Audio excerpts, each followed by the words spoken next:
Africa and packed like sardines below the deck of their sailboats. Many people died for attempting this voyage, making it extremely difficult to even keep the same crew for more than one seafaring trip across the Atlantic. So in hopes of immediately providing a safer passage by learning the hard way, capacity stipulations were forced on the sizes of cargo and the passengers aboard. But these treacherous conditions continued to plague the foreigners for centuries, making it unrealistic to transport millions of so-called slaves from one continent to another between the early 1600s to the late 1800s across the Atlantic. This is why you would not find any historical evidence nor colonial documentation of a transatlantic slave trade during this time period. That task would be simply impossible for anyone to accomplish, especially the way that we were taught how the story goes.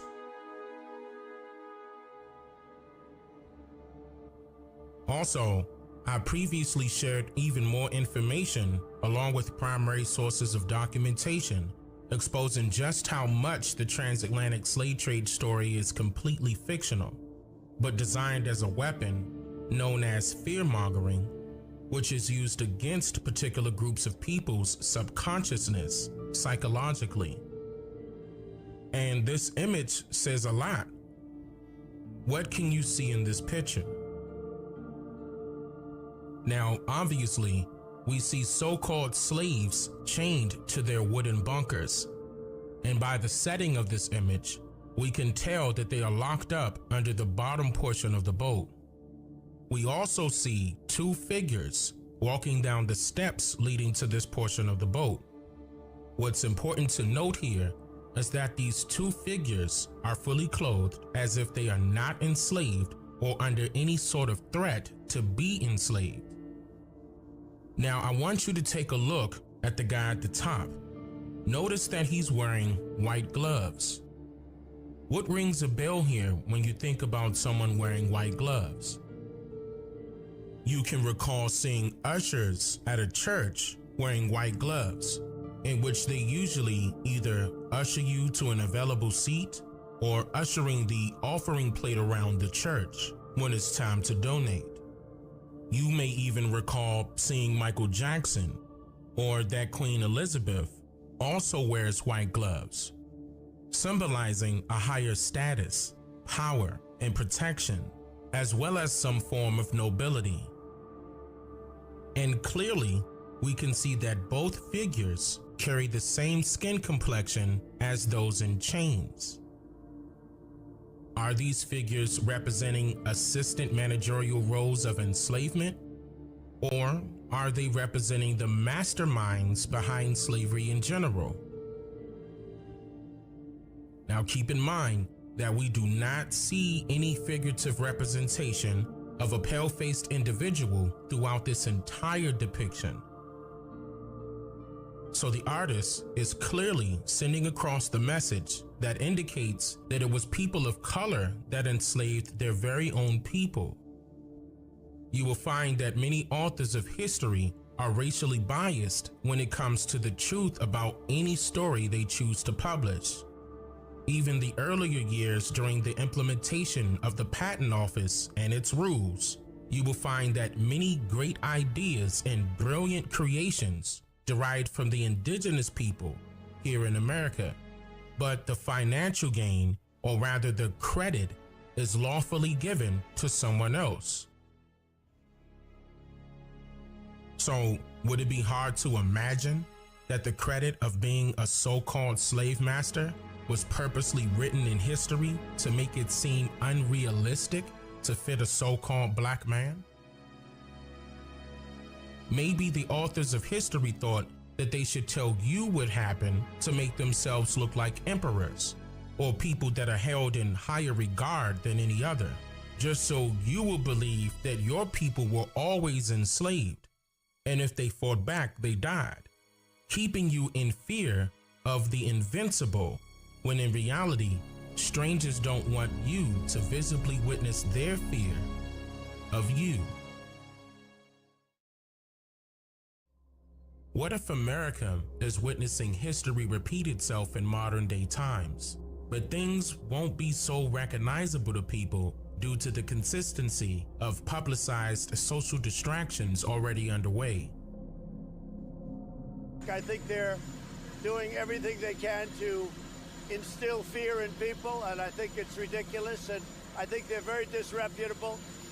And some of the Democrats are doing it the way it should be, but some of them are trying to gain political favor by saying a lot of untruths. The fact is, and with the public's attention focused on multiple fear-mongering social engineering experiments all at once, that provides a clear pathway for allowing strangers to propagate and implement their own deceitful hidden agendas against the population in general, or targeted at whomever they so choose to. Just think about that for a second, because even a virus has to be injected, whether it's for food, water, electrical beams, or central processing units. And it's apparent that it can be utilized as a weapon targeted at a particular person or groups of people. So the question remains, who has control over these social engineering experiments? Because the sooner we can populate that answer, the sooner we'll know just who should be held responsible for lots of things occurring across the world. Because we don't have to reach too far back in time to recall other social engineering experiments that have been conducted upon our people, like Margaret Sanger with Planned Parenthood, the Public Health Service Division of the Department of Health and Human Services with the Tuskegee Airmen experiment, Charles Darwin and Francis Galton with eugenics,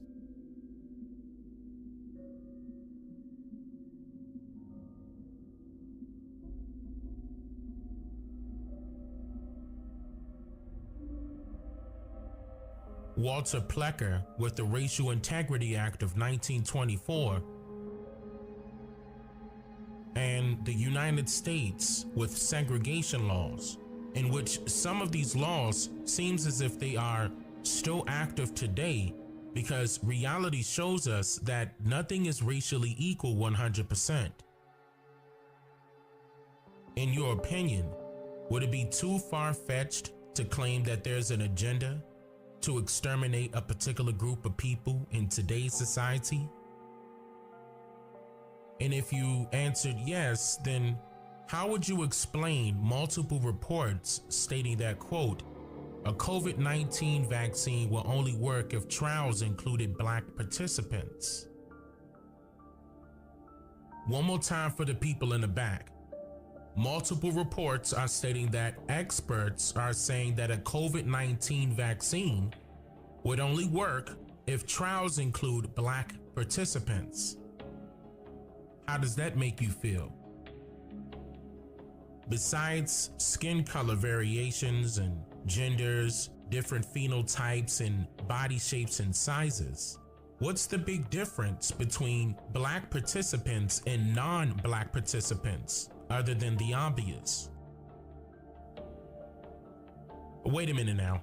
This article does say experts are saying this, meaning that it's a collection of people with this agenda in mind. So let's see what they have to say about this. According to this article written by Curtis Bunn of NBC News on June 17, 2020, the primary source of where this fear-mongering agenda derived from initially was, of course, left in limbo because the article says, quote, African-American participation in the trial is critical, medical experts have said. Researchers of pharmacogenetics, the science that studies how genetic factors affect reactions to drugs, stress that medicine could produce different results based on race and genetic, socioeconomic, and environmental dynamics. Translation: a vaccine might not work in African Americans if African Americans do not participate in clinical trials to create the drug. End quote. Notice how the initial creator or creators of this bizarre idea was never included in this article by name and title, only brushed off and left up to the reader to assume that these ideas are based on research conducted by medical experts, unforeseen. And it gets a lot deeper, because how will we ever know for sure that these strangers are somehow experts, as they so claim, since they are not being mentioned at all here? But NBC News does mention, however, a lady named Calithia Hodges, who is a clinician that works for a company called Infinite Clinical Trials. And according to this article, her sole job is to, quote, persuade Black people who have a deep mistrust of experimental drugs and medical institutions to participate in clinical trials to help find a vaccine for the deadly coronavirus. End quote. Yep, you heard that right. And I definitely read it verbatim. And you are awake watching this video right now, so it's no excuse.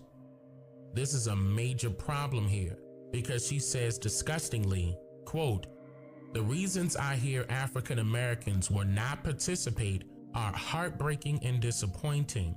I have heard about the Tuskegee experiment a lot, and I have heard they will give me the virus and they will put a chip inside of me. And they say their parents raised them to never participate in medical research. It's all tough to overcome. Overcome? You heard about the Tuskegee experiment a lot, and this is still heartbreaking and disappointing to you? This is a prime example of all skin folk and kinfolk. Or rather, in this case, all skin folk won't have your best interests, only theirs.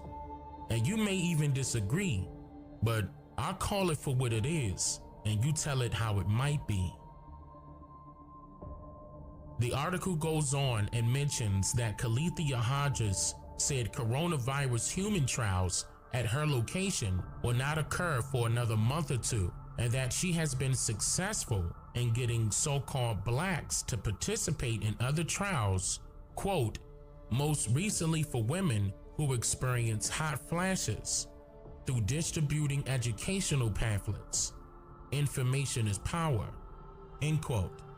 This works for her to recruit more and more people of various shades of the color brown, just because she shares the same skin complexion as they do, saying, quote, and that's why I'm here in this neighborhood that's predominantly African American. They see me and give me a chance to at least share my information with them. And when she shares this information with the people of Georgia and they still refuse to participate, she reaches for a weapon that's commonly known as fear, and invokes the experience of some cancer patients to drive it all home. Quote, when the patient with cancer hears there's nothing else we can do, they turn often to clinical trials. It's the last resort. With the coronavirus, the question becomes, would you rather be on a ventilator or try a drug? That's a view that might get people to participate, end quote. The article mentions a retired pulmonologist, which is a person that creates the medicines that are considered by a non-transparent board of administrators as treatments for disorders concerning the respiratory system or the lungs in general, named Dr. Larry Graham, stating that he, quote, understands the lack of trust, but insists that African Americans have to get over it. Genetics related to racial differences make it essential that we be involved in broad-based and diverse clinical trials of medications and vaccines. The expanding discipline of pharmacogenetics, listen to that, the expanding discipline, meaning trained direction and instruction, of pharmacogenetics have taught us, have taught us that we may respond differently than other races to both medicines and vaccines. We must be sure it works in Black folks. This can only be determined by our inclusion in the research-based trials of such vaccines, end quote. So, just because a person of color carries the title of doctor, then we should trust everything a doctor recommends without any room for interrogation? So wait a minute. Are you saying that if I provide an actual cure to any disease you choose, then that cure may not work for all people? And the excuse is based on race and genetic makeup? So if I market a product right now that claims to be the cure of whatever you want to insert here, what makes an actual cure only work for a particular race of people if all humans are inserted into this life by way of the exact same process? Eugenics should ring a bell here, which carries a horrific history of racial discrimination involving the creators and dictators of social scientific studies, genetics, natural selection, biology, anthropology, and even the scientific management of mating, just to name a few things.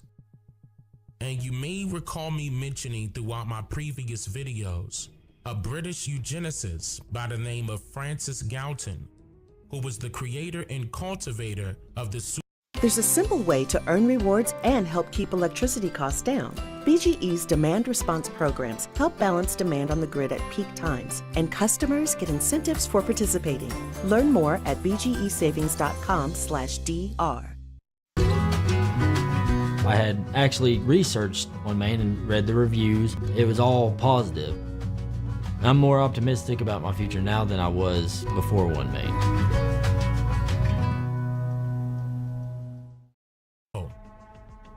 Now, I would like for you to note that I am showing you how the enemy has no particular skin complexion, simply because the enemy comes in various skin complexions.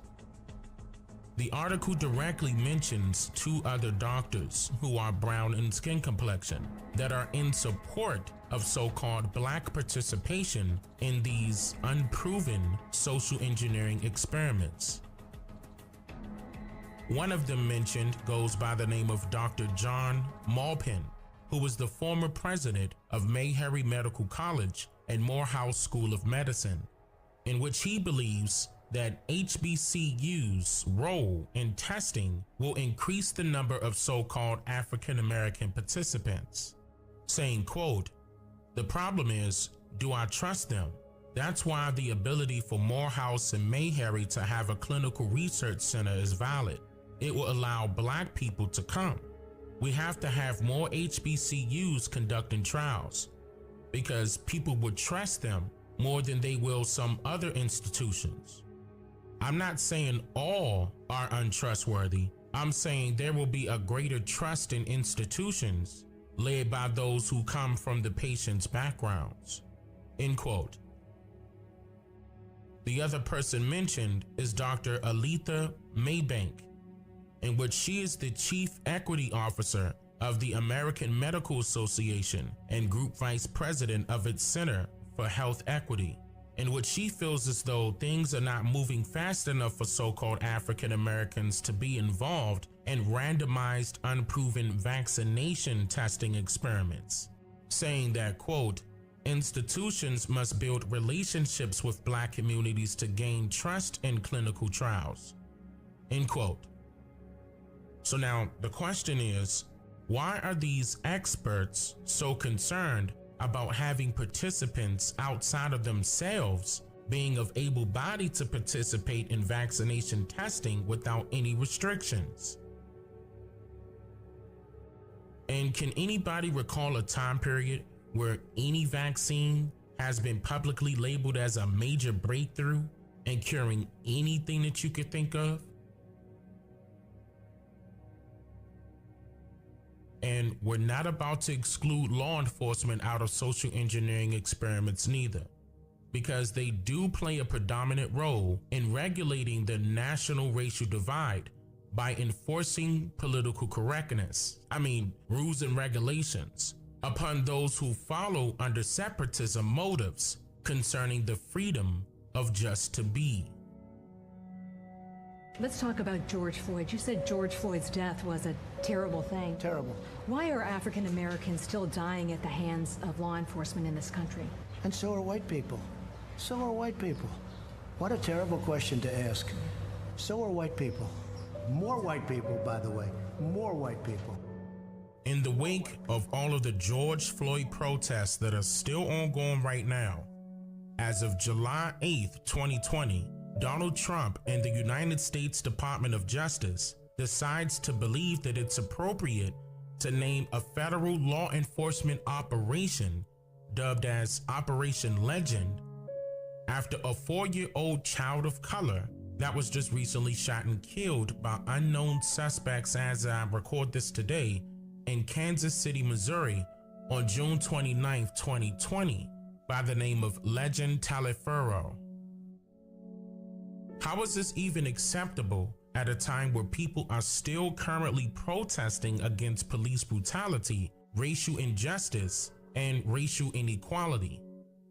Leave your comments down below and tell me what you think. Fox News with Tucker Carlson aired a segment that I think everyone should be cognizant of. Listen very closely to what is mentioned here in this clip. So kids should go to school. That's the new position. Now, you may have thought this was a debate that we settled conclusively in the 19th century when we banned 8-year-olds from working in factories and sent them to school. Parents are certainly on board with that. They want their kids back in the classroom in September. Every poll shows that.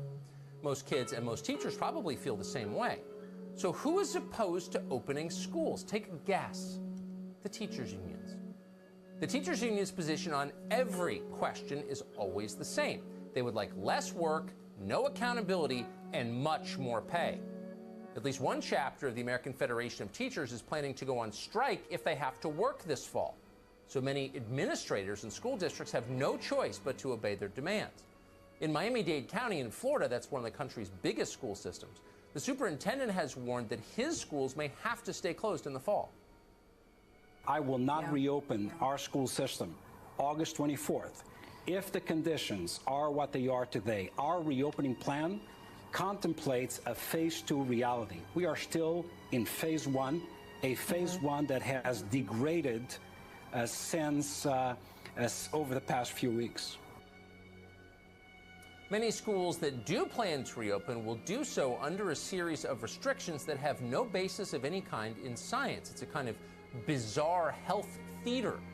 Students will be kept 6 feet apart, everyone will have to wear a mask, class size will be limited, in some schools there will be scheduled bathroom breaks, etc., etc., no sports.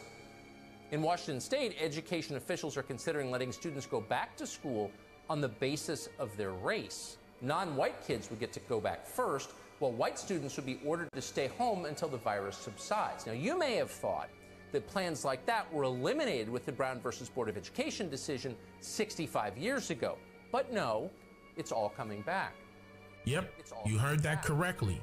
That they are willing to allow so-called black students to be the first to return to schools, just to be sure that it's safe for so-called white students to then return to school, only after it has been tested first on the so-called black students.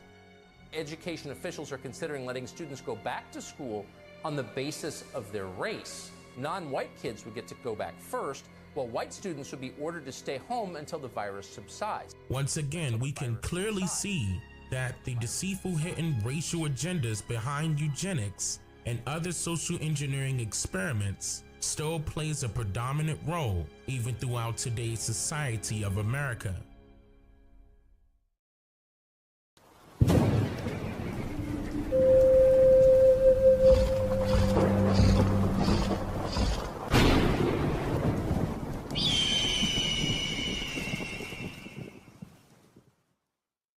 OCO beautiful people, I hope you're doing fantastic. My wife and I released these 4 books that you see on the screen. If you would like to order your copy, you may do so at our website at DaneMakeYouThink.com. Again, that is DaneMakeYouThink.com. We appreciate all of your love and support. Wado.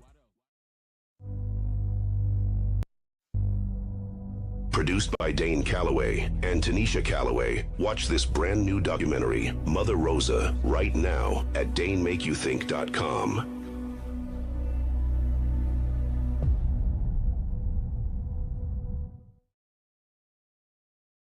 So now, let's go to this Easter egg clipped from one of my earlier videos called Why You Should Never Classify Yourself as an African American. At about right here, at this point of the video, the viewer's attention is focused on a picture that carries a lot of hidden messages that I'm going to go over here. First, this image was published in Puck magazine on January 25th, 1899. It is entitled School Begins, and the description of this image states, quote, Uncle Sam to his new class in civilization. Now, children, you've got to learn these lessons whether you want to or not. But just take a look at the class ahead of you and remember that in a little while, you will feel as glad to be here as they are. End quote. Looking at this picture for the first time, you can determine that it's based on a classroom setting. 4 children of color are sitting front row closest to Sam, while a group of other children are sitting some ways behind them. You see a child appearing to be cleaning the window on the left side of this picture, and 2 other children off to themselves on the right. You see the other class that Sam was referring to located some ways further inside of the building. It's apparent that this building is a school, but why would Uncle Sam be represented as a teacher or an instructor here in this image? And the answer is simple, really. Uncle Sam is a personification of the US government, hence the letter U in Uncle and the letter S in Sam. And it wasn't the teachers who created the curriculums they forcefully teach our children still. That's strictly government-operated compulsory education, or rather known as indoctrination. So, what was the government teaching these children? The blue book that's laying on the desk that Sam is leaning over is entitled as U.S. First Lessons in Self-Government. Self-government is defined as a government of a country by its own people, especially after having been a colony. Some correlating synonyms are words like independence or sovereignty. But why would the US government be teaching children in America how to become their own government, when that could eventually lead to a brand new government created by the children as adults?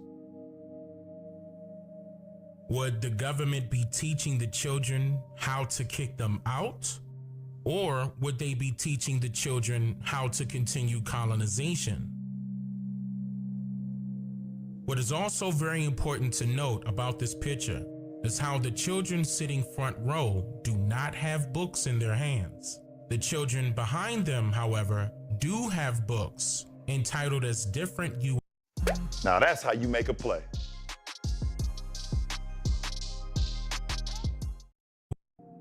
So we can determine that the lesson for that day was strictly intended for the children sitting in the front row, in which they are representations of Cuba, Puerto Rico, Hawaii, and Philippines. Even the note located just underneath the blue book says, quote, the new class, Philippines, Hawaii, Cuba, and Puerto Rico, which indicates that these land masses were a part of the few who consented last to being governed as US territories. The blackboard sitting behind the children who have already consented to being governed says, quote, The consent of the governed is a good thing in theory, but very rare in fact. England has governed her colonies whether they consented or not. By not waiting for their consent, she has greatly advanced the world's civilization. The US must govern its own territories, with or without their consent, until they can govern themselves. Yep, you heard that right.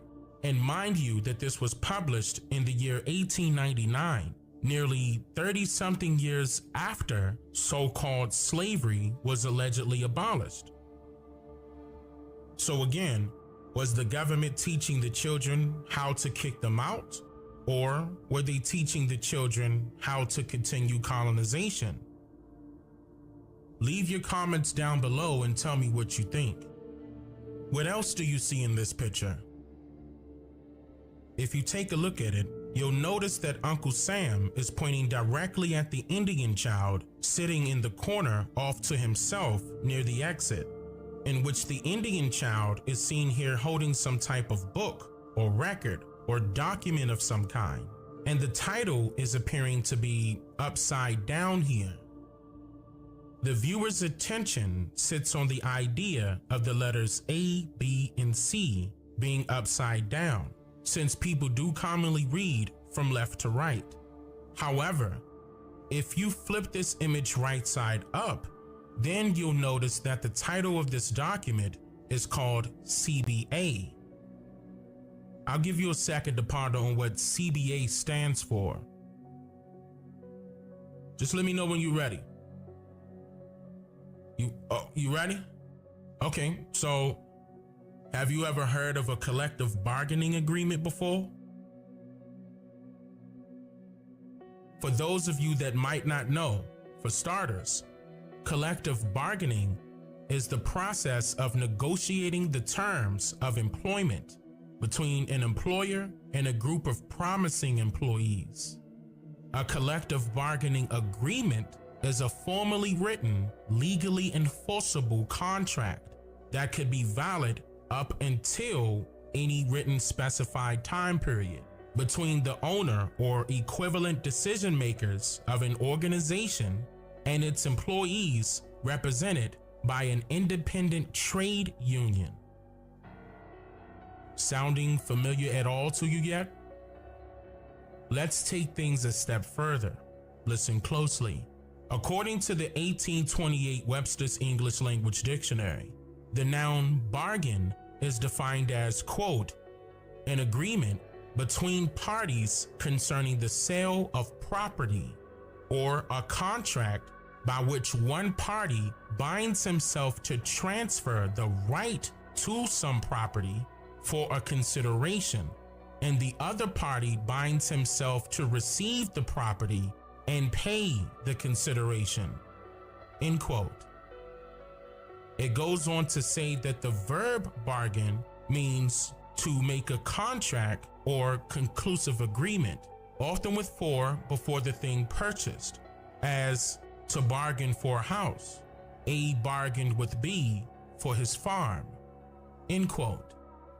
So with all of that being said, we can determine that the CBA that's being held by the Indian child represents a binding labor contract, or also known as an indenture of servitude, which is known nowadays as an application for employment or a work for hire agreement. And what was this bargain, you ask? Well, who else was promised lots of things only once they have completed cultivating America from the ground up, like acres of land, for example, and they never received them? Which should make you wonder, why would the Indian be holding the binding labor contract when indoctrinated American history tells us that the Negroes were the slaves?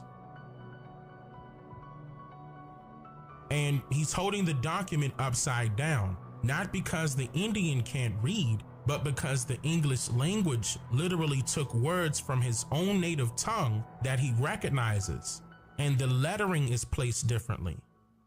I shared more about that here. Just as the Phoenicians were traders that traveled and created colonies, so were the English, Spanish, and the French. So in other words, all of these languages are in fact trade languages, in which each of these trade languages were eventually passed down from generation to generation over time. But in a more historical sense, these trade languages were better known as pidgin languages.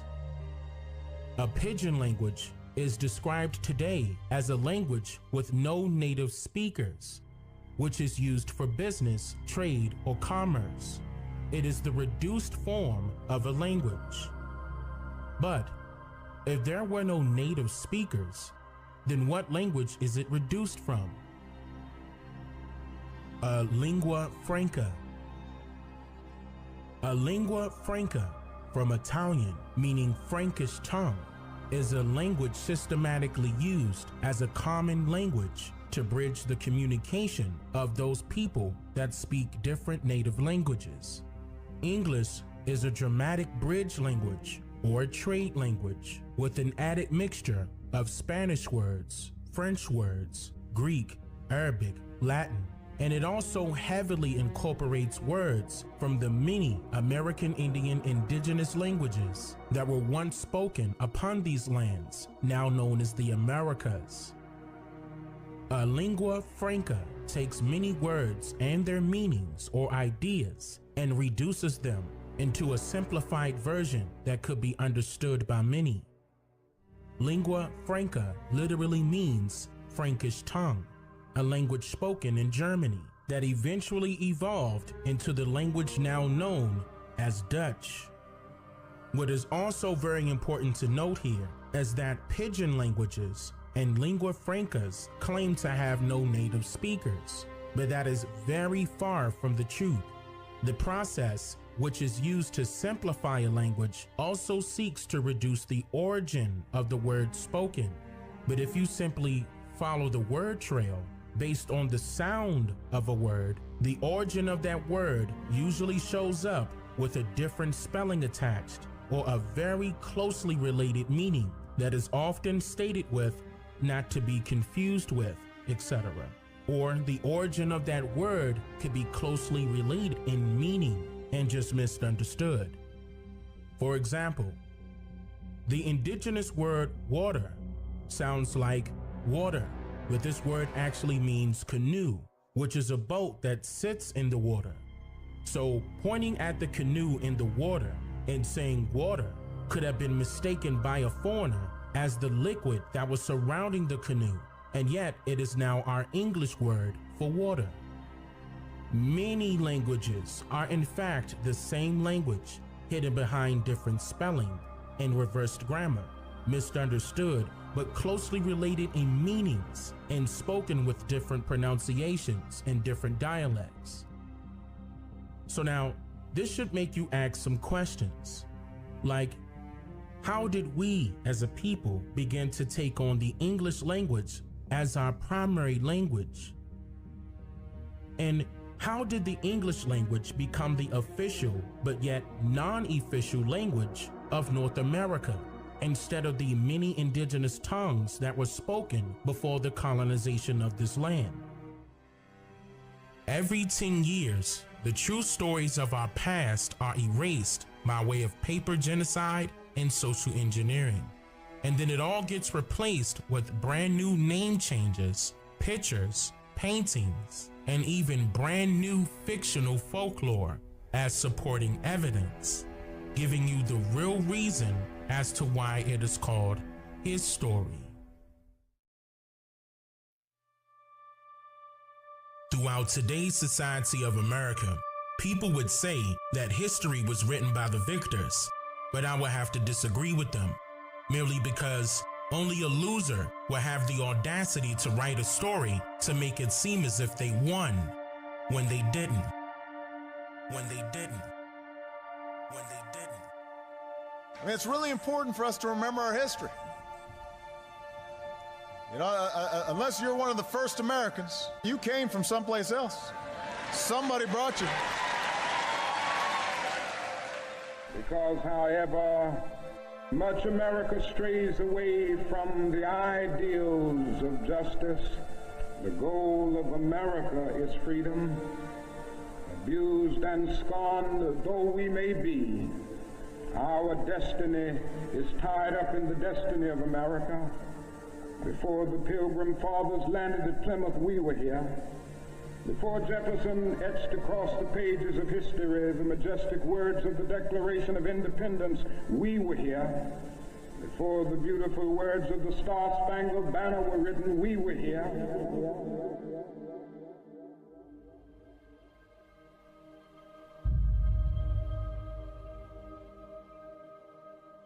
White man has done this trick everywhere, here in America, to the Indians.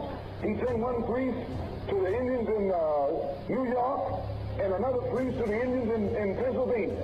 And both of them would tell lies to both Indians. And the Indians who had never been at war with each other would start beating the tom-tom, the war drum. And then as they got ready to come together and fight. Wix gives you the power of AI to build the website you need. With full business functionality and a design tailored just for you. Customize every element of your website and watch your vision come to life in minutes. The priest would run in and say, let me be the mediator. The New York Indians, you move out to Minnesota. And the Pennsylvania Indians, you move out to Oklahoma. That would leave the whole state of New York and Pennsylvania for the white man. You see how he does it? You see how he does it? You see how he does it?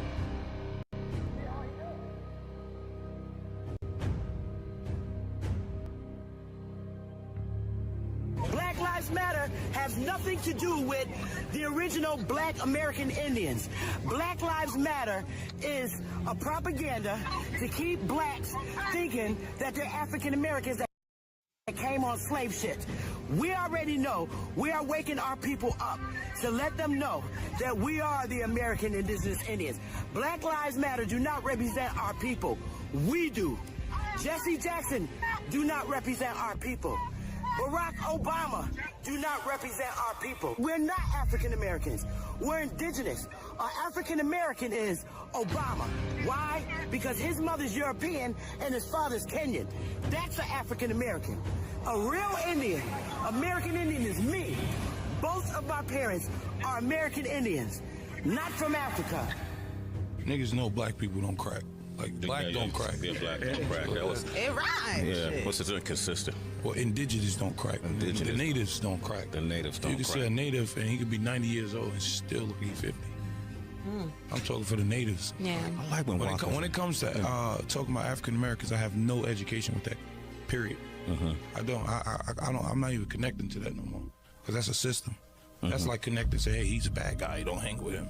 Oh, hey, I'm gonna find out for myself. I'm not African American at all. My folks is not from Africa. And a lot of people in this room, folks ain't from Africa. Might be a couple, but people just don't understand. I asked my grandma, like, yo, grandma, what's your background? She like, Redfoot and Blacktail Indian. But what? Yeah, my mother and my father, yeah, we 100% Indians. That's my other grandma. We got Cherokee in us, and European and Italian, a little Dominican. It's crazy. I'm like, what the fuck? That's why I'm African. Y'all look at me funny, like, nigga, I'm African. Like, you're not though. Like, you're not. 80% of slaves was already here. It was natives.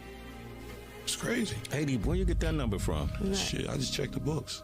Which book? Yeah. I got a whole laptop full of this shit. Yeah? Yeah, just for me reading. It's not a solid book like, hey, there's only 1,000 slaves came here. And nah, nigga, you gotta read. You have to literally read. Like, I'm so deep into it, I don't think about a slave ship. I think about what was a slave ship called? Jesus. What the fuck was a slave ship called that Christopher Columbus was on? Who funded that slave ship? Who paid for that boat? Like, what was these folks' race? Like, what was their background? People don't understand. Black people did not just come from Africa. Black people were already in the States. And people got to do their history to understand black people were already in the States. People don't know that, though. They don't get that part. You know, they don't know that Nat Turner was really an Aborigine. That ain't Africa. You can look at Nat Turner and the depictions of him and know he was an Aborigine. He had a different vibe about him. So people don't like really know that not all black people did not come from freaking Africa. Because it's going to be very, very difficult for you to make it in that goddamn ship at the bottom of that goddamn ship for 3 months when the food get low. Do the math. For real. Do the motherfucking math. Seriously, and just ushering everybody in on boats the long goddamn way. They not stopping. Ain't no bathrooms on that motherfucker. Come on now. Do the math. That's all you gotta do is do the motherfucking math. For real. The human body won't last that long. You on a boat for 30 days, you ain't eating nothing but fucking slop. I mean, and feces and shit of the motherfucker that's sitting next to you. Can I just end with this?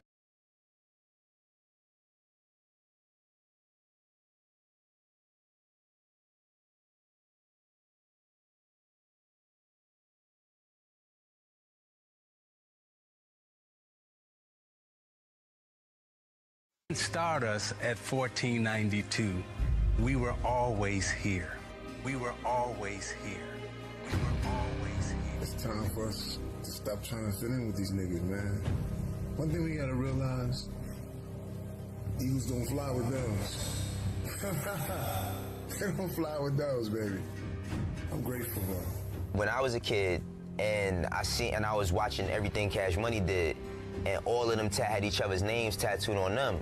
Man. And this was when I was younger. I didn't understand it, but then when I started going to New Orleans, like, you know, on tour and shit. We tried. The way they are with each other, they love each other a different way than everybody else. It's Indian. That's all I got. It's Indian territory. It's tribes. Like, people be thinking Indians with the Pocahontas looking. That ain't how Indians look. They look like them people in New Orleans. Louisiana, all over Louisiana.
A lot of us, and so we want to make sure that's included and not excluded. I'm glad that I came back to connect with my brothers and sisters here in America that was here long before Chris and the boys got here, long before America Vespucci, long before all of them people got here. We were already here. I have tribal pride. My father's Blackfoot Native American. Godfrey, real quick. You know, as a full Nigerian, have you ever heard any like ethnic stories, like Nigerian stories, about people getting robbed by white people? Like I mean, stolen and brought across to another land. Have you ever heard an oral tradition like Don't go out into the fucking by the river at night because you can get jumped by the white man and he'll bring you on a boat across the water. I never heard any of that. All I heard, like my father would tell me stories, just Nigerian proverbs and stuff that it relate to just Africa. Right, but then so there was never any proverbs or anything that related to, because like if there were millions, right? Right. Millions of black people that were so-called taken away from their people, right? Now, as wise as we are with proverbs, right? Like we tell proverbs to teach lessons and shit, right? So wouldn't you want to teach a lesson so that your people would not be stolen and shit like that? You see what I'm saying? Right, of course, hell yeah. Some sort of African proverb that dealt with not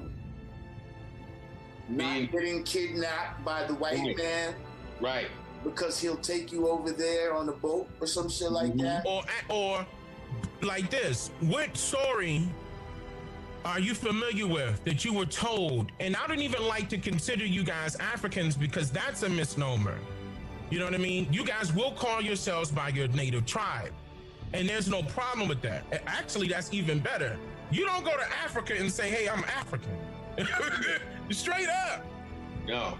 That don't happen. But hold on, let me go back to what I was saying. Have you heard of a story? Pick one, any story of a war that took place where some of your kinfolk was captured and brought over to another landmass? No. So who are the blacks in America? Who are the black people in America?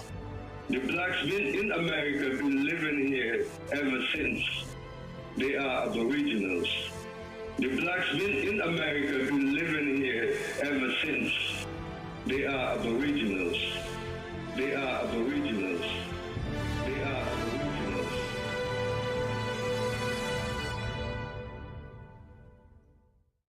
Let's go to this Easter egg clip from one of my latest videos called Why American History Differs in Other Countries. At about right here, at this point of the video, the viewer's attention is focused on a picture of a copper-colored middle-aged man that appears to be dressed as a sailor, being as though we can see that he appears to be occupying a sailboat with associates far off behind him. What's important to note here is that this image is a fresco-style painting that was created by an Italian painter of color named Domenico Zampieri between the years of 1628 and 1630. And according to Britannica Encyclopedia, Domenico was one of the, quote, leading practitioners of Baroque classicism in Rome and Bologna.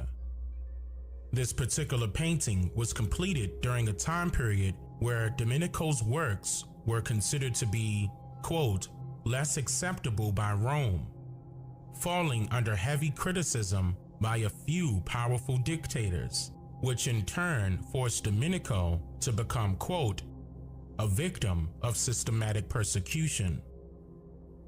Persecution is synonymous with words like torture, mistreatment, bullying, harassment, or oppression. So in other words, Domenico began painting a lot of images over the years that showcased brown-complexioned Europeans of royalty all throughout Europe and other surrounding islands. And someone or somebodies had issues with these paintings becoming more and more favorable over time for some strange reason, which eventually led to many of his paintings being reproduced by select artists to favor pale-faced individuals as people of royalty in Europe. And this also led to Domenico's sudden death, dying no less than 10 years after publishing his most criticized works at the age of just 59. This fresco-style painting is a depiction of a Spaniard-Italian navigator or explorer, originally known as Cristoforo Colombo, of Mullah, Spain, but now known as Christopher Columbus of Genoa, Italy. He is dubbed as the discoverer of the Americas. Keep that in mind. Now, you may recall hearing about the story of how Christopher Columbus discovered America by finding himself to be initially lost at sea by inadvertently landing somewhere along the island of Haiti, which was originally known during this time period as Quisqueya, meaning mother of all lands, before it was anglicized to become later known as Hispaniola, which is located in the southernmost region of the Americas. I touched on this here. One of the most commonly used statements that will be considered as a fact of opinionated history is that Spanish master navigator and explorer Christopher Columbus discovered America in 1492 with help from Moroccan, or rather Iberian, servants who were familiar with navigating the waters of the shores. Now, before I go any further, I want you to quickly make note of the word discover and its actual meaning.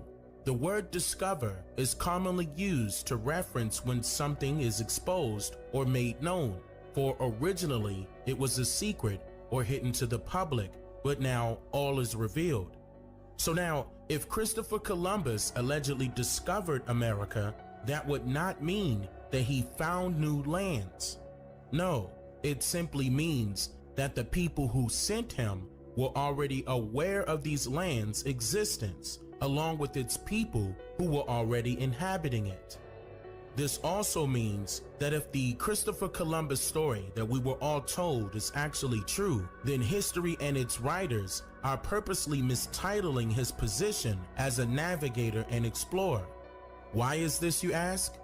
Well, since someone gave Christopher Columbus royal permission to be granted access to explore these lands in hopes of immediate relocation and settlement for their people, then that does make Christopher Columbus a discoverer, only because a discoverer originally meant informant during this time period. As the story goes, Christopher Columbus reported back to someone, right? And somehow his alleged story was documented. But it royally fails to mention that the true asterisk by his name should read spy. Now, with all of that being said, this should make you ask some serious questions. Like, why is Christopher Columbus not being presented as a colored European in America right now? Would the original artist of this painting not have an accurate depiction of Chris's skin complexion? Just think about that for a second. Why would some stranger force a skin complexion change of a simple painting? And why would the writers of American history tell Americans their history one way, and everyone else outside of America receives a completely different version? Which version is false and which version is true? During this original video, I explained why this image was shown, or rather broadcast, only to select Asian countries by the History Channel. And I also shared congressional records as to why American history differs in other countries, hence the title of the video. And I highly recommend watching it if you haven't done so already. We are taught about this story concerning Christopher Columbus throughout compulsory educational curriculums that are designed to target and disenfranchise children before they can grow to learn what that historically means for their sake. I'll give you a little hint. It has nothing to do with voting, nor any voting system for that matter.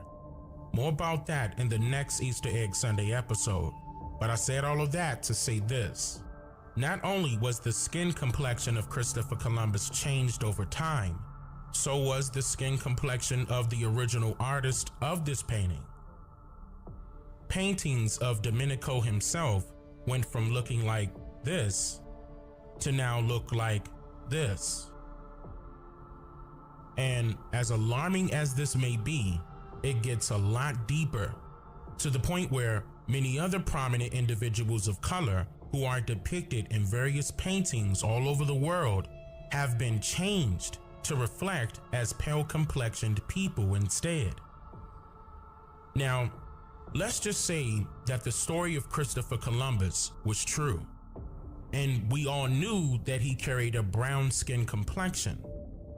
Does he get a pass for spying on our people in South America that eventually led to the colonization of our lands, just because he shares the same hue of complexion as you and I? Of course not. And this should also give you a better understanding of why I mentioned that the enemy has no skin complexion. Simply because the enemy comes in various skin complexions.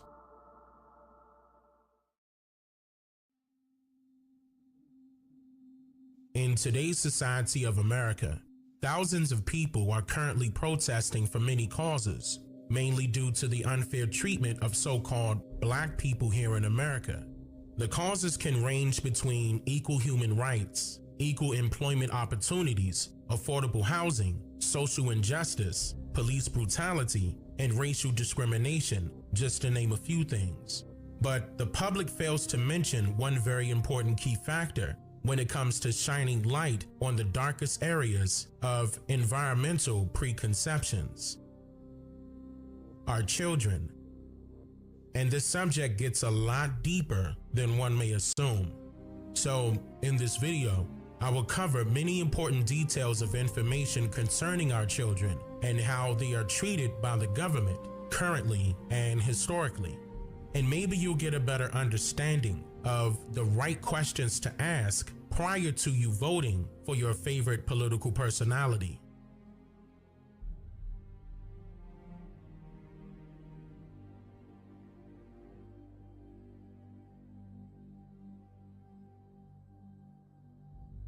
According to an article written by Jody S. Cohen of ProPublica on July 14, 2020, under the category Coronavirus, it states, quote, "A teenager didn't do her online schoolwork, so a judge sent her to juvenile detention."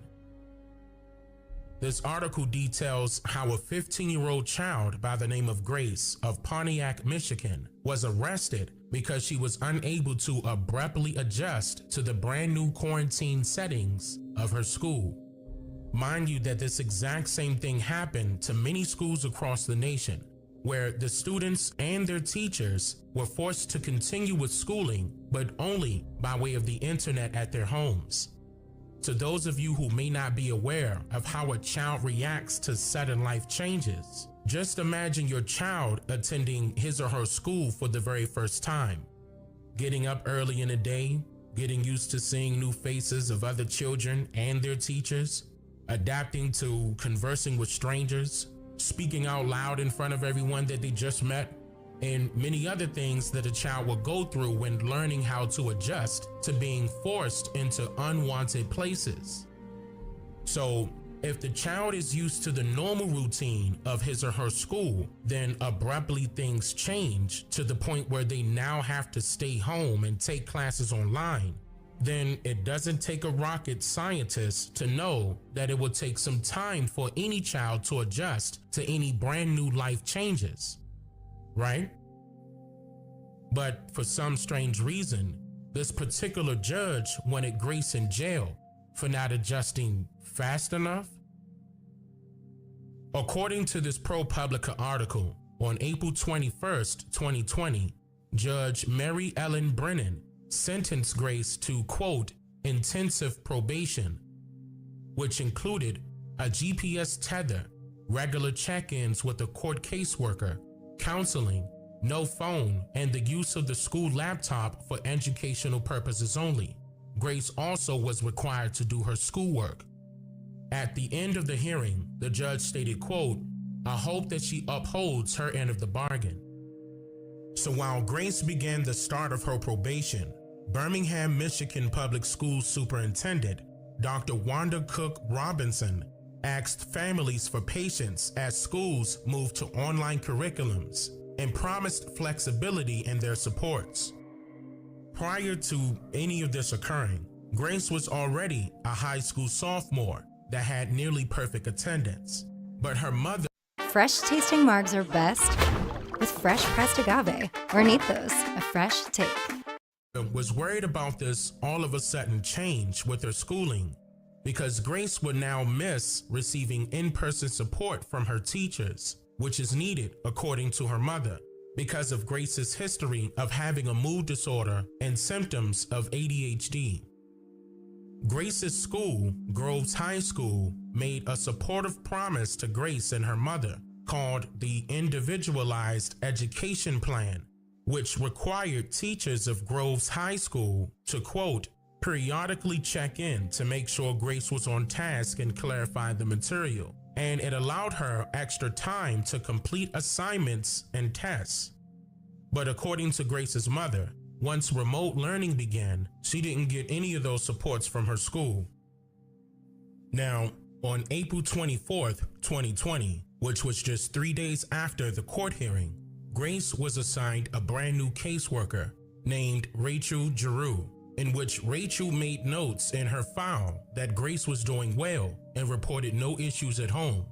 But then the following week came, and Grace informed Rachel that she felt overwhelmed, forgetting to plug in her computer, and her alarm clock didn't go off, so she overslept. Grace's mother stated that she felt overwhelmed as well, adjusting to all of these new settings at home. Rachel's notes stated, quote, worker, who is Rachel, told mother that child is not going to be perfect and that teenagers aren't always easy to work with, but you have to give them the opportunity to change.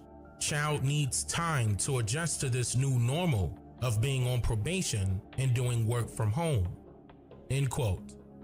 Then exactly 5 days later, out of nowhere, the caseworker, Rachel Giroux, filed a violation of probation against Grace for not doing her schoolwork, telling the prosecutor that she planned to ask the judge to detain Grace because she, quote, clearly doesn't want to abide by the rules in the community. Keep in mind that Rachel is the caseworker and not Grace's teacher. In fact, Rachel immediately filed the violation of probation against Grace 3 days prior to contacting Grace's actual teacher, Catherine Tarfay, to confirm whether she was meeting her academic requirements or not. Attempting to find any evidence against Grace, Rachel emailed her teacher asking, quote, is there a certain percentage of a class she's supposed to be completing a day, week? And Catherine replied stating that Grace is, quote, not out of alignment with most of my other students. Let me be clear that this is no one's fault because we did not see this unprecedented global pandemic coming. Grace has a strong desire to do well. She is trying to get to the other side of a steep learning curve mountain, and we have a plan for her to get there, end quote. ProPublica and other reporters attempted to reach out to Grace's teacher, Catherine, for comments, but Catherine informed them that she was not allowed to discuss Grace's case. So on May 14th, 2020, was the day of the violation of probation hearing at the Oakland County Courthouse, at a time when the Family Division was hearing only, quote, essential emergency matters, in which Grace's case was the only one heard in person in the courthouse that day. Listen closely. With concerns about his health, Grace's attorney, Jonathan Burnett, participated via Zoom and not in person, and he informed the judge that it will be difficult to represent Grace without actually being there. But he did not want to request a postponement because her family was worried about Grace being possibly detained until the next court date. The prosecution called for its only witness to the stand, that being the caseworker, Rachel Giroux, and in response to questions from Grace's attorney, Rachel acknowledged that she did not know what type of educational disabilities Grace had, and she did not answer a question about accommodations those disabilities might require. Rachel said that her assessment that Grace hadn't done her schoolwork was based on a comment her mother made to her teacher, in which the mother testified she said in a moment of frustration and was untrue. According to the prosecutor, Grace's special education teacher, Catherine, could have provided more information and planned to testify, but had to leave the hearing to teach a class. Judge Mary Ellen Brennan found that Grace was in violation of probation for not submitting schoolwork and ordered that she be detained at Children's Village in Oakland County, Michigan. After nearly approaching 3 months of being detained in Children's Village, Grace was released on July 31st, 2020. Grace's attorneys, John Burnett and Siam Khalil, talked to reporters upon her release from being incarcerated. The system needs to recognize that that's what mom was doing when she was reaching out to the probation officer is, hey, I need help. Not, hey, take my kid and lock them up. That was never what mom was seeking. Now, this should make you ask some serious questions. Like, why would the government mistake Grace's mother's cries for help as meaning she's an unfit mother and her child should be taken away from her? How could Grace be labeled as a threat to the community and the community benefits from her removal of living under her mother's roof as her child? Is it really benefiting the community, or is it really benefiting someone else?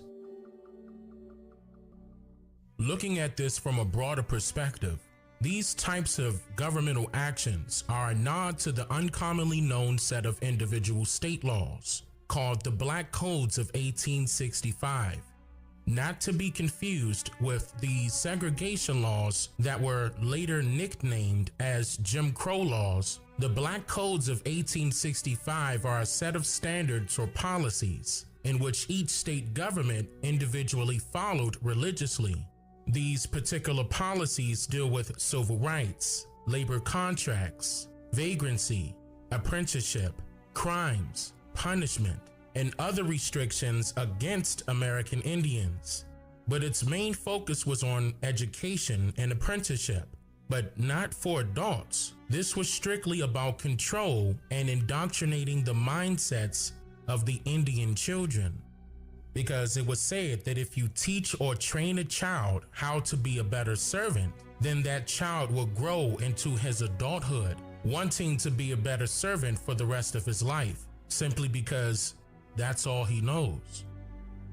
The Black Codes were also used by all state governments as a manipulative means to legally force American Indians into uncontrollable, life-changing situations, which eventually resulted in the removal of the parent as being the head of the household, just as it was done in Grace's case, where she was literally seized from her mother's custody and incarcerated for allegedly not doing her schoolwork. This is all about Reconstruction, just as it was in the year 1865 when the Black Codes were introduced. But this wasn't about any physical Reconstruction. No, it's strictly a political Reconstruction, being as though the younger generation is more vulnerable to fear-mongering via social engineering from either party of the political spectrum. Now, I would like for you to note the Oxford's Dictionary definition of the word education. It defines it as the process of receiving or giving systematic instruction, and that may seem harmless at first until you discover its etymology, which states that it is a Middle French word that means child rearing or the training of animals. And in the 1828 Webster's English Language Dictionary, it states that the word educate derives from the Latin word educo, which means to lead. But the definition, however, states that it means, quote, to bring up as a child. to instruct, to inform and enlighten the understanding, to instill into the mind principles of arts, science, morals, religion, and behavior. And in this same English language dictionary of 1828, the word education is defined as, quote, the bringing up as of a child, instruction and discipline, which is intended to enlighten the understanding, correct the temper, and form the manners and habits of youth, and fit them for usefulness in future stations. End quote.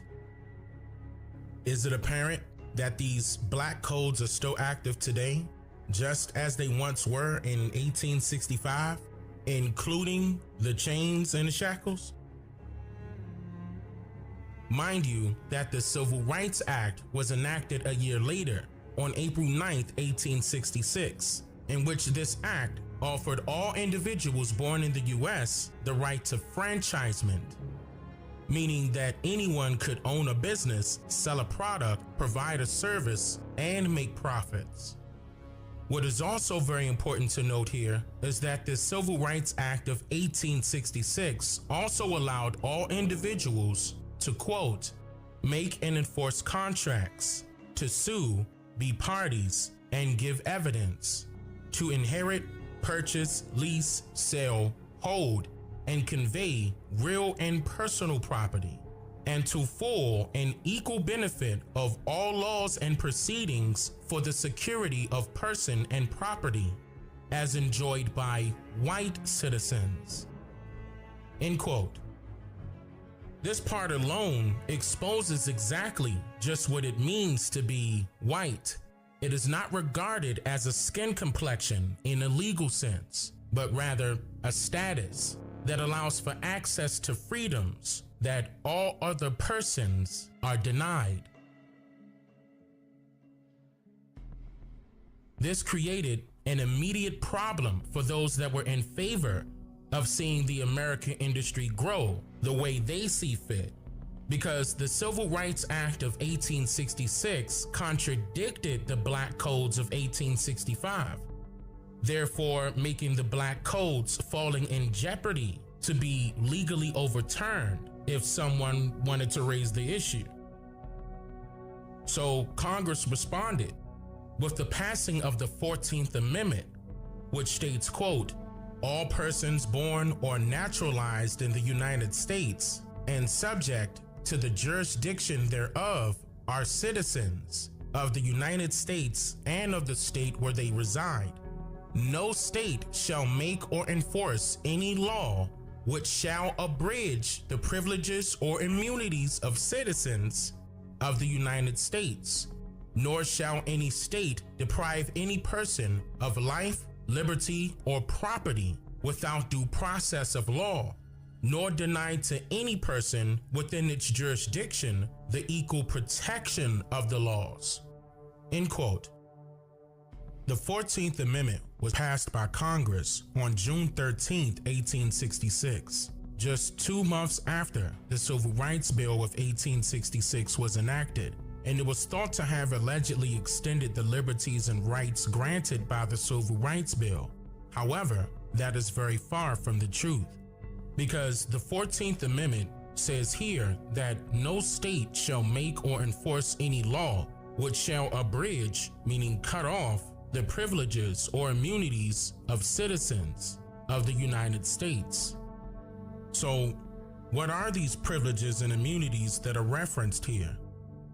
Now, instead of us assuming or guessing for ourselves, the original but yet unpopular definition of the word privilege is defined in the 1828 Webster's English Language Dictionary as a private law or public act in regards to an individual. And the term immunity is defined as an exemption from public service or charge, a special privilege, revealing that the terms privilege and immunity are one and the same, and are used in the 14th Amendment to refer to two types of private laws. The immunities or special privilege refers to what is known as state immunity under international law, which is a private roaming law that correlates with terms like civilian, which is one who is skilled in Roman law. You hear that? Roam, roaming. The verb roam means to move about from place to place without any certain purpose or direction, just like the adjective resident, which means dwelling or having an abode in a place for a continuance of time, but not definite. A resident is another way of calling someone a transient, which is a person that is passing or traveling through a place, one without settled habitation. A squatter should ring a bell here. And according to Volume 2, Issue 5 of the Law Research Journal, state immunity is the principle of international law that exempts a state from prosecution or suit for the violation of domestic laws of another state. Immunity does not confer solely in an individual per se. Rather, it attaches to an office, and the individual occupant of that office at any point in time enjoys the immunity attaching to that office. A state is immune from all judicial processes of its courts and the courts of other states. This means that under the sovereign state immunity concept, a foreign sovereign cannot be impleaded, or rather sued, in the court of another state without its concepts. This rule is hinged on the international law maxim, par imparem non habet imperium, meaning that equals have no power over an equal. The principle of absolute immunity has now been abandoned in many jurisdictions to embrace the principle of restrictive immunity approach, which does not attach immunity to the commercial acts of a sovereign. The courts of a country can only assume jurisdiction over a foreign sovereign or diplomat when that sovereign has waived the immunity. End quote. Where the 14th Amendment states that no state shall make or enforce any law which shall abridge the privileges or immunities of citizens of the United States, this means that no state shall make or enforce any law that cuts off the private laws that each state has previously enacted. So in other words, people are assuming and misinterpreting the 14th Amendment as if it extends or somehow expands unverifiable protection of liberties and rights of U.S. citizens, when in actuality, it just simply confirms that a citizen of the United States is not exempt from any private laws created by federal and state governments. And the catch-22 is that minors were not and have never been regarded as full persons or citizens until the age of maturity, which is 21 for males and 18 for females, in which this part alone allowed for the black codes to be legally carried out against all of the children, especially those children who are various shades of the color brown, unmolestedly, as slaves, apprentices, or rather indentured servants. Acts that were passed by the General Assembly in Louisiana in 1865 stated, according to black codes and relative to apprentices and indentured servants, it shall be the duty of sheriffs, justices of peace, and other civil officers of the state to report to the clerks of the district courts of their respective parishes, and in the parish of Orleans, left blank, to the mayor of the city of New Orleans, and on the right bank to the president of the police jury on the first Monday of each month for each and every year. All persons under the age of 18 years if females and 21 if males who are orphans or whose parents, or tutor have not the means or refuse to provide for and maintain said minors, and thereupon shall be the duty of the clerks of the district courts, mayor, and president of the police jury aforesaid to examine whether the party or parties so reported from time to time come within the purview and meaning of this act, and if so, to apprentice said minor or minors in manner and form as prescribed by the Civil Code of the state of Louisiana, provided that orphans coming under the provisions of this act shall be authorized to select said employers when they have arrived at the age of puberty, unless they shall have been previously apprenticed. End quote. Now, with all of that being said, we can easily determine exactly who the government and other correlating entities and corporations have hired as their apprentices, employees, indentured servants, laborers, or what some of you may call slaves. This is why they tell you the lie that genealogy records can only go but so far back in time in order to hide the truth. Because during the 1860s, it was literally the offsprings of our ancestors who were forced into rebuilding, reorganizing, and reconstructing this America as we know it, for free. But not as mainly adults, but as copper-colored children that were seized by the millions, or rather kidnapped from their parents, as if they broke a law of some kind that they never even consented to in the first place.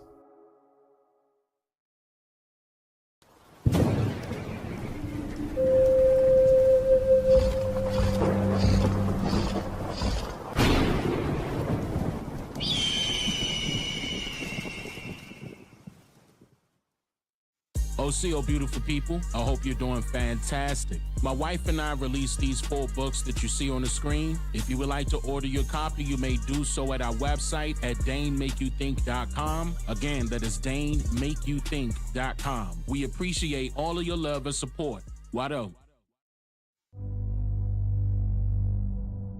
Produced by Dane Calloway and Tanisha Calloway. Watch this brand new documentary, Mother Rosa, right now at DaneMakeYouThink.com.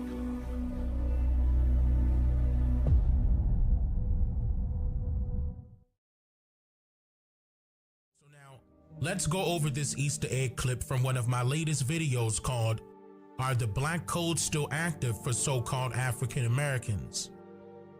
At about right here, at this point in the video, the viewer's attention is focused on a picture of a young copper-colored woman dressed in hand-woven cotton clothing, and her lengthy, thick black hair is pinned up towards the back of her neck, while she seems to be giving off a slight smile here, but her story may prove otherwise.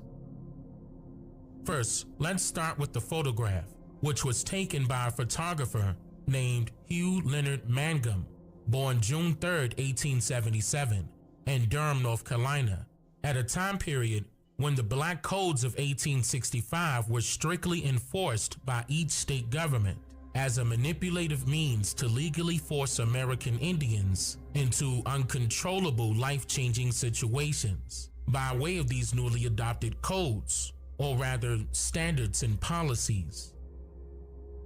In this original video, along with other correlating videos I have previously released on this topic, I informed the viewers that parts of these codes will complicate indigenous families' togetherness due to the Black Codes in each state granting its government legal rights to remove the parent as being the head of the household. This also included Washington, D.C., even though it is not a legal state. And another restriction of the Black Codes of 1865 banned photographers like Hugh Mangum from having photo sit-ins with both pale and brown complexioned people simultaneously. Some counties even banned this particular hobby from being associated with indigenous Neegies altogether. Hugh knew exactly what he was up against, but apparently... Here's the thing, aging begins in your cells. Start supporting your cell health today. Whatever you do it for less at Harbor Freight.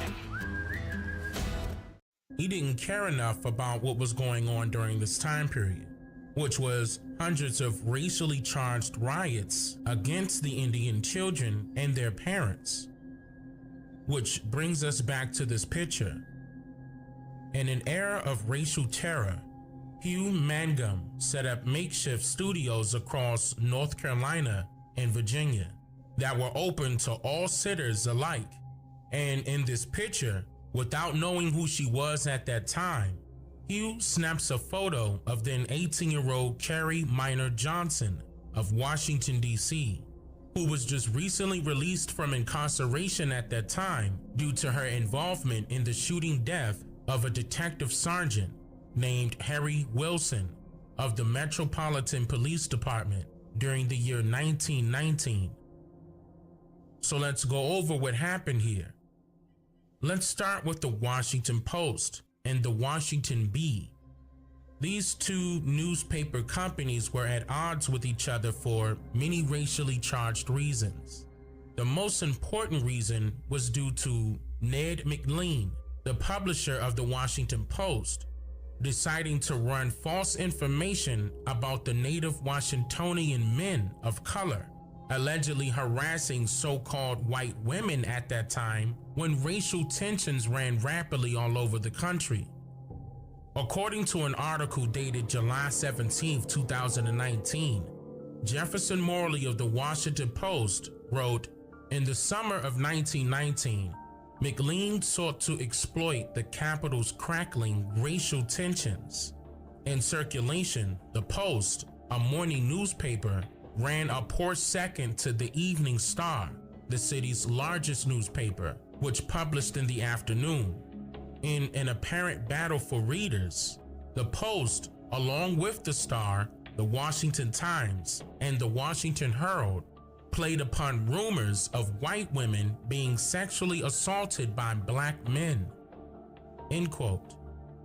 Calvin Chase, who was the editor and publisher of the Washington Bee, ran articles countering that fake news, informing the public that particular daily newspapers are literally making up lies about the indigenous men in D.C.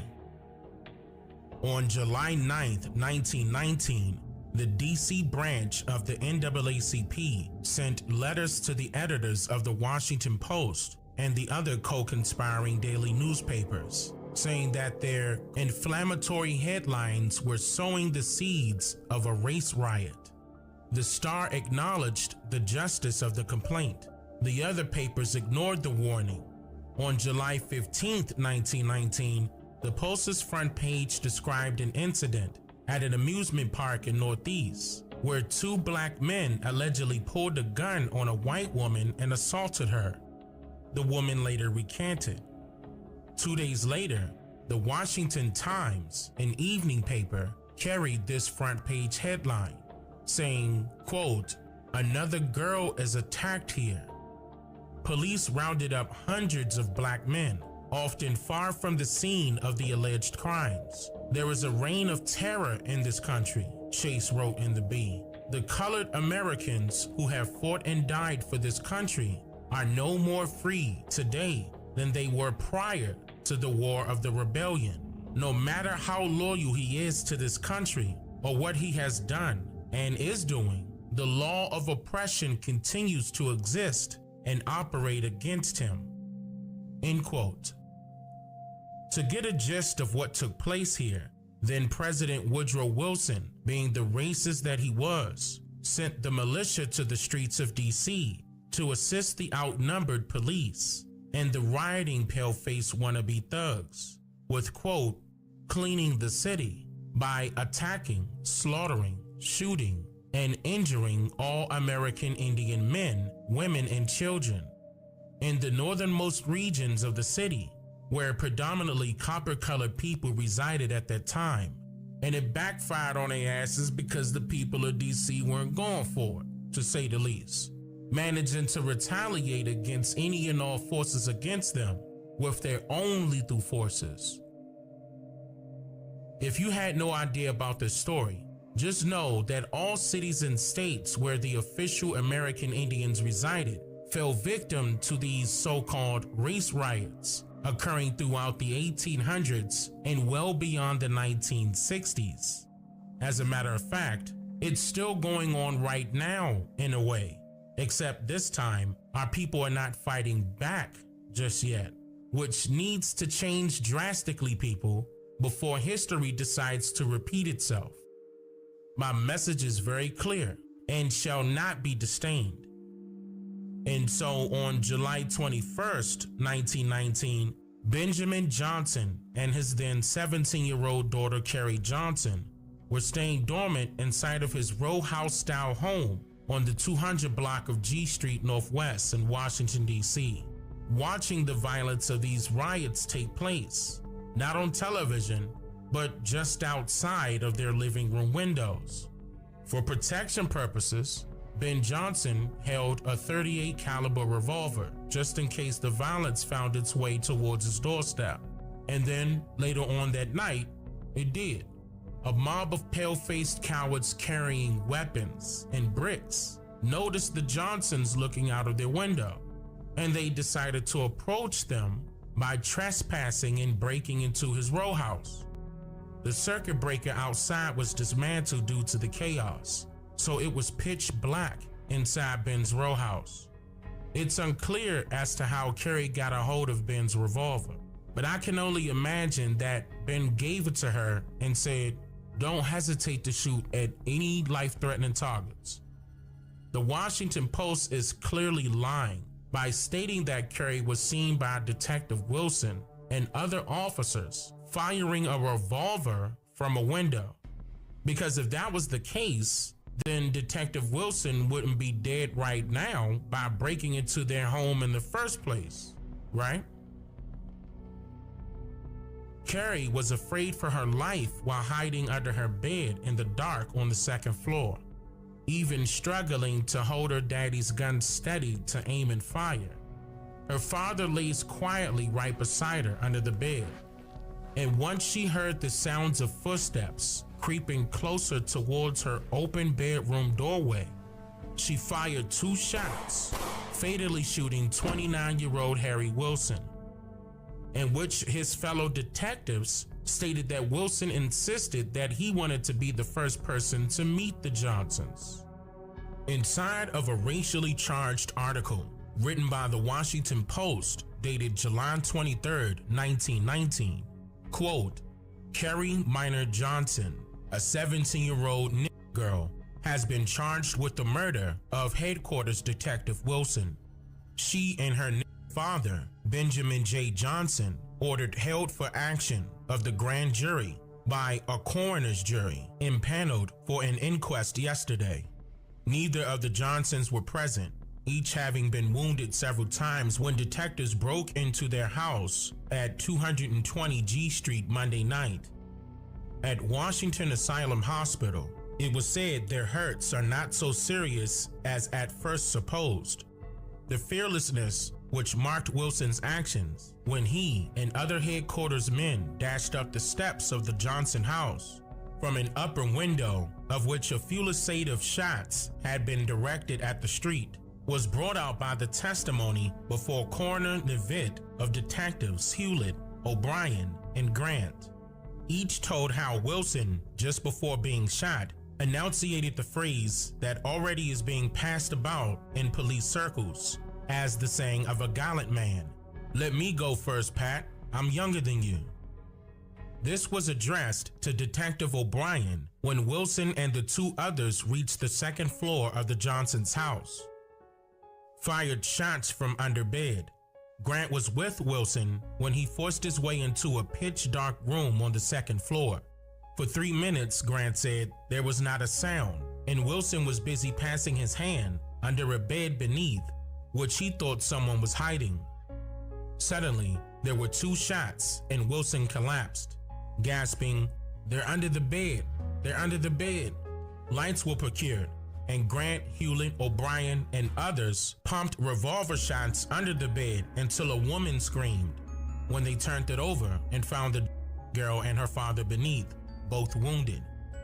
At Emergency Hospital, The girl said shortly after the killing of Wilson that, quote, she got scared and fired a revolver. See how they tried to pin it on her here? Later, she denied any guilt in the slaying, but the detectives are firm in their belief that she shot Wilson. It was developed at an autopsy on Wilson's body that he was shot twice, once through the heart and once through the kidney, end quote. Kerry Johnson and her father Benjamin were both incarcerated, but her father was later released, and Kerry was then somehow blamed for the slaying of Wilson and charged and found guilty of manslaughter in January 1921, without prosecutors presenting any clear evidence in court as to who the shooter truly was.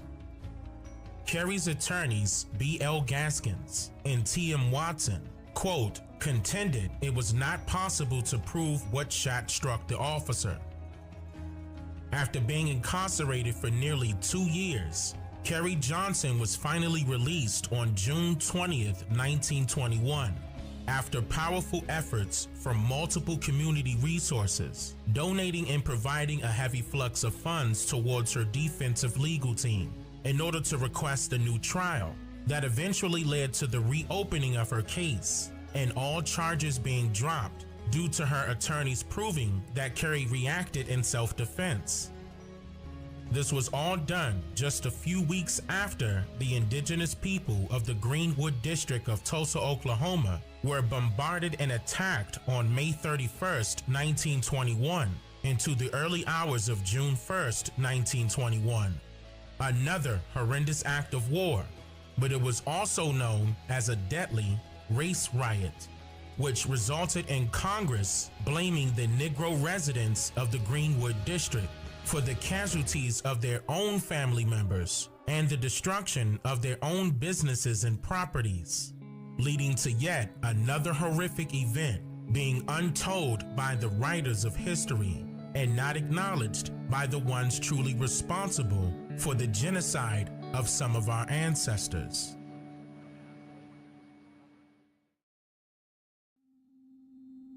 Now, everyone knows this guy is Donald Trump, or now the President of the United States. Or some of you may even refer to him as many different pseudonyms deriving from some people that may have a difference of opinion about Trump, to say the very least.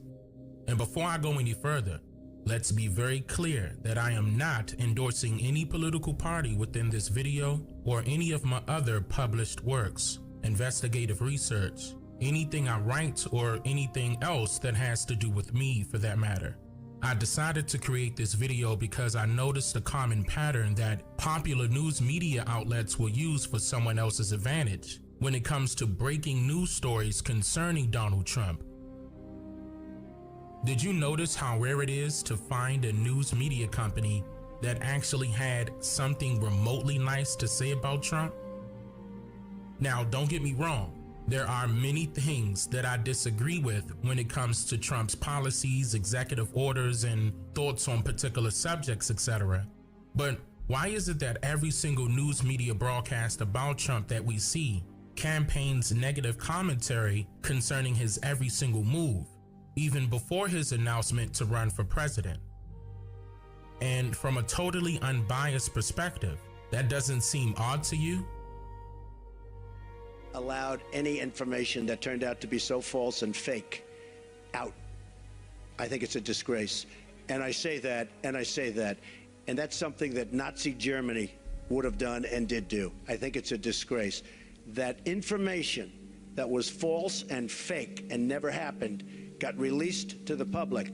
As far as BuzzFeed, which is a failing pile of garbage, writing it, I think they're going to suffer the consequences. They already are. And as far as CNN going out of their way to build it up, and by the way, we just found out I was coming down. Michael Cohen. Michael Cohen is a very talented lawyer. He's a good lawyer in my firm. It was just reported that it wasn't this Michael Cohen they were talking about. So all night long, it's Michael Cohen. I said, I want to see your passport. He brings his passport to my office. I say, hey, wait a minute. He didn't leave the country. He wasn't out of the country. They had Michael Cohen of the Trump Organization was in Prague. It turned out to be a different Michael Cohen. It's a disgrace what took place. It's a disgrace. And I think they ought to apologize to start with Michael Cohen. Go ahead. Go ahead. No, not you. Not you. Your organization's terrible. Your organization's terrible. Let's go. Go ahead. Quiet. Go ahead. She's asking a question. Don't be rude. Don't be rude. Don't be rude. No, I'm not going to give you a question. I'm not going to give you a question. You are fake news. Go ahead. Trump is famous for calling particular news channels fake news, and I concur that his assessment of these particular channels are royally accurate, being as though most of them are in fact affiliated with controlled opposition. See the video linked above to learn more about that. And with that being said, we can determine that some of these news media outlets are designed to formulate social influence, both the good and the bad kind. And what's alarming here is how particular news media outlets would literally chop and edit what Trump actually says about particular topics. And then they would go on with the broadcast for that day and make it seem as if he was saying something entirely different, in a negative sense. For example, Trump was accused of mocking the American Indians when he blatantly called out Elizabeth Warren for identifying as an Indian in order to gain grants for higher education, and among other things that she shouldn't have, due to his belief that she is not a real Indian, mocking her by referring to her as Pocahontas. Who, Pocahontas? Pocahontas? Well, no, she's look. She is it offensive? You tell me. Oh, right. Oh, I'm sorry about that. Pocahontas? Is that what you said? Elizabeth Warren? She is a senator that's highly overrated. She's passed very little legislation. She has been a real disaster for a lot of people, including the Democrats, who frankly can't stand her, many of the Democrats. Just ask Hillary Clinton how she likes her. And I would say this, I'll debate anybody. I don't care. I'd debate her.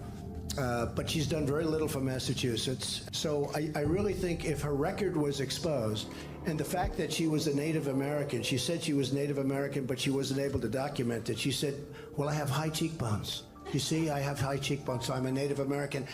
And she then, I don't know if you'd call it a fraud or not, but she was able to get into various schools because of the fact she applied as a Native American and probably able to get other things.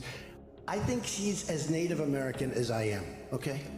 That I will tell you. And then out of nowhere, an old video resurfaced where Trump stated at a 1993 Indian Affairs Committee hearing, "They don't look like Indians to me, and they don't look like the Indians." Now, maybe we say politically correct or not politically correct. They don't look like Indians to me, and they don't look like Indians to Indians. And a lot of people are laughing at it, and you're telling how tough it is, how rough it is to get approved. Well, you go up to Connecticut, and you look.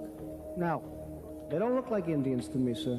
Now, on the surface, the media painted the picture around this time as if Trump was mocking Elizabeth Warren and the American Indians, when in fact he was simply exposing the fraudulent activities surrounding the acceptance of new members of Indian tribes and nations alike, in which I'll go into this topic a lot more here in this video linked above. So now, in the 1993 video where Trump stated that they don't look like Indians to me, let's go over that information that some of these news media outlets either overlooked, never looked at, or purposely bypassed altogether in order to control the narrative.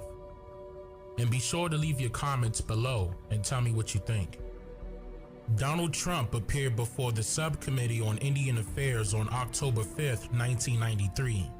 And according to the transcript of this particular hearing, a lot of what was mentioned here has been edited out of the video by whomever news media company released this video, in part for defamation purposes solely directed at Trump's reputation as a credible source for Robert Torricelli's proposed legislation on the Indian gaming industry. You are in the fighting ring of history. We stand with the people of Ashraf. We stand with the MEK. We stand with the people in the streets of Iran fighting for freedom. We stand for freedom. You stand to defend your corruption, your oppression, the denial of freedom. One of us will win, one will lose, one will die, one will live, and I'm betting on us every day of the week.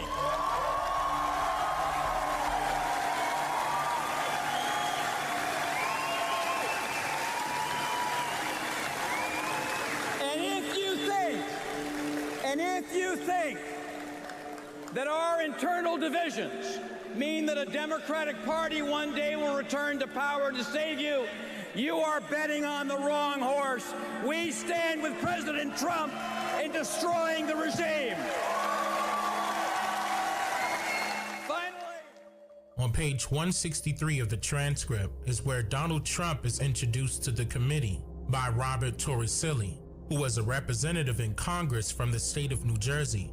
But just before Trump was introduced, Robert informed the committee of some very important concerns surrounding the Indian gaming industry. It says here that Robert stated to the chairman, "For almost a century, my state and many areas of this country have been plagued with the scourge of organized crime. It has been a parasite on businesses that have legitimately attempted to operate in my state, and indeed been an embarrassment to many parts of our community. After extraordinary efforts by the federal government and significant changes in the law in recent years, by any accounts, we are close to breaking the back of organized crime. But an extraordinary irony is arising. Just as we find family after family that are being broken, it is my own judgment that a drowning mafia is being tossed a lifeline for its own survival. Unregulated casino gaming without supervisions to do background checks or investigations has opened an enormous door for the survival of organized crime as we know it. Indeed, a multi-billion-dollar operation is already operating in this country. Without question, some of the 175 operations in 26 states are already compromised. It can be no surprise that 22 serious allegations have already been made concerning some of these operations. Mr. Chairman, I think just for a moment it bears citing what some of these allegations are. I will not attempt to name most of them, but I will mention only a few. The state of California, Barona Rancheria, Stuart Siegel admitted to being a front for organized crime. He has for a while headed the tribe's management firm. Cabazon Indian tribe in California, after tribal vice president Fred Alvarez began complaining of money skimming, he mysteriously was found dead with 2 friends. The Rincon Indian Reservation in San Diego County, Sam Wings and 8 other organized crime figures were indicted, and a 15-count indictment compromised of felony charges. Jackson Rancheria, Anthony Tumac managed a bingo hall in 1985. He recently was convicted as being head of the Lucchese organized crime family. The state of Minnesota, the White Earth Tribe, Angelo Medjere, an alleged associate of the Pittsburgh organized crime figure, Carmen Ritchie, an alleged associate of New Jersey Scarfo, who indeed had attempted to penetrate New Jersey casino gaming in previous years, has raised an investigation by law enforcement personnel. In the state of New York, as I cited earlier, in the Mohawk tribe, an associate of John Gotti was arrested for shipping slot machines to the reservations. And in my own state of New Jersey, the Ramapo Indians employed one Robert Frank as a consultant. He was later convicted, along with Mr. Asaturo, of racketeering and extortion, of being the head of New Jersey's Lucchese crime family. Not anecdotes, Mr. Chairman. 22 states, 22 instances where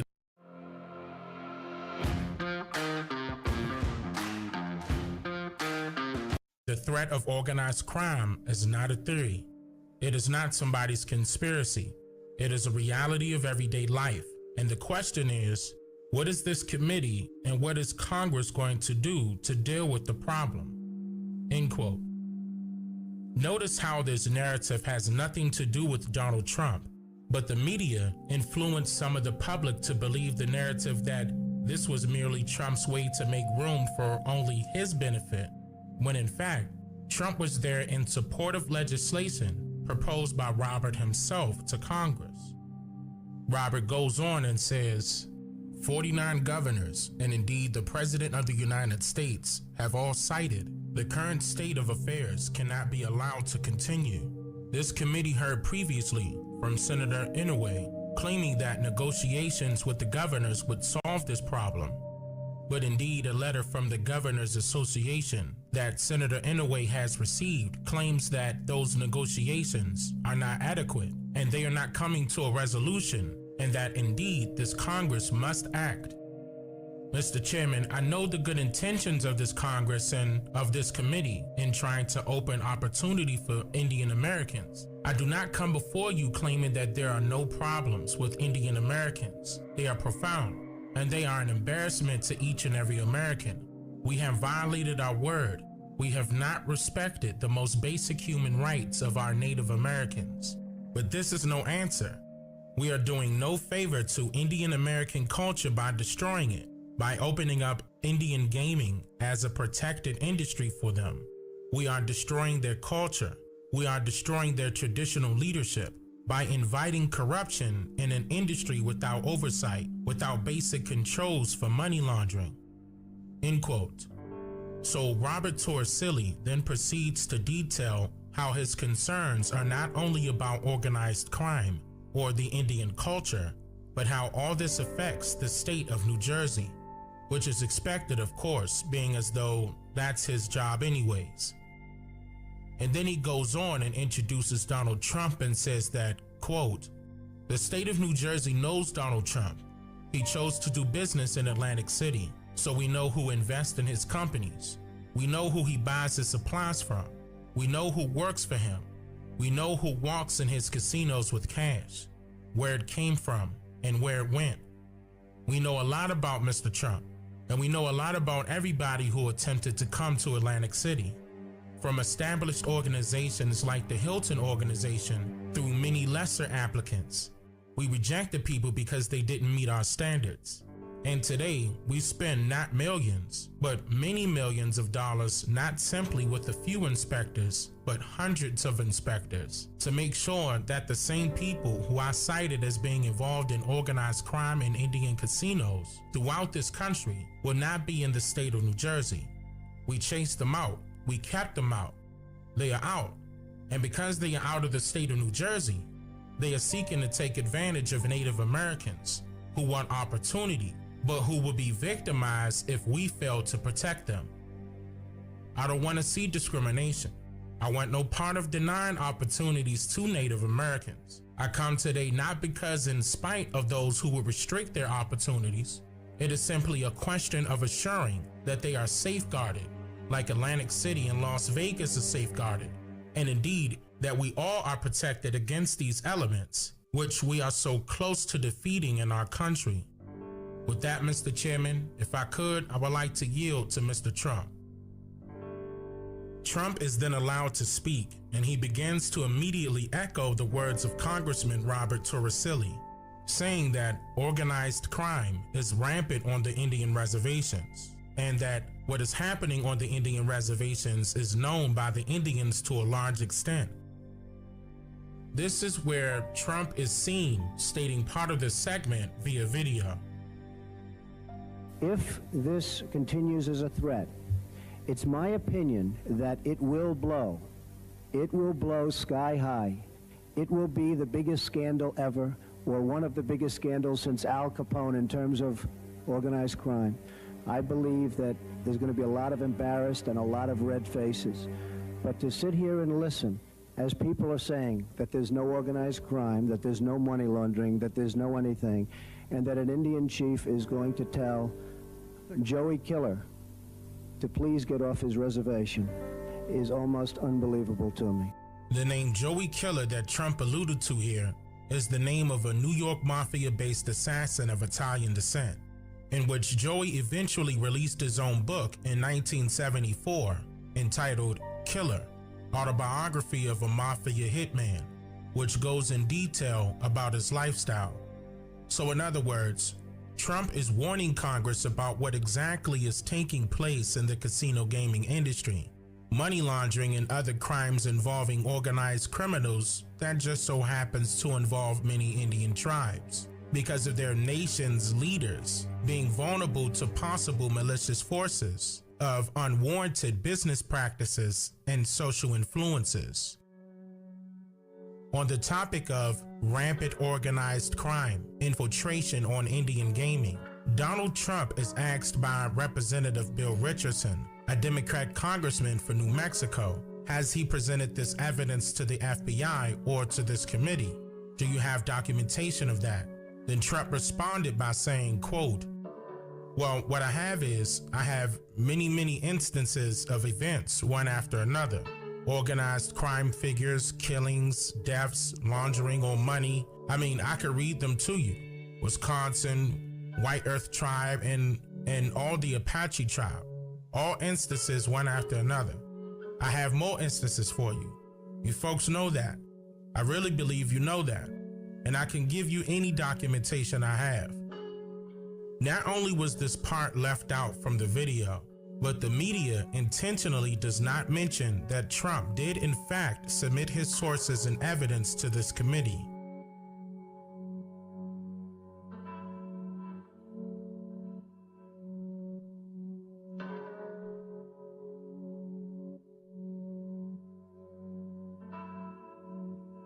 After Trump stated that the Indians has no help against outside infiltration, Richardson replied by saying, quote, well, Mr. Trump, I don't agree with that.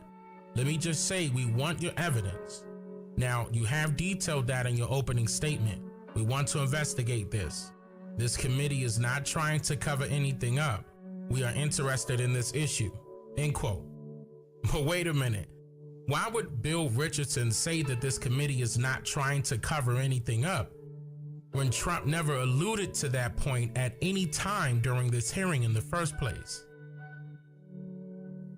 Did he inadvertently admit to the committee's possible involvement of any of these crimes? This is also where the video picks up exactly, and you hear the other half of Richardson's reply to Trump. You have basically stated that the problem seems to be that the FBI doesn't have any people, or is that correct? Is the issue that you... No, I think it's far beyond that. I think that people have got paper bags over their faces and nobody's looking. Everybody, it seems to me, from even just a common sense standpoint, knows what's going on. The video is then edited here to remove the part where Trump continues on with his statement by saying, quote, I can tell you this, in New Jersey, you have what is called a blacklist, or a list of people that we're not allowed to do business with. These people were a constant source of irritation. I can supply the list of names if you would like the list of names, but it was a large list of names, and these were not very good people, and some of them were plenty rough. These people were a constant irritation, a constant problem.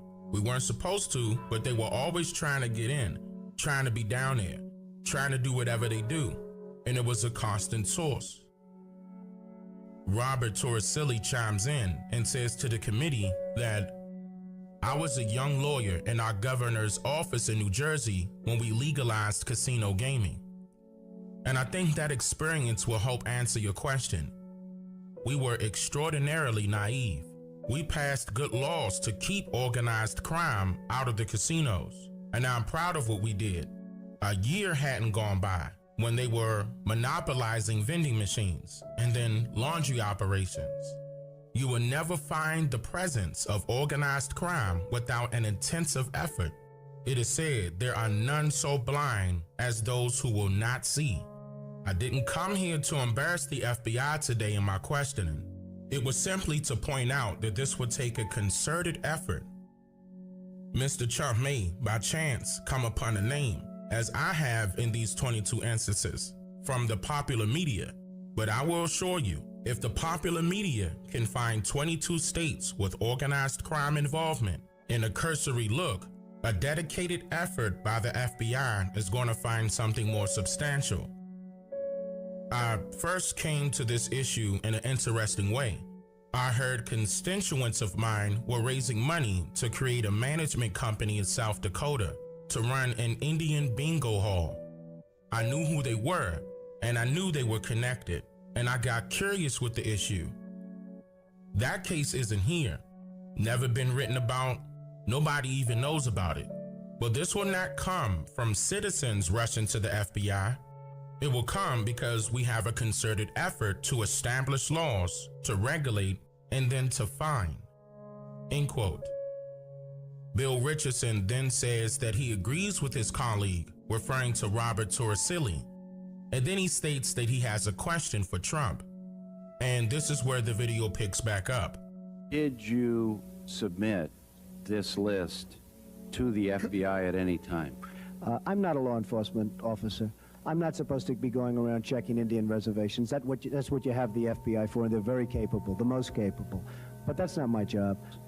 Then the video is edited again here to leave out the rest of Trump's reply, which he says, quote, "My job is to come here and tell you that from a standard of the largest casino operator in the world, which I am, I would tell you that there is no way the gaming industry is going to be controlled and not be totally taken advantage, and in my opinion, totally taken over in almost every instance by the mob. There is no way that the Indians are going to protect themselves from the mob. There is no way." Bill Richardson responds by saying, quote, "But we have no evidence that the FBI has checked any of the 22 instances out." Then Trump says, quote, "You can't have evidence when the FBI doesn't have one man assigned to Indian gaming. How can you have evidence? That is exactly the point." This transcript is not really hard to track down, but I'll be sure to add a link on my Patreon so that you all may have copies of this transcript along with all of the evidence presented during this hearing. Log on to patreon.com/Dane Calloway and click the link attached to this associated post to download your copies. The video is then clipped to the part where Representative Neil Abercrombie, I think that's how you pronounce it, a Democrat of Hawaii, as he seems to be annoyed with Trump during this portion of the video. You indicate that they don't pay taxes. I didn't indicate they don't pay taxes. I said they're not paying taxes on casino. Oh, that's not because the on... profits from it are to go to the reservations. Oh, really? Then, as you can see, Trump's reply is immediately edited out from the video. At this point of the hearing, according to the transcript, Trump continues by saying, quote, "Oh, really? What about the $400 million profit that they get? The 300 Indians?" Then Neil responds, "If you would, Mr. Trump, if you would get less rhetorical and more back to the facts, I think we could get somewhere with this testimony. The profits go back to the reservation, go back for expenditures on behalf of Indians. Therefore, a logical person, you are the one who has brought up the question of, it stands to reason, and we have to use common sense.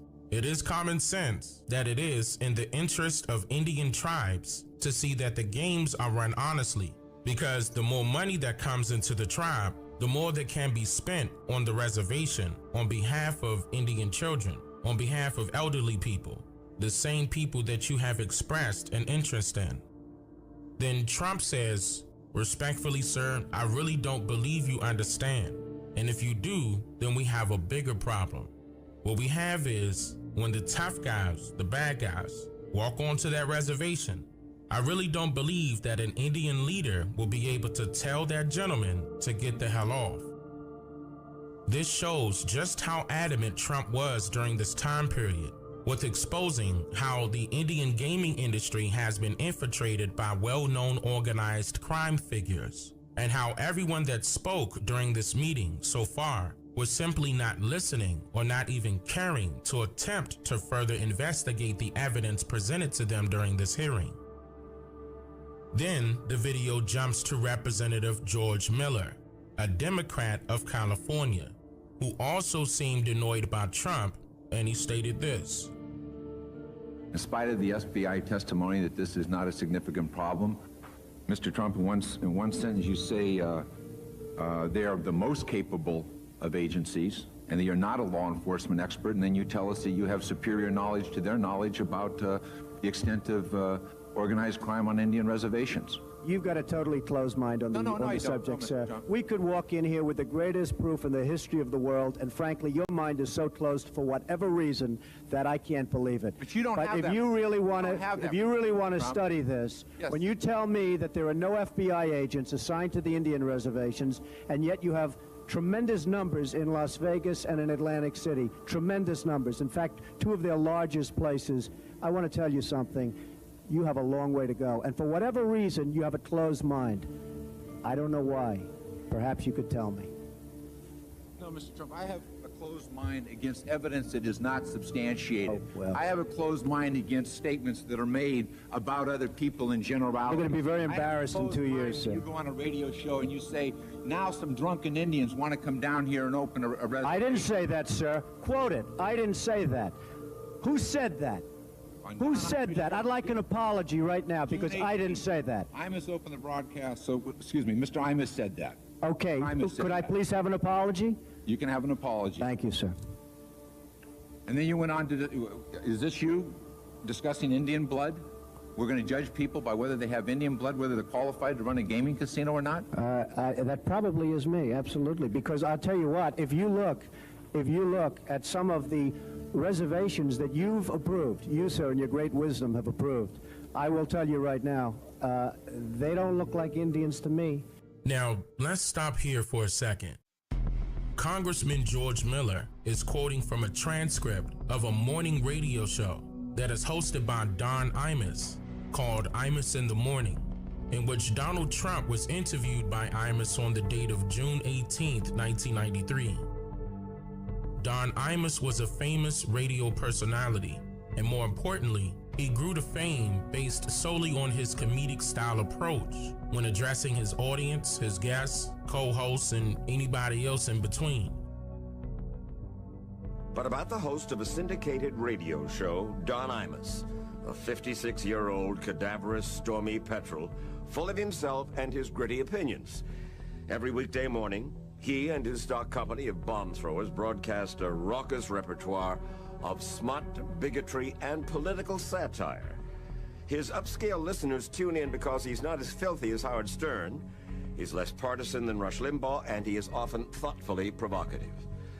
A little over a week ago, when Imus spoke at a dinner in Washington for media bigwigs and political hotshots, he attacked just about everyone in sight, including the President and the First Lady, some would say viciously.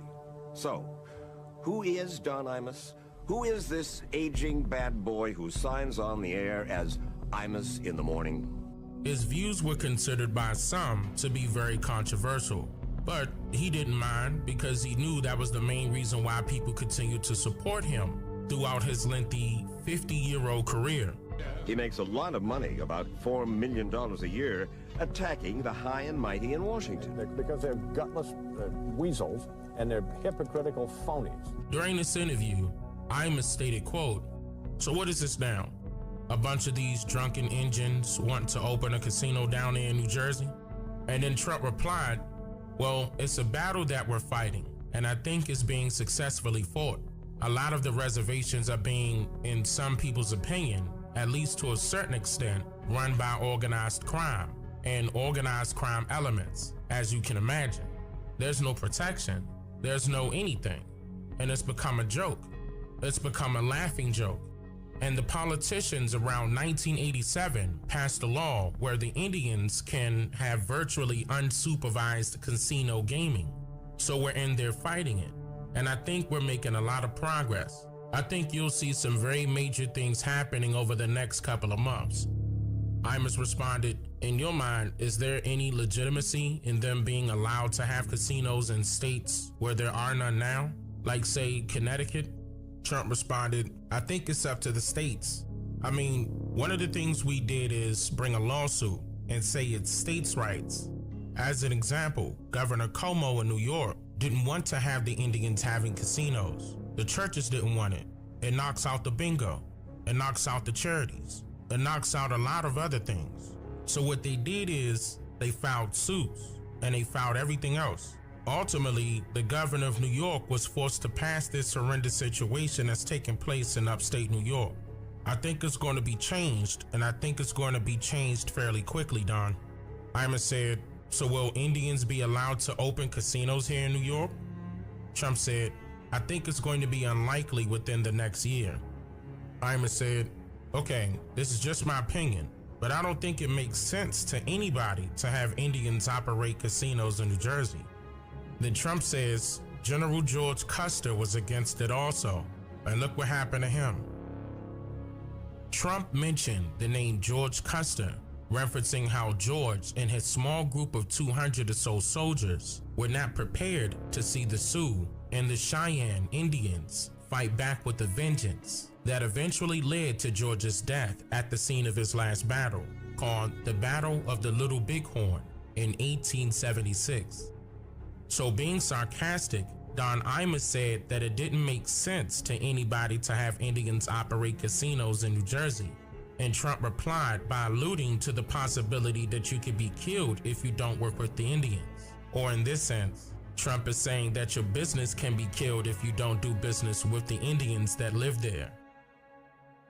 Imus responded, but in New Jersey, obviously you have 3 casinos. You already have casinos. Trump says, right, but the difference is I pay taxes. The Indians aren't paying any taxes. The Indians aren't putting anything back into what's happening. The funny thing is Cuomo was forced to put, and now all of a sudden they send him certified letters. We want bridges. They call it the sovereign nation. They call it a nation. This great sovereign nation, the Indian tribes. All of a sudden, it's nations. Before, it wasn't a nation. Before gambling, now it's this great sovereign nation.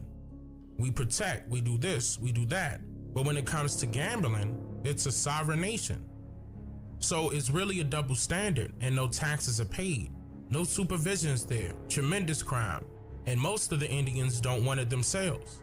The leaders, all chiefs and no Indians, and the leaders want it for the obvious reason. But I think it's something that's going to end, or is certainly going to be supervised very, very stringently. Trump pointed out something very important here concerning the descriptions that were originally used and then later changed all of a sudden to represent a totally different purpose. Where Trump said they call it the sovereign nation, they call it a nation, this great sovereign nation, the Indian tribes. All of a sudden, it's nations. The term tribe is defined as a family race or series of generations descending from the same progenitor, meaning ancestor, and kept distant. And the term nation is defined as a large body of people inhabiting the same country or united under the same sovereign or government. The term nation is synonymous with words like kingdom, republic, federation, confederation, superpower, society, empire, and state, just to name a few things. This means that the term nation has nothing to do with the ethnicity of a group of people, like the Indians in this sense. The main purpose of a nation is to combine a large number of people, no matter their genetic makeup, under one umbrella of dictatorship by way of rules and regulations of one particular council of authorities, foreign and domestic. So this means that if you shall join a nation, then you must simply abide by their laws regardless of your opinions of who they shall choose to do business with. And in most cases, the leaders of these nations are strictly the beneficiaries and not its nation's members. And Trump sarcastically alludes to this fact here in the interview when Imus asked him, would there be any reason, if push comes to shove, for you to become a member of these tribes? And Trump responded, well, I think if we lost various things, I would perhaps become an Indian myself. Imus came in and said, do one of those Robert Bly deals. Don Imus mentioned the name Robert Bly, who was famous for influencing men to become somebody that they are not. So continuing on with the joke, Trump replied saying, Well, I think I might have more Indian blood than a lot of the so-called Indians that are trying to open up the reservations. I looked at one of them. Well, I won't go into the whole story, but I could tell you, I said to him, I think I have more Indian blood in me than you have in you. And he laughed at me, and he sort of acknowledged that I was right. But it's a joke. It's really a joke. So right here, Trump is hinting at the idea that there are people that are trying to open up reservations at that time who shouldn't be, merely because they're not even full-blooded Indians, joking by saying he's more of an Indian than they are, when he's actually alluding that some of these people looks just like him, but could claim to be an Indian unmolested, and it's not right. Imus followed up by saying, a couple of these Indians in Connecticut look like Michael Jordan, frankly. Trump said, I think if you ever been up there, you would truly say that these are not Indians. One of them was telling me that his name is Chief Running Water Sitting Bull. And I said, that's a long name. And he said, well, just call me Ricky Sanders. So this is one of those Indians. I'll tell you, they got duped in Washington. And it's just one of those things that we have to straighten out. End quote. Now here, Don Imus makes the statement that a couple of these Indians up in Connecticut look like Michael Jordan, frankly, which is his comedic way of telling the truth. But then Trump starts his reply to him with, I think if you ever been up there, alluding to Imus that he hasn't seen what Trump has recently witnessed there. And it's apparent that things have since been changed or is totally different from what someone may assume it was originally. Trump detailed a hidden message with his story where he referenced a Chief Running Water Sitting Bull, but also known as Ricky Sanders. Trump is alluding to the many pseudonyms used by Benjamin Franklin as the author of various published books, like for example, The Poor Richard's Almanac was written by Richard Saunders on December 19, 1732. But this is also one of the alleged pseudonyms used by Benjamin Franklin himself. So Trump was indicating here that some of these Indians are simply disguising themselves as being someone that they are not.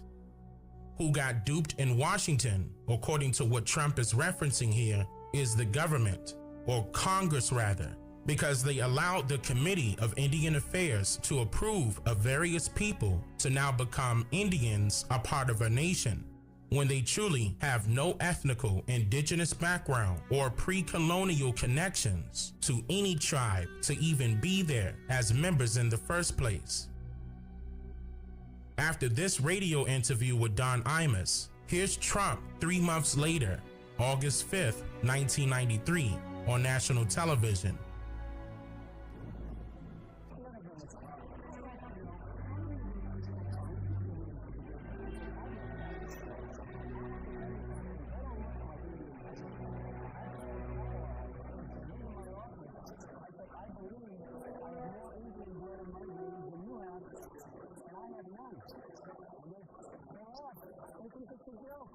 So Donald Trump was not only exposing the fraud connected to the billion-dollar gaming industry, he was also exposing just how fraud some of the Indian leaders of some of the newly established Indian nations are as well, which should make you ask some serious questions. Like, why is there a committee in existence whose duty is to accept or decline applications to become a member of an Indian nation of America? Why must you apply to become an American Indian versus proving that you are Indian by way of records of one's family relations that do exist? Why do you think that some Indian nations only accept specific documents of particular time periods and not all documents of key time periods? Why is it promoted to so-called blacks to take genealogy DNA tests to prove their genetic makeup when all of the Indian nations do not accept genealogy DNA test results as evidence of one's genetic makeup overall? Why should so-called blacks accept it and the Indians don't? Keep in mind that this was the May 18th, 1993 radio interview used in part during Donald Trump's testimony hearing 5 months later on October 5th, 1993.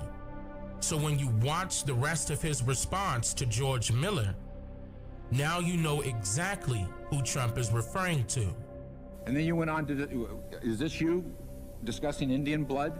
We're going to judge people by whether they have Indian blood, whether they're qualified to run a gaming casino or not? That probably is me, absolutely. Because I'll tell you what, if you look at some of the reservations that you've approved, you, sir, in your great wisdom have approved, I will tell you right now, they don't look like Indians to me.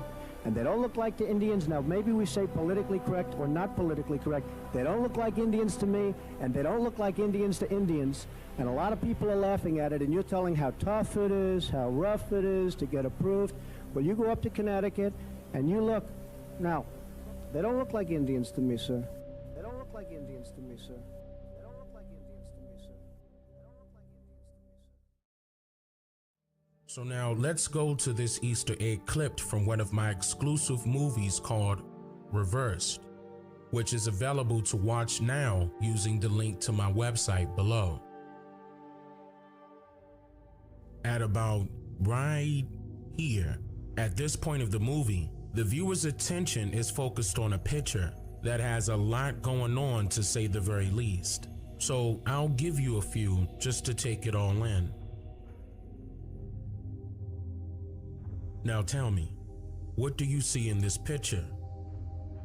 You may have noticed that the people who are depicted in this image are of a dark hue in complexion. And you will find that some of the people are wearing feathered headdresses, with the feathers pointing to the sky and not the ground. A few are also seen here wearing wraps or turbans. One of them is seen carrying arrows on his back and holding a bow in his right hand. The setting of this image appears to be taking place inside of an ancient spiritual dwelling, being as though we see that many people are formally gathered inside of this one location, with some kneeling and displaying gestures with their hands as if they are praying or meditating, or paying respects to this large statue-like figure standing on top of a decorated, elevated platform. This image was used in a very historical book that was released in London, England during the year 1671, in which the original title of this book was translated from Dutch to English at the time of printing as America, being the latest and most accurate description of the New World, which was written by author John Ogilvy, with cartography credits to Arnoldus Montanus. What is very important to note here is that all of the images utilized throughout this book were borrowed from the late 1590s watercolor collection of illustrator John White. And on page 139 of this book, the author titles it in English as Virginia. Now, some of you who have been subscribed to my channel for some years now can recall me informing you about this book throughout many of my previous documentaries, vlogs, and live streams here on my channel, because of how important it is when it comes to first European contact with some of the original inhabitants of this land, which most of you know now as North, Central, and South America. And let me add that this book also outlines some of the British colonialism taking place throughout the East and West Indies of the Americas during that time period. As I've been mentioning on numerous occasions ever since 2015, this historical book can be seen in person at the Library of Congress in Washington, D.C. And it is also held by the New York Public Library under the Lionel Pincus and Princess Furyao Map Division of catalog number B144-67885. It is also found in the Lawrence H. Slaughter Collection under catalog number 3050 and it is also held by the National Endowment for the Humanities Society under early maps of the Mid-Atlantic seaboard. You know how I like to cross-reference my research materials, right? So now, what I want to point out to you next is how deceitful American history can be when it comes to official historical accounts of already existing unmolested primary sources. And here's what I mean by that. For example, as of May 13th, 2015, the Virginia Historical Society claims that, quote, in 1671, the Amsterdam printer Jacob Moores published America by Arnoldus Montanus, a compilation in Dutch of historical accounts from North and South America. Montanus. For the ones who know safety isn't a catchphrase, it's a culture, and the ones who help make sure everyone makes it home safe. For the safety-minded who watch everyone's backs, Grainger offers supplies and solutions for every industry, as well as safety assessments and training to keep your facilities safe and your people safer. Call, click Grainger.com, or just stop by. Grainger, for the ones who get it done. Choosing the images used inside of this book. And if the Virginia Historical Society wasn't so lazy at researching, they would have discovered the illustrator's name of these images, who I mentioned earlier as being John White, instead of jumping to their own assumptions, which are royally inaccurate. Or maybe you out there concur with the saying, all things happen for a reason, and you may think that this story was told this way intentionally, which should make you ask some questions. Like, why would the Virginia Historical Society claim that since Montanus was a Jesuit, that he would, quote, apparently sought illustrations that emphasized the non-Christian heathen character of Native American religion, when he wasn't even the illustrator of the image to begin with? And why would the Virginia Historical Society claim that the artist of these images is unnamed, meaning that they don't know his name or anything about him, but then proceed to give their opinions of this same artist as if they now know him by claiming that he, quote, borrowed from images of Mexican Indian practice? Is there really such a thing called a Mexican Indian practice, when the majority of the so-called Mexicans were historically followers of the Catholic Christian practice? The reason why they don't want you to look into the artists is because you will discover what really happened, which was that other artists were later hired to reproduce counterfeit images with European influence of some of these prominent images of North and South American cultures, along with their inhabitants. According to the New York Public Library, the title of this image read as King Powhatan, which is in fact misspelled here by the author, but you'll find that these types of errors are a common thing to happen, especially when dealing with foreigners writing our American history anyways. Where the Virginia Historical Society claims in 2015 that White borrowed from images of Mexican Indian practice, they are referring to the large statue-like figure you see here, smoking from a large pipe in ceremony, which is an actual representation of the spiritual guardian known as Kawasa by the indigenous Algonquin-speaking people located throughout the southernmost regions of North America, like Virginia, Maryland, and the Carolinas, just to name a few. But prior to this 1590 watercolor painting by John White being borrowed for the use of John Ogilby's book in 1671, it was also borrowed but fraudulently reproduced by engraver and publisher Theodore de Bry to look like this, with the release of a book that he published for author Thomas Harriot during the year 1590. Indeed, there's something wrong with this image. all the way down to the German text utilized surrounding the image itself. This engraving is being held right now by the Art Museums of Colonial Williamsburg in the state of Virginia.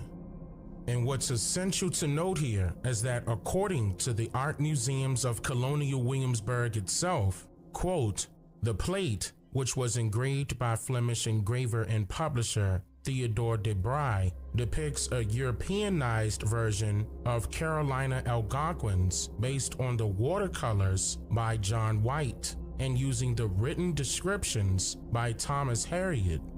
In 1590, de Bry published Harriot's texts with engravings based on White's watercolors in a book entitled A Brief and True Report of the Newfound Land of Virginia, which was published in English, French, German, and Latin. The book provides the first printed English record of Sir Walter Raleigh's attempts to plant a colony in the New World. Although described in the title as Virginia, it delineates the region between the mouth of the Chesapeake Bay and Cape Lookout, North Carolina. He writes, quote, the inhabitants of this region have an idol called Kawasa, wrought from a wooden trunk, 4 feet high. This idol was kept in the temple of the town of Sakota as the guardian of the royal corpse. End quote. Also, let me clarify that this image does not depict that our ancestors were worshiping this large figure, but more so paying respects to it. In fact, John White created the majority of his images with small and large people in size to indicate that the larger figure is a living person of royalty, sort of like a king or a chief in this sense. This also makes sense as to the reason why the New York Public Library and the Library of Congress have both indicated that the original title of this watercolor painting is King Powhatan, being as though some of the many Algonquin-speaking tribes were members of the Powhatan tribe living within this general southeastern area that was once called the Colony of Virginia by European immigrants from London. So now that we know for sure that this image was a reproduced counterfeit copy, that immediately nullifies all other copies of this same image that were produced by other artists soon after.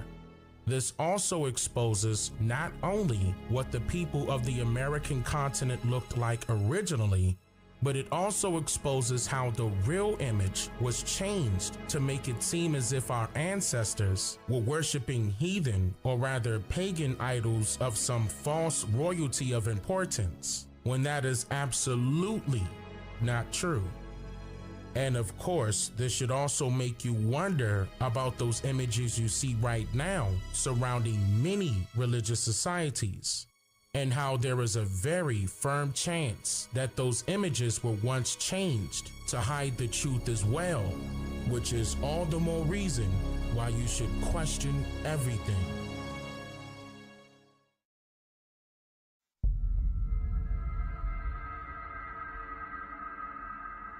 We suggest that Negroes vote for in the coming election. I wouldn't suggest that they vote for any party or either party.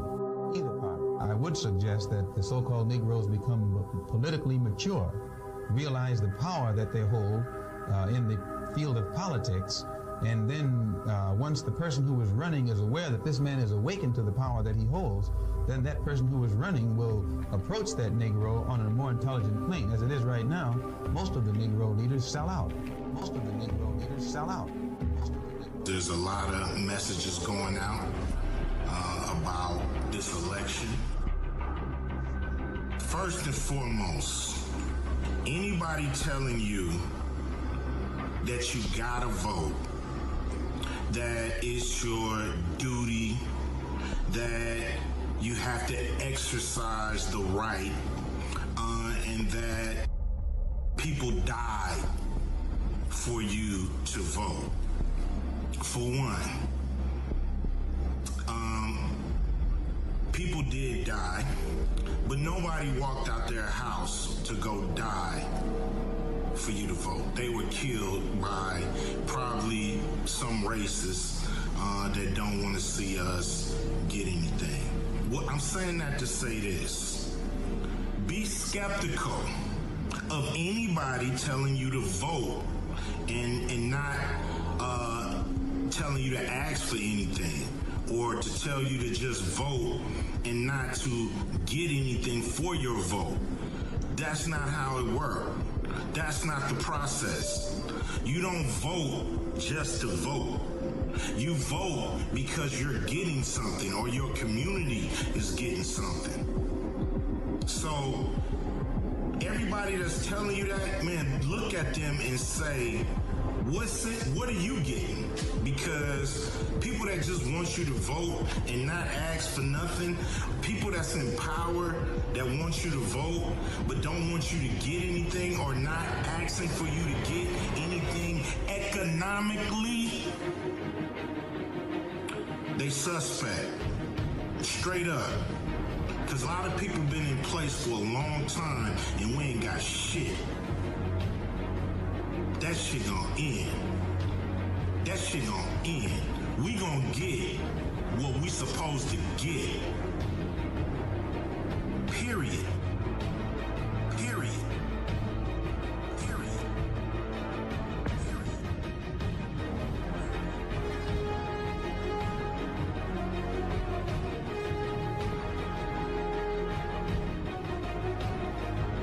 Mr. Carmichael, do you see any change in atmosphere in the South? Do you think that we are approaching a more militant or revolutionary stage in the civil rights movement in the South? Yes, I certainly think so. I think we're moving now into a political arena. And I think that what Negroes are now tampering in, what they're tampering with, will touch the entire country. To be very precise, for example, many Negroes who registered to vote have been evicted from their lands in Lowndes County. People who have worked on plantations for 35, 40 years, because they registered to vote, have been evicted. Any minority that has a block of votes that stick together is in a strategic position. Either way you go, that's who gets it. You're in a position to determine who'll go to the White House and who'll stay in the doghouse. You're the one who has that power. You can keep Johnson in Washington, D.C., or you can send him back to his Texas cotton patch.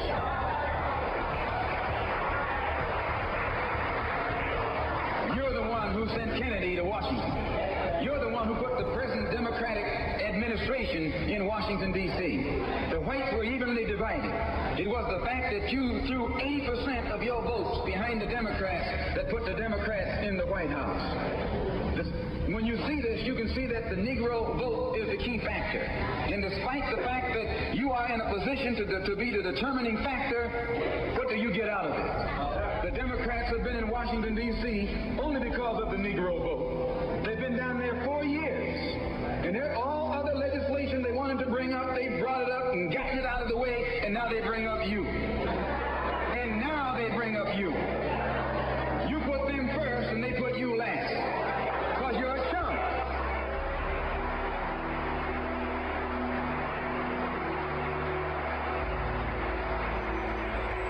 A political chump.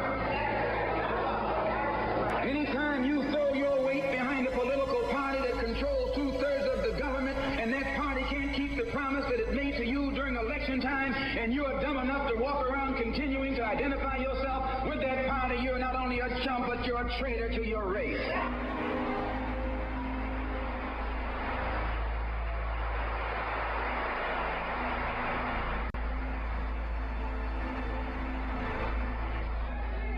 What kind of alibi do they come up with?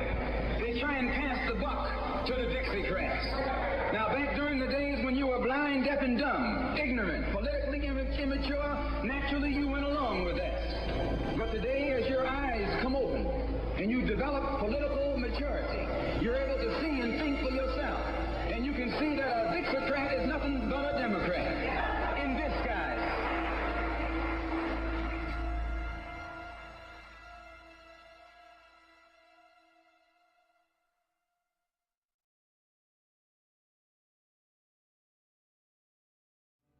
Osio, everyone.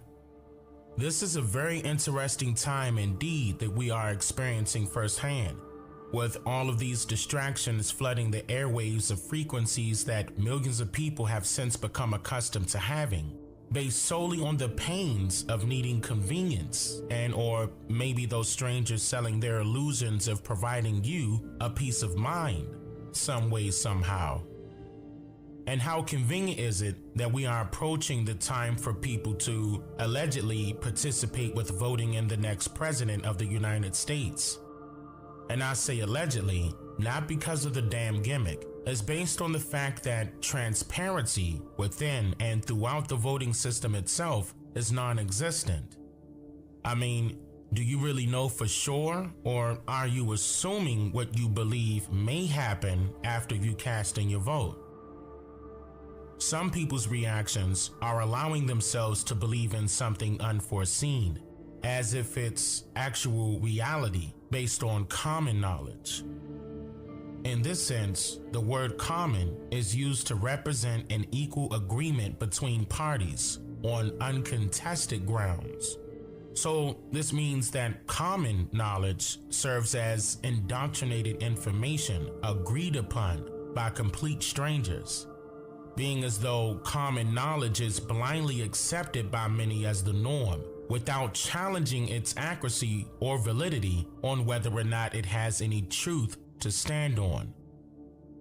So since the word know is in knowledge and the word lie is in belief, why is it not considered common knowledge to know for sure about something versus believing that it could make sense?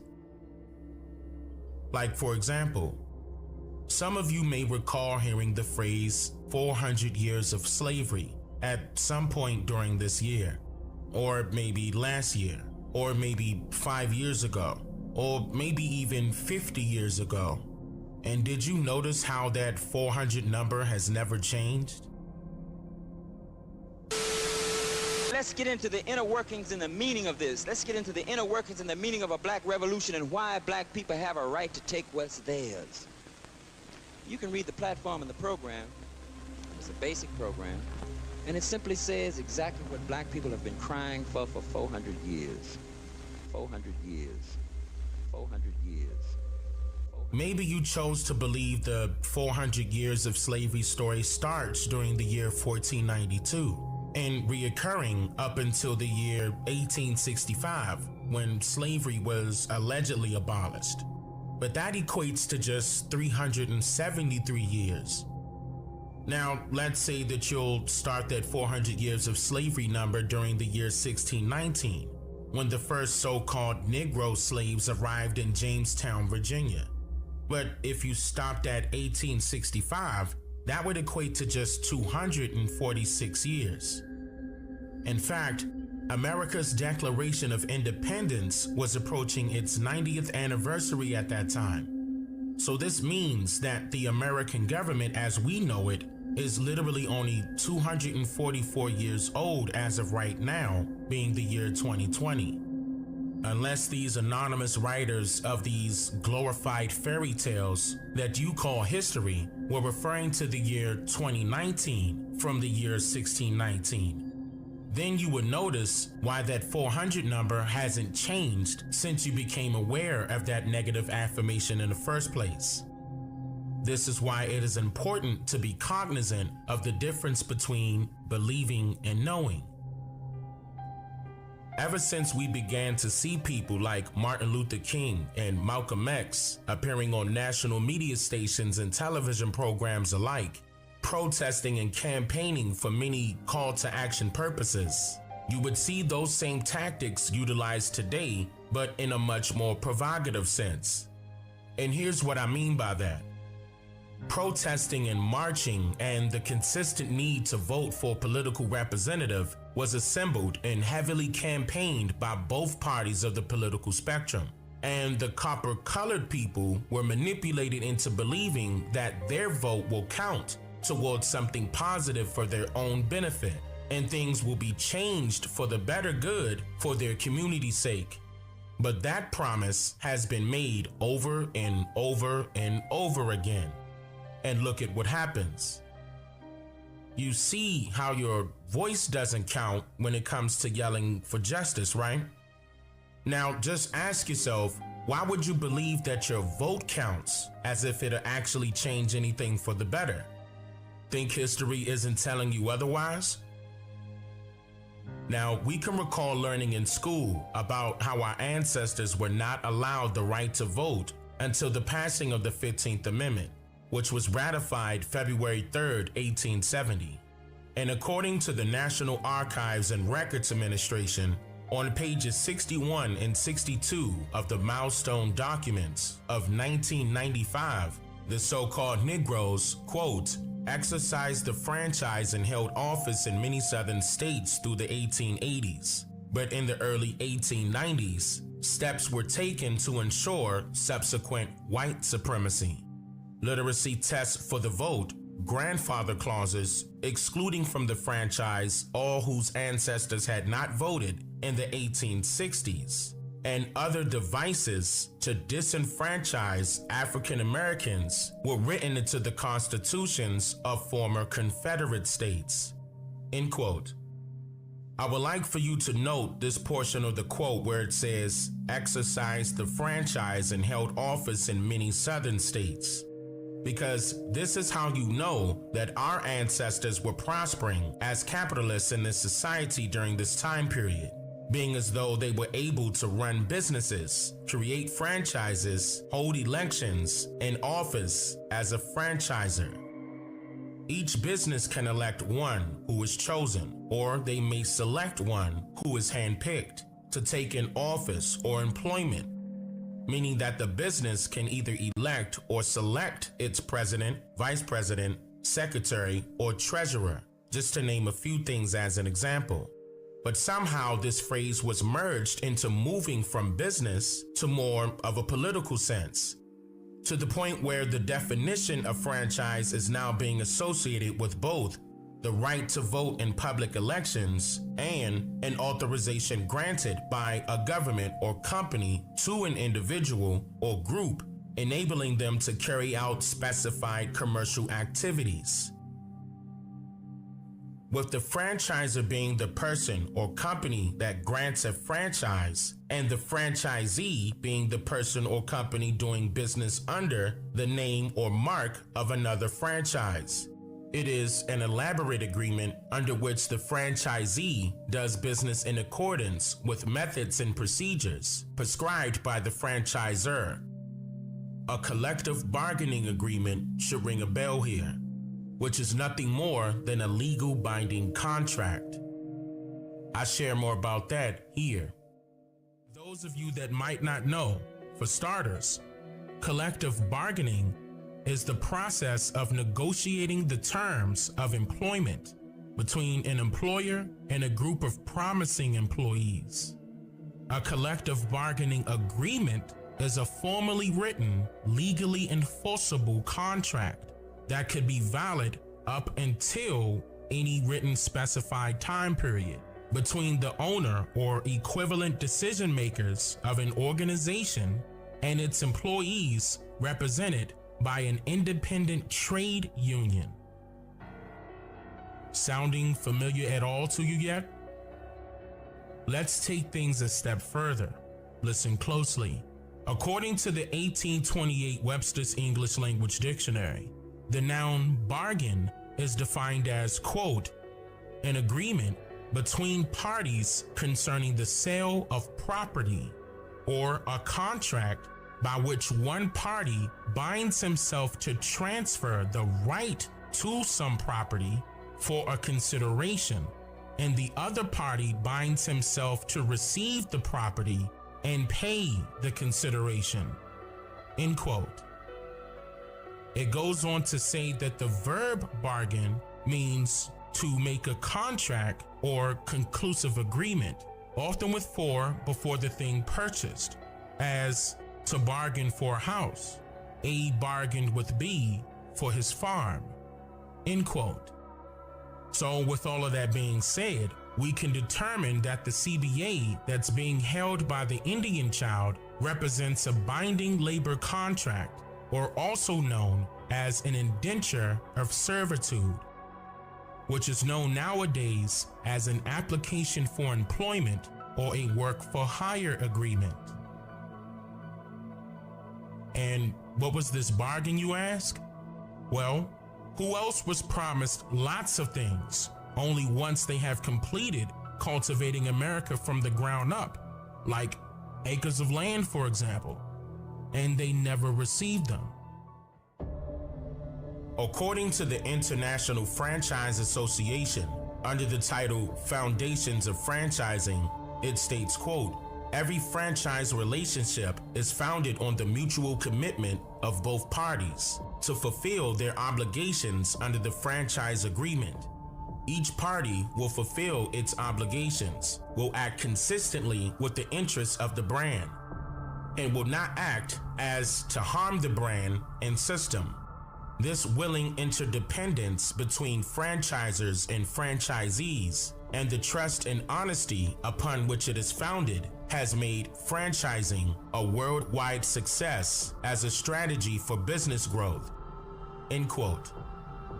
In which all of this should make you wonder, could it be possible that once a person signs up to vote, then that individual has now consented to entering into a legal binding contract inadvertently? Mr. Carmichael, do you see any change in atmosphere in the South? Do you think that we are approaching a more militant or revolutionary stage in the civil rights movement in the South?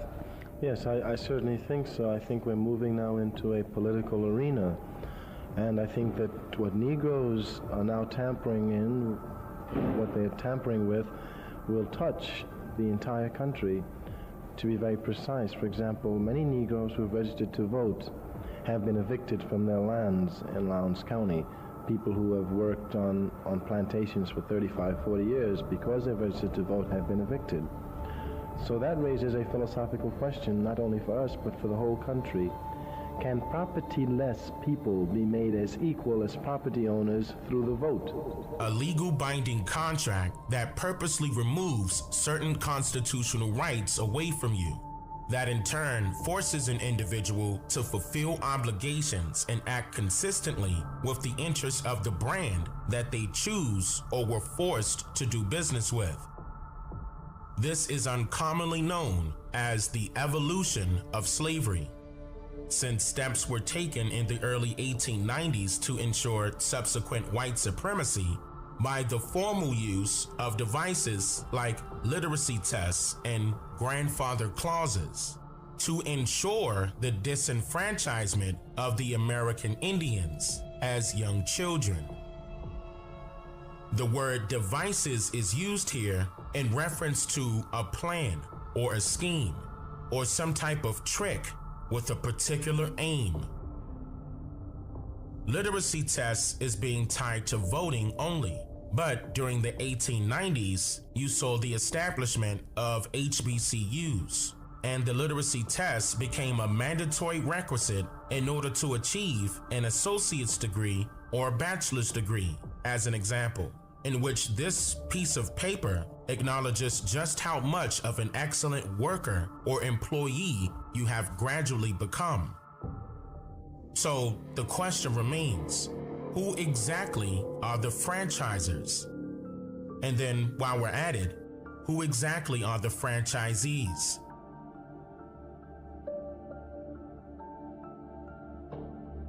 Looking back at it all now, you may recall noticing that during each presidential election, from Abraham Lincoln and beyond, substantial amounts of precedents will arise, conveniently aligning with the time period given to cast your votes in for the next president.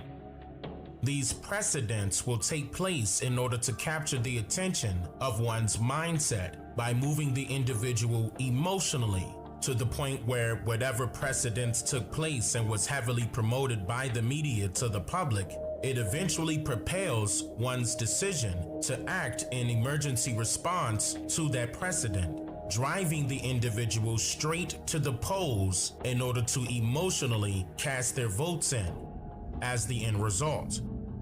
I'll give you an example here that you would least expect to be one. taking it back to the time period when the phrase Black Power was initially used. We want Black Power. We want Black Power. We want Black Power. The Neegies that were living throughout the North and especially the southernmost regions of America, aka Turtle Island, all fell victim to unprecedented acts of racial discrimination, especially when it came to regaining political powers they once had on a congressional level during the late 1870s. The 15th Amendment was ratified during the year 1870, which prohibited the states from denying any male U.S. citizen the right to vote based on, quote, race, color, or previous condition of servitude. However, by the time the Neegies sought to fill up those newly created political vacancies, particular people associated with the Dixiecrats, or rather known as the Democrats, conducted devious tactics against the Neegies, to say the least, to not only completely erase their reputations and representations in the political realm, but also icing their rights to vote against it all, by discounting their votes to just merely political jargon that eventually became campaign material or another form of entertainment over the years. So it wasn't until 95 years later, when the initial Voting Rights Act was signed into law by then President Lyndon B. Johnson on August 6, 1965, that forced the state governments to finally participate with previously enacted federal laws that allowed for the so-called Negroes to have the right to vote. So now, with this brand new allowance from the government finally afforded to the Neegies, both Republicans and the Democrats had to act fast with gaining the trust of the so-called Negro communities, and especially in the South. So what does a politician do when he or she wants to win an election with your votes? It's simple, really. They'll just play with your emotions.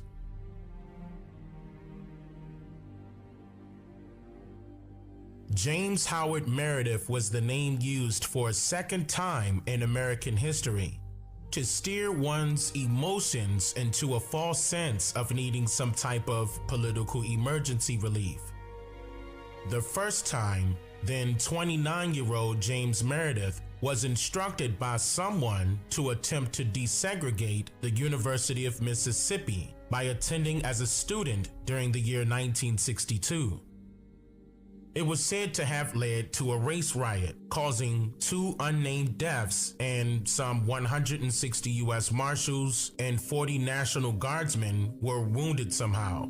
But with multiple race riots occurring throughout this time period already, this particular precedent was regarded as, quote, a pivotal moment in history of civil rights in the U.S. by the Department of Justice Project. James graduated in '63 with a degree in political science. He then continued his education all the way in Nigeria at the University of Ibadan. I could be mispronouncing that. Then he returned to the US 2 years later in 1965, and then out of nowhere, James Meredith randomly launches his March Against campaign, where he's back in the spotlight again for yet another political precedent. But this time around, the pot thickens, being as though he became a victim of an attempted murder, or so the story claims. During a very hot summer on the date of June 6, 1966, according to the National Archives, James Meredith set out to march from Memphis, Tennessee, some 220 miles straight to Jackson, Mississippi, with an African walking stick in one hand and a Bible in another, all by himself with nobody in attendance for support nor verification. But his goal was to, quote, inspire Negroes to register and go to the polls. But without any media presence, the internet, or any outcries of support for his cause, how difficult could it be for James Meredith to inspire people to go out and vote? It would be like trying to start a car on an empty tank. So That could only mean that a miracle must happen in order for people to even see what Meredith was attempting to do here. It was said that on the second day of his alleged one-man march, a very small group of unnamed people and a few journalists joined James just outside of Hernando, Mississippi. And a little after 4 p.m. during a hot summer afternoon, two photographers that just so happened to be sitting on the side of the road waiting for Coca-Cola to be delivered to them from a third photographer noticed James Meredith in their rearview mirror, marching up the side of the road behind them on the left side shoulder of US 51. According to documents held by the National Archives from the Department of Justice, a white male appeared on the scene by the name of Aubrey James Norvell, shouting out loud, "I just want James Meredith." Then he blasted a 12-gauge shotgun towards James, allegedly striking him in the head, neck, back, and leg. Contradicting reports claimed that he was shot by sniper bullets. And I must admit that it's great news, but it's also odd that he somehow survived. But besides all of that, how convenient was it for photographers and journalists to be there just in time to witness this entire precedent taking place? And if things can't be any more rendered, it was said that the shooter literally sat on the side of the road and waited patiently for the police to arrive and arrest him. Aubrey was sentenced to 5 years in prison, but 3 of those years were mysteriously waived for him. And with all of that being said, the miracle was achieved. Visual messages of James Meredith's scene, quote, ran in nearly every newspaper and magazine across the country. In one photo, Meredith screams out in pain from the blast of shotgun pellets torn into his back and head as he crawls across the highway, according to the Clarion Ledger. This exposes that the civil rights movement depended strictly on visual images for political effectiveness, which came with many pros and cons. And here's what I mean by that. In the book entitled For All the World to See, Visual Culture and the Struggle for Civil Rights, author Maurice Berger writes, quote, "It was not just through political or legal writing, but also through compelling images that the civil rights movement altered perception about race and thus advanced the case of black legitimacy within white America. Photographs of the brutality, intensity, and exigency of black Americans' struggle for racial equality appeared in great numbers in newspapers and magazines in the 1960s. The golden age of visual media in the country. White America could no longer ignore the ugliness of what was taking place. By placing the question of civil rights front and center, the mainstream press, intentionally or otherwise, forged a path through which this imagery could enter the minds and hearts of many Americans." End quote. Republican Senator Jacob Jarvis of New York said, "I know of nothing which has more keened the American people to the moral implications of the struggle for civil rights than the photographs which the American press and magazines have shown of actual events on the Southern Front. Political activism in the South led to political action in Washington." The 3 photographers that were on the scene were Vernon Merritt III, who was freelancing for Life magazine, veteran wire service photographers Jack Thornell and Sammy Parrish of United Press International and the Associated Press, along with news media reporter Tom Jarrell and cameraman Chuck Ferris of ABC News were all in attendance. All of this media coverage was conveniently present for Meredith's one-man march to be presented to the public as breaking news, all just to stroke your emotions to make you register and vote.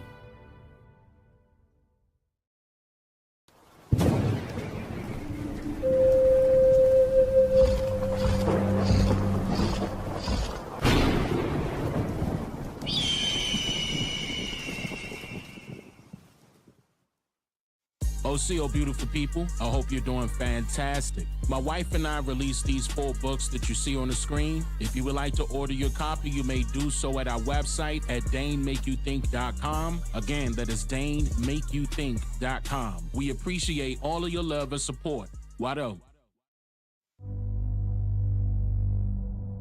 Produced by Dane Calloway and Tanisha Calloway. Watch this brand new documentary, Mother Rosa, right now at DaneMakeYouThink.com.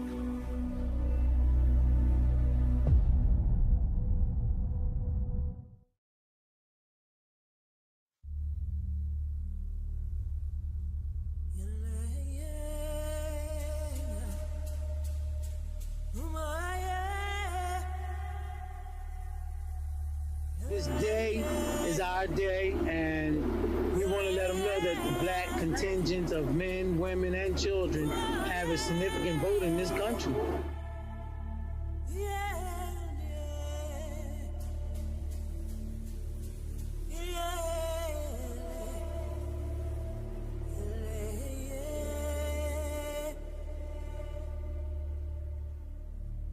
And what you are unable to accept is this. You always call it a minority problem. And it's true that black or non-white people are minority in any European capital. But we are not a minority in the world. You are the minority. And that's what you cannot face. All you really have, after all, are space shuttles, banks, and weapons. What you don't have anymore is me. Is me.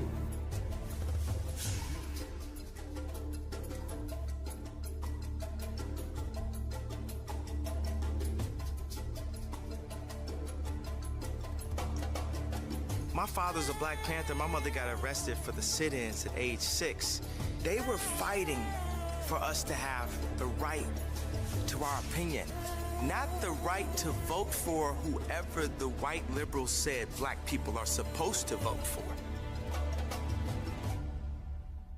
You get what I'm saying? And then James Corden went in and said, well, this president, you're Christian, and this president, I don't see anything Christian about him. I said, okay, so last year y'all tried to tell me who I'm supposed to vote for because I'm black.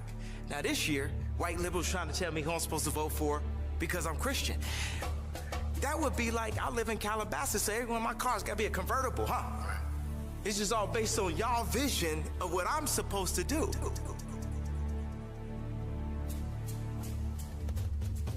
What is it you wanted me to reconcile myself to? I was born here almost 60 years ago. I'm not going to live another 60 years. You always told me it takes time.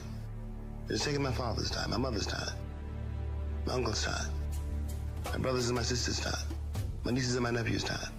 How much time do you want? For your progress. For your progress. For your progress.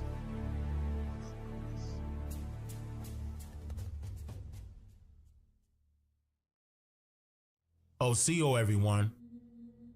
So I take it that you are well versed on what part 1 of this segment has to offer. And all of what I'm pointing out here during this time period is very essential to note when it comes to understanding why the so-called black vote has been discounted and undermined to the point where if the Negro shall decide to even go and register to vote under their own will, then there's a strong possibility that they may be evicted from their own lands and could possibly face losing their only means to make an income that allows them to provide for their families and maintain their farms. So let us begin things where we left off in part 1, where it was from this June 6, 1966 James Meredith precedent that provoked a young, aspiring civil rights activist by the name of Stokely Carmichael to finally have his opportunity to shine in the political spotlight on a national level. Stokely Standiford Churchill Carmichael was born June 29, 1941 in Port of Spain, Trinidad. Then he immigrated to the U.S. in 1952 at the age of 11, where he briefly resided in Harlem, New York with both of his parents until they moved to Van Ness in East Bronx, New York, which was predominantly an Italian and Jewish immigrant neighborhood at that time. What is very important to note here is that Stokely Carmichael was a member of the Morris Park Dukes gang in East Bronx, New York, in which he was the only person of color accepted into this organized crime-related street gang. Keep in mind that this was at a time period where you may believe that racism ran rapid throughout America, and so-called whites would be furiously opposed to working with so-called blacks in collaboration efforts. However, truthful history continues to prove otherwise. Many people that shared various shades of the color brown in skin complexion did not share the same life experiences as some others may have in most southern and northern states of America. And like millions of others, Stokely was one of those children. And we can all agree that racism is not something that you are born with. Racism has to be taught to an individual. So, without a doubt, now you know that it works both ways. In fact, it wasn't until Stokely's very first year of attending Howard University as a student in 1961 that he became aware of segregation and racial discrimination, sparking his interest in studying the already active civil rights movement with a few of his fellow classmates, undergoing discovery of all tricks of the trade. Stokely eventually joined the Nonviolence Action Group, which was the Howard campus affiliate of the Student Nonviolent Coordinating Committee, or SNCC for short, where he studied under the guise of various other students of particular colleges and universities, like Diane Nash, for example, who also didn't experience racism during her childhood until she later became a college student. I had never traveled to the South at that time, and I didn't have an emotional relationship to segregation. It's, I understood the facts and the stories, but there was not the emotional relationship. When I actually went south and actually saw signs that said white and colored, and I actually could not drink out of that water fountain or go to that ladies' room, I had a real emotional reaction to that. Diane Nash is one of the co-founders of SNCC, and she was also involved in the field operations of the Southern Christian Leadership Conference, whereas Dr. Martin Luther King Jr. was its president, and also one of the prominent leading influencers of the civil rights movement already underway. A then 21-year-old Stokely Carmichael grew to have a different approach to tackling various politically driven issues of concern, in which many of these ways were looked down upon by his fellow colleagues who disagreed with disengaging from being moral supporters of nonviolence and loyalists to Dr. King.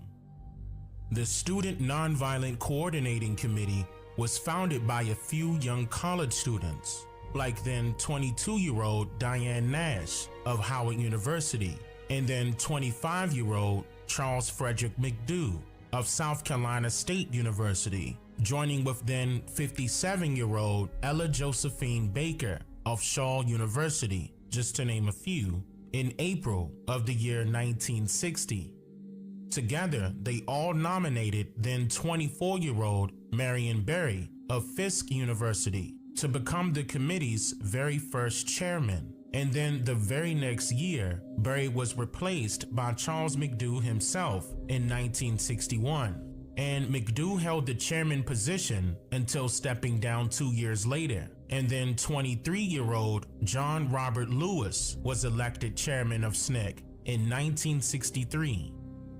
Now, by this time period, members of SNCC found themselves becoming victims of their own demise when it came to firm mutual agreements on various causes of some high-profile concerns within their own student committees.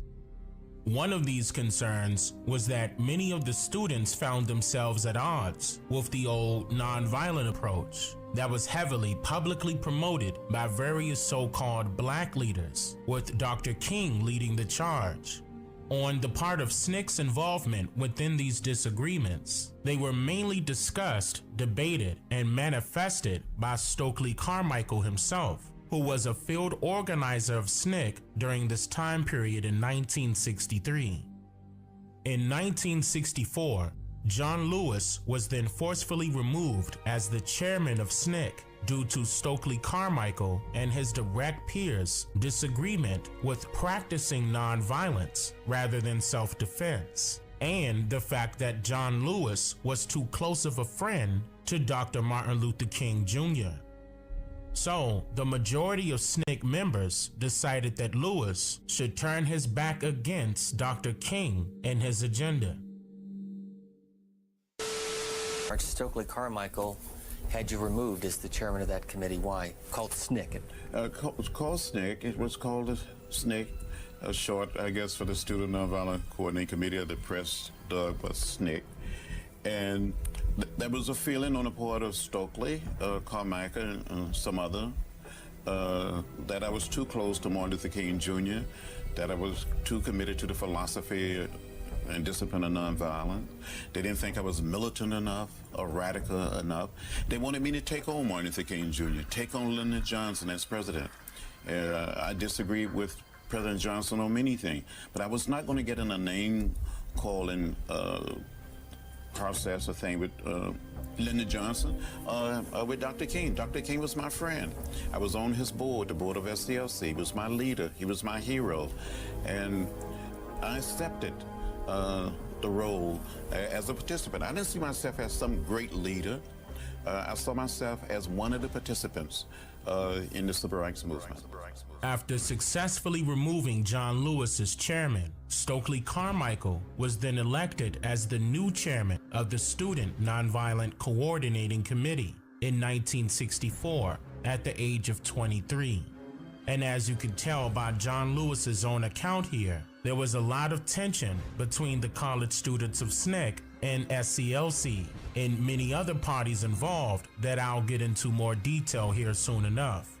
Once Stokely became the chairman of SNCC in 1964, he quickly realized that he needed to stick with Dr. King and his political motives, agendas, and participation in various precedents that Dr. King involved himself in, all just to gain the attention of Dr. King's viewers, listeners, supporters, and media presence. And here's what I mean by that. Just as well as the other college students who participated in the civil rights organizations they created, Stokely Carmichael was one of those college students who participated with influencing numerous people of color to go and register to vote.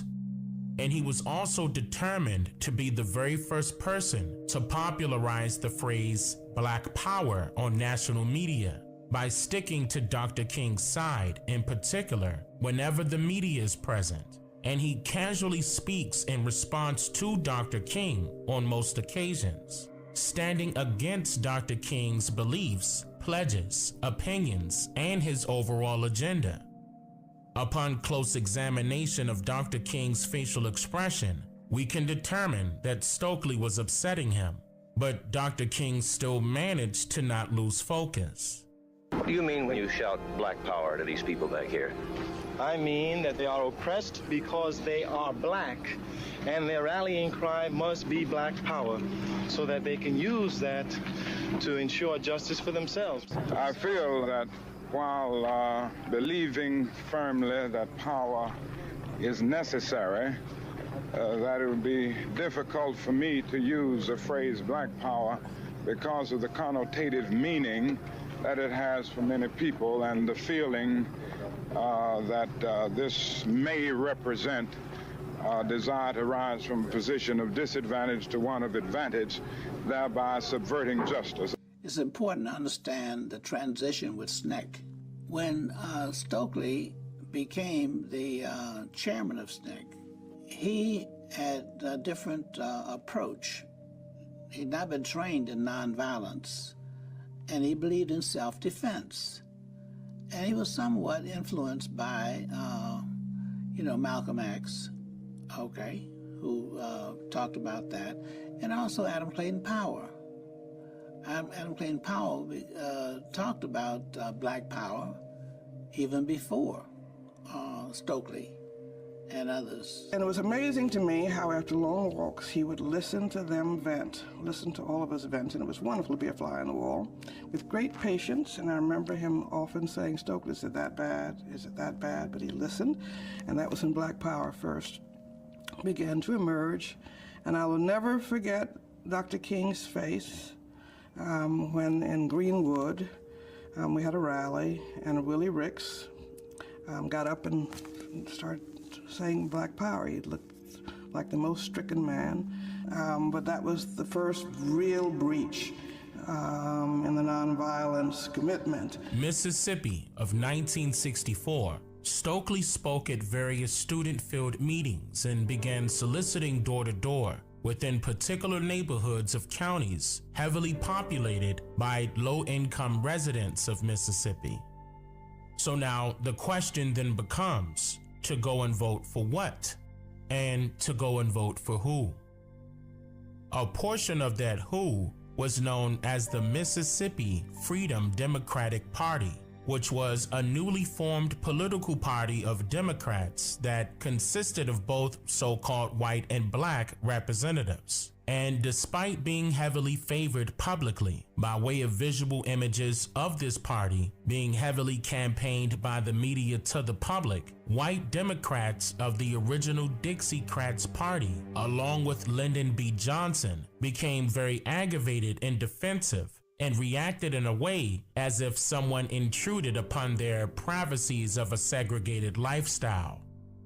Then 47-year-old Fannie Lou Hamer of Montgomery County, Mississippi, was chosen to speak at the Democratic National Convention held on August 22, 1964, as the vice chairperson of the Mississippi Freedom Democratic Party. Ms. Hamer detailed some very vital information to the public that should have alarmed everyone then about the cons of the so-called Negroes' participation in a voting system that they were initially banned from. Mr. Chairman, and to the Credentials Committee, my name is Mrs. Fannie Lou Hamer. It was the 31st of August in 1962 that 18 of us traveled 26 miles to the county courthouse in Indianola to try to register to become first-class citizens. And Reverend Jeff Sonny carried me 4 miles in the rural area where I had worked as a timekeeper and sharecropper for 18 years. I was met there by my children that told me the plantation owner was angry because I had gone down, tried to register.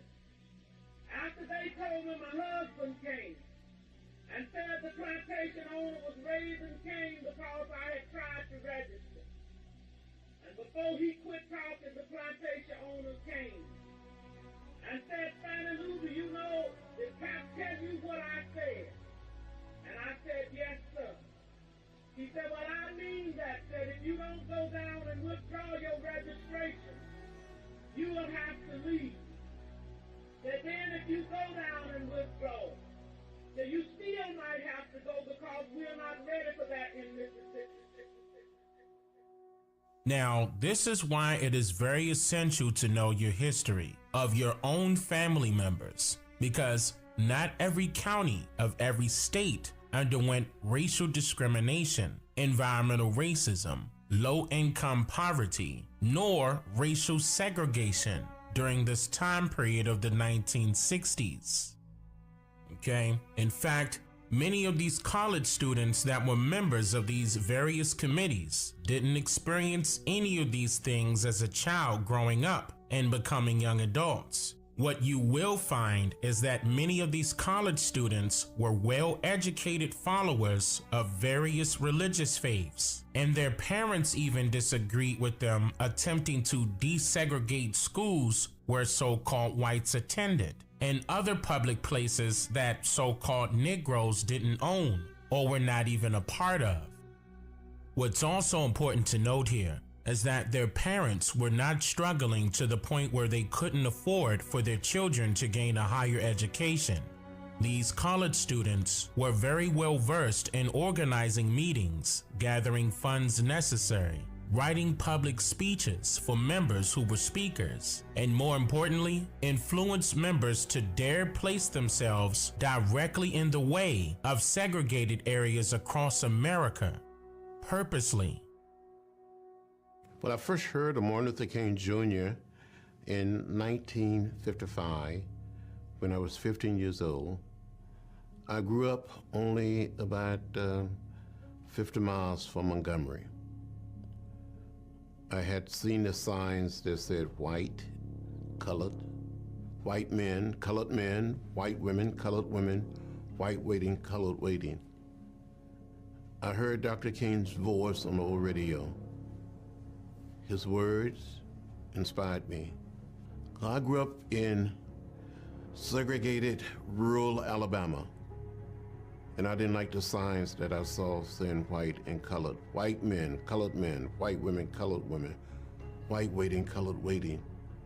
The action of Dr. King inspired me to find a way to get in the way.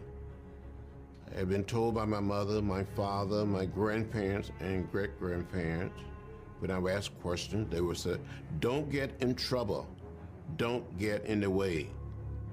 But I felt like Martin Luther King Jr. was speaking directly to me, saying, John Robert Lewis, you too can do something. So in 1957, at the age of 17, I wrote Dr. Martin Luther King Jr. a letter. I didn't tell my mother, my father, any of my sisters, or brothers, or teachers. I wanted to attend a little college 10 miles from my home called Troy State College. I applied to go there, submitted my application, my high school transcript. So I wrote this letter. Dr. King wrote me back and sent me a round-trip Greyhound bus ticket and invited me to come to Montgomery to meet with him. So in September 1957, I boarded a bus. I traveled from Troy, Alabama, rural Alabama, past Montgomery to Nashville to go to school. An uncle of mine gave me a $100 bill, more money than I ever had, gave me a Foot Locker, put everything that I own, my few books, my few clothing in that Foot Locker, and took a Greyhound bus to Nashville. And while I was there studying, Rosa Parks came to speak at Fisk University, and I heard her. I met her. And Dr. King later heard through one of my teachers that I was in Nashville studying. So Martin Luther King Jr. got back in touch with me and told me when I was home for spring break to come and see him. So in March of 1958, by this time I'm 18 years old, I boarded a bus. I traveled from Troy to Montgomery. And a young lawyer by the name of Fred Gray, who was a lawyer for Rosa Parks, for Dr. King, and the people involved in the Montgomery bus boycott, met me at the Greyhound bus station and drove me to the First Baptist Church in downtown Montgomery, pastored by the Reverend Ralph Abernathy, and ushered me into the pastor's study. I saw Martin Luther King Jr. and Ralph Abernathy standing behind a desk. I was so scared, I didn't know what to say or what to do. And Dr. King said, "Are you the boy from Troy? Are you John Lewis?" And I said, "Dr. King, I am John Robert Lewis, but he still called me the boy from Troy." And he said, "You know, if you want to go to Troy State College, we will support you. We may have to sue the state of Alabama. We may have to sue Troy State, but we're prepared to help you. Go back home and have a discussion with your mother, your father. You know, your home could be bombed," that's what he said. "Your home could be burned. Your family could lose their land. You could be beaten. You could be harmed." And I went back, had a discussion with my mother, and my father. They were so afraid that something could happen to me, that could happen to them, or we could lose the land, lose the farm. So they didn't want to have anything to do with my attempting to enroll at the school. When you are that age, you don't feel powerful. I remember realizing that with what we were doing, trying to abolish segregation, we were coming up against governors of southern states, judges, politicians, businessmen. And I remember thinking, I'm only 22 years old. What do I know? What am I doing? And I felt very vulnerable. So when we heard these newscasts that other cities were having demonstrations, it really helped because there were more of us, and it was very important. The Civil Rights Act of 1964 was enacted by the 88th U.S. Congress and then signed into law by then President Lyndon B. Johnson on July 2nd, 1964. This bill was said to have been one of the weakest links in the power structure for equal rights concerning voter registration requirements, employment discrimination, and segregation in schools and other public places. In reaction to this Civil Rights Act bill, and with the loss to the Democrat Party preventing a new Democratic desegregated party from being accepted by the Democratic National Convention, from March 7th, 1965 to March 25th, 1965, 3 organizations decided to conduct a protest demonstration to draw awareness towards so-called Negroes wanting to exercise their constitutional right to vote. It was called the March from Selma to Montgomery. During this said march that lasted a total of 18 days, the 3 organizations that conducted and participated in this march were members of the Southern Christian Leadership Conference, the Dallas County Voters League, along with members of the Student Nonviolent Coordinating Committee. But during the second to the last day of the march, on March 23, 1965, a few SNCC members like Stokely Carmichael and Willie Ricks, for example, chose to abandon the march from Selma to Montgomery upon reaching Lowndes County, Alabama, speaking to the local residents of the town, and then orchestrating a meeting with a member of the organization called the Alabama Christian Movement for Human Rights by the name of John Hewlett, who was also a former member of the NAACP subdivision in Alabama. Stokely Carmichael, John Hewlett, William Ricks, and other SNCC members created a brand new independent political party known as the Black Panther Party in March of 1965. Not to be confused with Huey P. Newton and Bobby Seale's Black Panther Party that was adopted a year or 2 later by SNCC. This initial Black Panther Party was officially known as the Lowndes County Freedom Organization, or the LCFO for short. So, during the James Meredith precedent, Stokely Carmichael and William Ricks and other members of SNCC and the Black Panther Party were met face to face with the golden opportunity of a lifetime, which was to be able to finally flip the narrative from Dr. King's nonviolent approach with Freedom Now to Stokely Carmichael's borrowed slogan, Black Power. While James Meredith was in the hospital, Stokely Carmichael met with Martin Luther King Jr., Floyd McKissick, and others, where they vowed to continue Meredith's march. And so the one-man march then became the March Against Fear. Having gained the media attention by aligning himself with Dr. King publicly during the march, just 10 days after the James Meredith precedent, on June 16, 1966, Stokely Carmichael purposely got himself arrested by police for trespassing on private property of the university.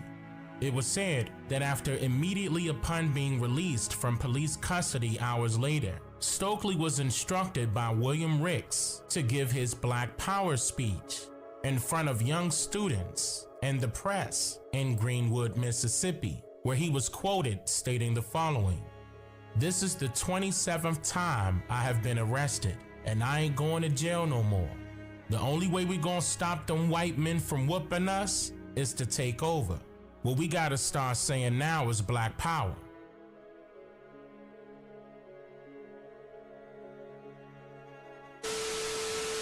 To use the term Black Power, SNCC had already decided this before the march. That must be properly understood.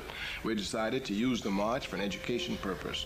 Number one, we wanted to push strongly our struggle against the war in Vietnam. So if people look clearly at the merited march, you will see anti-Vietnam propping up here. King wasn't using it then, but you will see this is one of the areas where we started to hit him with it seriously.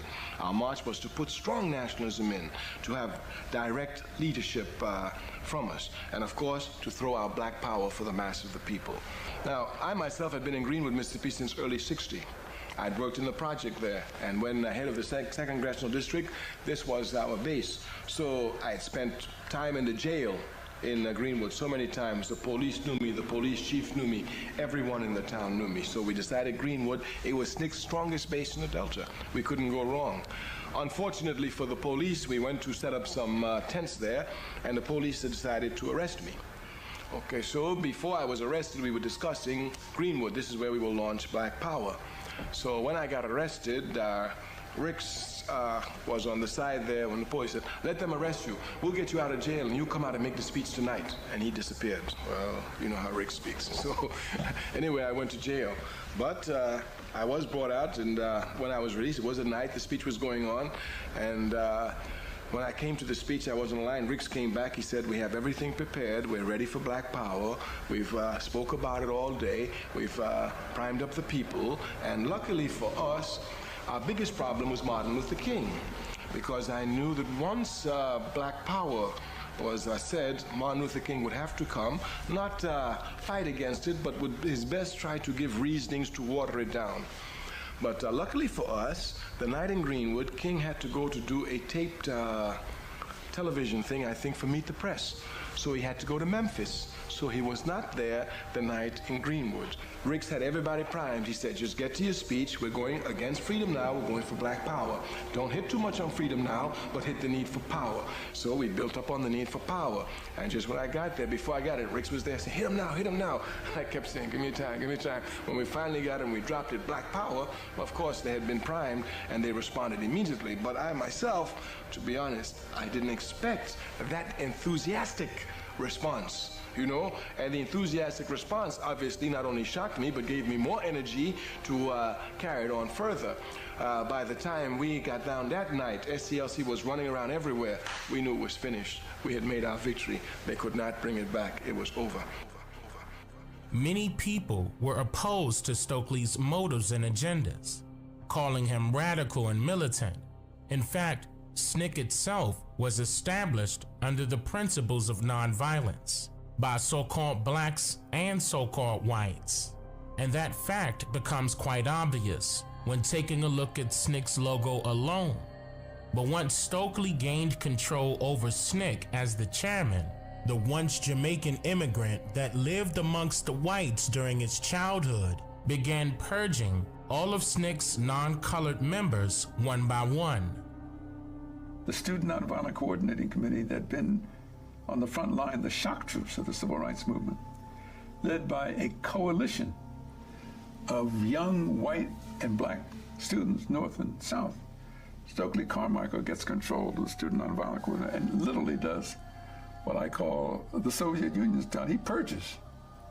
He purges the organization of all white people, all white leaders, and to give a damn how dedicated you were. If you were white, and you were the Student Nonviolent Coordinating Committee when Stokely Carmichael came in, he said, "You go back and work in your community. We want to have total control, Black Power." That was a very destructive move, and it had consequences that rippled throughout the movement. Stokely set out to raise awareness of wanting so-called Black Power by appearing in various meetings where the press were present. and by soliciting door to door, enticing the poor people residing in Mississippi to go register and vote. How you doing, Miss Sons? Fine. How's everything going? It's fine. Good. I want to talk to you a little about, May 3rd, what we're going to do. So Logan, who's running against Mr. Favors for sheriff, and we'll pick one of them. And if we get one of those candidates picked, then on November 8th, their names will go on the ballot box and we'll vote on this, the Black Panther. So in November, okay, well, you know what we're going to do on May 3rd?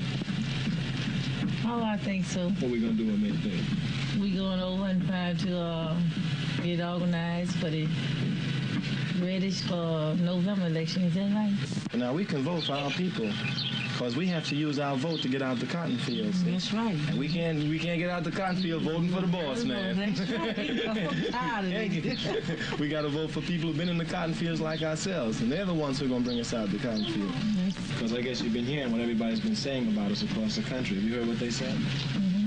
Now, the law says that you can't vote in ours and also vote in the Democratic primary, which has to be held on the same day according to the law. So that what we'll have to do is vote on one and not the other. So if you want to vote for our candidates for sheriff, for tax assessor, tax collector, coroner, and the school board, then you have to vote for us.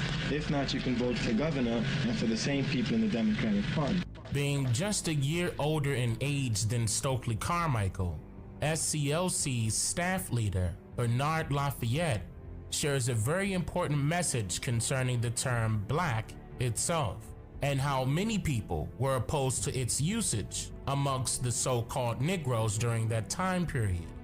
Now, when I was growing up, to call a person of color like myself or others black was considered derogatory. That's just a fact. You call somebody black, those were fighting words. Those were fighting words. So what was going on here was that the college students were manipulated by Stokely Carmichael and many of his closest colleagues to believe that the use of the term black is highlighting their group of people by way of their skin complexions, inadvertently grouping themselves into a mental status structure that not only bears negative connotation, but more importantly, it also makes them null and void or non-existent when it comes to law of the American government. I feel that while believing firmly that power is necessary, that it would be difficult for me to use the phrase black power because of the connotative meaning that it has for many people. The majority of the people that were associated with campaigning black power to these students did not relate to any struggles with poverty and or direct racial discrimination personally. So this exposes why someone needed to negate Dr. King's Freedom Now movement and transition the public's attention to a black power campaign, revealing that the campaign's method was politically used for the purpose to mentally and emotionally target only the Neegies of Turtle Island for self-degradation and self-condemnation, which makes things even deeper. Because we can now determine without a doubt that Stokely and his fellow colleagues were set to breach the Neegie civil rights movement that was currently underway, steering the main attention away from unity, human rights, and nonviolence.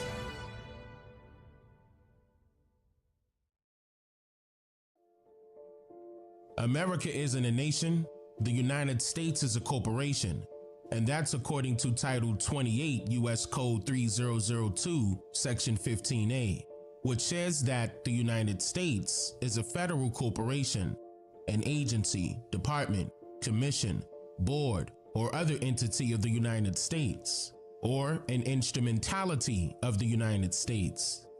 And based on this U.S. code alone, we can easily determine that the states have united to incorporate themselves in order to do business as the United States, meaning that the states of America are in fact their own individual corporations. Therefore, it is not impossible to create your very own state, simply because it is not impossible to create your own business. And if you think about that for a while, then maybe you'll notice something else that is important to note here, but somehow manages to be overlooked by many.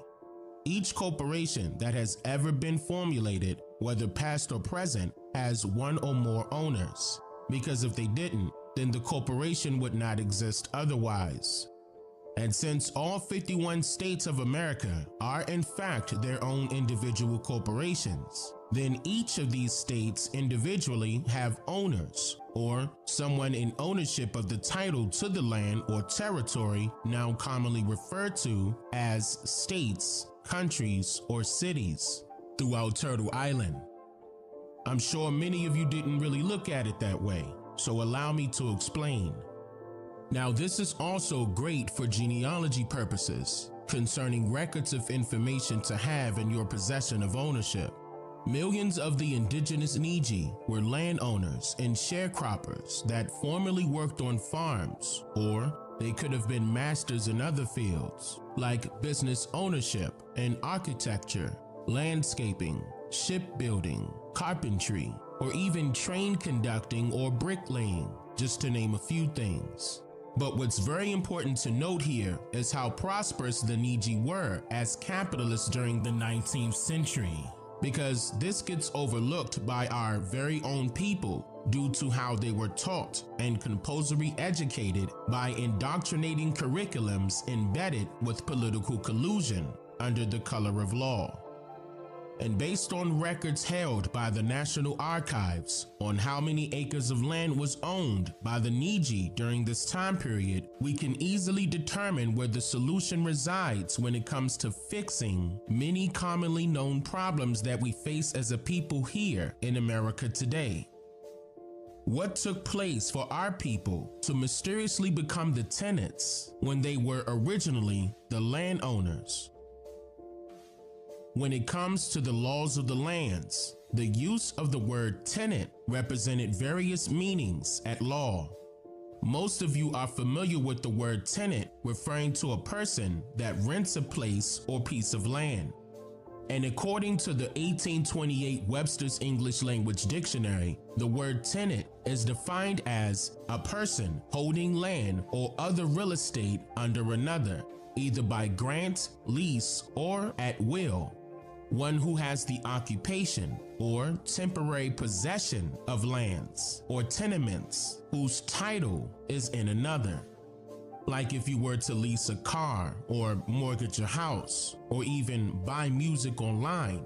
However, you don't really own these particular properties that you purchased or rather borrowed.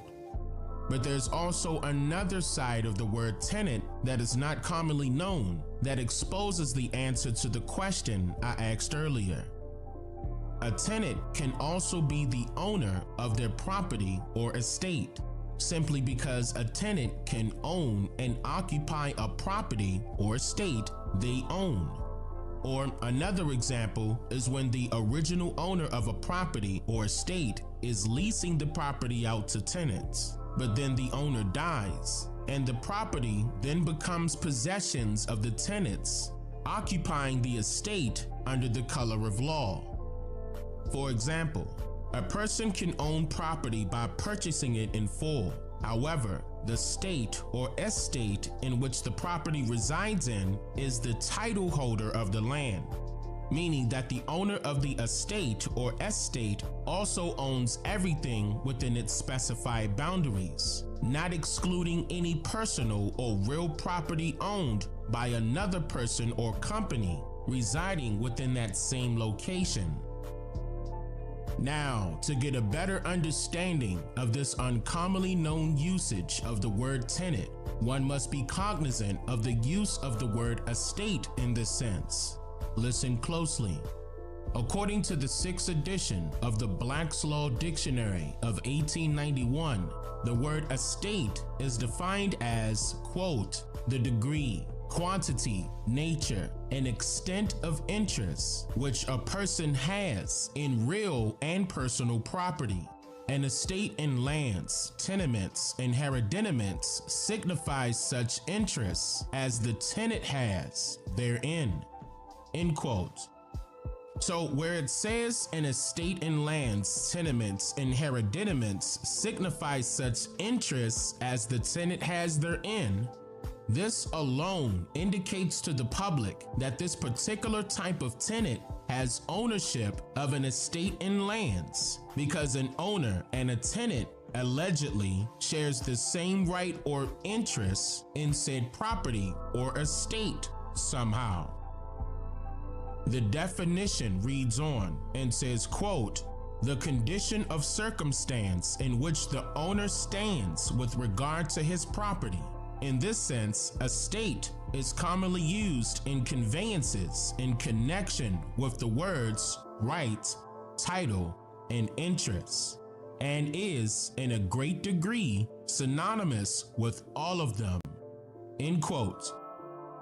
So, in other words, the word interest was another way of saying the word right. So when you read the definition of estate again, you'll see how the tables were turned to allow the tenants to become the landlords in this sense, which also reveals how a tenant does not need to reside in the state or estate they own, exposing why the letter A was dropped from the USA. Because those who own the titles or rights or interests of the states don't live here to begin with. And as simple as creating a business is, one can also create their own counties, dividing up larger states by jurisdictional law and order, using surnames or rather nicknames to distinguish between which corporations or businesses have rights or what they call interests in the said territories abroad. Mind you that all of this was occurring prior to the circulation of federal notes in the 1900s. In the 6th edition of the Black's Law Dictionary, the word county is defined as the largest territorial division for local government in state. Its powers and importance vary from state to state, and as well within the given state. In certain New England states, it exists mainly for judicial administration. In Louisiana, the equivalent unit is called a parish. Counties are held in some jurisdictions to be municipal corporations and are sometimes said to be involuntary municipal corporations. Other cases, seeking to distinguish between the two, hold that counties are agencies or political subdivisions of the state for governmental purposes, and not, like municipal corporations, incorporations of the inhabitants of specified regions for purposes of local government. Counties are also said to be merely quasi-corporations, end quote. So now, the word quasi means, quote, as if, or almost as it were. So quasi-corporations are simply put wannabes, or entities that appear to be something that they are not. So if any county of any state is a quasi-corporation, then what does that make the state? The exact same thing. Because again, a state or estate is merely nothing more than property of a said corporation. But who gave that corporation the right or interest in that said property in the first place? How can foreign corporations unanimously become owners of this sovereign land that wasn't for sale to begin with? Now, what I'm about to state next is very essential when considering information that's available now to answer these questions I just proposed to you.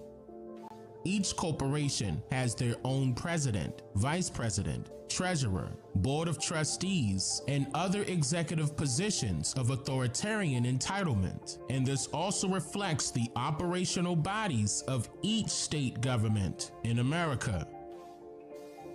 The estate or state is divided into sectional counties that are controlled or rather managed by a county, which is in Old English law, quote, the most eminent dignity of a subject before the conquest.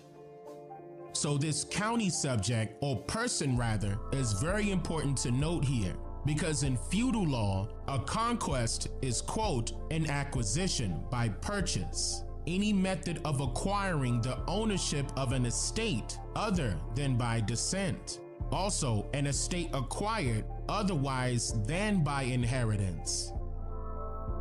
So the county oversaw the acquisition of land to be handed over from somebody who was obviously the original owner or occupant of that land to the state or estate or quasi-corporation.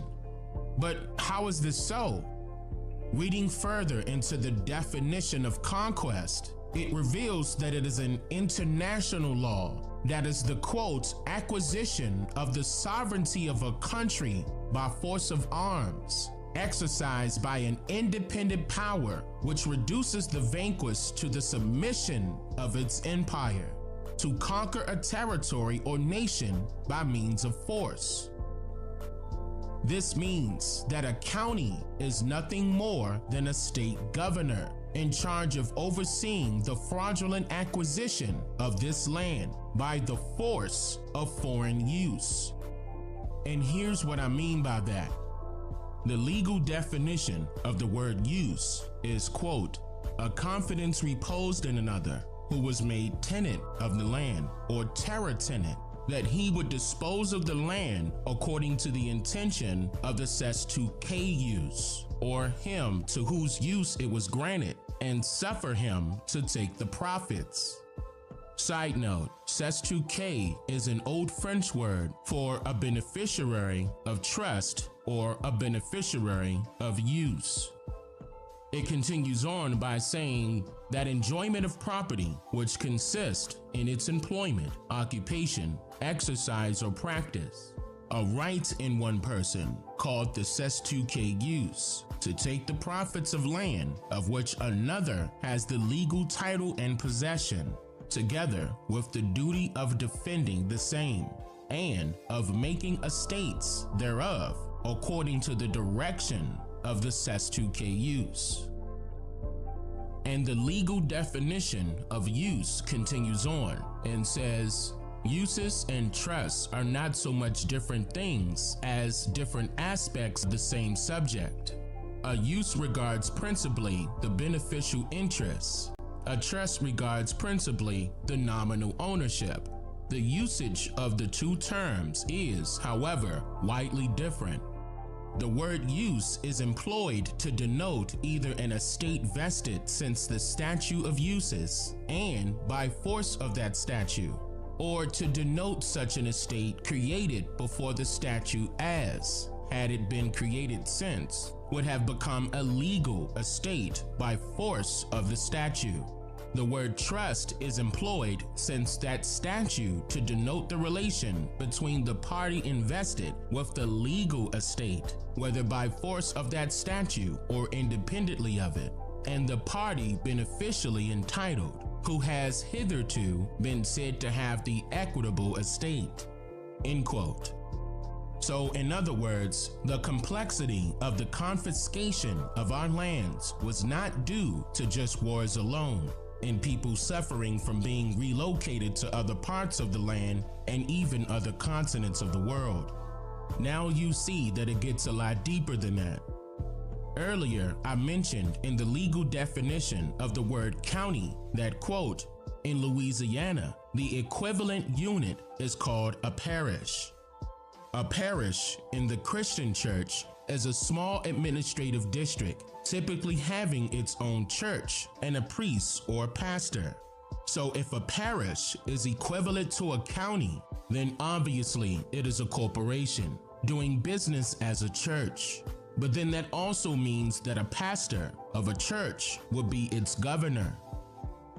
And we know this to be true because of who the government hired or selected to replace the chiefs of all of the indigenous tribes of Turtle Island, in order to quell the wars without any physical battle, but by way of mental submission, exposing that the government has and can pose as any institution they create, as long as they are in possession of the lands without your knowledge of their temporary visit.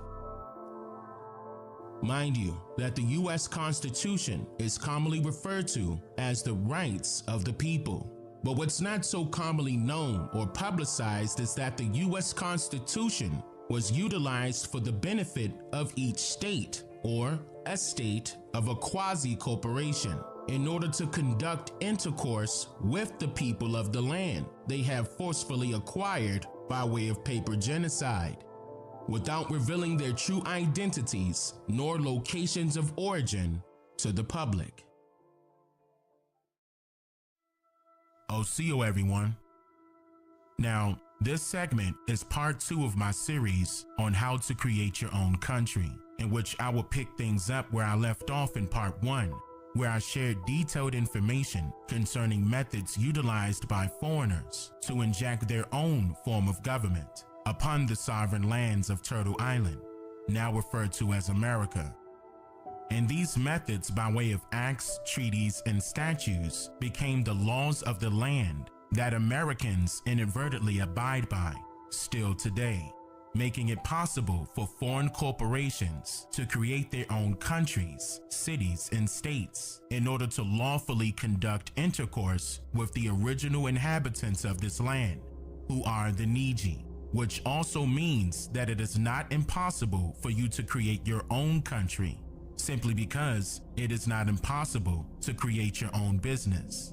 And that still may seem like an impossible task to you due to what you are told about this government and how it operates.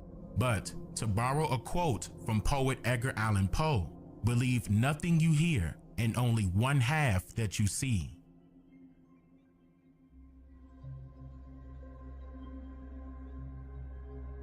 During part 1 of this series, I exposed that countries and churches are one and the same. And the reason why I pointed that out was to also inform you that the American government was founded by the likes of various denominations of Christianity, and the majority of its laws or policies stems directly from traditional practices generally observed from this form of religion. And we know this to be true because of how popular religion is in the political realm. Even during the time period of George Washington's farewell address, for example, which was alleged to have been given in 1796, where he discusses how successful the government has become due to the implementation of religion, saying, quote, "Of all the dispositions and habits which led to political prosperity, religion and morality are indispensable supporters." Which should make you ask some questions, like, does religion actually exist in government policy? And if it does, then which religious organization or corporation is mysteriously chosen to dictate the outcome of these policies? And how does that work when not every religion is represented in the government today? And to add to that point, does a policymaker have the right to show favoritism towards their specified believers while policy making? See there? Could that be the reason why Thomas Jefferson advocated for the separation of church and state? I'm not suggesting that every progressive suddenly latch on to religious terminology. That can be dangerous. You know, nothing's more transparent than inauthentic expressions of faith. As Jim mentioned, you know, the politicians who come and they're clapping kind of off rhythm to the choir. We don't need that. In fact,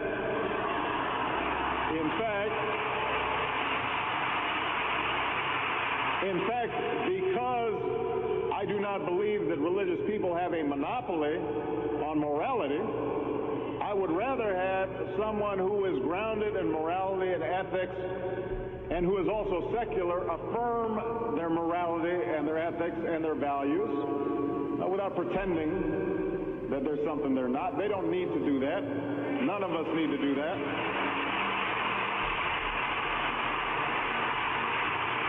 But what I am suggesting is this. Secularists are wrong when they ask believers to leave their religion at the door before entering into the public square. Frederick Douglass, Abraham Lincoln, William Jennings Bryan, Dorothy Day, Martin Luther King, the majority of the great reformers in American history were not only motivated by faith, but they repeatedly used religious language to argue for their cause. So to say that men and women should not inject their, quote, personal morality into public policy debates is a practical absurdity.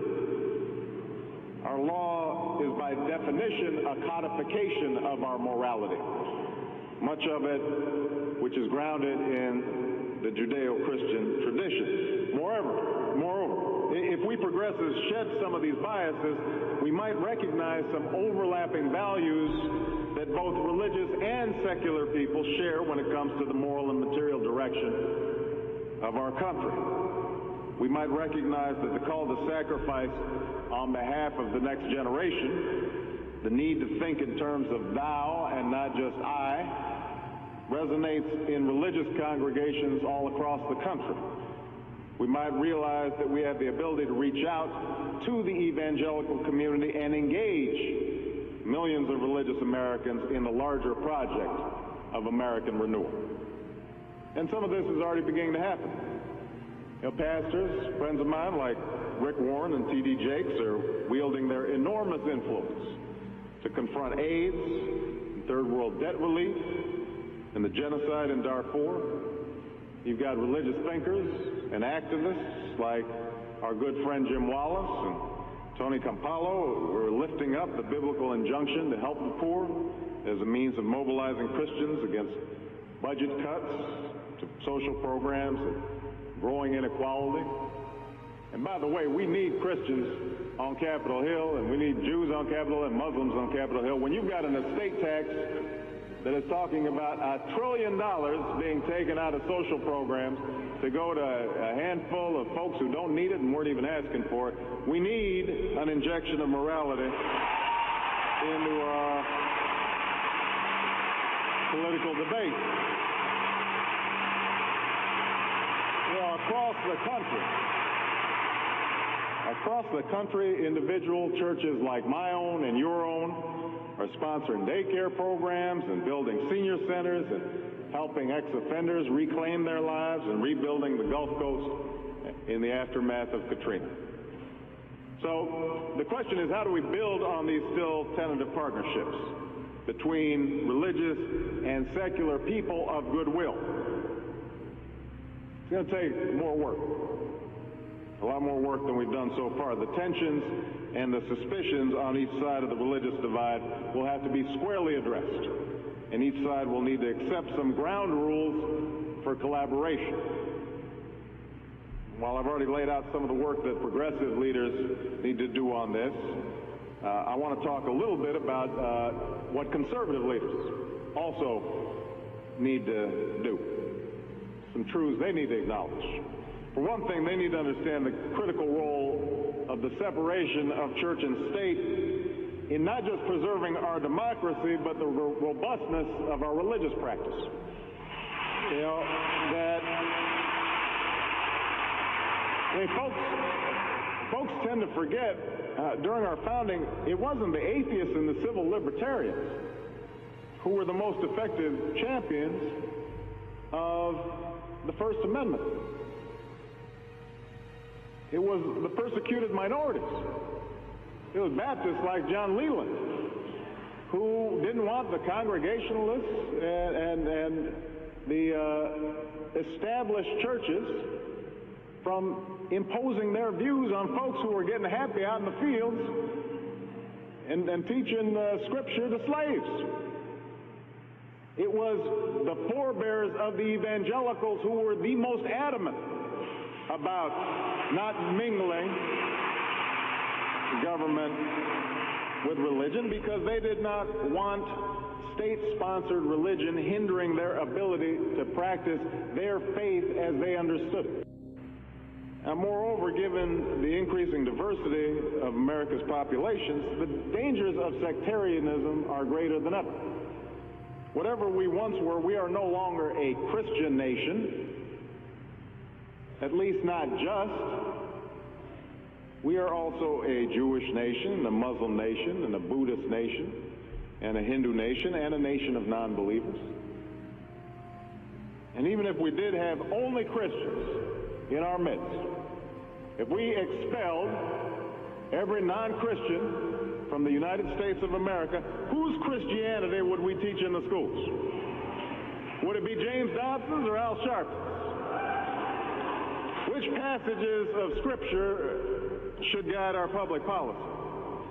Should we go with Leviticus, which suggests slavery is okay, and that eating shellfish is an abomination? Or we could go with Deuteronomy, which suggests stoning your child if he strays from the faith? Or should we just stick to the Sermon on the Mount, a passage that is so radical that it's doubtful that our own Defense Department would survive its application?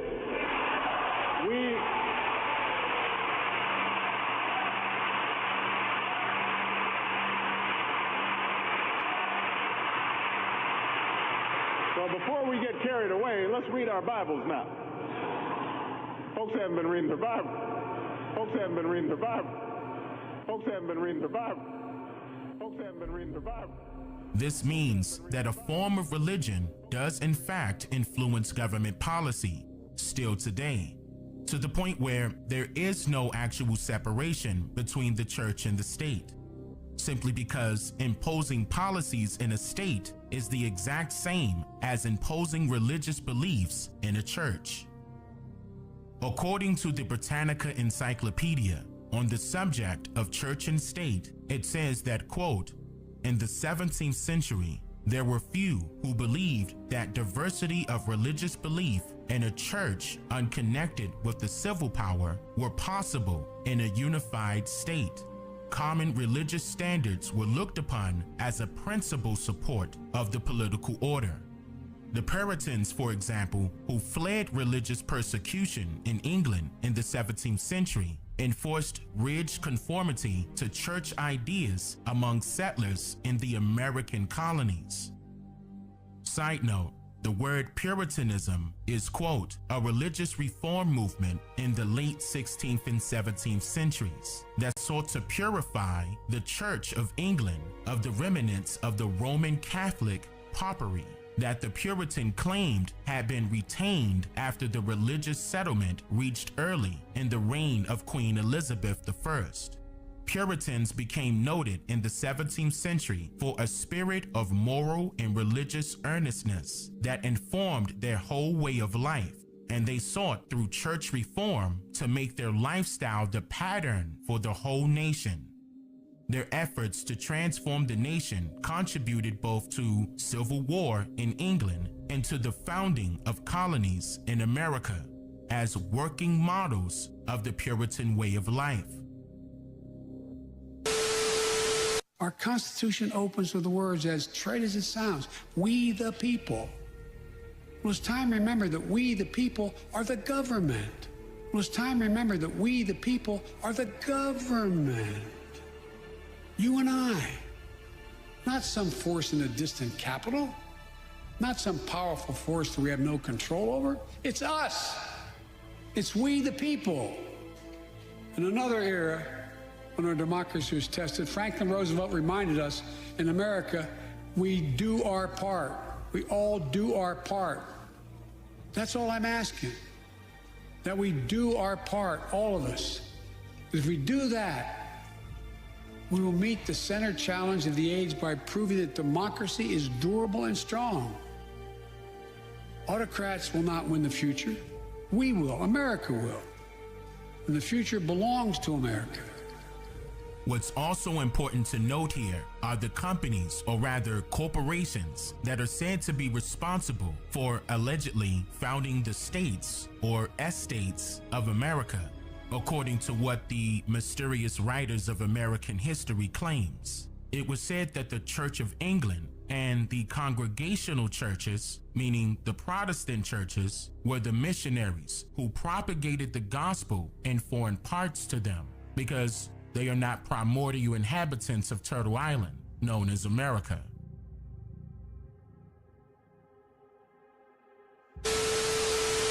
I'm grateful for your generous invitation to state my views.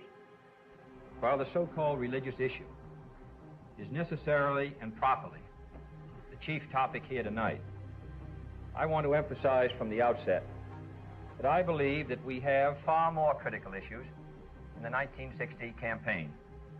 The spread of communist influence until it now festers only 90 miles from the coast of Florida, the humiliating treatment of our president and vice president by those who no longer respect our power, the hungry children I saw in West Virginia, the old people who cannot pay their doctor's bills, the families forced to give up their farms, an America with too many slums, with too few schools, and too late to the moon and outer space.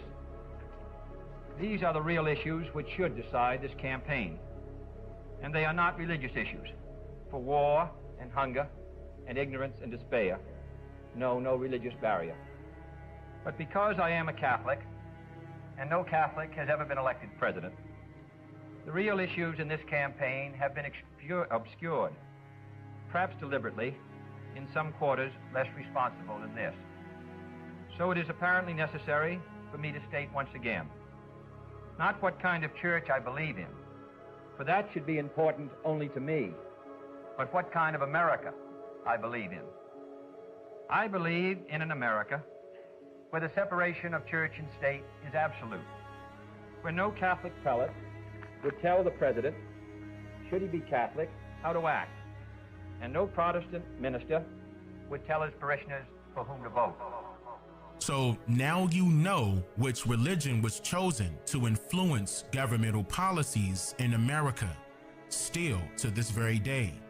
And both the church and the state are said to be good things because they somehow fill an imaginary gap that some people believe they need, as if they are not naturally born with it individually. Like, for example, life principles, or even making their own moral decisions without living in fear of actually accrediting themselves for setting personal goals and achieving them, instead of giving that credit towards a stranger. So realistically, you must be cognizant that an enemy may appear as if it is the light, when it's all an illusion, due to reality being based upon what you can see done in the dark. Like, if you were to ever create your own country, for example, you are in fact guaranteed protection under your own right. And the government also guarantees this protection as your right. In the First Amendment of the U.S. Constitution, where it says, quote, Congress shall make no law abridging the right of the people peaceably to assemble. Now, obviously, people would generally associate the freedom to assemble, or rather known as freedom of assembly, as a constitutional right that guarantees the protection of an individual to assemble. For example, a protest against some government policy, or the protection against any government interference with an individual assembling their own place of worship, or maybe even to speak freely at their own public or private conference. And while that's all true, it does, however, extend to a greater measure and degree when it comes to fundamental human rights. We can all agree that the words of the English language carry double or more meanings. So when it comes to the words utilized throughout the U.S. Constitution, there is no exception. So where the First Amendment states peaceably to assemble, the word peaceably can be interpreted by the mind relating to being nonviolent. And that's true, but it also carries a legal meaning, which is having the right or freedom to associate. The tranquility enjoyed by a political society internally by the good order which reigns amongst its members, and externally by the good understanding it has with all other nations. Now, that may ring a bell with some of you who are familiar with hearing the term freedom of association, which is normally used interchangeably with freedom of assembly. indicating that they are in fact one and the same. More about that in a moment. The First Amendment states that, quote, Congress shall make no law abridging the right of the people peaceably to assemble, which also indicates that the right of the people is such a basic human right that constitutionally any government is forbidden from trespassing your choice of association.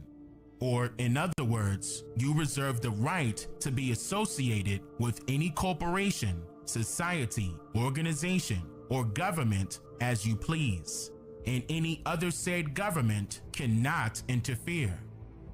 This very point is also echoed in the definition of constitutional liberty or freedom in the Black's Law Dictionary, stating, quote, such freedom as is enjoyed by citizens of a country or state under the protection of its constitution, the aggregate of those personal, civil, and political rights of the individual, which are guaranteed by the Constitution and secured against invasion by the government or any of its agencies. So with that being said, we can easily determine that a government is nothing more than an organization, and Congress is another way of saying assembly. Listen closely. The word Congress is defined as a large formal meeting of representatives from countries or societies at which ideas are discussed and information is exchanged. And then the word assembly is defined as, quote, the concourse or meeting together of a considerable number of persons at the same place, also the persons so gathered. Popular assemblies are those where the people meet to deliberate upon their rights. These are guaranteed by the Constitution. End quote.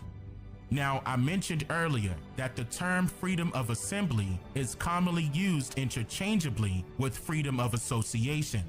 It is defined as, quote, the right to be with other people for a legal reason, cause, or purpose with no bias or interference. A government may be required to allow its citizens to join a particular organization. The bylaws of the organization may yet prohibit accepting some and excluding others. So, in conclusion, creating your own country or county or state is not only achievable, but it is also your fundamental human right. And that right is even protected and guaranteed by the U.S. Constitution. So whenever you get tired of marching and protesting and reposting hashtags in hopes that things would change for the better, just note that when you get good and ready, you reserve the right to assemble your very own freedom. In today's society of America, there is an identity crisis with so-called Black Americans only that I have been exposing ever since I joined YouTube to present publicly verifiable evidence along with historical documented information that our people are not familiar with, in hopes that we may correct this nail-biting major issue amongst ourselves as one whole community. Ever since the 1960s, our people were slowly adopting the historically derogatory term Black as a descriptive means that refers to us as a group of people benevolently, by way of young children who were college students under the influence of indoctrinating school curriculums, various religious beliefs, and of course, political correctness. When I was growing up, to call a person of color like myself or others Black was considered derogatory. That's just a fact. You know, you call somebody Black, those were fighting words. Those were fighting words.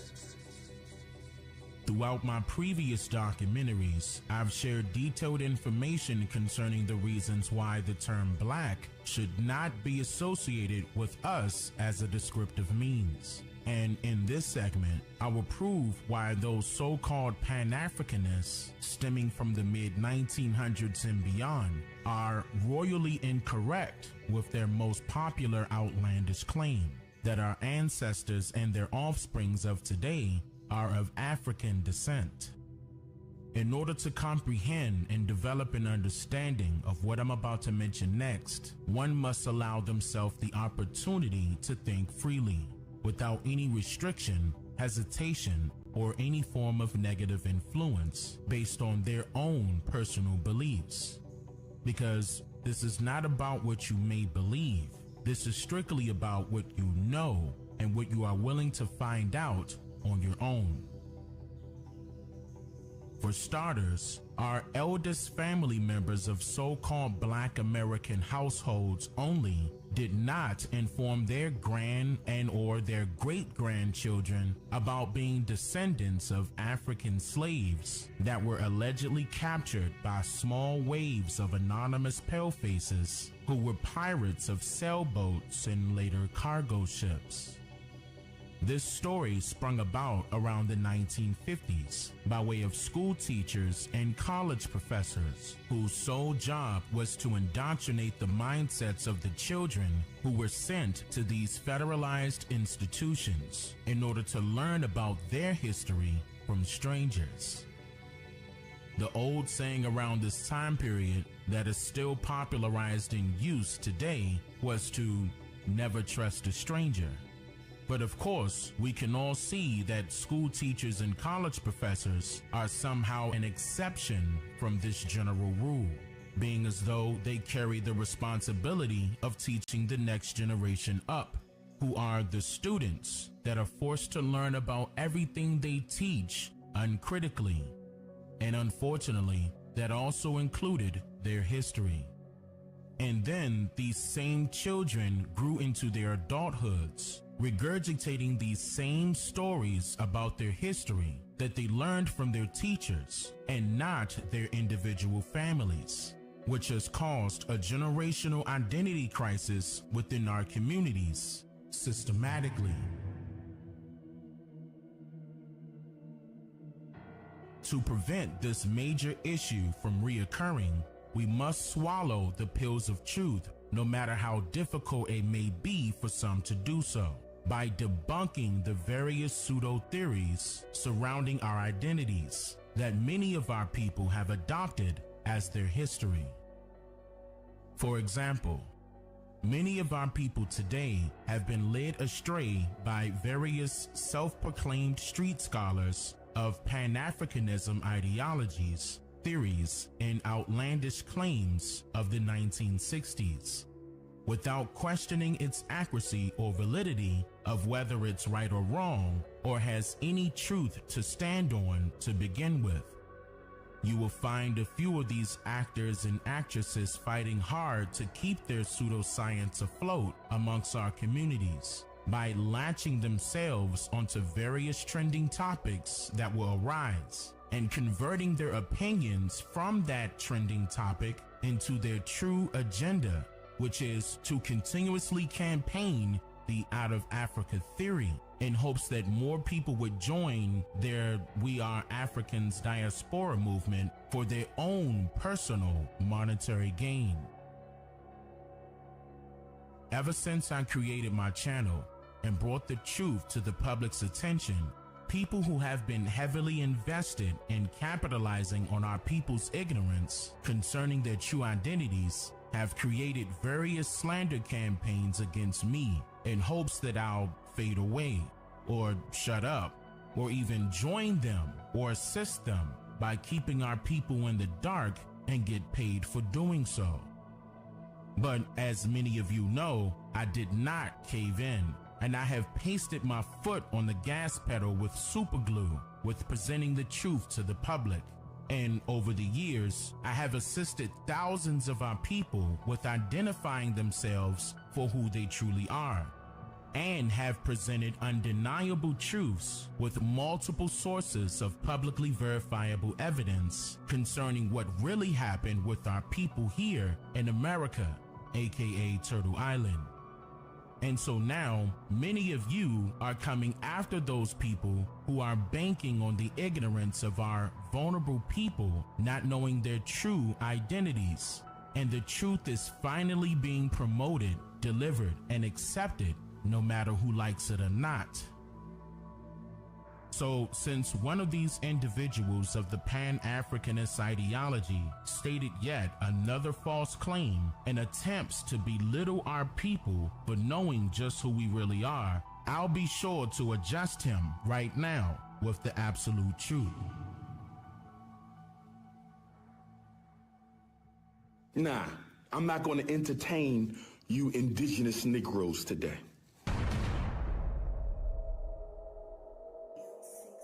See, the word indigenous is not an indigenous word. Did you know that?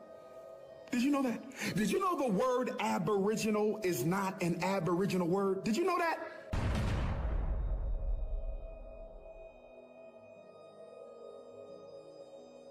So you want to keep on having these intellectual punching matches. You want to intellectually masturbate words. You want a word fight. You want to fight over words.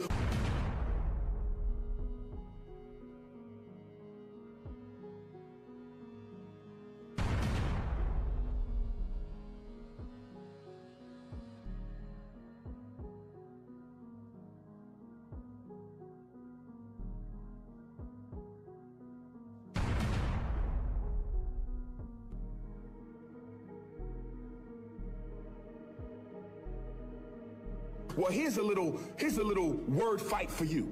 The word Africa is older than the word aboriginal and indigenous. Let me say it again. The word Africa is older than the word aboriginal and indigenous. Let me say it again. The word Africa is older than the word aboriginal and indigenous. Furthermore, the word Africa comes from the original Nile Valley tongue of our first ancestors, Af-Ra-Ka, and it means, under some interpretations, birth of man. What?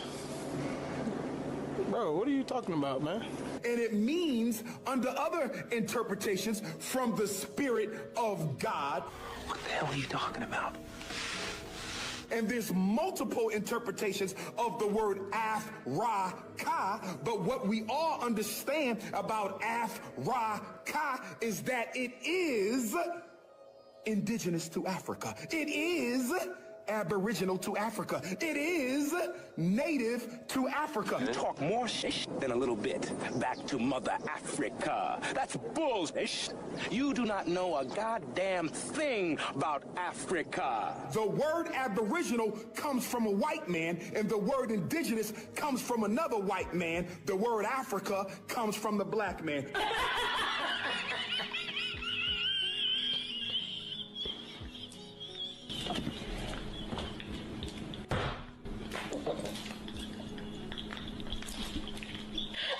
Now look, what he just stated is called misinformation, simply because it is not true at all. The name Africa was not historically referring to the entire landmass that Americans call Africa today.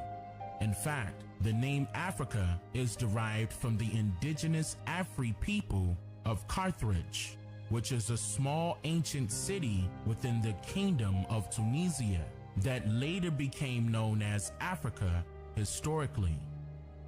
It neighbored other Berber inhabited locations like Tunis, which is the largest city of Tunisia, Algeria, Rome, Morocco, and especially Libya, being part of the Maghreb region along the Mediterranean Sea. These Afri people of ancient Carthage were historically known to be of pale-skinned complexions, adopting much of ancient Roman traditions, cultures, and spiritual practices over the years. According to National Geographic, as ancient Rome, which was Carthage's neighbor in the Mediterranean, grew in power and expanded, a conflict between the two civilizations became inevitable.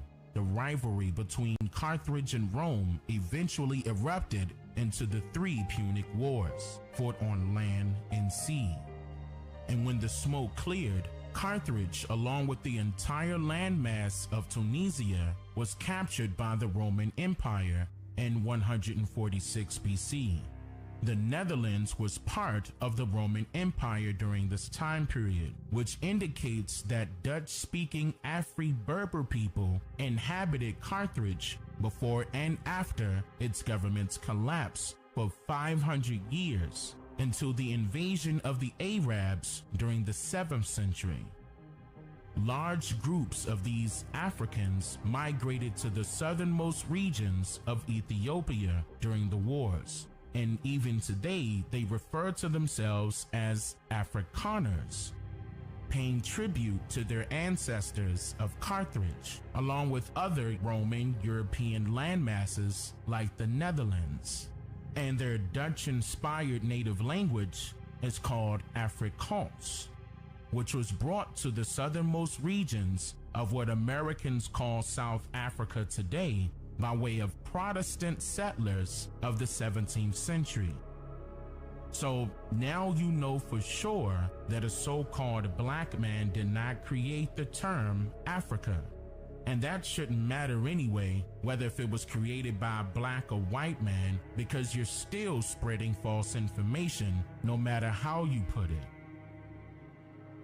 And if these stories were true, which they are not, that our teachers in school taught us concerning our identities being of African descent, then that means the story must change from stating that our ancestors were captured from the west coast of Africa and then brought to the Americas by way of the slave trade. Because the original inhabitants of what we call West Africa today did not refer to themselves as Africans in any way, shape, or form. But the people of Libya referred to their landmass as Africa, and even the Latin definition of the word Africa confirms that. The out of Africa theory is just that. It's a theory, an assumption, a guess, an idea, a thought that has never been proven merely because it has no truth to stand on. This is why the government wants you to believe that our people came off of so-called slave ships from Africa, because they will continue to expand their foreign empire right here on our true motherland, right up under our noses, literally banking billions off of our people's ignorance about who they truly are. But this all stops right now.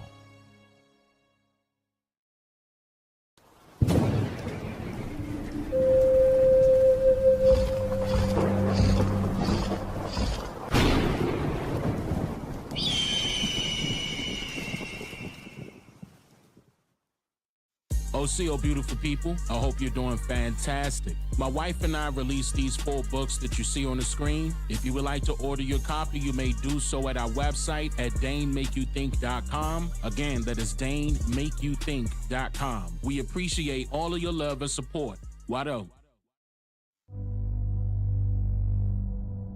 Produced by Dane Calloway and Tanisha Calloway. Watch this brand new documentary, Mother Rosa, right now at DaneMakeYouThink.com.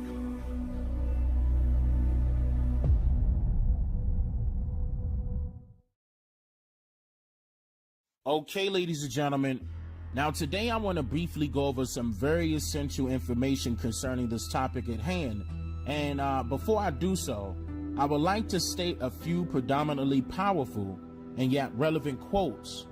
And they are, people are trapped in history, and history is trapped in them. James Baldwin. A people without the knowledge of their past history, origin, and culture is like a tree without roots. Marcus Garvey. Now, a brief synopsis of these quotes entails that you and history are one and the same. History is written every time you're awakened, without the convenience of utilitarian pens. And it also entails that cognizance of one's true genealogical background is the key to establishing benevolent growth as a nation of people overall. Now, with all of that being said, what made you believe that you came from Africa? Was it the statements from the white supremacists of the 60s, where they noted that if you don't like what's happening in America today, then go back to Africa? Or was it the establishment of the many activist groups of the 60s, where they marched in demand for equal rights, justice, and racial recognition inside of a capitalist society that was literally built solely on the grounds of inequality, racial discrimination, environmental and social injustice systematically? But the activists had their own individual propaganda? Or could it be the fact that nearly all of you were taught history during your industrialized public school days inside of a, quote, Sunday school classroom setting where the teacher had been previously instructed to follow the manipulative orders of the public school board's curriculums of indoctrination? In my documentary called The Untold Truth about the duplicity of the public school system, I shared lots of historical accounts and unbiased information covering many details surrounding this entire ordeal. You were told that you came from Africa, but based on what evidence? See, now, the first thing that you learn in a, quote, Sunday school classroom setting is to stand in a straight line, quietly. That's merely a form of submission to authority in order to decimate literacy, a diabolical mind trick that governs you and misleads you directly into weakness. Why? Well, you were taught to listen and follow directions, and be sure to hold all questions until the end of the session. The teachers inform you to only ask the, quote, right questions, but what is considered to be the wrong questions? Well, the wrong questions would be you challenging the teacher with realistic questions that demands answers that will make logical sense. For example, who was the first to say that so-called African Americans came from Africa? Now, there is absolutely no records nor any documentations in Africa right now or even in the past that clearly states that all so-called African Americans immigrated from Africa. The only few that have said this to be true are some of the descendants of the European colonizationalists currently residing in the Americas. Along with the leaders of the Pan-African movement, leaders of the Hebrew Israelite movement, leaders of the Nation of Islam movement, leaders of the pro-black and woke movement, and leaders of the Moorish movement, in which all of these groups coincidentally derived during the early to mid 1900s, at a time when access to the World Wide Web didn't even exist. So, who actually manifested the proof to these self-proclaimed leaders that so-called African Americans came from Africa? Not only that, there are plenty of slave trade stories floating around North America with no actual publicly verifiable evidence nor official documentation of the sailboats, which are misclassified as slave ships by some people for some strange reason, that allegedly carried thousands of enslaved Africans from West Africa to North America between the 1600s and mid to late 1800s. Now, mind you, these alleged savage colonizers love to brag about their achievements before and after the slave trade era. So you mean to tell me that they can build Confederate statues and keep them up still to this day, create replicas of old war dugout buildings and battlegrounds, and even reenact famous wars, etc., but not one replica of these sailboats that allegedly carried thousands of enslaved Africans from West Africa to America was made? To elaborate on that note, mind you, if the colonizationalists carried over thousands of enslaved Africans on a sailboat, how did the captain and his crew survive? I mean, where was the room on these sailboats that they needed for their food supplies to last them all for months at a time, while traveling back and forth across the Atlantic.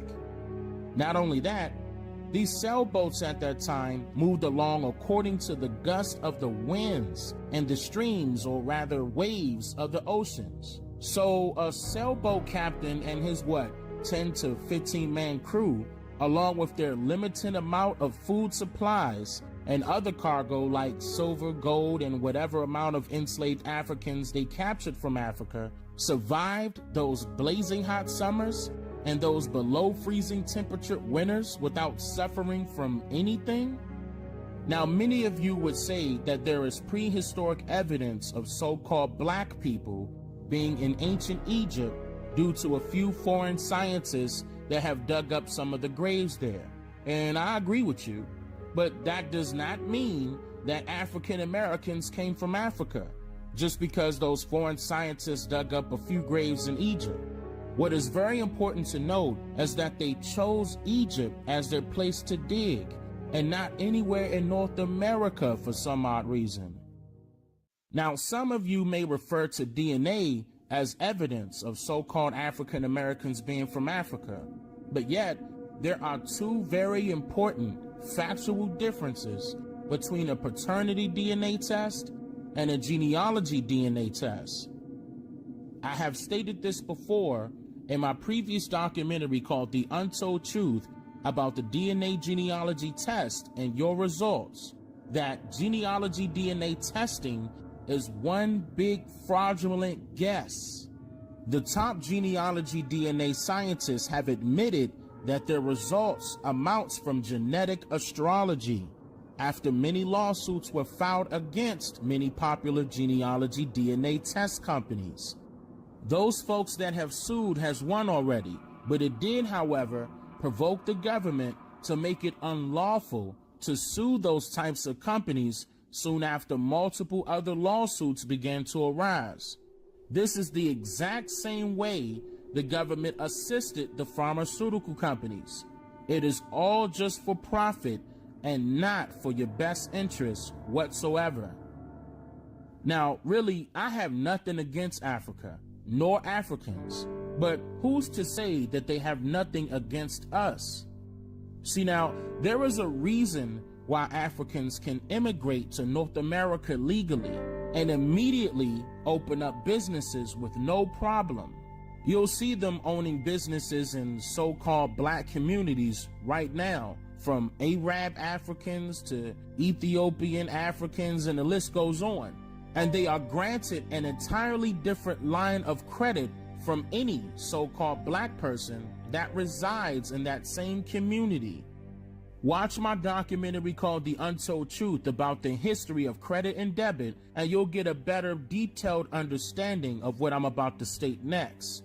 And that is, those Africans have a totally different classification of race according to the United States Census. And based on that classification of race, and having been granted with dual citizenship, grants them specialized benefits and privileges by way of the federal government that African Americans will never see or benefit from, based solely on their misclassified identity and nationality. Now, according to records, the first enslaved Africans arrived in North America in the year of 1619, and slavery was abolished in North America in the year of 1863. So that gives us a total of 244 years where these European Americanized history books states that a grand total of 12.5 million enslaved Africans were imported from West Africa to North America. Now keep in mind that the U.S. population was not counted by the U.S. Census until the year of 1790, which is 171 years after 1619. So let's divide the total amount of years that it took them to import 12.5 million people. That number will be rounded to 51,230 people imported per year. Now, according to the 1790 census, which was the very first census in history, the U.S. population count was 3,929,214 people.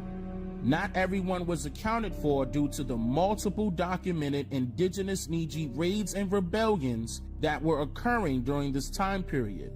But what is important to note here is that the 1790 census did not reflect a total amount of so-called slaves in America, which would have been a total of 8,760,330 imported Africans had we multiplied the years between 1619 and 1790, which is 171, with the total amount of enslaved Africans, which is roughly 51,230 each year. Now, I know what you're saying, but wait a minute, Dane, that wouldn't have made sense anyway. Why would they import more Africans than the total amount of themselves? But that's exactly my whole point. These numbers do not add up at all simply because the government has been lying to you. I mean, how can you literally make up an accurate number of imported Africans in 1790 when the actual records, in fact, does not exist? The U.S. Census has admitted that somehow the majority of their records of the 1790 census and up to the 1830 census were either lost or destroyed somehow. Mind you, that in between the years of 1790 and 1830, that all, quote, free people of color were stripped of their true identities and nationality to hide the truth, then purposely, forcefully reclassified as Negroes, coloreds, mulattoes, and blacks by the U.S. Census and the United States government. What is this truth, you ask? Well, all glory go to the Creator. It's an honor to be here today. But I love the theme, American healing. But first, let's think about something. Where did America come from? Have it always been America? Or was it just created to be America? Who are the real Americans? America keep changing and changing and changing. Let's go back in time when the American Indians looked like I look and roamed the southeast part of the United States freely. I love what the mayor said. We have to tell the truth. We cannot heal America until we fix the foundation. Can we start right there? Okay, everyone. Now today I want to share some detailed paramount information concerning this topic at hand that many of you might not be aware of. But before I begin this segment, I would like to state a few indispensable quotes. And they are, a race of people is like an individual man until it uses its own talent, takes pride in its own history, expresses its own culture, affirms its own selfhood, it can never fulfill itself. Malcolm X. We didn't land on Plymouth Rock. Plymouth Rock landed on us. Also, Malcolm X. A brief synopsis of these quotes entails that there is an uncommonly known factual description about racism. That alternative description would be best described as one's pride for one's own race. But that same pride is not limited to just love or respect for one's race, nor hate or discrimination when interacting with other races of people. It's deeper than that. See, when an individual's true heritage, identity, history, and culture is literally taken away from them during the times of forcefully establishing yet another race of people's uprising, that individual's race suffers tremendously from generations of historic and modified oppression, partisanship, and manipulation systematically. Now, in today's society of America, the offsprings of the indigenous Niji of Turtle Island are yet still undergoing the effects of these things that I just mentioned. When will this all stop, you ask? Well, once the indigenous Americans becomes cognizant of the differences between truths and facts Then, and only then, will the actual dialogue begin environmentally. See, for you as a person of color in America, there are two definitions of environmental racism. The not so verbally popular factor will be that racism is your environment. Racism is all around you. The other factor is a form of racial discrimination in the development and implementation of environmental policy, especially as manifested in the concentration of hazardous waste disposal sites in or near areas with a relatively large ethnic minority population. These sites, or rather known as facilities, release a heavy toxic stew of pollutants, including formaldehyde, which has been linked to causing cancer, and benzene, which has been tracked to being one of the causes of brain damage, cancer, and birth defects still to this day. Now, according to multiple sources and many studies, this environmental racism is directly affecting more than 5 million indigenous aboriginals right here in North America at this time, and this number is more than likely set to drastically increase soon after I release this video. The NAACP has raised many concerns about this matter ever since the 1980s. Their most recent report entails that people of color are, quote, 75% more likely to live in so-called fence-line communities that are next to industrial facilities. The people of color who predominantly resides in these so-called fence-line communities are considered to be low-income residents, in which they are heavily targeted by environmental racism, with well over 1 million or so living just a half a mile from gas and oil facilities, leaving them facing some very serious health risks like cancer, asthma, and other respiratory diseases, just to name a few. Now, does the government have any idea that this is going on, with being one of the main causes of millions of people of color's deaths? Let's go some decades back in time to see where the real answer to this question resides. On September 27, 1962, author Rachel Louise Carson published a non-fictional environmental science book entitled Silent Spring that managed to immediately catch the attention of the entire nation due to what she detailed inside of the book. Carson's arresting book was carefully well-researched and unconventionally presented to the public. She mainly targeted the indiscriminate use of pesticides, which wound up causing an uproar and public debatable opinions. Carson's overall devotion derived from her fear that fewer species of birds will be singing each spring unless pesticide poisoning was retrenched. Readers of her book immediately caught the hidden message that Carson was blatantly exposing. Even though she was a bird lover, the book just wasn't only pertaining to birds being poisoned, but any number of humans dying from any number of hidden poisons lurking throughout the environment. Carson's research and other relatable works forced fears in and grieving anger from particular chemical companies and their affiliated organizations that campaigned to ban the release of her book, Silent Spring, nationwide. Many politicians were involved with quelling her speech and discrediting her character and research as she fought in the courts to get this information out. For example, the former U.S. Secretary of Agriculture, Ezra Taft Benson, wrote in a letter to the president at that time, Dwight D. Eisenhower, that because Carson was unmarried despite being physically attractive, she was, quote, probably a communist. Coincidentally, Carson mysteriously died just 2 years after her book was finally released. Now, she was previously battling breast cancer, but she died from complications of an undisclosed respiratory virus in 1964 at the age of just 56.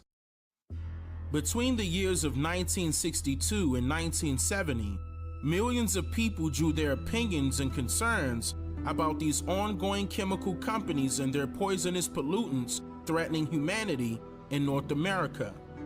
No real documented action was taken until the year of 1969, when then President Richard Nixon abided to eliminate the most threatening causes of death through water and airborne pollution.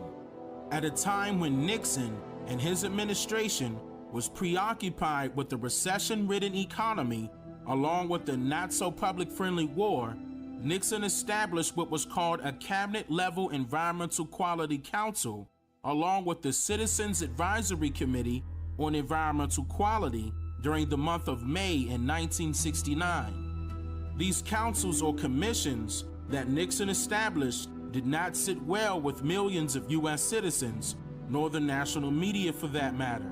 So Nixon moved on to position a consideration of a separate environmental federal agency in December of 1969. Very shortly after that, Congress sent Nixon a bill known as the NEPA, which is the National Environmental Policy Act. Listen closely. According to Congress, the NEPA of 1970 is said to be a U.S. environmental law that promotes the enhancement of the environment.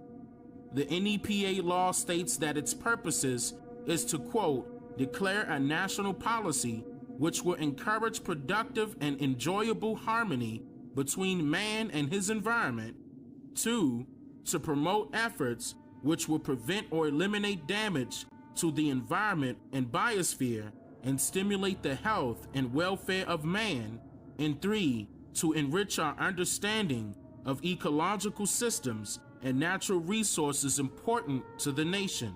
But what is very important to note here, according to unclassified documents that I requested by way of the Freedom of Information Act, the NEPA of 1969 was created to, quote, ensure federal agencies consider the environmental impacts of their actions and decisions.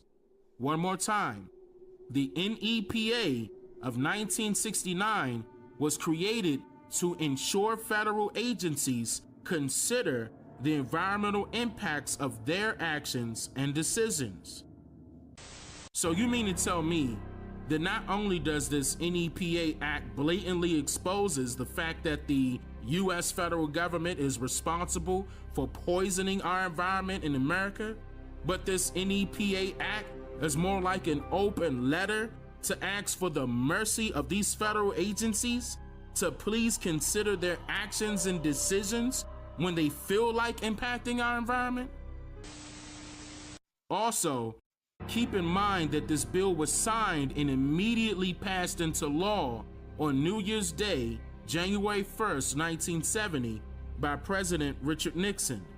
On January 22nd, 1970, Nixon gave his State of the Union address, speaking to both houses of Congress, stating that the, quote, 1970s, a historic period when, by a conscious choice, we transformed our land into what we wanted to become.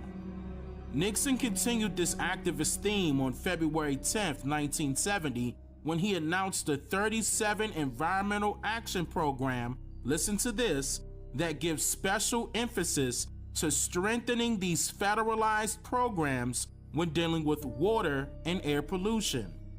2 months after that, the celebration of Earth Day was born, April 22nd, 1970, when an estimated 20 million people showed up in support of this newly established environmental reform, allegedly.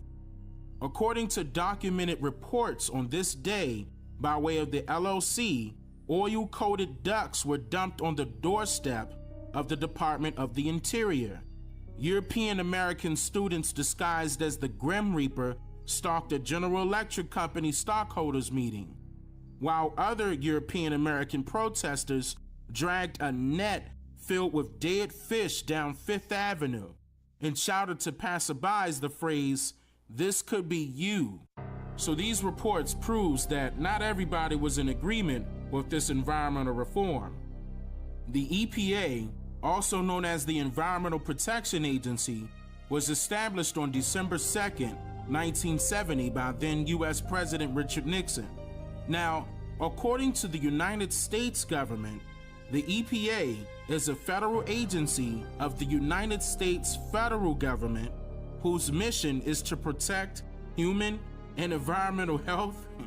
So Nixon, along with his administration and other federal agencies, consolidated a variety of federal research, monitoring, standard setting, and enforcement activities into one federal agency in order to allegedly ensure environmental protection, or what the EPA is responsible for coining as environmental equity.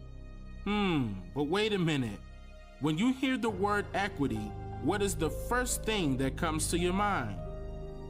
Money, value, rights, ownership. But we all know that equity can mean fairness as well, so let's see which definition they are using by the depictions of their direct actions.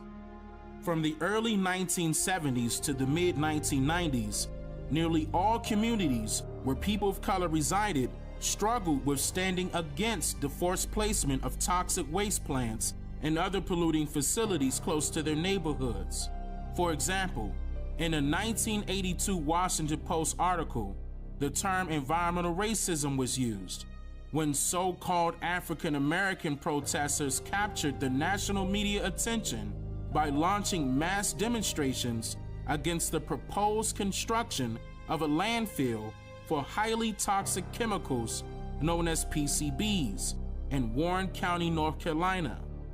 Walter Fauntroy, who was the District of Columbia delegate to Congress in 1982, commissioned a U.S. General Accounting Office study which revealed that 3 of the 4 commercial hazardous waste facilities in EPA Region 4, which includes North Carolina, were all in areas that are occupied by people of color, while the 4th was in a low-income area that was predominantly occupied by people of color as well. Did the EPA do anything about this after it was brought to their attention nationally? No. So in 1983, Robert Bullard, a researcher and a pioneer in the environmental justice movement, concluded that he found in his research hard evidence that 21 of Houston, Texas' 25 solid waste facilities were located in neighborhoods where only people of color resided. So, did the EPA or the government do anything this time around? Not one bit. Thousands of similar reports were manifesting through the 1980s and 1990s from South Carolina, Texas, Louisiana, North Carolina, California, Virginia, Pennsylvania, Tennessee, and the list goes on and on and on. During the early part of the year of 1994, many indigenous community leaders pressured then President Bill Clinton to sign an executive order on the term environmental injustice, which required all federal agencies to, quote, make achieving environmental justice part of its mission by addressing, as appropriate, disproportionately high adverse human health or environmental effects of its programs, policies, and activities on minority populations and low-income populations. Now, even though this 1994 executive order was federally mandated and a few individual states promised to correct these life-threatening issues, the U.S. government, state governments, and the U.S. federal government all failed to perform their duties as delegated within this legislative motion. In fact, excluding the areas where European Americans resided that allowed for chemical facilities demolishment and rehabilitation and reconstruction of their communities as safe zones, the majority of the areas that were affected by this environmental racism are in fact still in that very same position today. This all goes back to what I stated earlier. For the people of color in America, racism is your environment because it is literally all around you. And since this form of discrimination works only against one race of people in this sense, and with both governments in full control of this entire poisonous operation, environmental racism is merely just a modified version of Jim Crow. Okay, everyone, now allow me to open this video with acknowledging those of you who may have just recently discovered my channel for the very first time, and encourage all of you to go back and watch my previous documentaries, as they will in fact answer the majority of the same questions that I have received from you all and even my most common viewers during the most earliest days of my channel's existence back in May 2016. Now, of course, I'm about to share some very distinctively detailed information with you concerning this particular topic at hand, because just like all of my other documentaries, this information is very critical when it comes to all Americans, and especially to those who are the direct descendants of the indigenous Aboriginal Niji of this land, now called North America. To uncover the truth about this topic, let's go back in time a little to where the Congress of the Confederation of the American Union authorized the design and implementation of the first official copper coin on April 21st, 1787. This copper coin was allegedly designed by Benjamin Franklin, meaning that there is no record of this, just the story, where this coin was later dubbed as the Fugio cent. This Fugio cent has a very uniquely interesting history about itself. For example, while being worth 1/3 of a dollar at that time, it borrowed its near entire design yet from another coin that was worth an entire dollar at that time, but it never circulated, called the Continental Dollar of 1776. What is very important to note here is what's displayed on the Fugio cent. Located on the front side of the coin is a sun and a sundial, in which it is just above the phrase, "Mind your business." History says that the meaning of the phrase, "mind your business," is to quote, "Do your work, time flies." Keep that in mind. Now, on the other side of this coin are 13 rings, which are chain linked perfectly together to represent the 13 states, with the phrase, "We are one," displayed directly in the middle.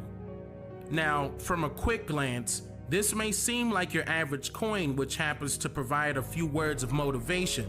However, the engraved images and phrases found on this coin all have a double meaning. What I mean by that is, it initially served as a hidden form of communication that only a small group of elitists were cognizant of its actual meaning at that time, in which it depicted a start of a particular prominent timeline, while also carrying along a much darker hidden agenda that details more untold historic information concerning the so-called copper-colored people in America. For example, the word Fugio is a Latin word that means "I fly" or "flee." But with more distinctive researching, you'll soon discover that the word Fugio derived from yet another Latin word called fugere, which means to drive away or to make flee. In other words, the word Fugio literally means to make something disappear. Now, as we go further along throughout this timeline, you'll see exactly how this deceitful hidden agenda was carried out. In the year of 1855, a descendant of second-generation South African immigrant parents who migrated from Africa to New London, Connecticut in the late 1780s, Galusha Aaron Grow, a member of the Democratic Party, House of Representatives, and Speaker of the House, all from 1851 to 1863, had a change of heart and switched to the Republican Party, allegedly due to the signing of the Kansas-Nebraska Act of 1854. But what's very odd about that is that Grow was the sole author and creator of the Homestead Act of 1862, in which the Kansas-Nebraska Act served as its precursor, with multiple southeastern copper-colored indigenous nations being removed from the lands of Kansas and Nebraska, along with other lands of the West. Now, keep in mind that these exact same native tribes or nations were forcefully immigrated with an E to lands west of the Mississippi River and into Kansas and Nebraska, for example, due to the Indian Removal Act of 1830. Side note, the story surrounding this removal is also known as the Trail of Tears. Now, with this Kansas-Nebraska law in effect, this propelled the government to remove these Indians yet again. Some were placed in so-called reservations, while the majority of others were placed in areas that they called plantations. On the other hand, white settlers who were still immigrating to North America were treated benevolently and given these lands and farms that were literally stolen from our indigenous ancestors. This was also clearly mentioned by Martin Luther King just a few days prior to his assassination. You may watch more about that in my documentary called What Martin Luther King Was Trying to Tell You, But You Didn't Listen. Now, with all of that being said, this now brings us to the second 1-cent coin of this timeline. It is called the Flying Eagle cent, which depicts the removal of the copper-colored indigenous Niji, with an engraved image of an indigenous eagle facing, or rather flying, towards the left, indicating which navigational direction they were forced to walk. This coin was minted in the year of 1856, during the same time that Galusha Grow had his change of heart that I mentioned earlier, and also during the same time that he began formulating the homestead legislation, which was essentially passed and signed into law by then President Abraham Lincoln in 1862. Now, the very next copper coin that was minted just 2 years later was the Indian head cent in 1858. The Indian head cent became immensely popular during this time period amongst the white immigrants for a very particular reason. And what is this reason, you ask? Well, again, it is more so pertaining to what this copper coin depicts. See, the U.S. Mint in Philadelphia's chief engraver, by the name of James Barton Longacre, enrolled and participated in a competition for the design of the next planned copper cent before becoming the chief engraver during the year of 1835. All participants of this contest were made aware that a dozen Indian chiefs will soon be visiting the President of the Union, or rather the United States, in hopes to make peace and come to the agreement of sharing their Indian territories with the already unwelcomed incoming white colonizationalists, and that the winner of this contest will have their design of the next mint shown to the president personally, soon after the quote, meeting with the great white chief of the white people adjourned for final approval. What is very important to note here is that those particular Indian chiefs that I just mentioned did in fact go to meet with the president.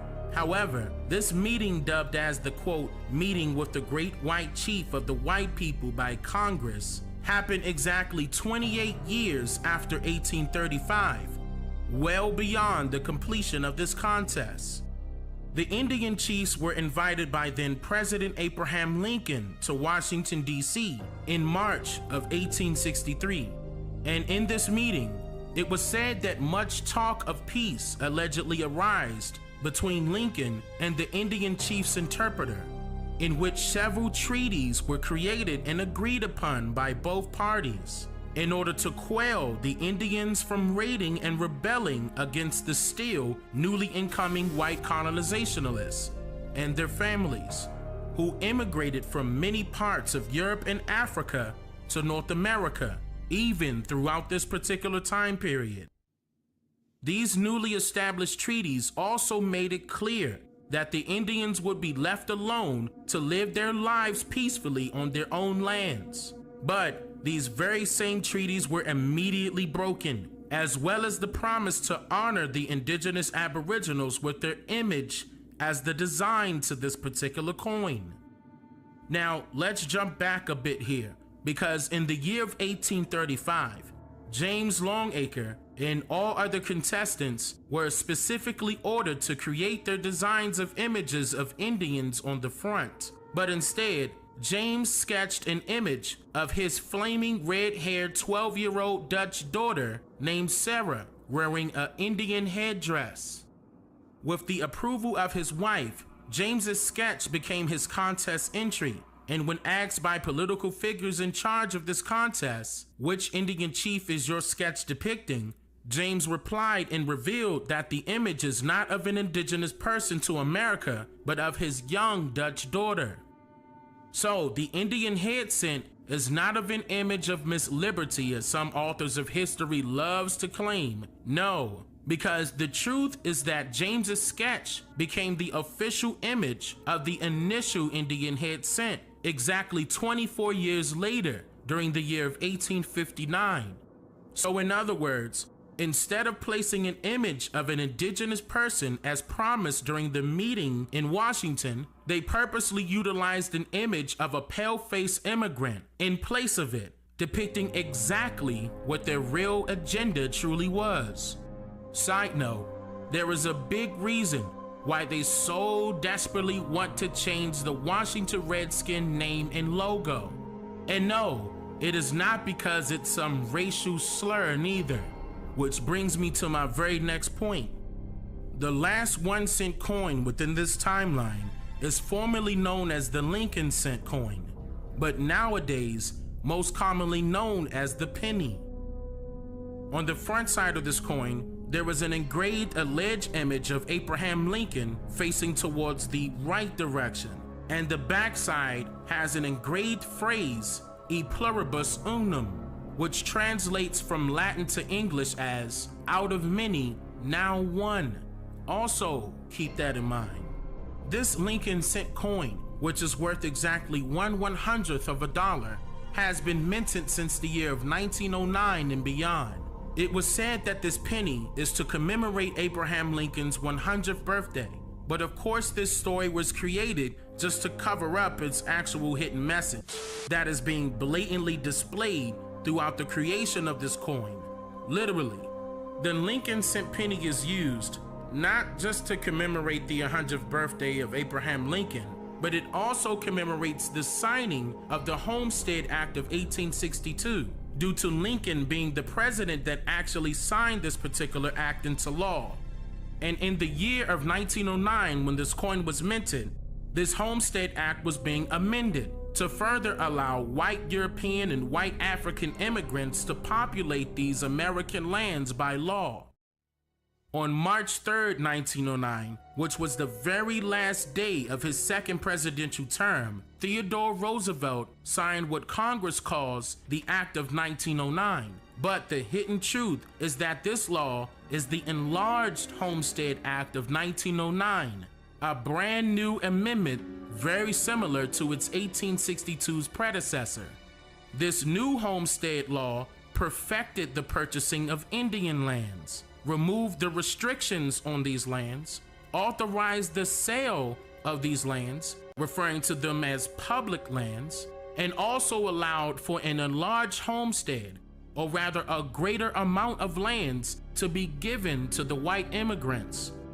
What is also very important to note here is that there is a clause at the end of this amendment that states, quote, "Nothing shall affect the rights of the entrymen," in which these entrymen are the people migrating to these lands under this Homestead Act, making the lands of America their new homestead, which in turn makes them lawfully native to America. And quote, "Under the provisions of this law, nothing can be changed," in which this law single-handedly negates each and every treaty that was signed with our ancestors. See, that is the exact reason why these coins were created in the first place, because upon their circulations, it sends the encrypted message to the elite that their plans are being carried out successfully. So, now you know that it is not a coincidence that Abraham Lincoln carried out the final part to this hidden agenda, which allowed for these lands to be stolen freely by a one-sided law system, which is why his alleged image is purposely engraved on the penny, being held as the lowest denomination of value ever within our economic currency. And now you are also aware that it is not ironic that Benjamin Franklin was appointed to initially create this plan, and also ordered to remind the other white colonizationalists in 1787 with that encrypted message stating to, quote, mind your business, or in other words, don't forget what you are here for, in which Franklin's image is purposely printed on the $100 bill, being held as the highest denomination of value ever in our economic currency for that exact reason. I mean, it's really important for us to remember our history. You know, unless you're one of the first Americans, you came from someplace else. Somebody brought you.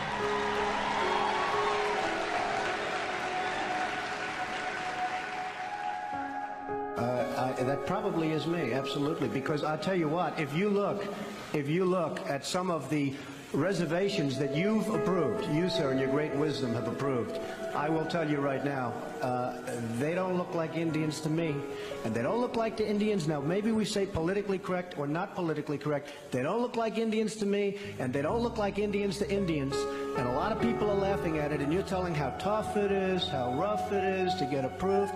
Well, you go up to Connecticut, and you look. Now, they don't look like Indians to me, sir. You don't have to live in the slums to care, Melanie. You don't have to try to be something you're not. Oh, God, I can't stand this. Trying to be something I'm not? Trying to be proud of my African heritage? If that's being something I'm not, then fine. If that's being something I'm not, then fine. I'd rather be dead than be like you. Stuck-up nigger who's ashamed of being black.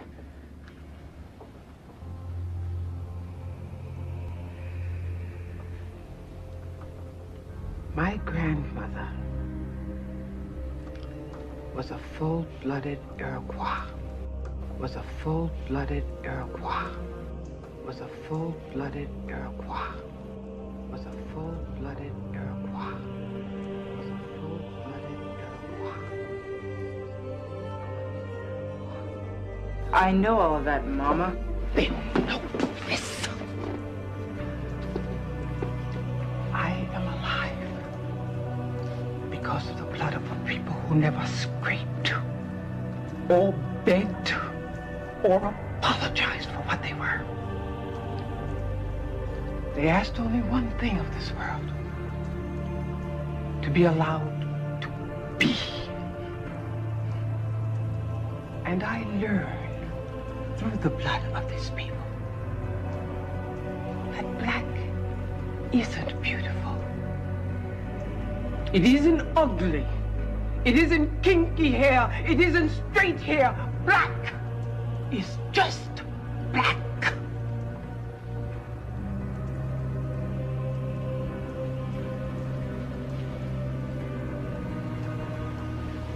It broke my heart when you changed your name. I gave you my grandmother's name, a woman who bore 9 children and educated them all. Who held off 6 white men with a shotgun when they tried to drag one of her sons off to jail for not knowing his place. And you had to reach into an African dictionary to find a name that would make you proud.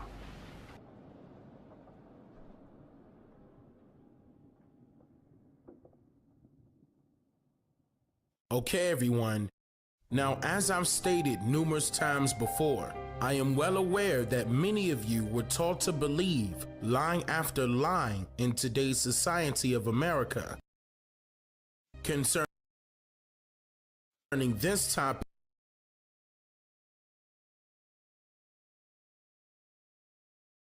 in various types of correlating information by design. But I would like for you to note that the actual quality of your life is based on the quality of the questions you ask. The so-called African Americans of today's society are yet still struggling to come to grips with their true identities, cultures, heritage, and especially their actual history, simply because of how they were taught to believe in a fictitious story that claimed that all people of color in America are somehow descendants of Africans.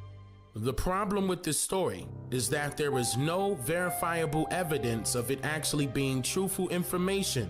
I'll get into why here shortly. And yet, there are many so-called blacks or so-called African Americans that are willing to go to their graves with a very strong belief in this falsified information. See, this is why I single-handedly write, edit, and produce my content for viewers like yourself, in hopes that you would take the initiative to literally note all of the information that I present throughout my content, so that you may be inspired to conduct your own research using those same key factors manifested within my works. Now, with all of that being said, let's go back in time a little to where this fictitious propaganda was cultivated and implemented into our mindsets as a fact of one-sided historic information. Melville Jean Herskovits was born on September 10, 1895, in Bellefontaine, Ohio, to two Jewish immigrant parents who immigrated from parts of Europe to North America during the mid-1800s. His mother, Henrietta Hart, was an immigrant from Germany, and his father, Herman Herskovits, was an immigrant from Hungary. Before becoming a teenager, the family moved to El Paso, Texas in 1905. Then, soon after his mother abruptly passed away from a mysterious illness, Melville and his father moved to Erie, Pennsylvania, where Melville later graduated from Erie Senior High School in 1912. Melville began his college studies at the University of Cincinnati, while simultaneously taking rabbinical studies at the Hebrew Union College, Cincinnati campus, as traditionally suggested by his family, being as though the college is a Jewish institution of religion. When the United States involved themselves in the conflict known as World War I on July 28, 1914, history loves to state that Melville allegedly quelled his studies to enlist in the, quote, Army's Medical Corps and headed off to Europe. Now, keep in mind that his mother was from Germany and his father from Hungary, in which both places, including Bulgaria and the Ottoman Empire, fought against Russia, Italy, France, Japan, Romania, Great Britain, and of course the United States. What's very noteworthy here is which side of the conflict Melville allegedly subscribed to, because there is no actual records of him enrolling in the United States Army in the first place.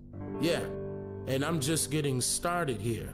Now, when he returned to North America, Melville transferred to the University of Chicago at a time where anthropology was heavily influenced by the deceitful hidden agendas of industrialism, along with political European colonialism, where pseudoscientific theories were not only praised by one particular group of people, but justified for its subjugation of all non-white people. Before World War I began, in a speech directed to accredited businessmen, President Woodrow Wilson stated that henceforth public policy will be geared to providing a public education tailored to producing industrial workers who did not question orders and were skilled in only basic manual labors, and that a liberal education will be reserved only for a small elite. By the early 1900s, American industrialists recognized that compulsory public education was the most useful means to socially engineer the American population to suit the purposes of industrial capitalism. Local networks of corporate foundations, university education and psychological departments, educational accrediting boards, and governmental agencies arose to oversee the implementation of the blueprint for this ambitious but yet so devastatingly evil social engineering project. These entities included organizations such as the Rockefeller Foundation, the Carnegie Foundation, the Columbia Teachers College, the University of Chicago, the National Training Labs, the National Education Association, and the U.S. Office of Education, now known as the Department of Education.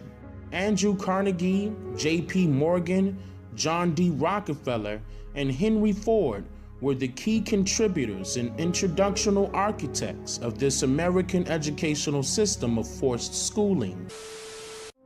According to Lee D. Baker, an author and a cultural anthropologist out of Duke University, he admitted that the 19th century physical anthropologists drew specious correlations between anatomical features and supposed behavioral traits of the various races.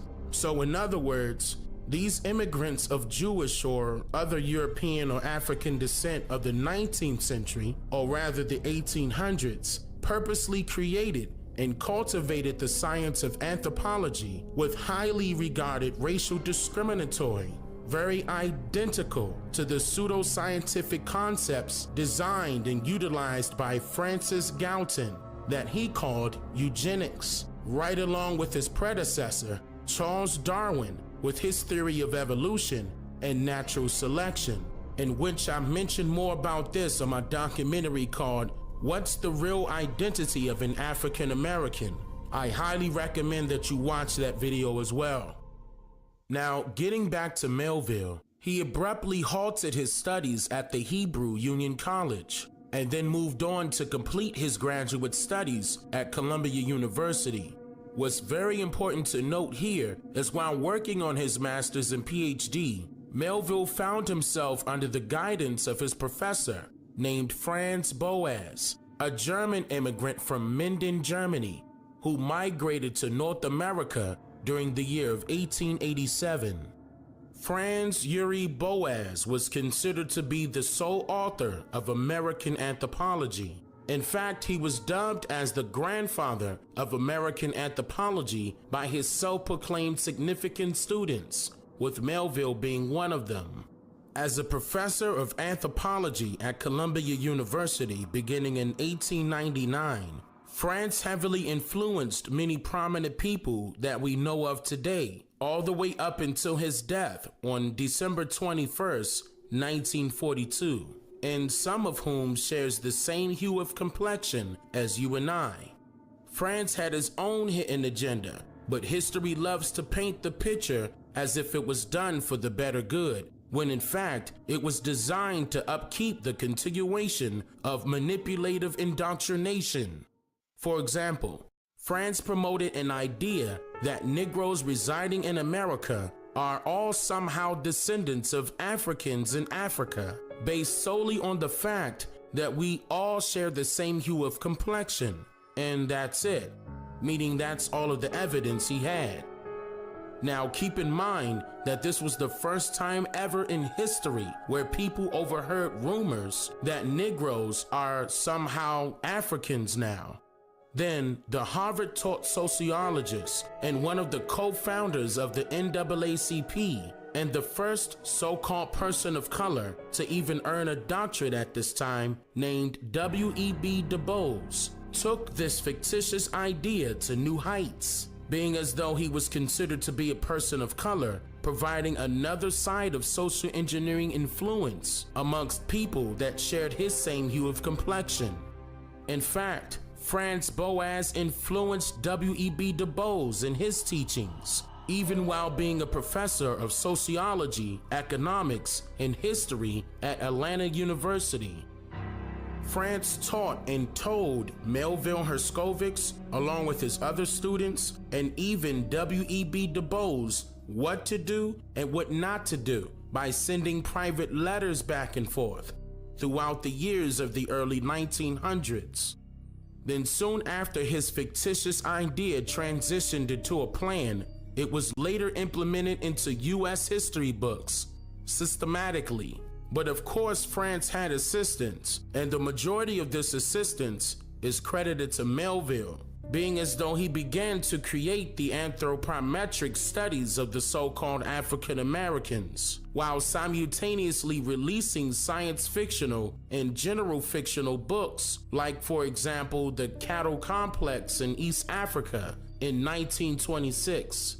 This science of anthropology dramatically changed once Melville introduced his Out of Africa theory, during a time when biological theories still prevailed in anthropology during the late 1920s, in which the underlying belief was that so-called blacks were genetically inferior to whites.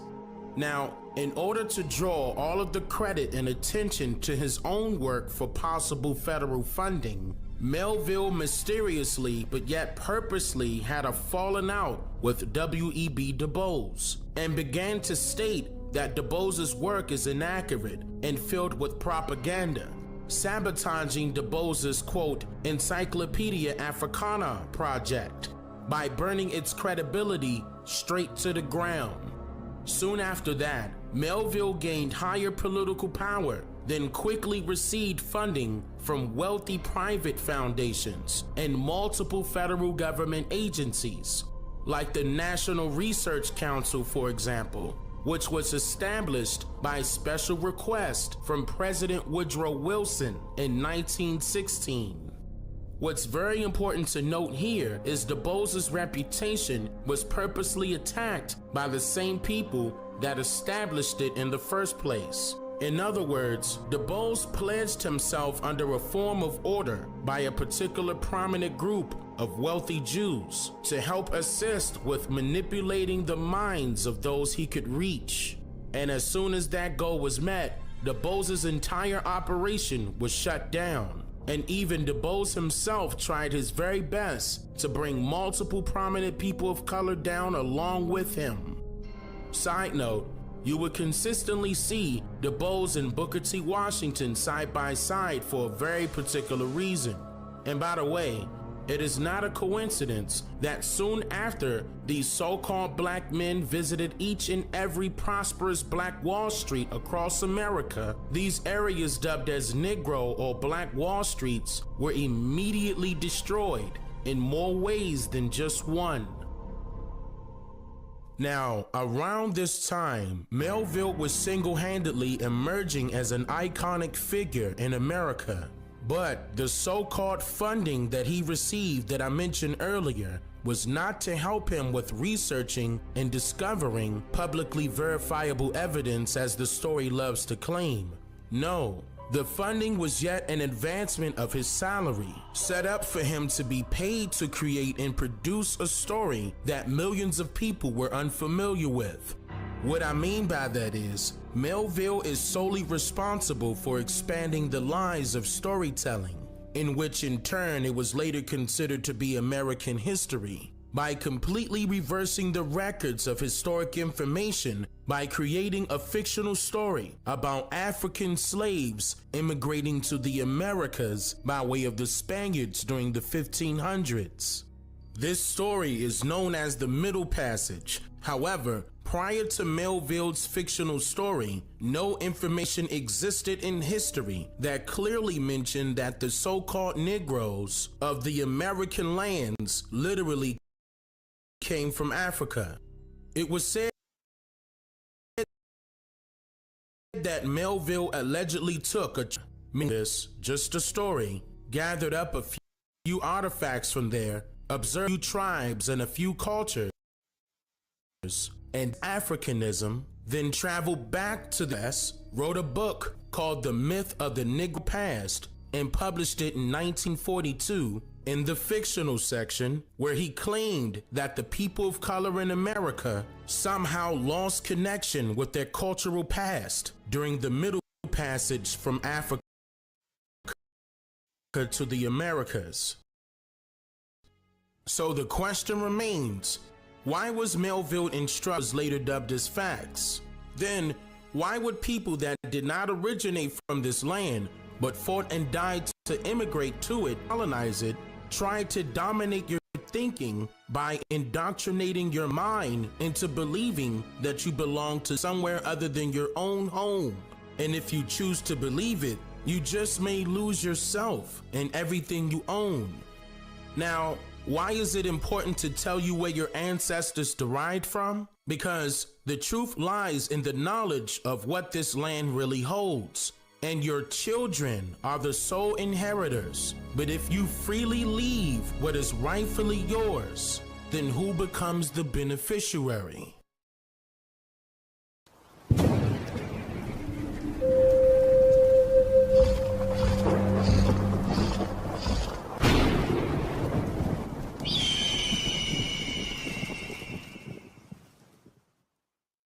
OCO beautiful people, I hope you're doing fantastic. My wife and I released these 4 books that you see on the screen. If you would like to order your copy, you may do so at our website at DaneMakeYouThink.com. Again, that is DaneMakeYouThink.com. We appreciate all of your love and support. Wado. Produced by Dane Calloway and Tanisha Calloway. Watch this brand new documentary, Mother Rosa, right now at DaneMakeYouThink.com.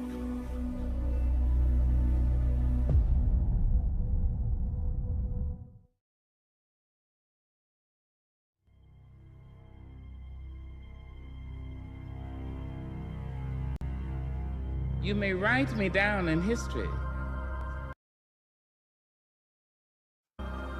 Bowed head and lowered eyes, shoulders falling down like teardrops, weakened by my soulful cries.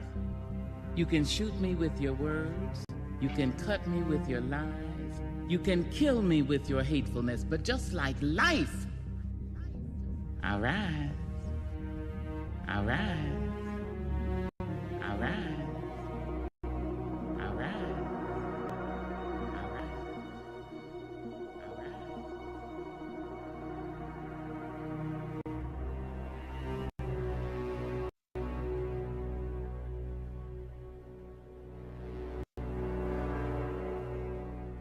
Now, the record companies is like stifling the brother. They trying to make it to whereas rap music is going to be just propaganda. They telling you what to say. They telling you everything we got now, all that stuff we were saying before was cool because nobody was listening. But now they know they listening, they stealing all that. You can't say what you want. You can't do what you want. You can't wear what you want. It's like, you know what I'm saying? They straight censoring us. So it's about to be about some street stuff. It's about to be about us. Meaning us that got black skin taking over our own destiny, because it's ours, and we can have it. If you ain't seen that from the riots, you ain't seen nothing.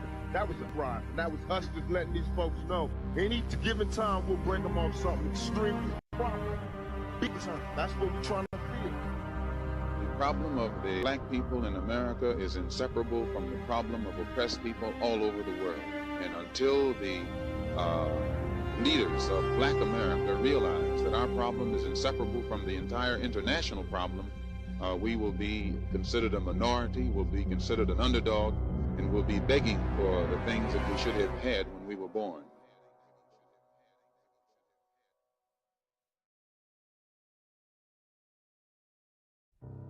In today's society of America, many people are undergoing a benevolent process of changes in their life by decontaminating the poisonous traditional forms of indoctrination and overcoming the complexity of its burdensome physical and psychological, nearly permanent effects.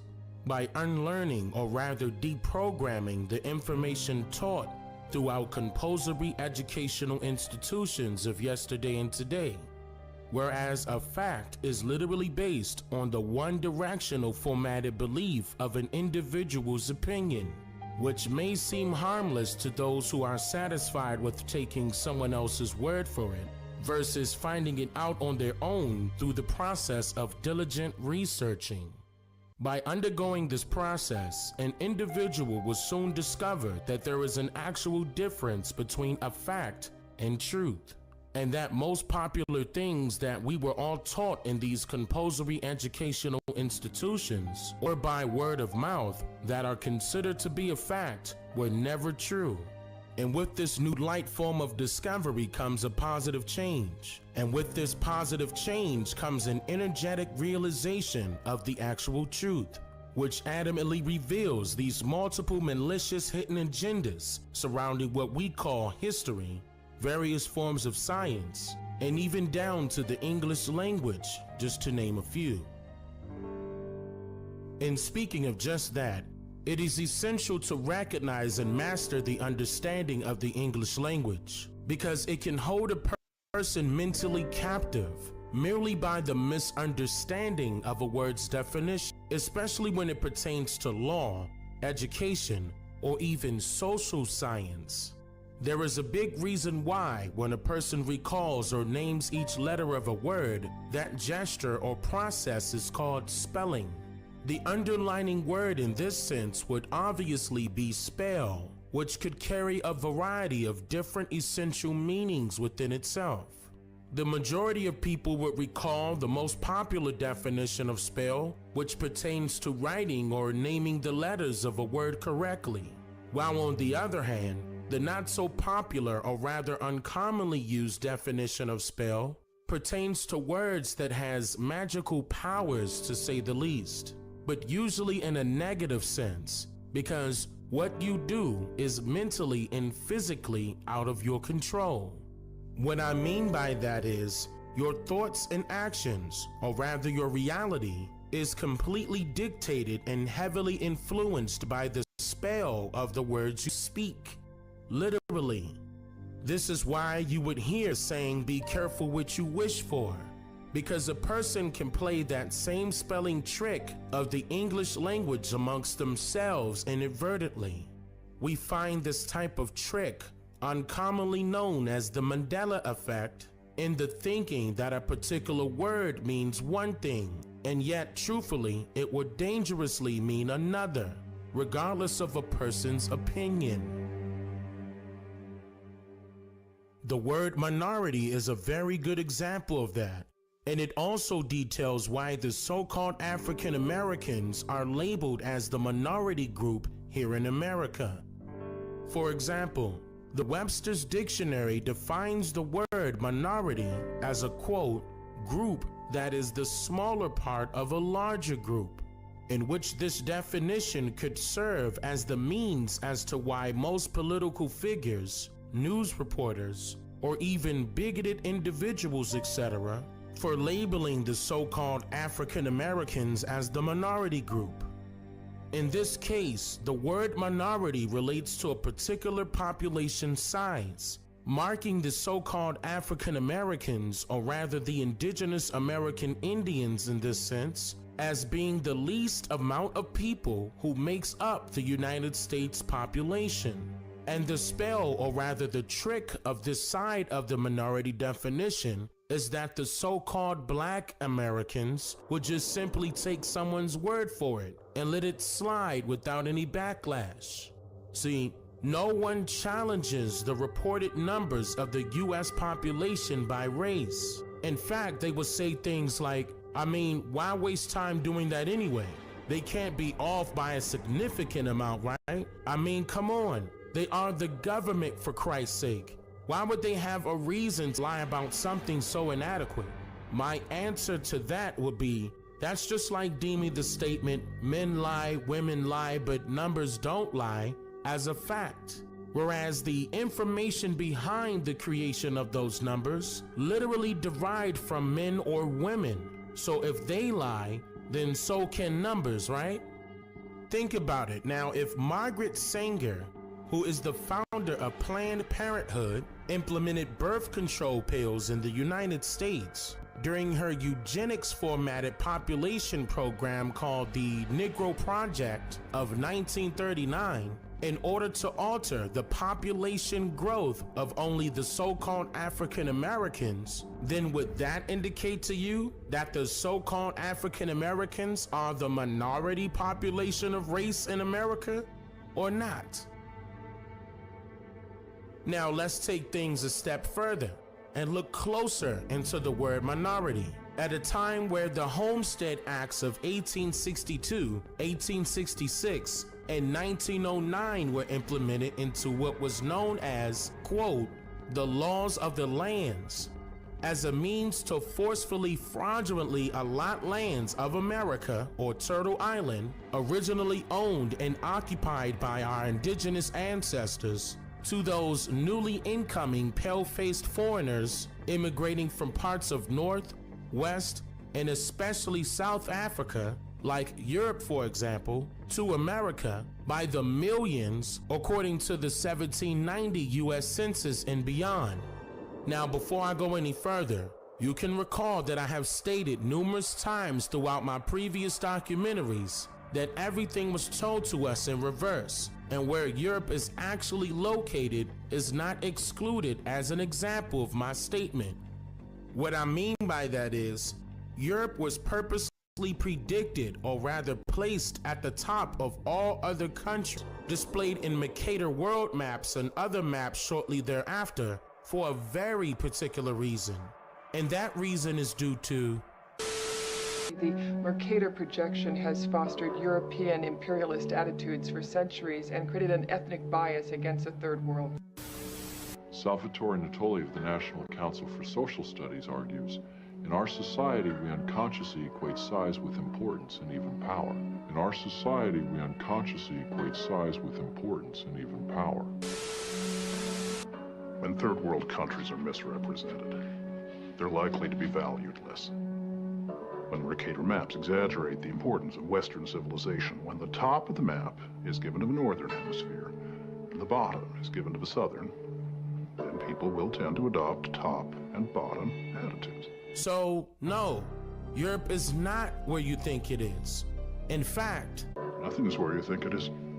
Where is it? I go into more informative detail about that in my documentary called The Untold Truth, about why history was told to you in reverse. That is a documentary that I highly recommend all people to watch in order to understand what I'm about to state next.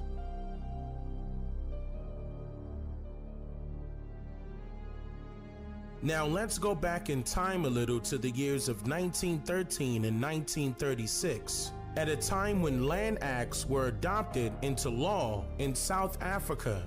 Now what's very important to note here is that these laws are very identical to the Homestead Acts in America that I mentioned earlier.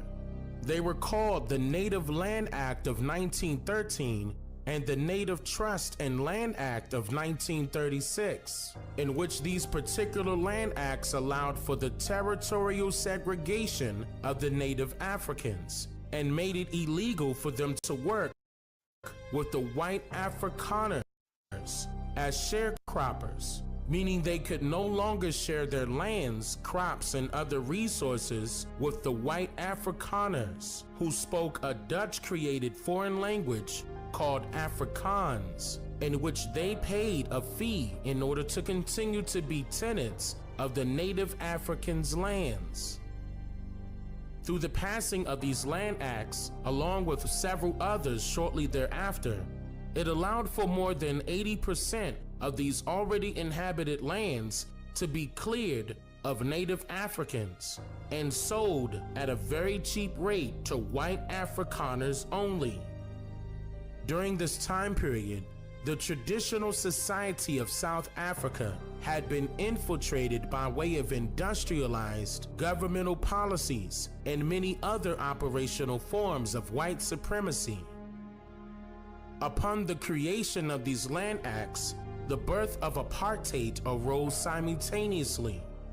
Side note, apartheid means separateness, or rather a state of being pulled apart. This is when the money-hungry white Afrikaners wanted to divide the native South Africans in order to decrease, or rather quell, their economic and political powers.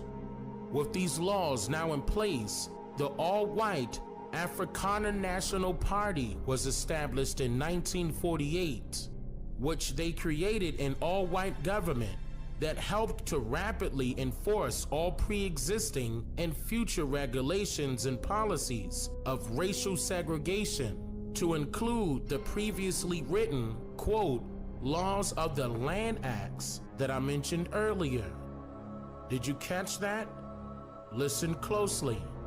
Once the non-white South Africans, or the native Africans, were forced off of their own lands and removed out of their own homes and placed on reserves, similar to today's Indian reservations or plantations, or what we know now as the public housing areas found in North America's ghettos, for example, the non-white South Africans were also forced to work industrialized jobs in order to single-handedly build up South Africa into a capitalist society. What's very noteworthy here is that the Population Registration Act of 1950 was implemented into law, very identical to an American law enacted in 1972 called the Equal Employment Opportunity Act, which allowed for a person to self-identify themselves in order to ensure that they were not being discriminated against because of their race, nationality, or disability, etc. The PRA, or rather the Population Registration Act of 1950, was used to identify and classify all South Africans by categories. These categories were Bantu for the native South Africans, Colored for the mixed South Africans, and the Afrikaners were classified as white, while a fourth category was added for the East Indians and Pakistanis, labeling them as Asian. This method of fraudulent misclassification and land robbery by way of these land acts and laws only assisted and ensured that the white Afrikaners received the most fertile lands available in their region through government parental rights or ownership of set majorities by way of treaty rights or constitutions and other trickery, which in turn allowed for the sale of the already owned and occupied lands of the native South Africans to be handed over and or sold to their white oppressors. Also, these Afrikaners captured the mindsets of the native South Africans by the creation and cultivation of a false ideology that forcefully implemented laws through religious societies, also known today as the viral establishment of the institution of the church, which lawfully granted the husband or the eldest man of a family as the head of the household by law systematically. This methodology segued into the creation of laws that recognized ownership through the male of the household only. Furthermore, by then removing the head or the male from within the home by way of war, jail, or death, the government was able to acquire the lawful rights to the quote, abandoned lands under the color of law. Does any of this sound familiar yet? Allow me to repeat this again.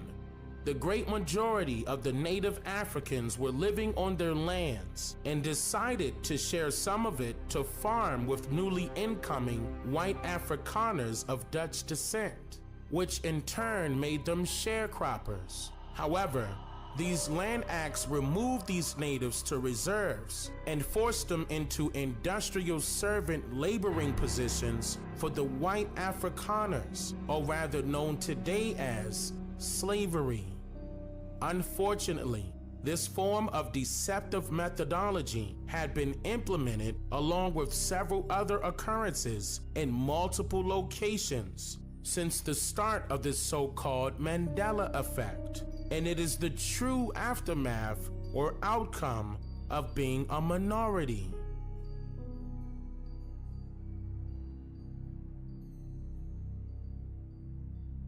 Now you can see how a lot of the similarities to what we now face here in America is not a coincidence, being that we are the direct descendants of the indigenous Aboriginal Niji of this land now called America, and how our historical timeline directly correlates to this similar timeline that I'm about to go over, which was planned and carried out by the same white Afrikaners who immigrated by the millions to the Americas during the years of the Homestead Acts, when subsequently laws were created to give them our farms.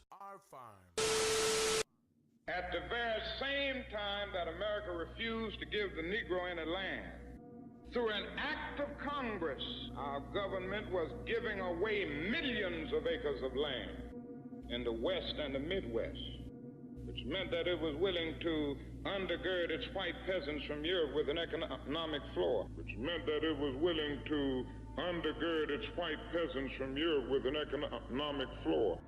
But not only did they give the land, they built land-grant colleges with government money to teach them how to farm, with government money to teach them how to farm. Not only that, they provided county agents to further their expertise in farming. Not only that, they provided low interest rates in order that they could mechanize their farms, in order that they could mechanize their farms, in order that they could mechanize their farms. Not only that, today, many of these people are receiving millions of dollars in federal subsidies not to farm, and they are the very people telling the black man that he ought to lift himself by his own bootstraps. And this is a reality. Now, when we come to Washington, we are coming to get our check. Now, let's quickly go over the timeline of these laws and acts that you probably never heard of before it somehow disappears from the internet and other primary sources. These acts include the Black Land Act of 1913, formerly known as the Native Land Act of 1913, the Development Trust and Land Act of 1936, formerly known as the Native Trust and Land Act of 1936, the Unbeneficial Occupation of Farms Act of 1937, the Colored Persons Settlement Act of 1946, the Asiatic Land Act of 1946, the Black Affairs Act of 1959, formerly known as the Native Affairs Act of 1959, the Group Areas Act of 1966, and then finally the Black Communities Development Act of 1984, in which many of these fraudulent acts were repealed and removed on June 30th, 1991, with the abolition of the Racially Based Land Measures Act. Now, how did the native South Africans put a stop to slavery, you ask? Well, I'll explain. The Native Land Act of 1913 and the Native Trust and Land Act of 1936 were only the start to a much larger plan to be carried out, but it became increasingly difficult after the South African apartheid, in which Native Africans decided that they were no longer going to work for their white Afrikaner oppressors at all. After the Native Africans decided to no longer work, this delivered a winning blow to their oppressors, which set into motion these acts to be removed on June 30th, 1991. And it was then that other motions were set in place here in North America, which in turn reveals the true Mandela effect. So now, what is the real definition of the term minority? Not to be confused any longer with the commonly known definition referring to a group of people in relation to race that has a smaller population than another group of people. No, the truth is that the definition of minority is a group of people that are being dominated and controlled by another group of people. The mistakes that were made in South Africa only highlights what I stated in my previous documentaries as to why so-called African Americans are a threat to American society. And it is also the true reason why billions are spent to keep us separated here as a people.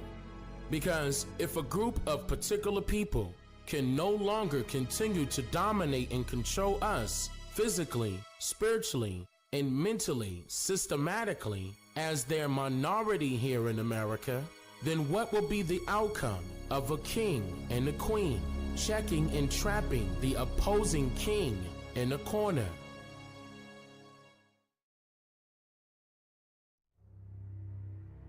Question everything. Like, what are numbers?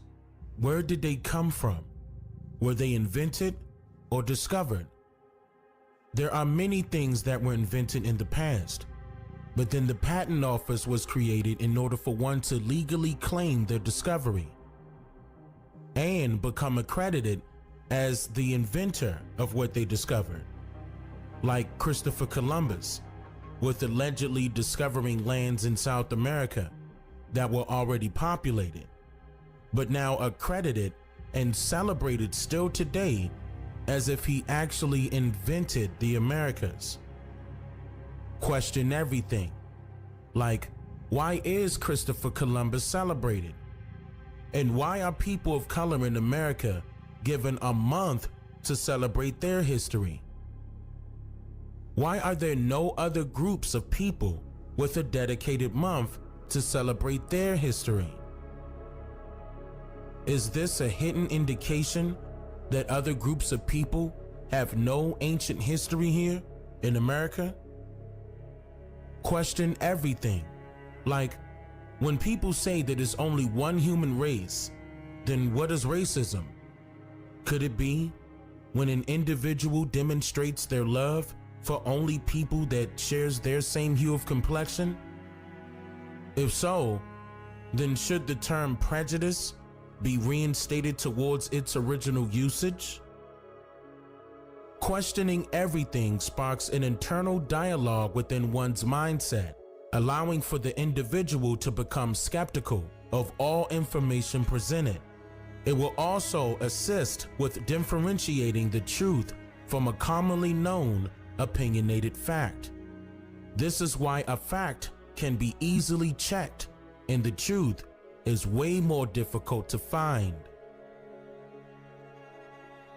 Throughout today's society of America, people are governed on what to do, regulated on how to live, indoctrinated on how to think, and even commanded on what to learn. And with this current system in place, it should make you question who has the authority to control your freedom. Now, we can all make assumptions on how old the numbers we use on a daily basis actually are. And we can tell that a form of science called mathematics was cultivated over the years in order to decode some type of conclusion to what these numbers actually mean.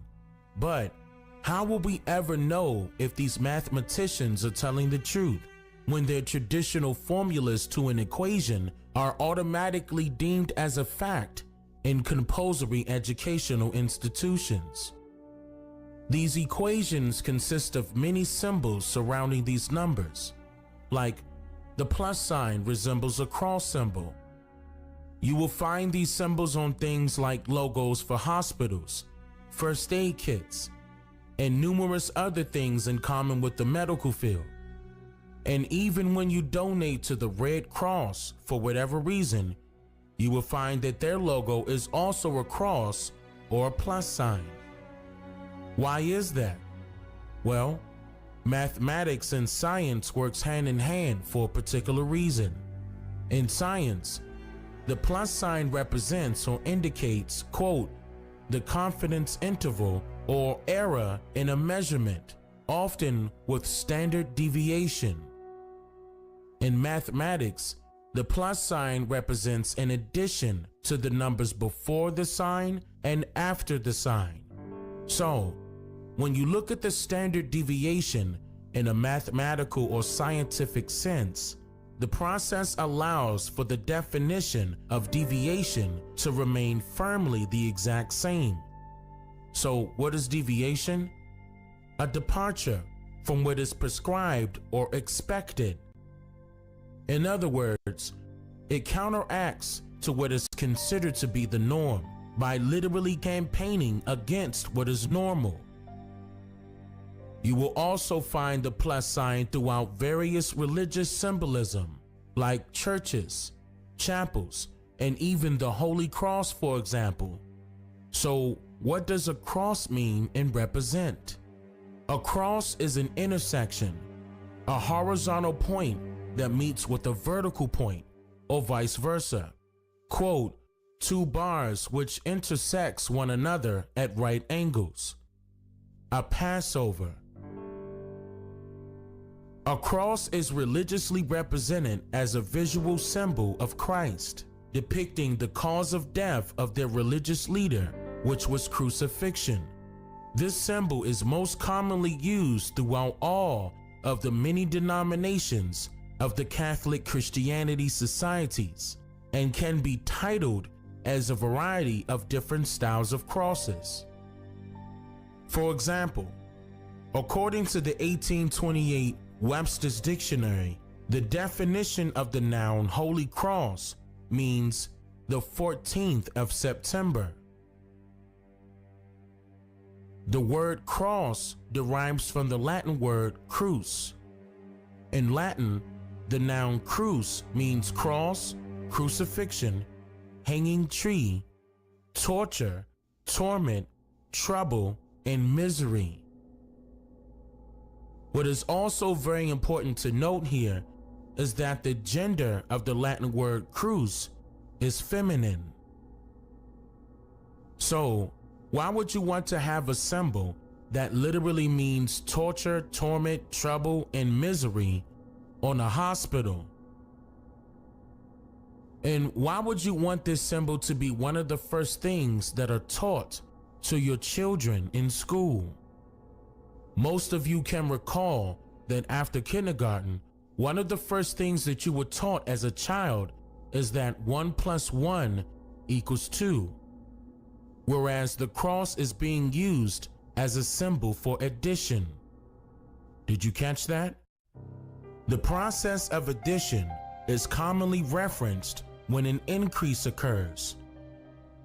However, when something is created and something else is then added to it, the outcome is that something brand new is produced and brought into form. So, in other words, addition is a form of production, whereas 1 + 1 = 3. This symbol was meant to represent creation, or to produce, because when one man and one woman comes together, they produce a child. So in this aspect, 1 + 1 does not equal 2, it equals 3, because by eliminating the feminine characteristics from the equation, you are literally subtracting the normal concept of life. Think about it. Ever since the inclusion of these social engineering experiments like mathematics, science, and religion in this case were implemented into the mindsets of people, this symbol was looked upon as a representation of life.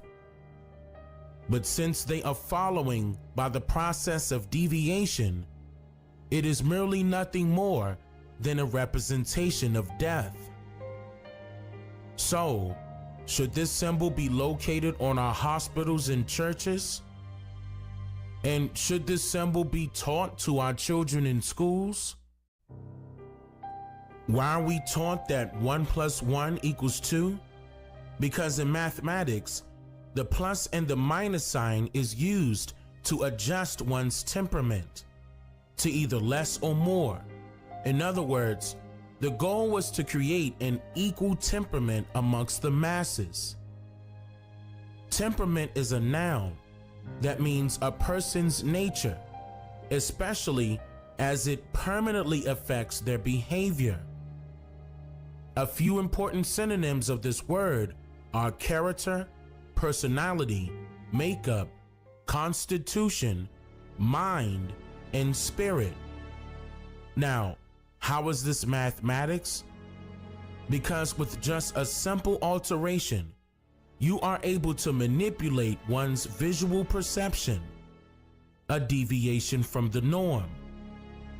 The person that creates the formula towards the answer of the equation is allowed to control the outcome. So, by telling you that 1 + 1 = 2, the person that considers this equation as a fact is automatically sabotaging their abilities to naturally produce or create. trapping them mentally inside of a box. This is why the saying, men lie, women lie, and numbers don't lie, is royally incorrect. Because it's not about the numbers. It's about who's creating the formulas. If you don't read the newspaper, you're uninformed. If you do read it, you're misinformed. What do you do? That's a great question. What is the long-term effect of too much information? One of the effects is the need to be first, not even to be true anymore. So what a responsibility you all have. To tell the truth, not just to be first, but to tell the truth. We live in a society now where it's just first. Who cares? Get it out there. We don't care who it hurts. We don't care who we destroy. We don't care if it's true. Just say it. Sell it. Sell it. Sell it. Sell it. I was wondering about our yesterdays and digging through the rubble. And to say the least, somebody went to a hell of a lot of trouble to make sure that when we looked things up, we wouldn't fare too well. And we would come up with totally unreliable pictures of ourselves. But I've compiled what few facts I could, such as they are, to see if we could find out a little bit of something. And this is what I got so far. First, white folks discovered Africa. They claimed it fair and square. Cecil Rhodes couldn't have been robbing nobody because, hell, there wasn't nobody there. The white folks brought all the civilization because there wasn't none around. How could the folks be civilized when wasn't nobody writing nothing down? And just to prove all of their suspicions, well, didn't take too long. They found out that there were whole tribes of people in plain sight running around with no clothes on. That's right. The men, the women, the young, and the old righteous folks covered their eyes, and no time was spent considering the environment. Hell no, this just wasn't civilized. And another piece of information they had, or at least this is what we were taught, is that unlike the civilized people of Europe, these tribal units actually fought. And yes, there was some crude implements, and yes, there was primitive art, and yes, they were masters of hunting and fishing, and courtesy came from the heart.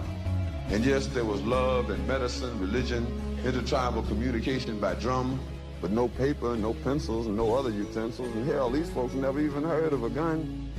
And this is why the colonies came, to stabilize the land, because the dark continent had copper and gold, and the discoverers had themselves a plan. They would discover all the places with promise. You didn't need no titles and deeds. Then they would appoint people to make everything legal, to sanction the trickery and greed. And back in the jungle, when the natives got restless, they would call it guerrilla attack. And they would never describe that the folks finally got wise and decided that they would fight back. And still, we are victims of word games. Semantics is always a bitch. Places once referred to as underdeveloped are now called mineral rich. And the game goes on eternally. Unity kept just beyond reach. Egypt and Libya used to be in Africa. They've now been moved to the Middle East. There are examples galore, I assure you. But if interpreting were left up to me, I'd be sure every time folks knew this version wasn't mine, which is why it is called His Story.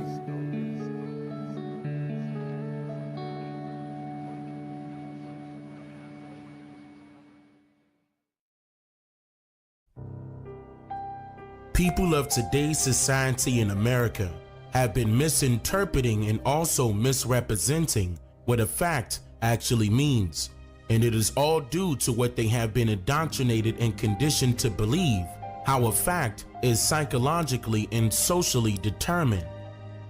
For example, a person would normally consider traditional information given to them to be a fact without noticing that they just inadvertently allowed someone's opinion to be considered valuable as a source of creditable information. In other words, just because someone else states repetitive information that you may have heard about before during, let's say, your school days or your teenage years, for example, does not necessarily mean that the information given is true. If you shouldn't judge a book by its cover, and your parents informed you as a child that you should never talk to strangers, then why would a person believe that someone else's opinion is a fact when the people that gave you this information is a total stranger and you're allowing them to do your thinking for you?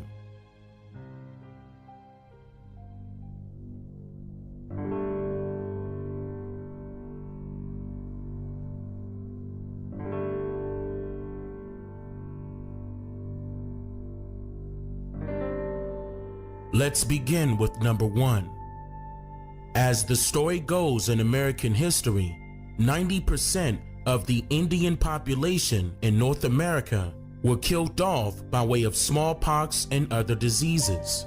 It was said that due to the lack of prior contact with these incoming foreigners and not being previously exposed to these diseases, that the Indians' internal immune system was not equipped to combat what these pale-faced foreigners allegedly brought with them to these lands.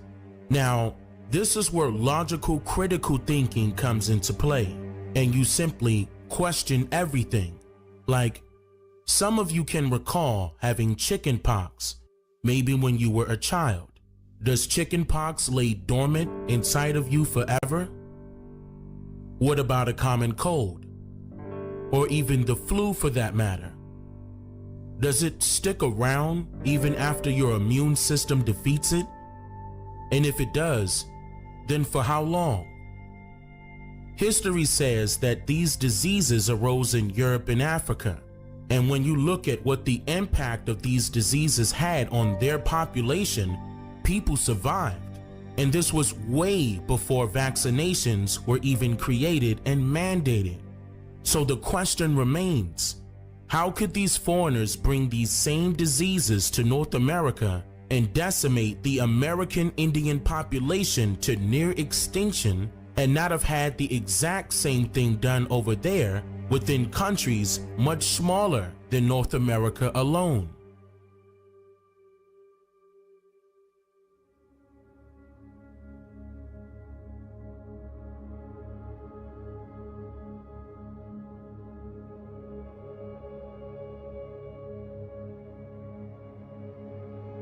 Let's move on to number 2. You can recall the story of slavery throughout American history and how we are all told that allegedly 12.5 million enslaved Africans were brought to the Americas by way of slave ships between 1619 and 1875.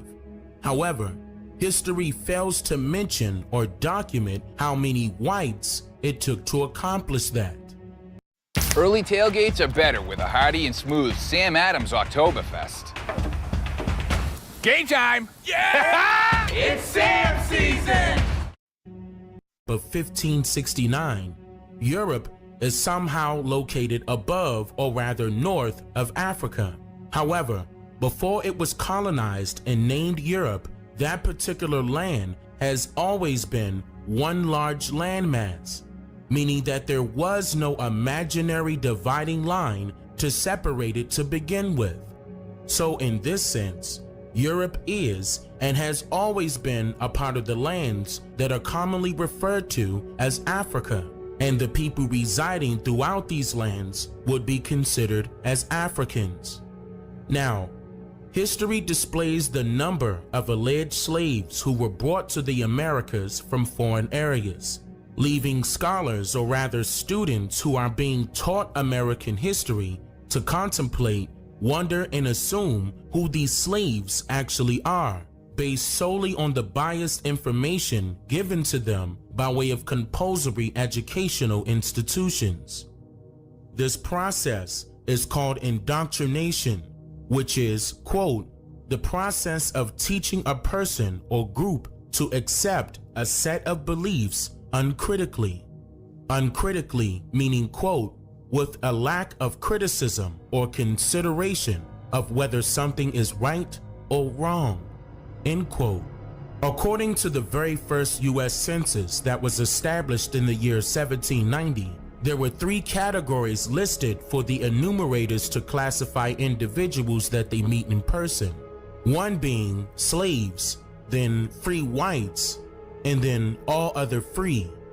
Notice that the category free whites includes the word free. Free from what? Free from who? The 1790 U.S. Census recorded a total population count of just over 3.9 million people. However, marshals and other government officials admitted to the lack of not being able to properly record all inhabitants of this land as expected. due to the multiple indigenous Niji raids and wars that were already in progress during this time period, making the final population count royally inaccurate. What is also important to note is that the majority of the U.S. Census records and other vital documents from the years 1790 to 1910 were purposely lost and or damaged by way of fire, water, and smoke. This hideous action was heavily influenced by the likes of Walter Plecker, the Racial Integrity Act of 1924, and many other things that I have previously covered and will be covering again in a later planned documentary. But I said that to say this: does this sound as if someone or some bodies have something to hide? History loves to claim that the so-called enslaved Africans arrived in Jamestown, Virginia in 1619 first. However, I previously debunked this theory in full by researching documents and records held by both the National Archives of Spain and England and their associated historic libraries. The truth is that the famous quote stated by John Rolfe was misquoted several times, and that the story of what really happened was hidden. John Rolfe's famous quote was changed by the Department of Historic Resources to read, quote, 20 and odd Africans, from its original passage that read, quote, 20 and odd Negroes, in which both of these quotes are incorrect, according to John Rolfe's journal held by the National Archives of London, England. The original quote written by John was, quote, 20 and odd Negras, referring to females of a darker skin complexion of the West Indies. Also, history lied about the location of their arrival for a reason.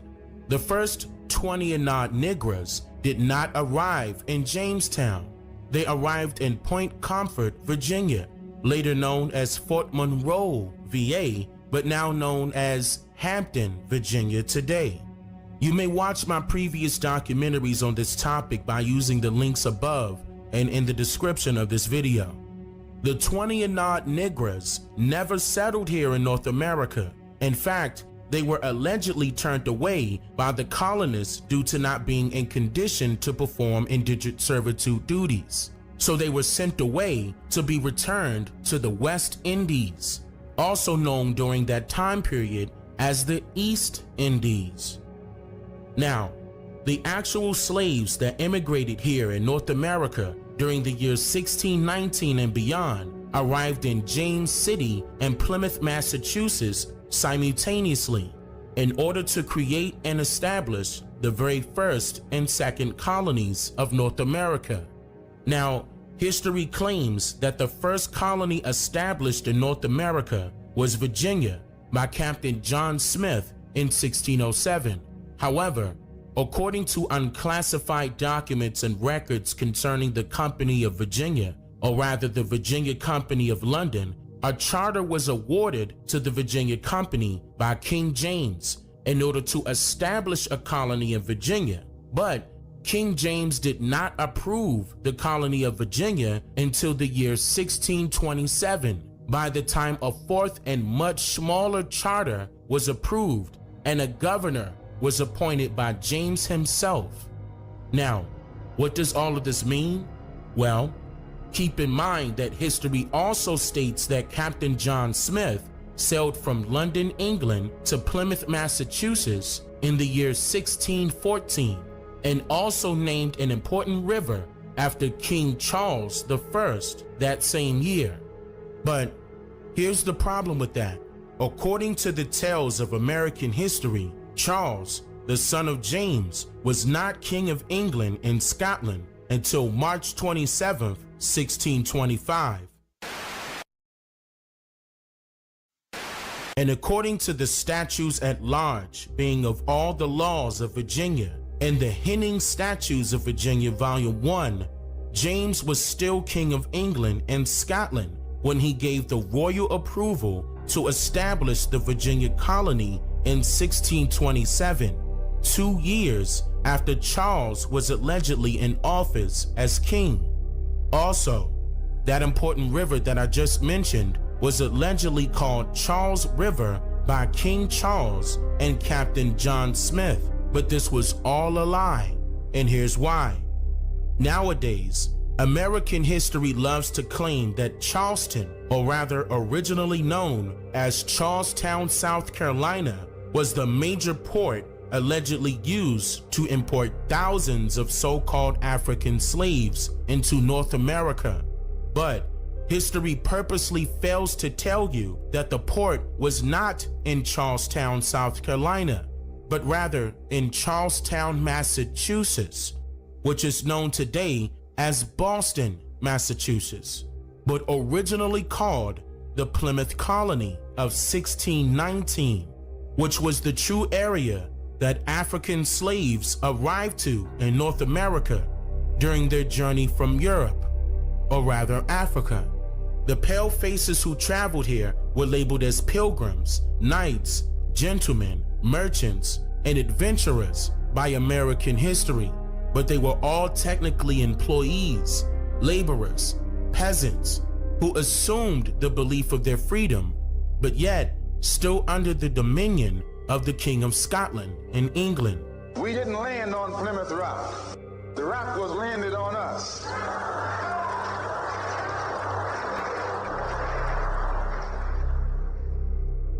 Our destiny is tied up in the destiny of America. Before the Pilgrim Fathers landed at Plymouth, we were here.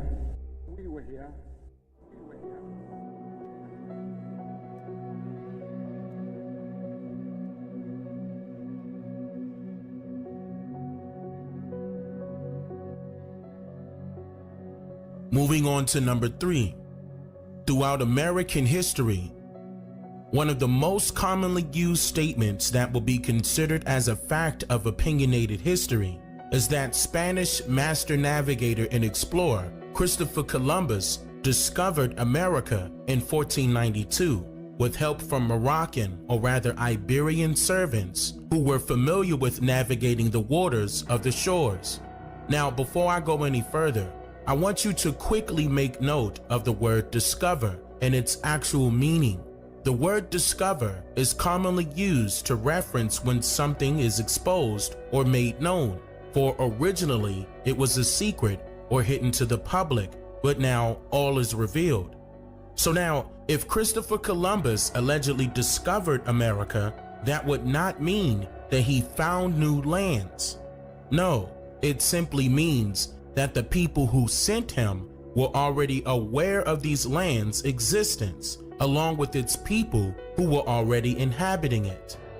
This also means that if the Christopher Columbus story that we were all told is actually true, then history and its writers are purposely mistitling his position as a navigator and explorer. Why is this, you ask? Well, since someone gave Christopher Columbus royal permission to be granted access to explore these lands in hopes of immediate relocation and settlement for their people, then that does make Christopher Columbus a discoverer, only because a discoverer originally meant informant during this time period. As the story goes, Christopher Columbus reported back to someone, right? And somehow his alleged story was documented. But it royally fails to mention that the true asterisk by his name should read spy.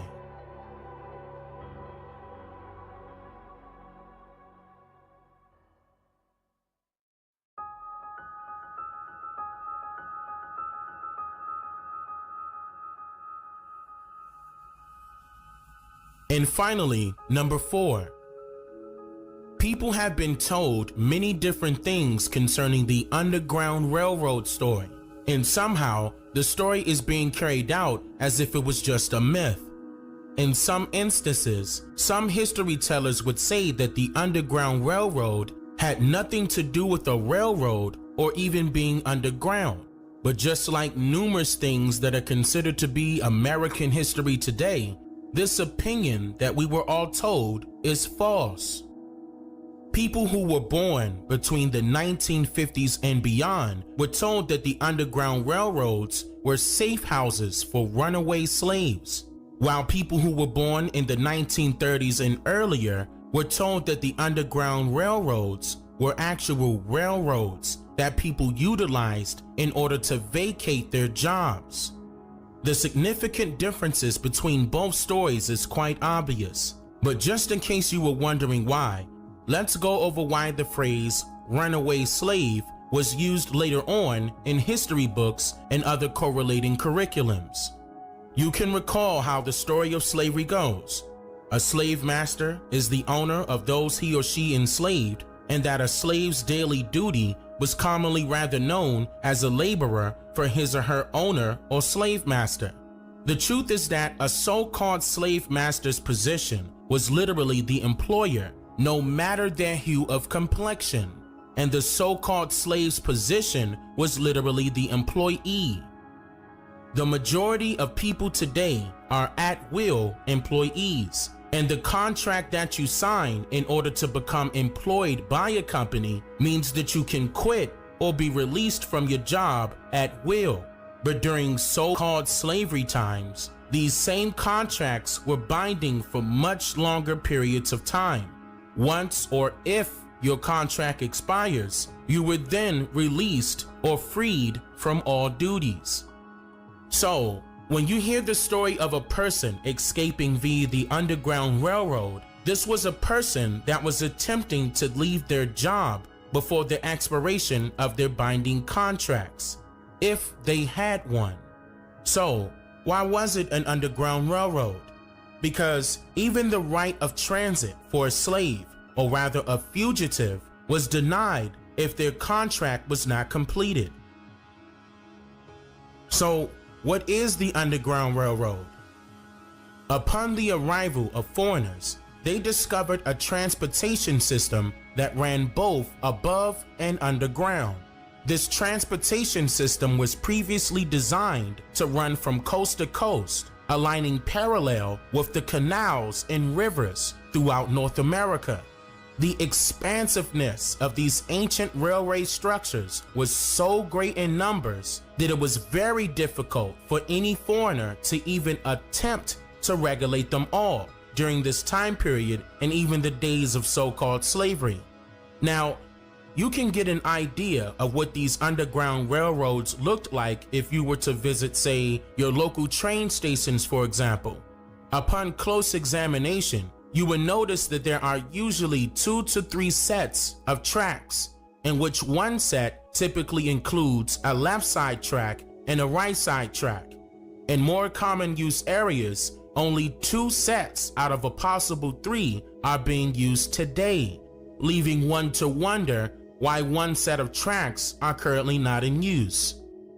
According to the routes that are displayed on the maps of the Underground Railroads, they directly correlate with the same routes of service that are still being used today, and even with some of the much older railway destinations that has since been removed, and also with portions of the railway system that ran deep underground. Now, I know what you're thinking. Everything is not a conspiracy, but not everything happens out of pure coincidence neither. A great amount of these much older and more narrow-like tracks ran through hundreds of different mines that led directly into a variety of mounds and mountains throughout the lands. And only the people that were familiar with these routes could conduct a method of transportation for others who are seeking freedom, or rather seeking to quit their jobs. America's history's most famous trophy to use when it comes to campaigning the so-called slave story that was alleged to have occurred here in North America is none other than Harriet Tubman. In the year 1896, at a suffrage convention, or rather a voting convention for women's rights in New York, Harriet Tubman was allegedly quoted stating the following: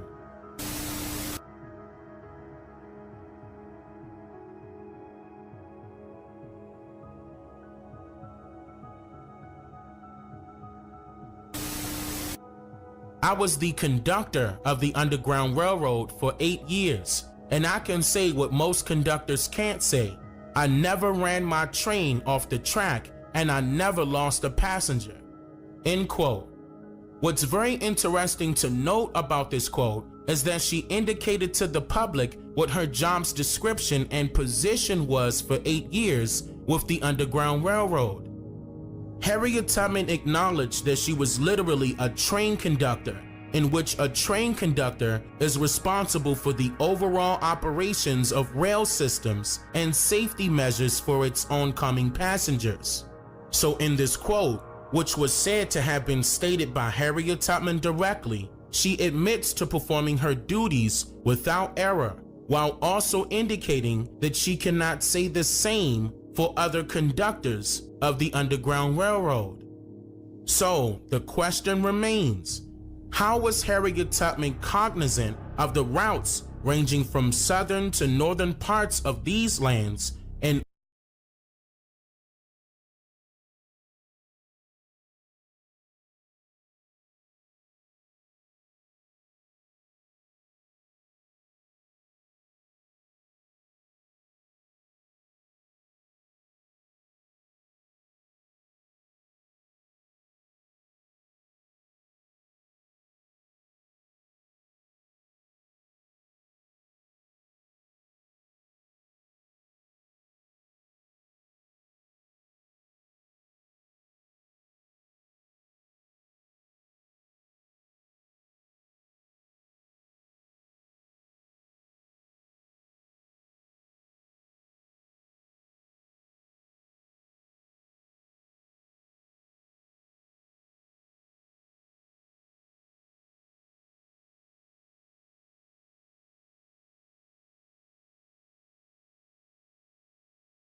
Why? Well, yeah. Well, it's in the context, let me just briefly say, it's in the context of a much broader discussion about white privilege, white innocence, white American identity, and it's much more complicated than that, and I go at African American culture's contradictions as well. And then in the end, when I'm making suggestions about what can be done, many white people approach me and ask me, what can I do? Not in terms of the broad social transformation out there in the world. We all believe in that or argue about it, redistribution of resources or not. But when people ask me, what can I as an individual do, one of the things I suggested, besides being educated, besides participating with other African American and Latino and other brothers and sisters in social movement, is to do something called an individual repair of inequality. And if they feel inclined to do so, this is for people who are so inclined to seek out a way to compensate individually for what they think is a systemic injustice. So I talked about buying kids computers, being able to take kids to school, to tutor them, to be able to do individual things that are tailored to their desires and aspirations, such as becoming professionals, exposing them to things they wouldn't ordinarily see. So in other words, it's a kind of ethic of compassion joined to a sense of conscience that motivates them to do what they're motivated to do. Well, so I support a lot of that. I mean, I believe in charity. What I don't believe in is collective guilt. And that's why I'm confused by the phrase white privilege. Well, white privilege doesn't suggest guilt. It suggests responsibility and accountability. The same accountability that America talks to about people pulling up themselves by their bootstraps and addressing their situations, their communities as being responsible for doing what they're doing. I don't believe in collective guilt, but I do believe in collective responsibility. Responsibility and guilt are synonyms in this case. And let me just ask, let's be specific. So, privilege. I'm privileged, and I wouldn't deny that, not because I'm white, because I have a good paying job. But you're privileged too. Of course. So we live near each other in a nice neighborhood. You're rich. You went to an Ivy League school, unlike me. And so you're way more privileged than most white Americans. Well, so why would they owe but it's you not something? Well, first of all, privilege is contingent upon the context in which it's defined. So individual cases could have an imbalance, that people of color could be way more privileged, as you talked about, than the average, say, white person. But remember, during Jim Crow, Jackie Robinson was more privileged than most white people in terms of having the ability to make a good living on a job, but he was still denied access to a water fountain. His kids still couldn't go to the same school. So I'm saying to you that your argument then seems to be rather vulnerable to rebuff, because it doesn't mean economic accumulation can prevent you from experiencing what are essentially racial inequalities. So the amount of money you have doesn't do that. Yeah, and in 1955, I think that was much truer than it is now. Well, even now, when we talk about the disparities in terms of people's achievement, a study was done by Diva Pager at Princeton University that said a black person with a college education had less of a chance to get a job than a white person who had gone to prison. So even now, I'm not talking about 50 years ago, I'm talking about this is going on right now. The disparities are very real. Right. So if I live in eastern Kentucky and I am unemployed, why am I more privileged than you? And why am I in any way, as you put it, responsible for problems of people I've never met on the other side of the country? Look, I mean, we know that larger forces provide people opportunities or disadvantages. When you come, many people say, let me even stretch it even further. Some people say, look, I came to this country 20 years ago. I came to this country 30 years ago. I wasn't advantaged directly by the system of enslavement that prevailed in America. But if you come to this country as an immigrant and you're a white immigrant and you inherit certain privileges associated with people who are already here, that means that that privilege extends to you regardless of the fact that you indirectly benefited from it and you did not directly contribute to inequality. The Constitution was written a long time ago, so was the Declaration of Independence. But those ancient documents continue to inform people's lives and shape their aspirations. So let me flip it around. And let me just also note there's a lot of hostility in what you're saying. And I'm sure you'll say there isn't, but obviously there is. Not at all. I think it's pretty clear. It's just it's recognition of the situation. Okay. It's pushback on whiteness that is usually not called out. Clearly hostile. But leaving that aside, let me flip around for a second. If I'm an African immigrant who comes here, I'm resettled from Somalia at public expense, high public expense. Am I due these reparations too? I think that the people who have benefited from systemic inequity in this country have been overwhelmingly white brothers and sisters. And what I'm talking about is a direct relationship to a notable and a documentable and an empirically verifiable. Not everyone's life runs in straight lines. At Sophia, we get that. Our flexible, affordable, self-paced college-level courses help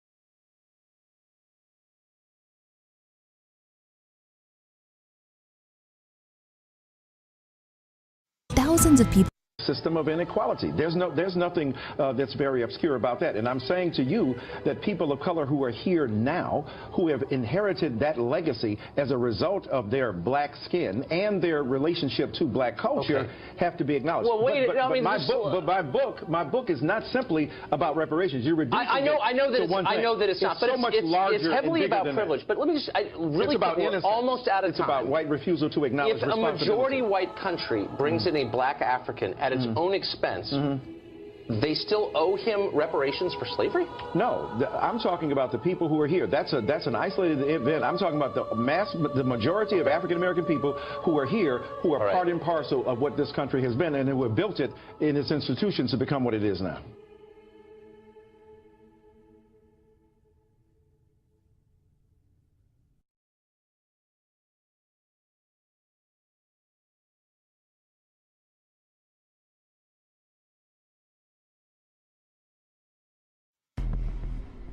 I am very thankful to see that many of you took a lot of what I stated in my last video and immediately began to research further along. Lots of you have hit my inbox in reference to what I shared about the differences between immigrants and immigrants, for example, and I am very, very pleased with those of you who knows that a 3.5-second Google search is not real research, but would be considered that way by some, only if that individual is limited with expanding their leads and, of course, resource materials. So I'll share more information about it now. The 1828 Webster's English Dictionary states that the noun immigrant, spelled with the letter E, is, quote, one who removes his habitation or quits one country or region to settle in another, while the noun immigrant, spelled with an I, is, quote, a person that removes into a country for the purpose of permanent residence. Now, subscribing to the standard definition of these words makes you conclude that they both mean the same. But most of you who are cognizant of the spells of the English language would know better.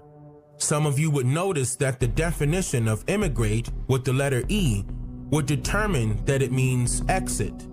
And the definition of the word immigrate, spelled with the letter I, would determine that it means to come into, due to both Latin origins of each word. But here's the problem with that. A country is not a continent, and a continent is not a country, state, nor region of a territory. You can recall that in the first video, I shared that the definition of the word immigrant, spelled with the letter E, means people who moves from one region of a country to live in another region of that same country, which derives from its etymology, to remove from one state to another state or territory. This is not hard. Region, be it the states of the country called North America. But isn't North America a continent? Or is it really? But that's for a different time. America is being considered as both by lots of people right now, taking the advice of strangers without managing to actually look it up for themselves. Even the etymology of the word immigrate, spelled with the letter I, informs you that it means to, quote, pass into a place as a new inhabitant or resident. Listen closely. To move to a country where one is not a native for the purposes of settling permanently there. Now, does that sound peaceful to you all or something? It says for the purpose of settling permanently there as a resident and not a native of that landmass. This is why the word remove was used in Webster's definition, because there were wars going on here, and if you become a prisoner, then things get taken away from you. Confiscated. Prisoner of war. You may have heard me mention this multiple times already, but I know some of you newly incoming viewers might not know it yet, and that's fine.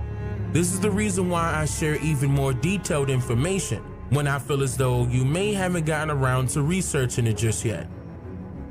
So with all things considered, the driving principles of the ADOS agenda reveals it as, yes, another distraction. A distraction from the actual proof of whether you are an American descendant or an African descendant of slavery, or neither. Slavery did not happen the way we were all told throughout compulsory educational institutions that derived directly from the Reconstruction era of the 1900s. There were political and commercial groups, businesses, and banks who were responsible for granting permission to anthropologists and the power of eugenics to create, cultivate, and influence the reconstructed history they gave to you. The narrative that you are accustomed to now stems from employees of those who wrote the manuscripts you draw from. Slavery used in its proper context is simply labor, servitude. This is why most people would commonly believe today that slavery was abolished in 1865, when it was merely upgraded and transitioned from a bondage standpoint to an industrialized version that runs parallel along the lines of capitalism. In other words, they gave you forced schooling in order to indoctrinate you with whatever it is they want you to know, in order to make you think slavery was one way, when in reality, slavery is still ongoing the exact same today as if it was in the past. Employment. There were no chains and shackles then, and there are no chains and shackles now, at least not visibly, because some of you failed to realize that the chains and shackles were placed upon your mindsets. What is the Emancipation Proclamation? Many of my viewers will recall it as the time when President Abraham Lincoln freed all of the slaves of North America. Multiple history professors and scholars would agree with you. Even some websites would state that the Emancipation Proclamation, or Proclamation 95, changed the federal legal status of more than 3.5 million enslaved African Americans in the designated areas of the South, from slave to free. However, when you actually read an original copy of Proclamation 95, you will not find any legislation throughout the context of the document where it clearly states that it was created in order to free blacks, coloreds, or African Americans from slavery. Proclamation 95 was a call to end existing public upheavals and riots that were taking place during that time period over a labor dispute. Complaints were arising from the laborers who worked long periods of hours for little to nothing nowadays, or for being promised something for their labor, but the other party didn't hold up to their end of the bargain, gradually transforming the laborers into prisoners of war, realizing that they were being used in order to create and establish the 13 colonies. In fact, the funds which were needed in order to maintain and regulate the 13 colonies were not being generated. So this forced 11 of the southern states to back out of a bad business deal, succeeding themselves from the Union. Then a new union was created, called the Confederate States of America. However, in order to keep the membership of these confederacies, they imposed limitations upon the resigning party's rights, just like any union would today. This was all done through a proclamation to blockade southern states from trading along the waterways. And by doing this, the United States government was able to stop commerce and shipments of products such as rice, corn, grain, and tobacco, just to name a few, from leaving the southern regions of the United States.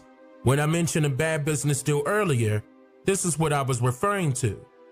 And so now you know what the Civil War was truly about. It was a civil dispute amongst employees that were tired of being treated unfairly within their place of employment. It was all about civil rights, inequality in the workplace, fights over improper land grants, tariffs, and trade disputes among settlers and squatters. All gave way to a secession of Confederate states and a broken union. In its simplest form, this was merely a labor dispute. At the Okeechobee labor camp, while families were preparing to move north, there was still some work in the bean fields. Children, as usual, were left to fend for themselves. Jerome, how old are you? 9. 9. Do you go to school? Yes. Where do you go to school, Jerome? I did it Okeechobee Elementary School. I see. What is your sister's name? Lois. That's Lois. And what are your other sisters' names? Catherine and Beulah. Catherine and Beulah. What happened to your foot, Jerome? Dig a nail in out there by the wash house. So you drove a nail in out by the wash house. What did your mother do for that? She put some alcohol on it. Where do you sleep, Jerome? In this bed. You have this big bed? Yes. What happened? How did you get that hole in that bed there, Jerome? The rats. The what? Rats. Now, Jerome, you are taking care of Kathy, of Beulah, and Lois. Yes. Now, are you going to give them lunch today? Yes. What are you going to feed them? I don't know. Do you have any food here to give them? Yes. What time does your mother come home? I don't know. The following day, Arlene King, the mother of Jerome, Kathy, Lois, and Beulah, again was picking beans. Aileen King, I saw your children yesterday at the Okeechobee camp. Why didn't you put them in the nursery? I don't make enough to pay for it. How much does it cost to put them in? 85 cents. 85 cents. That's right. Aileen, what time did you come out the field this morning? 6 o'clock. What time would you get home? About 3:30, 4 o'clock. 6 this morning to 4 o'clock this afternoon. That's right. How much did you earn? $1. $1? That's right. $1. Is that because the beans were of poor quality? That's right. Has this happened before? That's right. How much will your food cost you today? About $2. Aileen, how old are you? 29. How many children do you have? 14. How old were you when you first started working in the fields? 8. You've been working 21 years in the fields? That's right. Aileen, do you ever think you'll be able to get out of this kind of work? No, sir. The Civil War was a labor dispute that was inevitably tied to American Indian lands. And for this reason, a scheme was devised where the people on the bottom will be able to create a flip-flop that resulted in their eventual rise to the top. More about this in my documentary series called African Americans Are a Big Threat to American Society. But I stated that to say this: our people were always home, even when the Industrial Revolution began. Our ancestors were the ones prospering. We owned the lands, lakes, rivers, businesses, and the banks. And most importantly, we were well aware of how and where to get the resources needed to sustain the continued growth of our success and the success of Turtle Island, aka North America. So, how does an immigrant remove an indigenous person and replace themselves as a permanent resident? Do you realize that there was an agreement made between our people way before the people without color got here? The black people agreed that they would sacrifice and do the slavery thing for us, or we would have been completely wiped out. We owe them such a debt. Don't be caught up in American racism. They don't want us to unite and be together because they're afraid of that we'll treat them the way they treated us. We're human beings. We could never be that thoughtless, and we don't have to worry about that because from the way things look, they're going to self-destruct. A lot of them are spinning out of control. We're not even going to have to do anything. We might have to put a few of them out of their misery, but... According to a well-known anthropologist by the name of Margaret Mead, you don't come into a place with an attitude of entitlement, because people generally enjoy when you learn their language and their culture.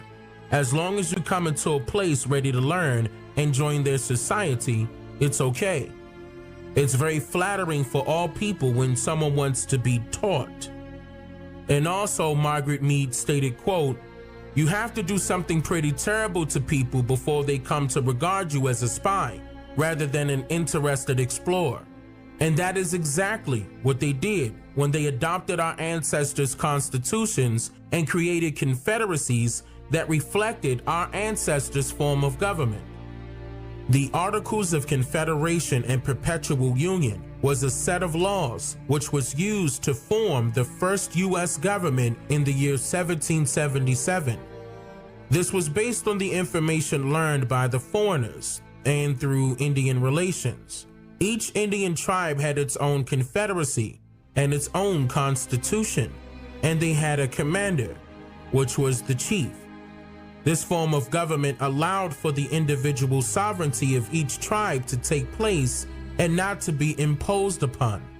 It also allowed for trade relations outside of the tribe to take place amongst those who are the heads or chiefs of the tribe or clan. And this is the idea that the 13 colonies took for themselves. They created the Articles of Confederation, not as colonies, but as confederacies. There was a confederacy for each state, and this is why there is also a constitution for each state. This is also why when they separated from the Union that they called themselves the Confederate States of America. The colonies of the United States created a confederacy and a union which had the duty to, quote, enter into a firm league of friendship with each other for their common defense, the security of their liberties, and their mutual and general welfare, binding themselves to assist each other against all force offered to or attacks made upon them or any of them on account of religion, sovereignty, trade, or any other pretense whatsoever. And they used a formal setting known as Congress to resolve their disputes. Congress is defined as a formal assembly of 2 or more representatives, ambassadors, or nations that comes together to discuss problems. Sound familiar? The House of Representatives, Congress, a commander-in-chief. And because these foreign confederacies were so few in numbers alongside the large amount of Indian confederacies, they decided to form a union, which is short for trade union or labor union, that ensures they would always be together for a common purpose. In most cases, the American Indian clans or tribes allegedly agreed to sign treaties with foreigners, or rather a foreign government, to ensure peaceful cooperation between themselves, dating back to the latter part of the 1770s. This is also around the time when our own people were pitted against each other for the purposes of disloyalty and betrayal, and the colonization of our people through paper genocide. Of course, this was all politics. So, the start of the Civil War was the very first government shutdown, because it was declared a state of emergency, whereas the commander-in-chief takes supreme authority and decides what could possibly settle the dispute and get everyone working together again. All of this leads back to the Emancipation Proclamation, and according to the original documents, which is listed in an exhibit for the National Archives, it reads that on the first day of January, in the year of our Lord 1863, all persons held as slaves within any state or designated part of a state, the people whereof shall then be in rebellion against the United States, shall be then thenceforward and forever free. It also states that, and I hereby enjoin upon the people so declared to be free to abstain from all violence unless in necessary self-defense, and I recommend to them that in all cases when allowed, they labor faithfully for reasonable wages. Which truly lets you know that slavery, as we were all taught in school, is royally incorrect. Because you can't let a slave know what slavery was all about. Then that person will realize that he or she may still be a slave now.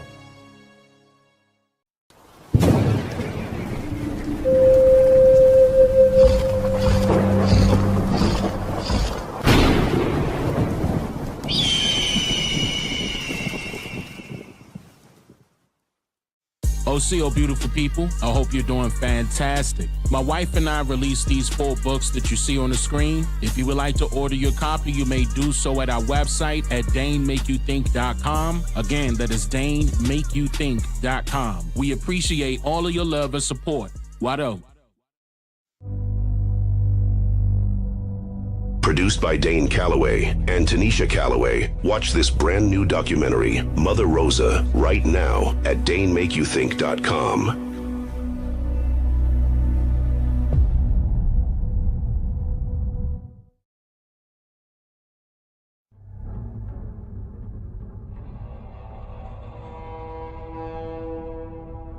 It is interesting to me that under our Constitution and otherwise, that we compensate people if we take their property. Shouldn't we compensate people if they were property sanctioned by the state? Sanctioned by the state? Sanctioned by the state? So I believe that is a conversation that's worth having, and I see that as right and wrong. I don't see that as political or non-political. Nobody alive today in 2019 was a slave back then, so what are we getting paid for? Who's getting paid? Why are they getting paid? It's no more than a campaign promise from Democratic hopefuls trying to get some kind of attention out here. ABL. Listen, that's the most ridiculous thing I've ever heard. They provide economic restitution to those people. Now, if I came into your house, Mr. ABL, and I stole $1,000 from you and then I died, or if I stole $1 million from you and then I died, would you say, oh, well, Reese died, so the money doesn't matter anymore? No, you would go talk to my children because my children are still living off the benefits of that $1 million. Just because somebody's granddad stole something doesn't mean I'm responsible for it. If somebody's granddad was a serial killer and then they found out 100 years later, you don't go after the kids and say, okay, you got to go to jail now, or you got to pay back some money because of what your grandfather did. It makes no sense. You know who did it. You should have been able to catch them while they were alive, punish them while they were alive. We want to focus on is the economic harm that was done to black people. If we really break down what slavery was, people were brought from across the water to work, and that was free labor. So what we have is generations and years, hundreds of years of systematic discrimination and shutting out of economic access to black people, and that has to be repaid. If we're going to blame the government of the USA, even though nobody is alive wait a minute, even though nobody's alive right now, 2019, that was alive back then, and then the thing about it is, who's going to pay it? You're talking about the government. The government is funded by the people. That means me, that means you, will pay for it. So how does it make any sense? Like I said, it would have been more reasonable to have the former slave owner pay the slave when reparations would have been due, which is at the end of slavery, not right now. It makes no sense. This whole argument, it's no logic here.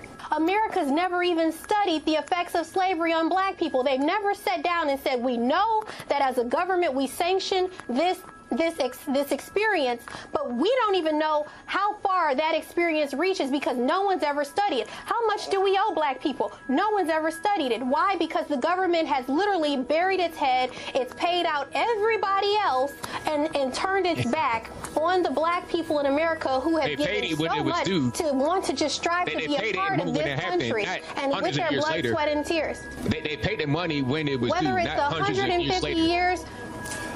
That's irrelevant. The point is the effects are still there. How long are we going to continue this narrative? 200 years, 300 years, 5,000 years? How long are we going to continue the narrative? At what point do we say we're past slavery? We're going to stop it now because the buck stops here. Hopefully my generation will stand up and say that the buck stops here, so we don't have to go on with this. The mission was simple. Find the fallen ranger and bring it home. From the makers of Juice Force and Fruit Force comes a brand new Voodoo Ranger with explosive tropical mango and pineapple flavors. New Tropic Force IPA. And this time it's more than just a force. It's family. Join the Force today. Voora.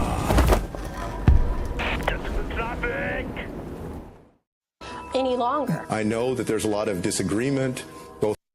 We're going to have self-driving cars and trucks in 5 to 10 years. 30% of malls are going to close in the next 4 years thanks to Amazon. 2.5 million call center workers in the U.S. are going to get replaced by AI. There was a study in The Guardian that said the median African-American household net worth is going to be 0 by 2053, like in 34 years. You guys see that study? No. Well, yeah, you should look it up. And so why are they forecasting that African-American net worth is going to go to 0? It's because of this economic tidal wave that is coming. This economic tidal wave is going to wipe out many working-class jobs. And it's going to be the equivalent of a natural disaster. And we know what happens in a natural disaster. Who suffers? Poor people who don't have the resources, people of color. Aborigines, which means what? Black folks. But you never find a white aborigine. Rather, aborigines are called natives, or they're always dark-skinned people. You and I are aborigines. But you don't like to be called an aborigine. You want to be called an American.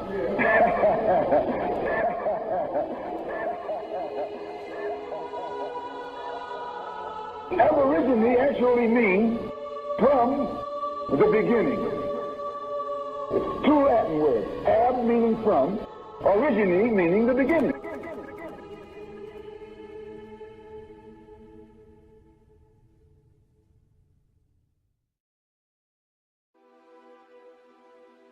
Throughout today's society of America, people are suffering from a variety of distractions that are placed in the forefront of the public's eye in order to maintain a particular degree of division amongst themselves.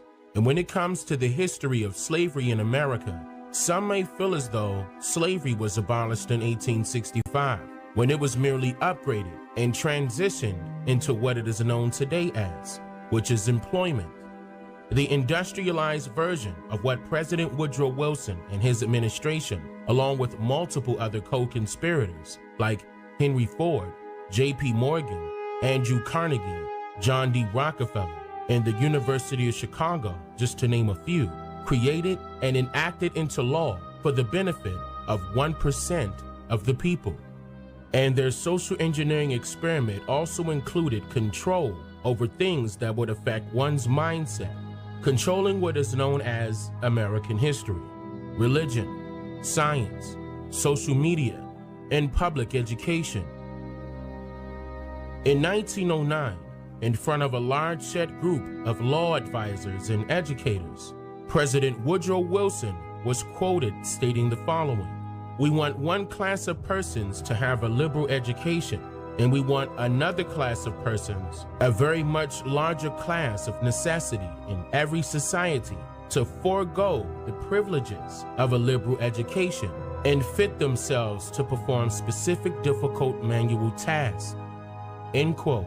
In other words, compulsory educational institutions, which does not exclude colleges and universities, were handed down particular curriculums that taught its students how to become industrial providers that will benefit already existing companies of the open market throughout America's capitalist society, while the other class will be provided a much higher quality education, to say the least, allowing its students to think freely and become innovators in having control.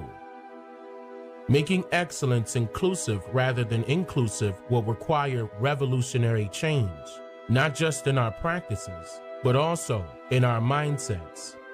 Dr. Carl Snyder.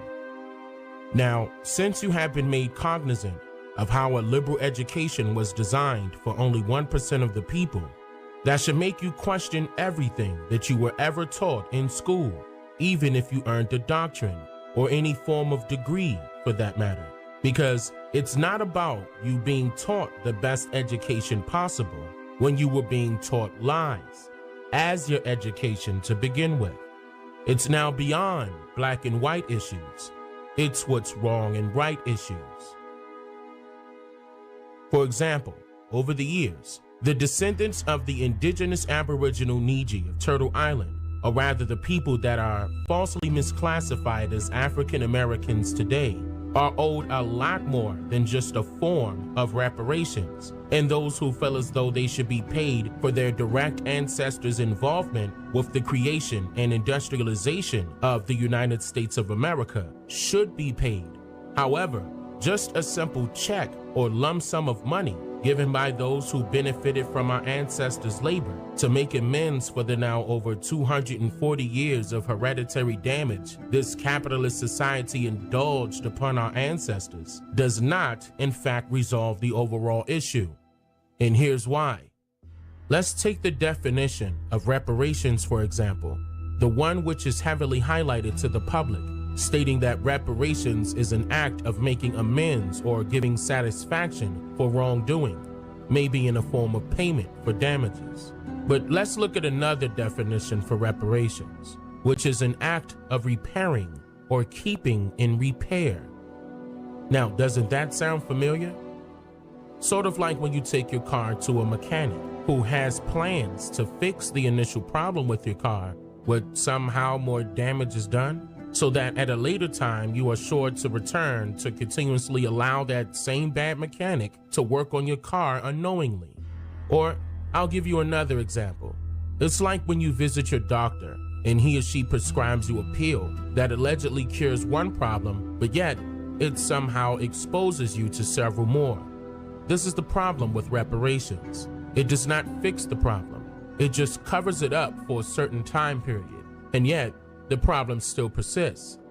Because in order to fix a problem, we must begin at the root of a problem.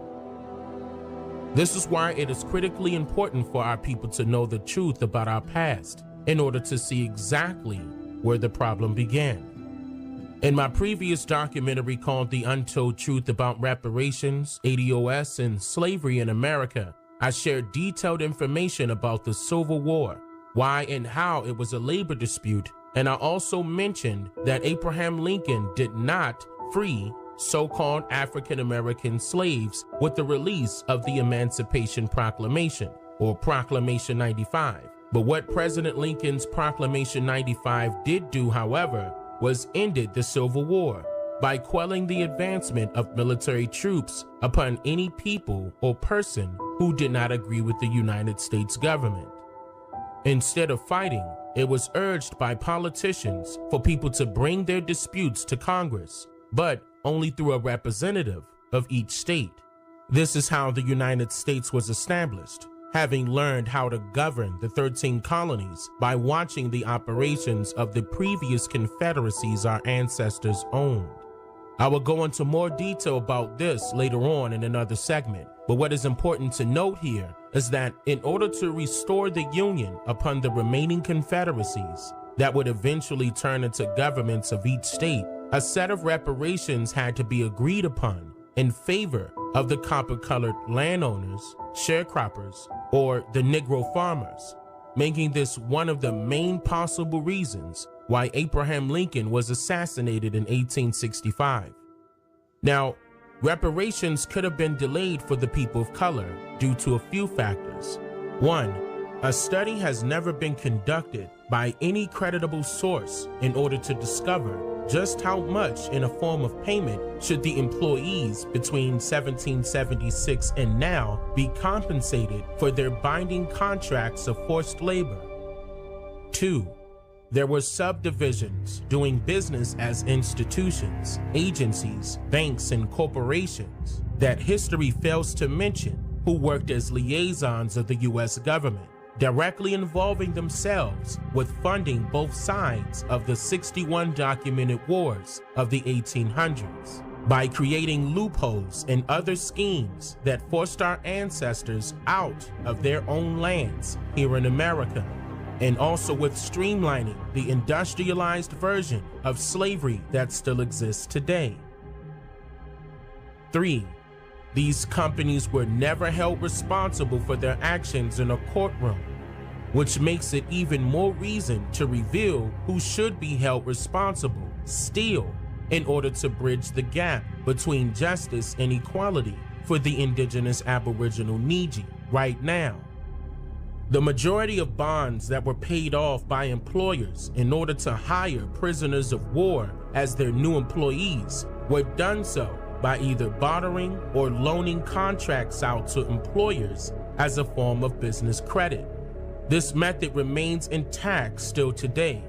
A bond is a, quote, promise to repay the principal along with interest on a specific date, Some bonds do not pay interest, but all bonds require a repayment of principal.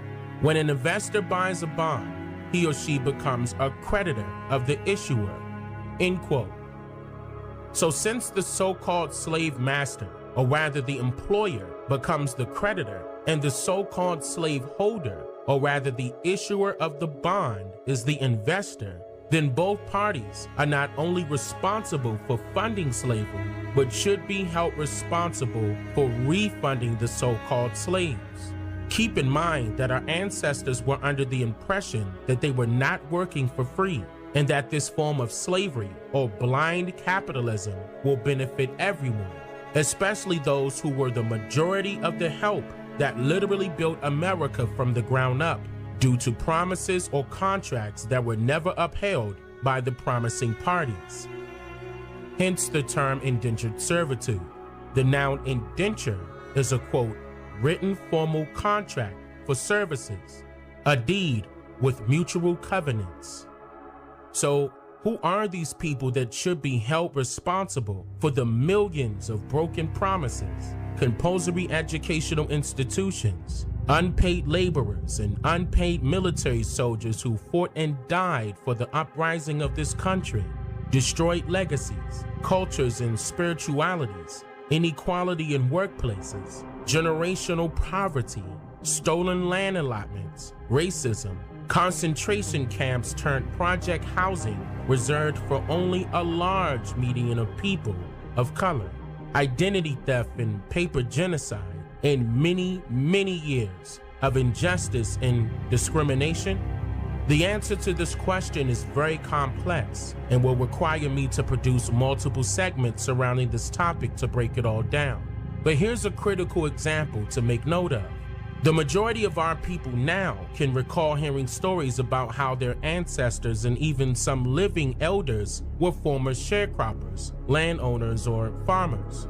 And the way Hollywood paints the picture of American Indians should make you question why you would rarely see authentic photographs, painted or engraved images of the Hollywood depicted version of American Indians working in the fields anywhere across the southeastern region of North America. So, how would millions of American Indians be able to survive if they didn't know how to farm?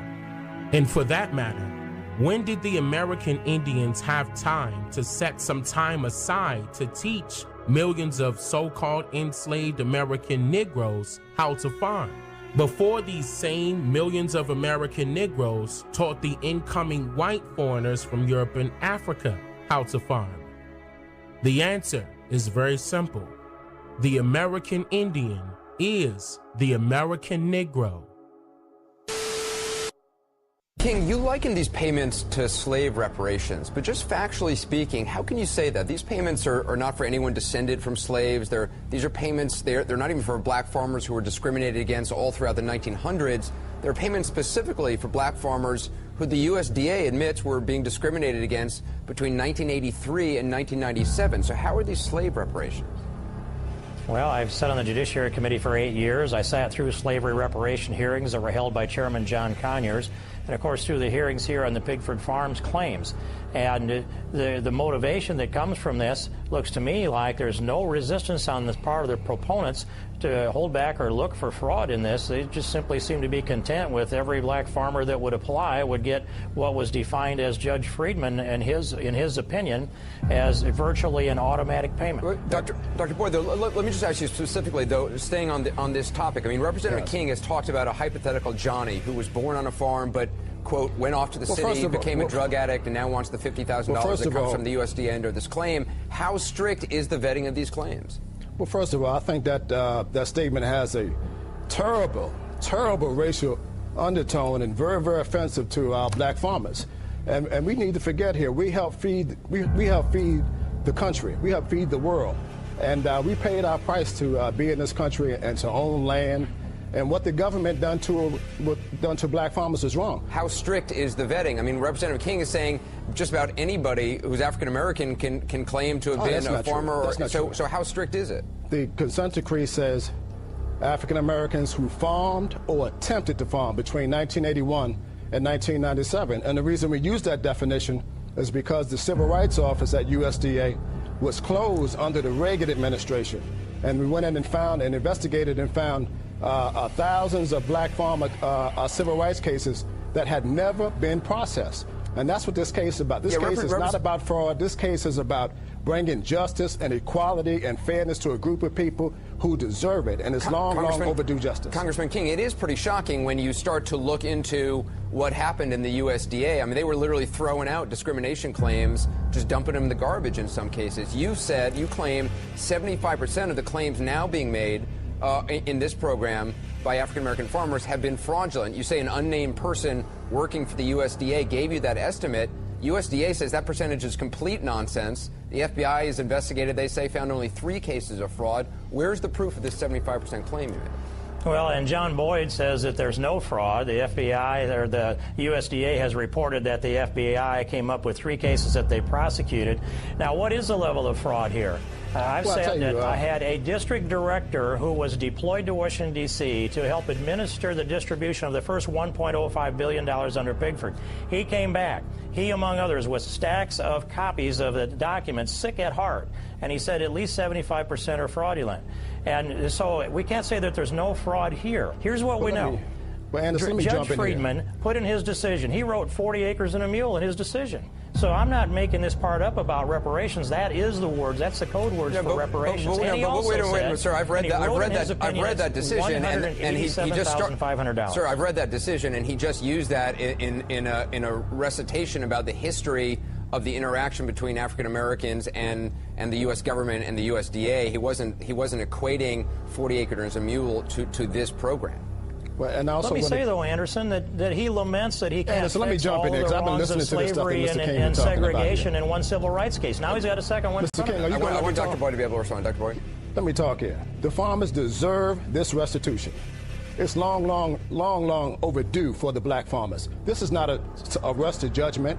Mr. King has known about this issue. I have testified before him many times before. And this case is about African-American farmers who farmed or attempted to farm, who was discriminated against by the United States Department of Agriculture. And I can tell you about discrimination because I had a county official to spit on me and to tear my application up and throw it in the trash can. And I begged and pleaded with the committee to have that person fired. That person was never fired. He was transferred to another county office to continue to work out his service for the United States Department of Agriculture. And they gave him a big party, a big retirement party. So I can tell you that this discrimination is real, and I invite Mr. King to walk in my shoes and other black farmers' shoes around this country before he pass judgment and refer to him as Johnny or someone that has a drug problem. And I tell you that, Anderson, these farmers have proven their case, and they deserve to have their cases heard based on its merit.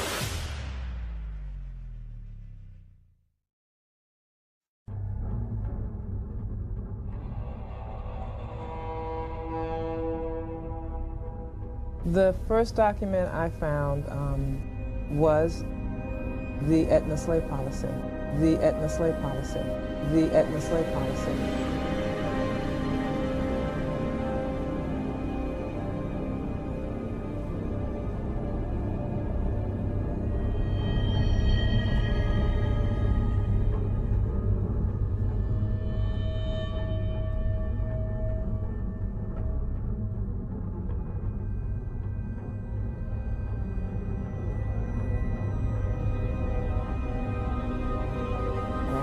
As soon as the story broke in the media, they backed down on the restitution.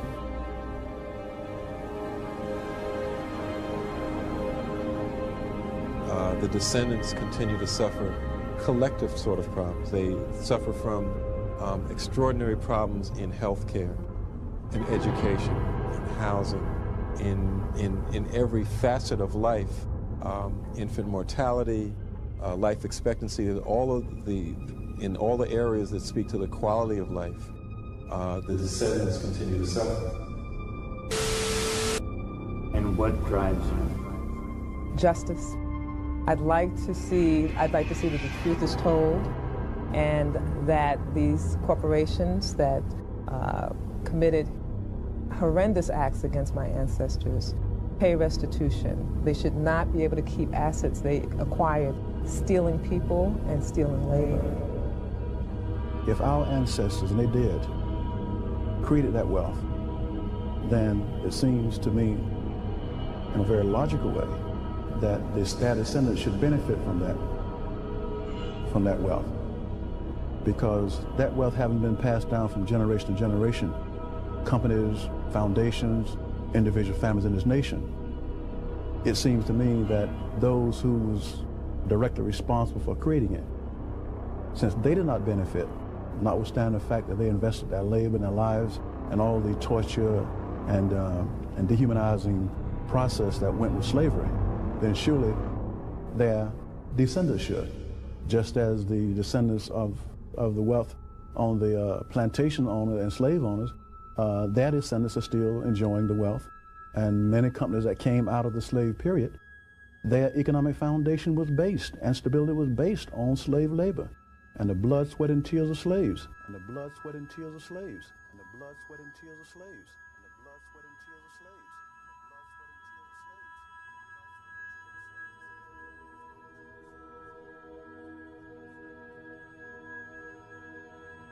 Reparations is the moral equivalent of what we're doing, but reparations is, as you know, a resurgent idea on the left. It's suddenly popular. At least one presidential candidate, but two, I think, Kamala Harris and Elizabeth Warren, are now calling for reparations. Is that good or bad? It's the most ridiculous proposal that I ever heard. First of all, it's important to deconstruct it a little bit. Reparations, you know, the question is, who pays and who gets paid? People don't realize that it's slavery. There were blacks who owned slaves as well. There were 3,700 blacks that owned 12,000 slaves. Now, 3 tribes, the Chickasaws tribes, the Creek Indians, they own 3,500 slaves. So the question for me and for the audience should be, well, who pays? Do the sons and daughters of those blacks and Native Americans that own slaves, do their ancestors, do they pay? And so it's a little more complicated than people are making. What about the whites who came here after slavery? What about the hundreds of thousands who died fighting again in a civil war who never owned slaves? Right. And so I just think that we ought to take this into consideration when we're talking about slavery. It's also providing exemption from personal responsibility. With all of the problems that Black America has, for someone to say that the answers to those challenges are external. Let's just say we accept the premise that reparations should be paid. What problem does it solve?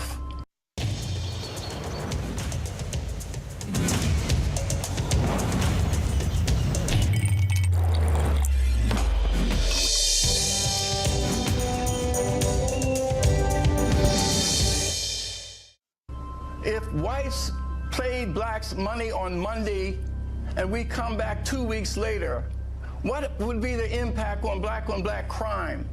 What would be the impact of drug addiction, about the high dropout rate? And so I just think it's lethal for us to just talk about a simplistic remedy so we can do virtue signaling on the issue of race and appear to be champions. What we have done at the Woodson Center is we believe you should look into the Black America's past and find out how our ancestors achieved against the odds where there was racial inequality and income disparity. We built hospitals, we built schools, we had solid families. And so it is important for us to not to look back, but also to look at what are our strengths. And frankly, Tucker, I'm going to say I think Black America needs to abandon complaining about what happened in the past and begin to address the enemy within. That's the challenge we face today. And we won't do that as long as we're looking to the people we say who are enemies to be our liberators. Right. And we won't do that as long as we're looking to the people we say who are enemies to be our liberators.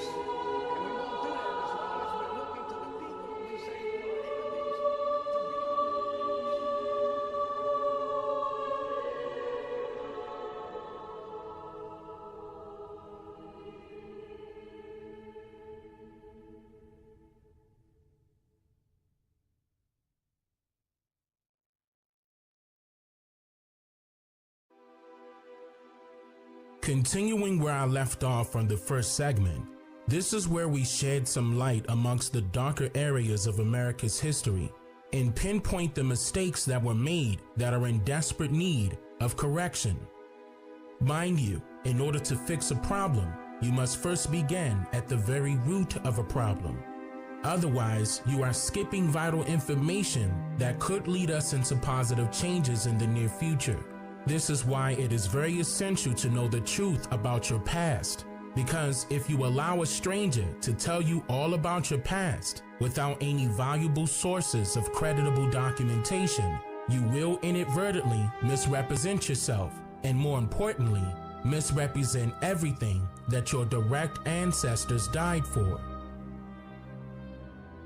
So, who are these people that should be held responsible for the millions of broken promises, compulsory educational institutions, unpaid laborers and unpaid military soldiers who fought and died for the uprising of this country, destroyed legacies, cultures, and spiritualities, inequality in workplaces, generational poverty, stolen land allotments, racism, concentration camps turned project housing reserved for only a large median of colored people, identity theft and paper genocide, and many years of injustice and discrimination?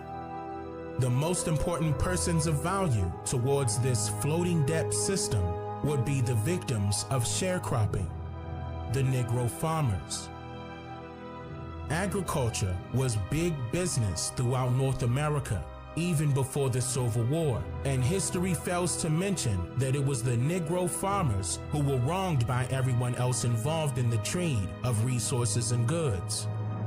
People of today's society of America tends to believe that slavery in America was about some pale-faced foreigner living on a farm or plantation in which he allegedly owned many slaves. And numerous people would suppose that all of those slaves were so-called black people being held in bondage. No, during that time period of the South, the majority of farms were actually owned by people of color, and many of the pale faces known around town were slaving, or rather conducting laborer duties as promised, being as though they were squatters on those farms, which meant that their occupations were to assist the landowners with producing crops and maintaining the farm's livestock, etc. These squatters were later referred to as tenant farmers. This process is known as the system of sharecropping. According to the Webster's Dictionary, sharecropping is defined as a tenant farmer, especially in the southern U.S., who is provided with credit for seed, tools, living quarters, and food, who works the land, and who receives an agreed share of the value of the crop minus charges, end quote. In other words, there was a particular trade relationship between the Negro farmers and the tenant farmers that were now squatting on their lands. And thanks to the likes of public laws, like the Preemption Act of 1841, for example, the Negro farmers were unaware that their lands could now be purchased and claimed by the tenant farmers after just 14 months of residence. The Preemption Act of 1841 granted settlers the right to occupy the Negro farmers' lands legally, but fraudulently, and the government, along with many other co-conspirators, even without permission from Negro farmers, changed these lands to read as public lands due to the establishment of the land banks and the farm credit system, in which I'll get into this shortly. As I've mentioned in my previous segment of this topic, slave contracts, or rather indentures of servitude, were created by banks and business owners, and they were sold with floating debt, or rather credit. But how do you take Negro farmers and then turn them into a slave? Well, you introduce them to the idealism of currency. Today, currency is defined as a system of money in general use in a particular country.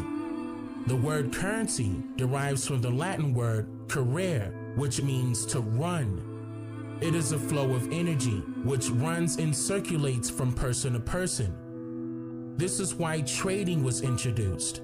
The term trade is a Middle Dutch word from the late 14th century, meaning track or course. And in order to produce currency through trade, one would use their own energy to run that same track or course. This formal practice was conducted amongst most tribes and or nations of people for quite a while. And in order to make a slave, you would first have to slightly alter the process of the said trade system that was initially utilized by adding in a form of currency. An environment for economic behavior was induced upon the trade process, which allowed for the devaluation of the products that were being exchanged. And with this change came a decreasing need for having a great amount of Negro farmers, because any individual could buy from a Negro farmer and sell whatever it is back to the consumers at a higher rate, causing that individual to put whatever price tag they want on that same flow of energy that someone else provided. It's essential to note that this task was very difficult to manifest during much earlier time periods of history across these lands, due to the common use of gold and silver and other things of value that provided a medium of exchange. Originally, there was a bartering system, which allowed for the trade of goods and services in return for other goods and services, but not necessarily being of equal value. And when it comes to the Negro farmers, whatever was needed would have to be purchased directly from the Negro farmer at the farmer's price, due to the pale-faced squatters' lack of knowing how to farm. But with the creation of a credit system and a paper currency, a person could then purchase from the Negro farmer with floating debt, which is credit, and then sell those same crops grown by the Negro farmers to another person at whatever price they choose. This was the birth of what is known as the open market. Any person that takes advantage of this utilitarian method could now also control consumption or depletion, which segues into supply and demand. Note that this was not a quick process of just taking someone's word for a product, crop, or piece of paper. Other forms of currency were set into place first, like silver, gold, and coins, etc., to make purchases and conduct trade for crops and land, because it was seemingly smarter and more convenient to carry a note that somehow held the same value as weight in gold, opposed to actually carrying around a large bag of gold. Shortly thereafter, instead of holding onto large surpluses of crops for trade, people began to do business under promises, literally, deciding to trade in their valuable commodities for promissory notes, making this the biggest mistake ever made in U.S. history without any exaggeration. Multiple promissory notes were circulating during this time period, but they were known around town as greenbacks, then officially became known later on as legal tender notes. This is what began the circulation of a paper currency here in the U.S. In the year 1862, Congress passed the Legal Tender Act, which not only allowed for the finance of the Civil War, but it was also used to ripen the climate for the National Currency Act of 1863, which allowed for the creation of a national banking system. And then there was the National Bank Act of 1864, which required the banks to purchase government bonds, or rather indentures of servitude, which were literally oral or written contracts that stated that labor will be redeemed for these same legal tender notes. And although it is true that the Civil War required a substantial amount of money and credit for the manpower used, most importantly, someone needed for those wars to happen so that those monetary acts could take place. The creation of legal tender notes opened the doors wide to a monopoly and allowed for a small group of people to now have full control of the trade. This small group of people were known as bankers that eventually controlled everything from crops, land, products, and even the trade of people and the government. A legal tender note was the U.S. form of paper money from the years of 1862 to 1971. And many of these legal tender notes were backed by gold, and some of them weren't. That is why someone or some bodies thought it was necessary to replace them with Federal Reserve notes. Starting in the year of 1933, the government made it illegal to own or hoard a certain amount of gold, which was of course more valuable than their legal tender notes across the world. And with Executive Order 6102 becoming law, all gold was called out of circulation, and anyone with gold was ordered to turn it into the Federal Reserve banks. Any persons not adhering to this order by law was subject to hefty fines or imprisonment, or both. Why was this so important to the government? Simply because of the difference between a legal tender note and a Federal Reserve note. One note represents a bill of credit for something received, which was a representation of the government's indebtedness towards the holder, and the other note represents a fiat currency, which is not backed by any physical commodity of silver or gold, making the government non-liable for its use or misrepresentation. This Federal Reserve note has been the main form of currency since the Executive Order 6102 was given in 1933. And it is also important to note that this presidential order stems from the Trading with the Enemy Act of 1917, which gave the president power to oversee and restrict any and all trades between the United States and its so-called enemies in times of war. All of this falls back on the establishment of the credit and debit system and how the creation of credit scores affected the buying rights of people of color, still to this very day. So, this allowed the government to continue with printing paper money that was not backed by an equal amount of silver or gold. But wait a minute, if paper money is not backed by any previous commodity or any physical security, then what is it backed by? Nothing other than human capital.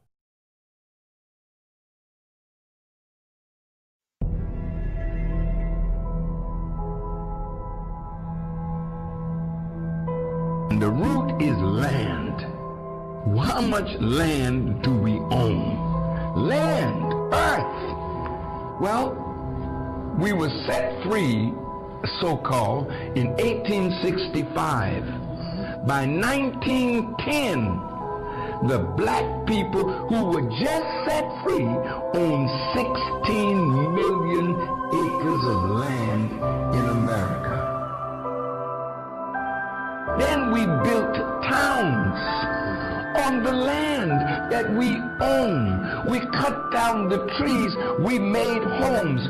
We were the people that built America for white people. But when freedom came, they didn't want us to be the only artisans, craftsmen, engineers. We like to think about what's gone wrong in our country as a misunderstanding. You know, we have this dialectic of race relations. We need to heal the divide between the races.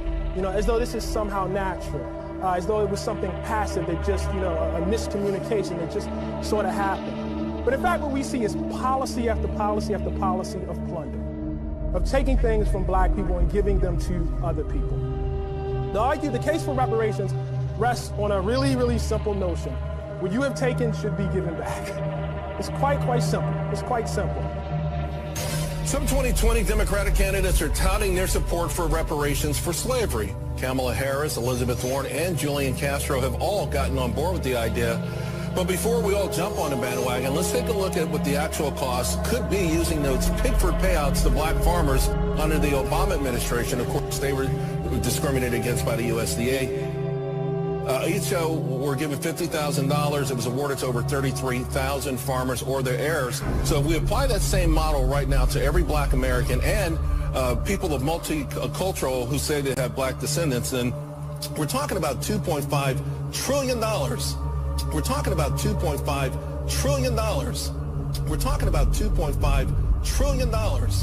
We're talking about $2.5 trillion. We're talking about $2.5 trillion.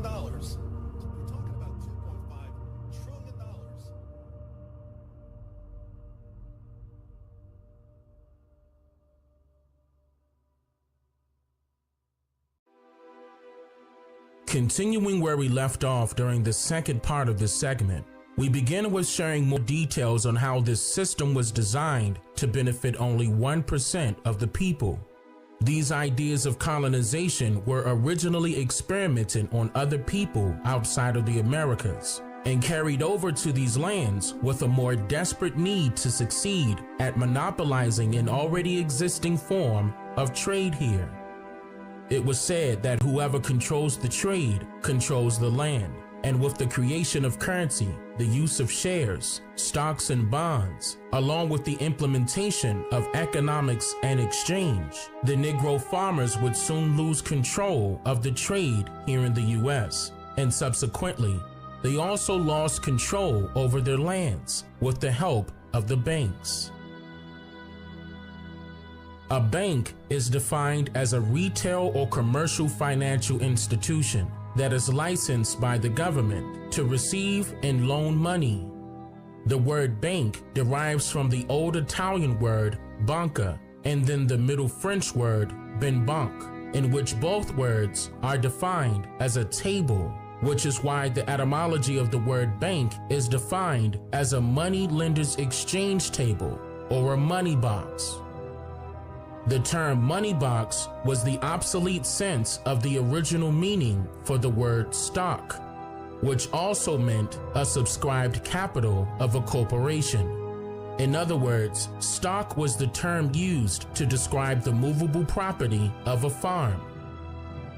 Now, some of you may feel as though this is in regards to the animals on the farm, like livestock, for example, but unfortunately, it also holds true to the other movable objects on the farm as well, like those that work on the farm, who were also labeled as stock and kept account of. To be kept in stock meant to be kept in possession of a trader or to be imprisoned, prisoners of war. And here's why. Paper currency had oftentimes been hard to come by during its earlier days of existence, due to the bartering system being widely recognized. Many of the Negro farmers were making purchases literally off of promises. And because certain crops only came once a year, there was a credit system that was used to where things could be purchased all year round, and the money would be paid through the sale of the crop when it was ready to be purchased. Whenever the crop received was lower than expected, or if it was sold for less than it should have been, the farmer would then fall behind on his or her credit, and this invincible amount of currency owed would be tacked onto next year's amount due. After so many times of this happening, the Negro farmers will be then forced to either get a loan or to sell their farm. What is also very important to note is that in the 1860s was something called the crop lien system, where the farmer would sign over the deed to their farm and still be able to work on the farm to pay it off. However, with the rise of taxes, transportation costs, and storage fees, etc., this became very difficult to do so, which eventually led to foreclosure, allowing for the banks to now own our ancestors' lands. With the Preemption Act of 1841 already set in stone, the tenant farmers that were squatting on the farms and sharecropping with the Negro farmers were given first dibs on purchasing the lands, and in many cases, for free. Now, some of you may feel as though this sounds like a fair deal, but what if I told you that these same tenant farmers were already expecting for things to happen the way they did? After being in office for only 3 months as the Vice President of the United States, Andrew Johnson, a racist, bigoted Democrat, became the president immediately after President Abraham Lincoln's assassination. Johnson was also the military governor of the very first state to re-enter the Union after the Civil War, which was the state of Tennessee in the year of 1866. Now, according to whitehouse.gov, he used the state of Tennessee as a laboratory for Reconstruction. So it's no surprise that also in 1866, Johnson sent out a U.S. Department of Agriculture official named Oliver Hudson Kelley in order to survey the South and the agricultural industry, as it was right after the Civil War. And after this survey, Oliver Hudson Kelley responded with the creation of a secret society, very similar to the Masons, but this secret society was formed off of the industry of agriculture. So, with the help of 5 politicians and a banker, Oliver Kelley founded the National Grange of the Order of Patrons of Husbandry in 1867. Grange is an old French word that means granary, barn, or farm, and the term husbandry is defined as someone that manages the conservation of resources, which meant that they were fully intending to take ownership of these farms from the creation of this society. Side note, the etymology of the word bond defines it as a husbandman or householder. The National Grange movement that was said to have been created in order to increase farm profits for farmers, unite Southern and Northern farmers, create co-ops for farmers, and to modernize farming practices, but the Negro farmers were banned from joining this movement. The National Grange supported the efforts of politicians and advanced several political candidates that were a part of the Greenback Party that allegedly carried an anti-monopoly ideology. The movement encouraged the distribution of greenbacks and worked diligently in order to remove the middleman out of the farming industry, who were the Negro farmers, by playing a key role with the establishment of the farm credit system. In the year 1916, then President Woodrow Wilson and his administration established what is called the FLB, also known as the Federal Land Bank, which is a system of banks. A lot of the other guys leave the water weight in, and then they make you pay for it. One of the things we do is when it's done being cooked, it's back down to the juices to start out with. We may take the long way, but I think taking long way is what makes the difference. The right way, even if it's the hard way. Dietz and Watson, it's a family thing since 1939. Here's the thing, aging begins in your cells. Start supporting your cell health today. That aided farmers in rural communities. Rural is another way of saying open space or open land or country. President Woodrow Wilson's main focus was to enforce a new era in business upon all business entities throughout North America by making drastic changes to the economy, by federalizing all operations concerning the trade. The Federal Land Bank consisted of a total of 13 banks, not 12. Listen closely.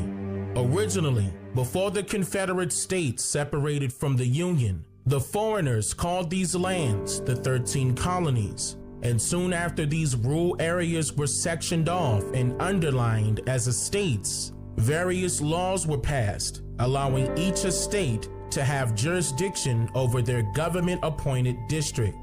Each Federal Reserve District had its own Federal Reserve Bank, and at the time of its inception, there was a grand total of 13 districts, making it a grand total of 13 banks. So, who was this 13th district that somehow people would overlook? It is the stateless area known today as the District of Columbia, under strict control of the U.S. Congress. More about this in another segment, but I mentioned all of this for a very particular reason. On December 23rd, 1913, 3 years prior to the creation of the FLB, President Wilson signed the Owen Glass Federal Reserve Act, or rather known as the Currency Bill, into law. This allowed for all major European powers to develop centralized control over all banks in the United States and forced only one form of currency to be lawful, which was the Federal Reserve Note. This was a much more modified version of the original Currency Act of September 1st, 1764. This means that all banks in the United States were now controlled by foreign entities, and these foreign entities were rather known as private banks. And these private banks collected interest on monies borrowed, or rather floating debt, by the U.S. federal government. Taxes should ring a bell here. Now, I want you all to note that these foreign entities or private banks do not own any individual banks of the United States, but they do own, however, stock in those same banks or shares, and only member banks can hold those shares. According to the Federal Reserve public records, about 38% of the banks in the United States are members of the Federal Reserve, and due to the currency bill signed by Woodrow Wilson, member banks must purchase shares based on their size alone. So the biggest banks would have the most shares, which would be Citigroup, JP Morgan, and Bank of America. And the largest stockholders of the banks that own shares are Barclays, Capital Research and Management, AXA, Bank of America, Fidelity Management and Research, State Street Corporation, Lazard Asset Management, Morgan Stanley, James Dimon, and Sanford Wheel. As the process of converting all promissory notes to Federal Reserve notes were currently underway, President Woodrow Wilson was quoted stating the following while campaigning his new agenda. Banks all over the country hastened to enter the Federal Reserve System, encouraging even congressional leaders to enact a new banking system and currency reform. Also, during the year of 1916, another piece of the Banking and Currency Reform Plan was underway, which eventually merged the 13 Federal Reserve banks that made up the Federal Land Bank with other banks alike in service corporations. When the merge was completed, it became known as the Farm Credit System, a now fully government-sponsored enterprise, or GSE for short, that still operates as a network of banks that provides lending services to beginning farmers, rural home buyers, agricultural producers, and rural infrastructure providers today. In addition to all of that, they also provide loans or credit for the commercial aspects of rural land, banks within the Farm Credit Bank only, and deals with refinancing, restructuring, rebuilding, and the repurchase of rural real estate for personal use. Let's break down each branch of this farm credit system first. There are 9 farm credit system institution types, which are Agricultural Credit Association, Bank for Cooperatives, Farm Credit Bank, FCS Financial Assistance Corporation, Federal Intermediate Credit Bank, Federal Land Bank, Federal Land Bank Association, Federal Land Credit Association, and Production Credit Association. These institutions are direct lending associations affiliated with one of the 4 banks of the farm credit system, who are CoBank, AgFirst, AgriBank, and Texas.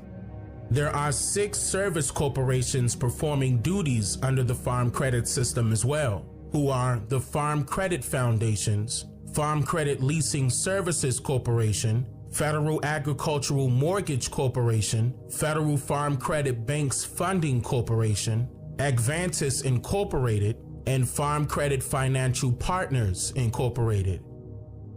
This is just scratching the surface of who should be held responsible for the mistreatment of our ancestors, confiscation of our ancestors' lands, along with broken promises that were never upheld by those who created them. Another great example of how this capitalist society succeeded in popularizing industrialization for one's loss and another one's gain is America's most highly favored board game, called Monopoly. On January 5th, 1904, a board game called the Landlord's Game was patented under inventor Lizzie J. Magie, also known as Elizabeth Magie Phillips, who was the hidden figure behind the idea of the Monopoly board game. as you may recall, that each time this game is played with your family or friends, things would take a turn for the worst near the conclusion of the game. Arguments, long periods of not speaking with each other, possible relationship separations, and so forth, right? Well, that's all due to the fact that this board game was never meant to be a fun, family-friendly type of game. In fact, it's a game of reality. A reality of how this society was established from its inception. Fraud.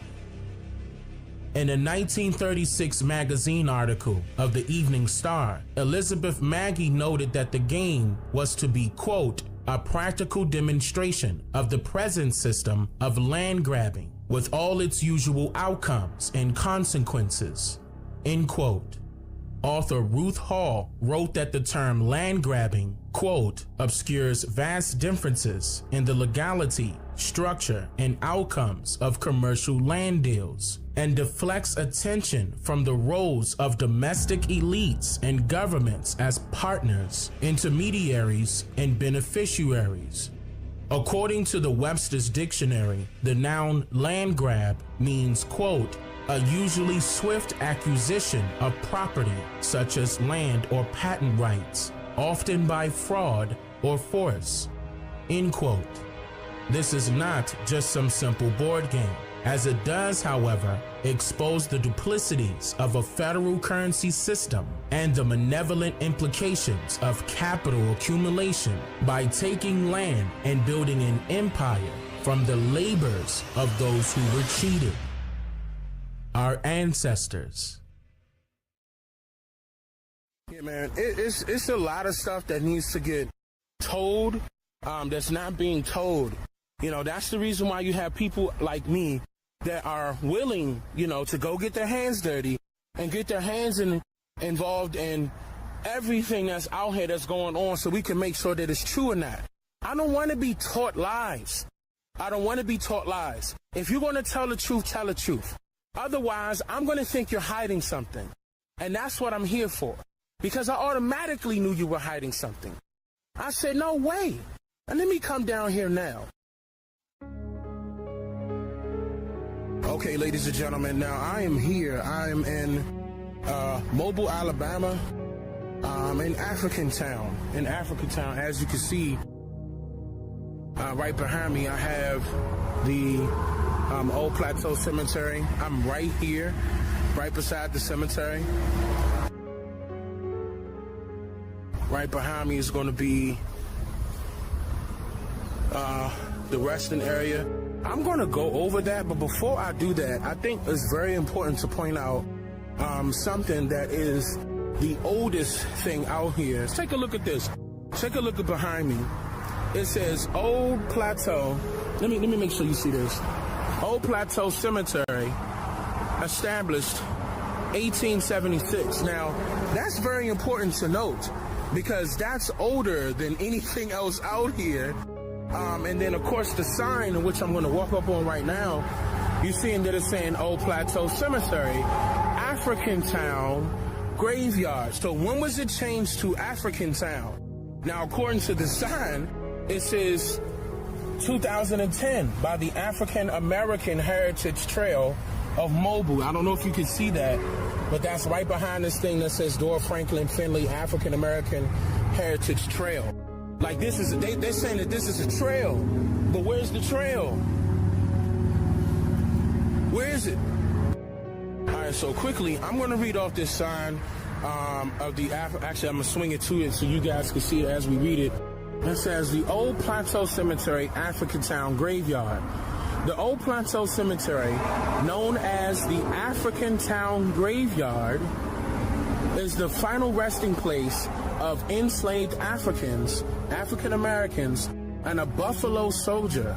The burial ground dates back to 1876, 16 years after Africans arrived on the Clotilda, which was one of the last documented slave ships to leave Africa for the Americas. The northern area of the graveyard is the older section where the remains of Clotilda survivors have been found through an archaeological preservation project directed by the College of William and Mary.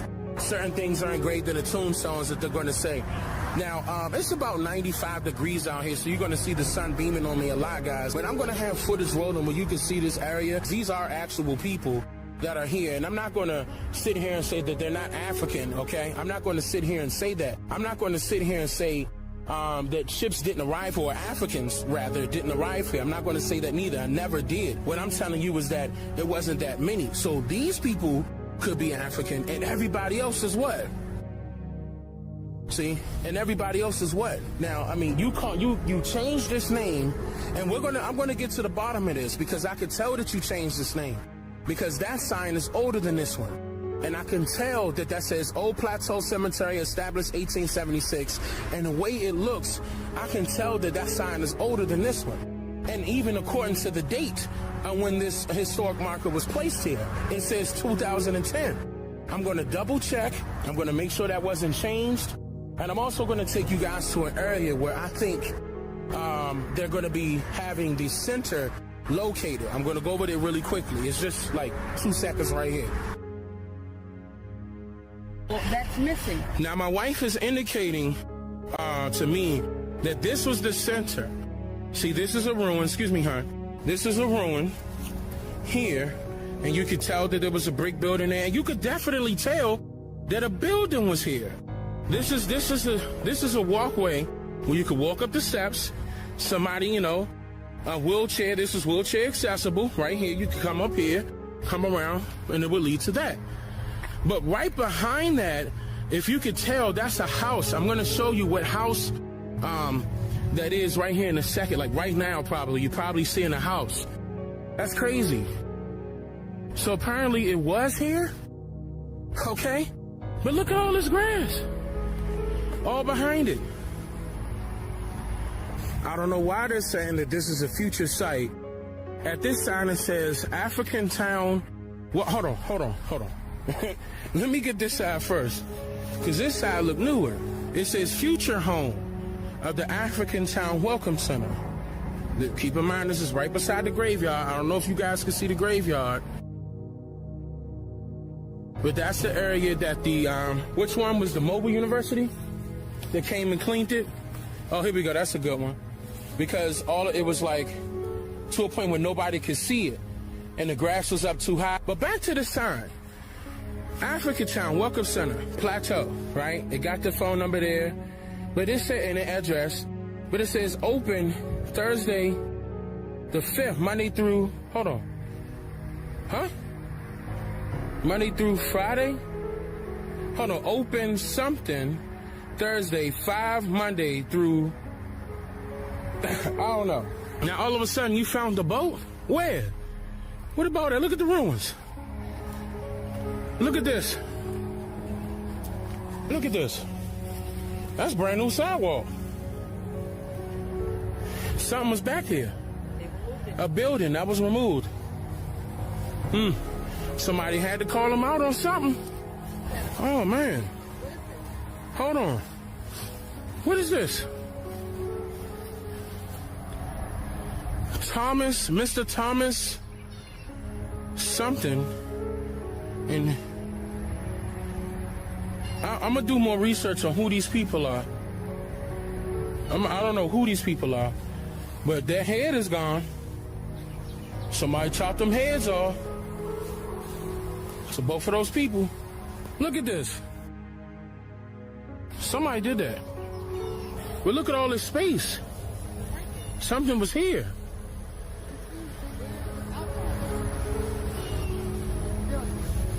You could definitely see the outline of the building. Clearly. Look at the walkway.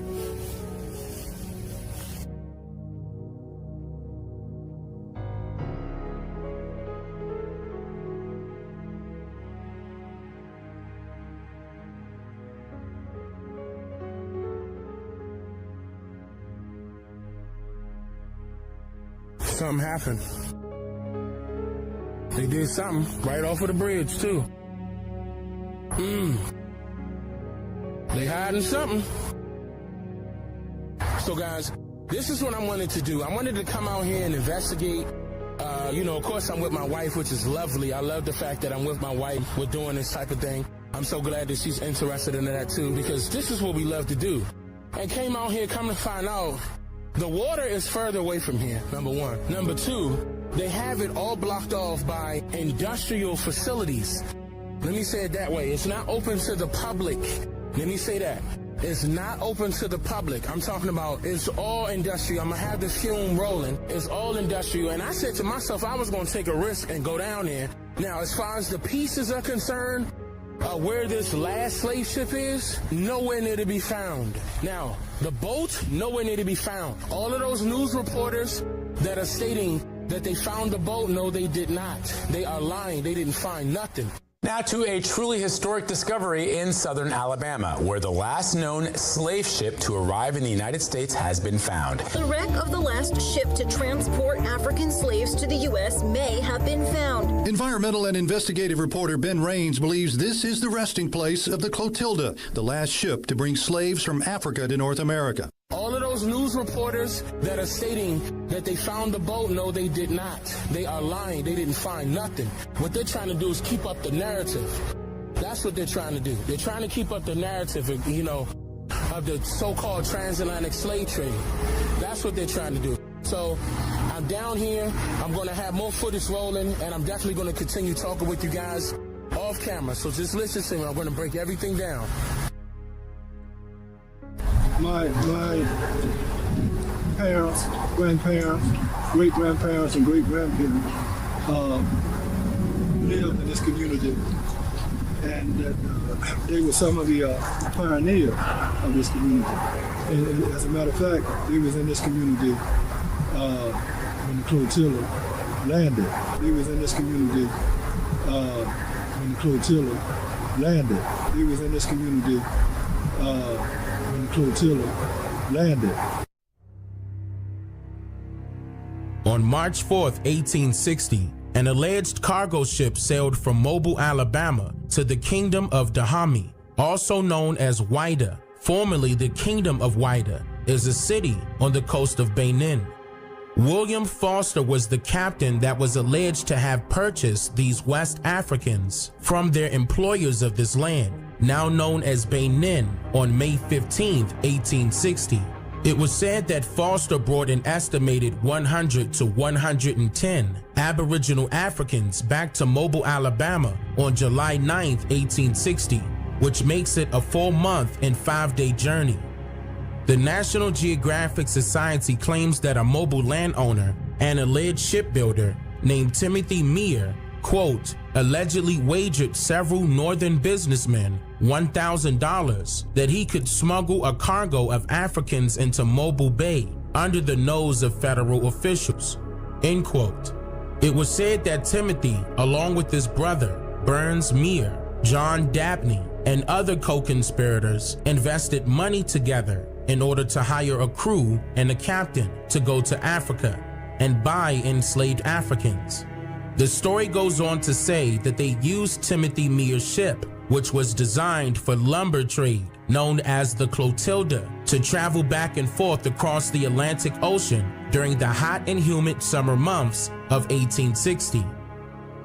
Now, the Smithsonian claims that Captain William Foster was the shipbuilder and, quote, then ordered the Clotilda taken upstream, burned, and sunk to conceal the evidence of their illegal activity.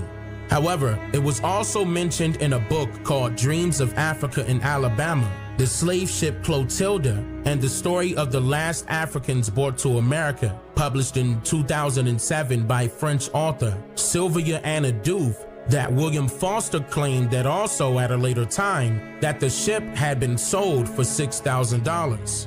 But the National Geographic Society says a totally different story, stating that, quote, after the voyage, Captain Foster burnt Clotilda to the waterline and sank the ship in about 20 feet of water in the Mobile River. According to the later attempts to hide her location, included using dynamite to blast the wreck.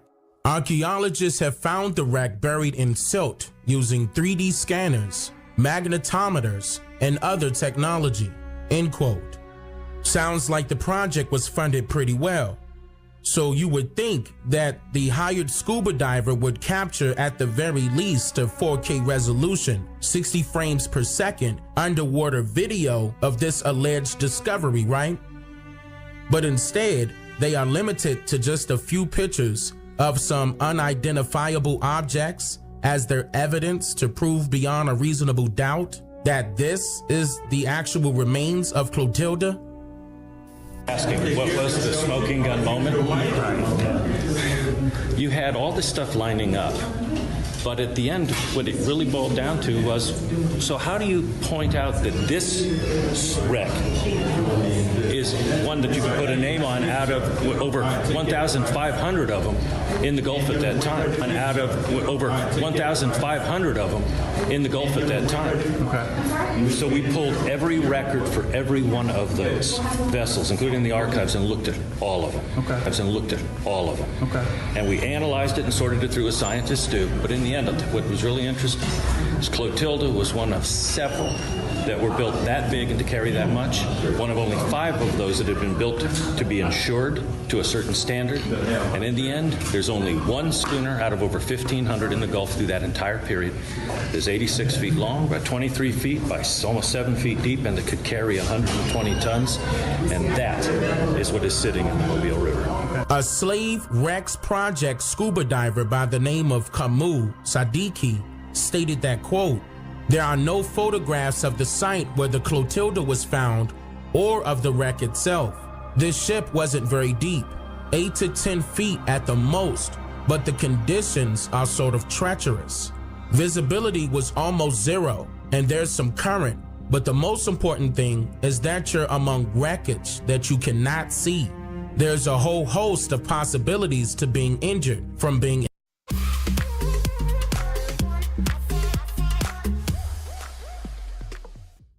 impaled to getting snagged and so forth.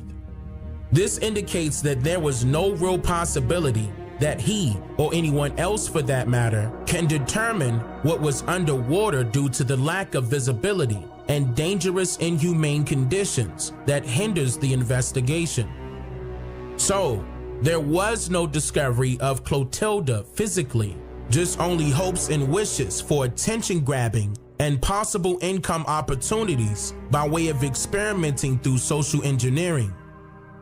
This so-called transatlantic slave trade story, along with the pseudoscientific theory that groups of thousands of undocumented enslaved West African native people immigrated to lands in North America, derived from the likes of a German descendant anthropologist by the name of Melville Herskovits. A very familiar name that you may recall me mentioning during multiple segments that I have previously published on my channel. Herskovits is the sole author of the 2 volumes of a book entitled Dahomey, an Ancient West African Kingdom, which was published in 1938. Other public sources indicates that a French author also wrote similar fictional allegations in 1911 of thriving West African rulership who traded off their prisoners of war or employees with pale faces that traveled here in transient status in hopes of deporting the newly indentured servants back to North America. In fact, the area in Mobile, Alabama that was chosen to be called Africa Town was originally known as just simply Plateau, or rather Plateau, Alabama, between the early 1860s until the late 1940s. Then a much smaller section of the same area later became known as Lewis Quarters in the 1940s, after the passing of Charlie Lewis, a duly noted so-called African man who was said to be the last surviving immigrating passenger that was aboard the Clotilda, dropped upon unfamiliar lands, which meant that he lived his life as a squatter, just like other incoming pale-faced foreigners that migrated here to the Americas. John Henry Smith was a Mississippi native that had a master's degree of arts and counseling. He only became familiar with the storyline of the Clotilda as he worked on a design project for the Africa Town Cochrane Bridge, alongside Senator Michael A. Figures, an Alabama senator from the 33rd District. John was also credited with establishing the Africatown USA Project with Bishop Henry C. Williams and the Progressive League in the year 1980, in which he decided to go a political route by joining the Republican Party and running for mayor of Pritchard, Alabama that same year. What's very important to note is that John's campaign promise, the Think Pritchard campaign, was, quote, an awakening of citizens once at sleep concerning the future of the city as a place to live, work, and shop. The campaign was established to bring about an increased regional awareness and appreciation for the cultural, historic, geographic, and investment value of the city of Pritchard. It was said that John stated that, quote, each city must produce itself a character and reputation by which it is known. He was perceiving that the economic recovery of Pritchard was connected with the historical significance of the last known slave ship to land in the United States. According to the Library of Congress, there are records that indicates that a bill was introduced various times within the 1980s. It was introduced as a bill to establish a National Historic Park at Africatown, USA. But none of these bills were ever passed in Congress, nor ever became lawful.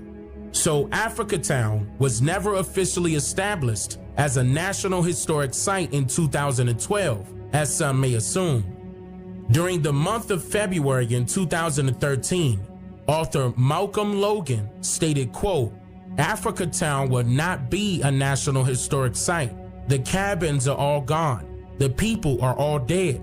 You cannot preserve an idea, end quote. So, John Henry Smith's campaign promise was either a lie or just something that was truly never meant to be taken seriously in the first place. As the progression of millions of dollars became more fluent for the community from the revenue gained by surrounding industrial facilities like the International Paper Company plant that sat adjacent to Africatown, for example. Mind you, the original economic plan was to generate revenue in order to build the area into a long-term prosperous community, and a short visit to a planned welcome center and maybe a national park won't attract a heavy flux of attention from sightseers and travelers to the area in order to generate a rapid growth of wealth over time. No. However, large corporations of industrial facilities that stretch as miles long along the Mobile Bay would do so, to the tune of $20 billion in 1983. The Africatown Welcome Center was originally a trailer, or rather a mobile home, that was said to have been used as a temporary headquarters for one of the city's police precincts, illegally, due to the structure being originally designed for residential use only. In 2012, this mobile home was also illegally used as a welcome center for Africatown and was eventually removed from its location in Plateau due to not being in legal condition for commercial use by Alabama state law. And to date, the Welcome Center for Africatown has still not been erected 7 years later. The previous sign, which had the phone number and the business hours for the previous Welcome Center, had been turned to face away from the public. The iron wrought gate that read Africatown across it had one side of it torn off, and the area sits vacant and dilapidated, while a new sign reads, Future Home of the Africatown Welcome Center, across the front of it. But my question is, if this was in fact a valuable story with creditable information to back it, why has it taken so long to reach the public? Why did it take so long for the book, which has allegedly held the account of one of the last known survivors, given to Zora Neale Hurston in 1927, why is it just now being published 91 years later? And how is it that so comfortably and coincidentally, a ship to go with it has just been recently found? Over the top happy about about it. I always believed that it was out there, so I am just so ecstatic about it. Representative Bradley Byrne also issued the following statement yesterday saying, quote, "This is a significant day for the people of Africatown, but also for Alabama and our nation. The discovery comes after archaeologists thought they found the ship along the banks of the Mobile River in 2018, but over a year and a half later, the ship was found off 12 Mile Island in the Mobile River Delta." Yes, it is Clotilda.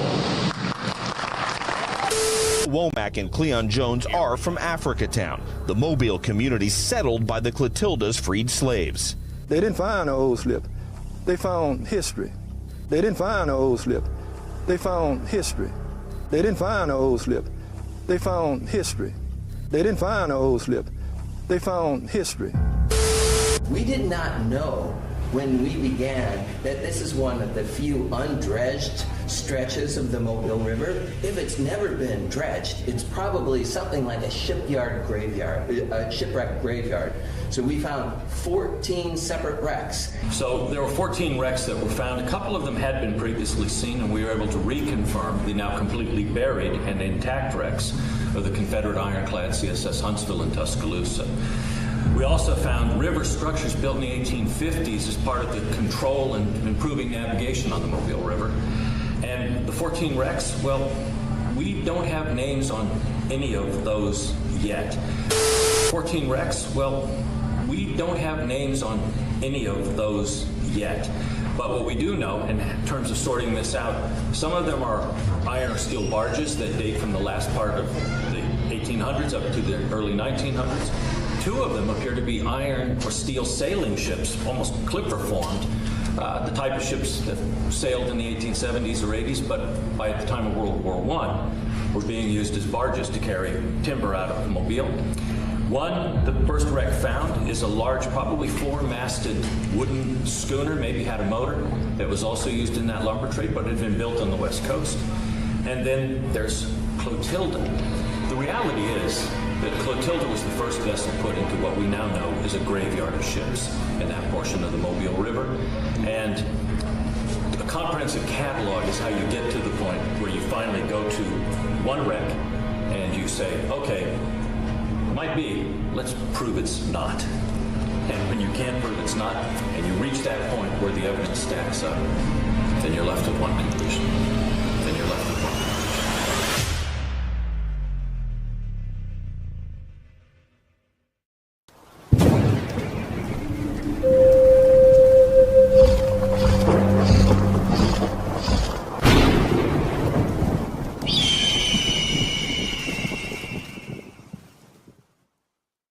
OCO beautiful people, I hope you're doing fantastic. My wife and I released these 4 books that you see on the screen. If you would like to order your copy, you may do so at our website at DaneMakeYouThink.com. Again, that is DaneMakeYouThink.com. We appreciate all of your love and support. Wado.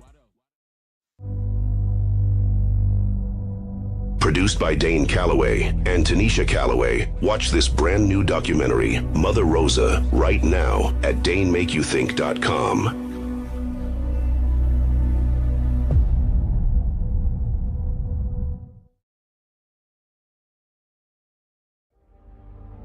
OCO, brothers and sisters, relatives, and freethinkers, let's begin this segment with asking a multiple choice question.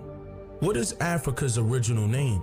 Is it A, Africa, B, Europe, C, Alkebulan, or D, Ethiopia? Now, let's dive into the answer of this question a little bit deeper. There may be some of you who may feel as though your history teacher gave you the correct answer. Or it may be a few of you who feels as though some community leader gave you the best answer.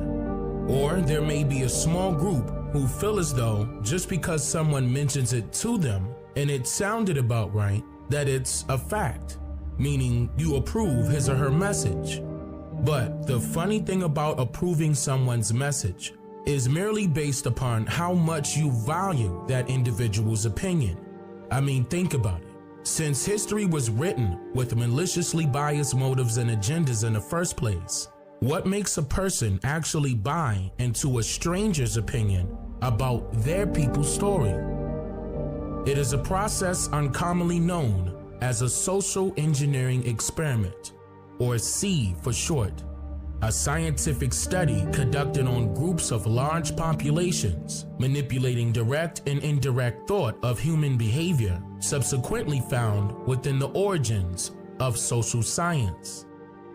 Social science is the science of people or collections of people, such as groups, firms, societies, or economies, and their individual or collective behaviors. There are 3 disciplinary classifications of social science: psychology, the science of human behavior; sociology, the science of social groups; and economics, the science of firms, markets, and economies. More about that at a later time, but I did mention all of that to say this. According to what public school teachers are instructed to teach our children, is that the landmass known as Africa has historically been referred to as Africa, and that the term Africa originated from the Roman word Tunisia. However, Tunisia is in fact a Roman word for Africa, but that does not mean that the term Africa itself originated from the Roman language. In fact, there is no supporting evidence nor any ancient form of historical documentation that clearly identifies its origin. Both words are still in use today, but Tunisia has always been a northern country bordering the Mediterranean Sea and the Sahara Desert, while the term Africa went from being rumored as the name of a small area originally known as the Kingdom of Tunisia, then somehow managed to streamline its way into European folktales as the commonly used name of the entire landmass south of the Mediterranean Sea.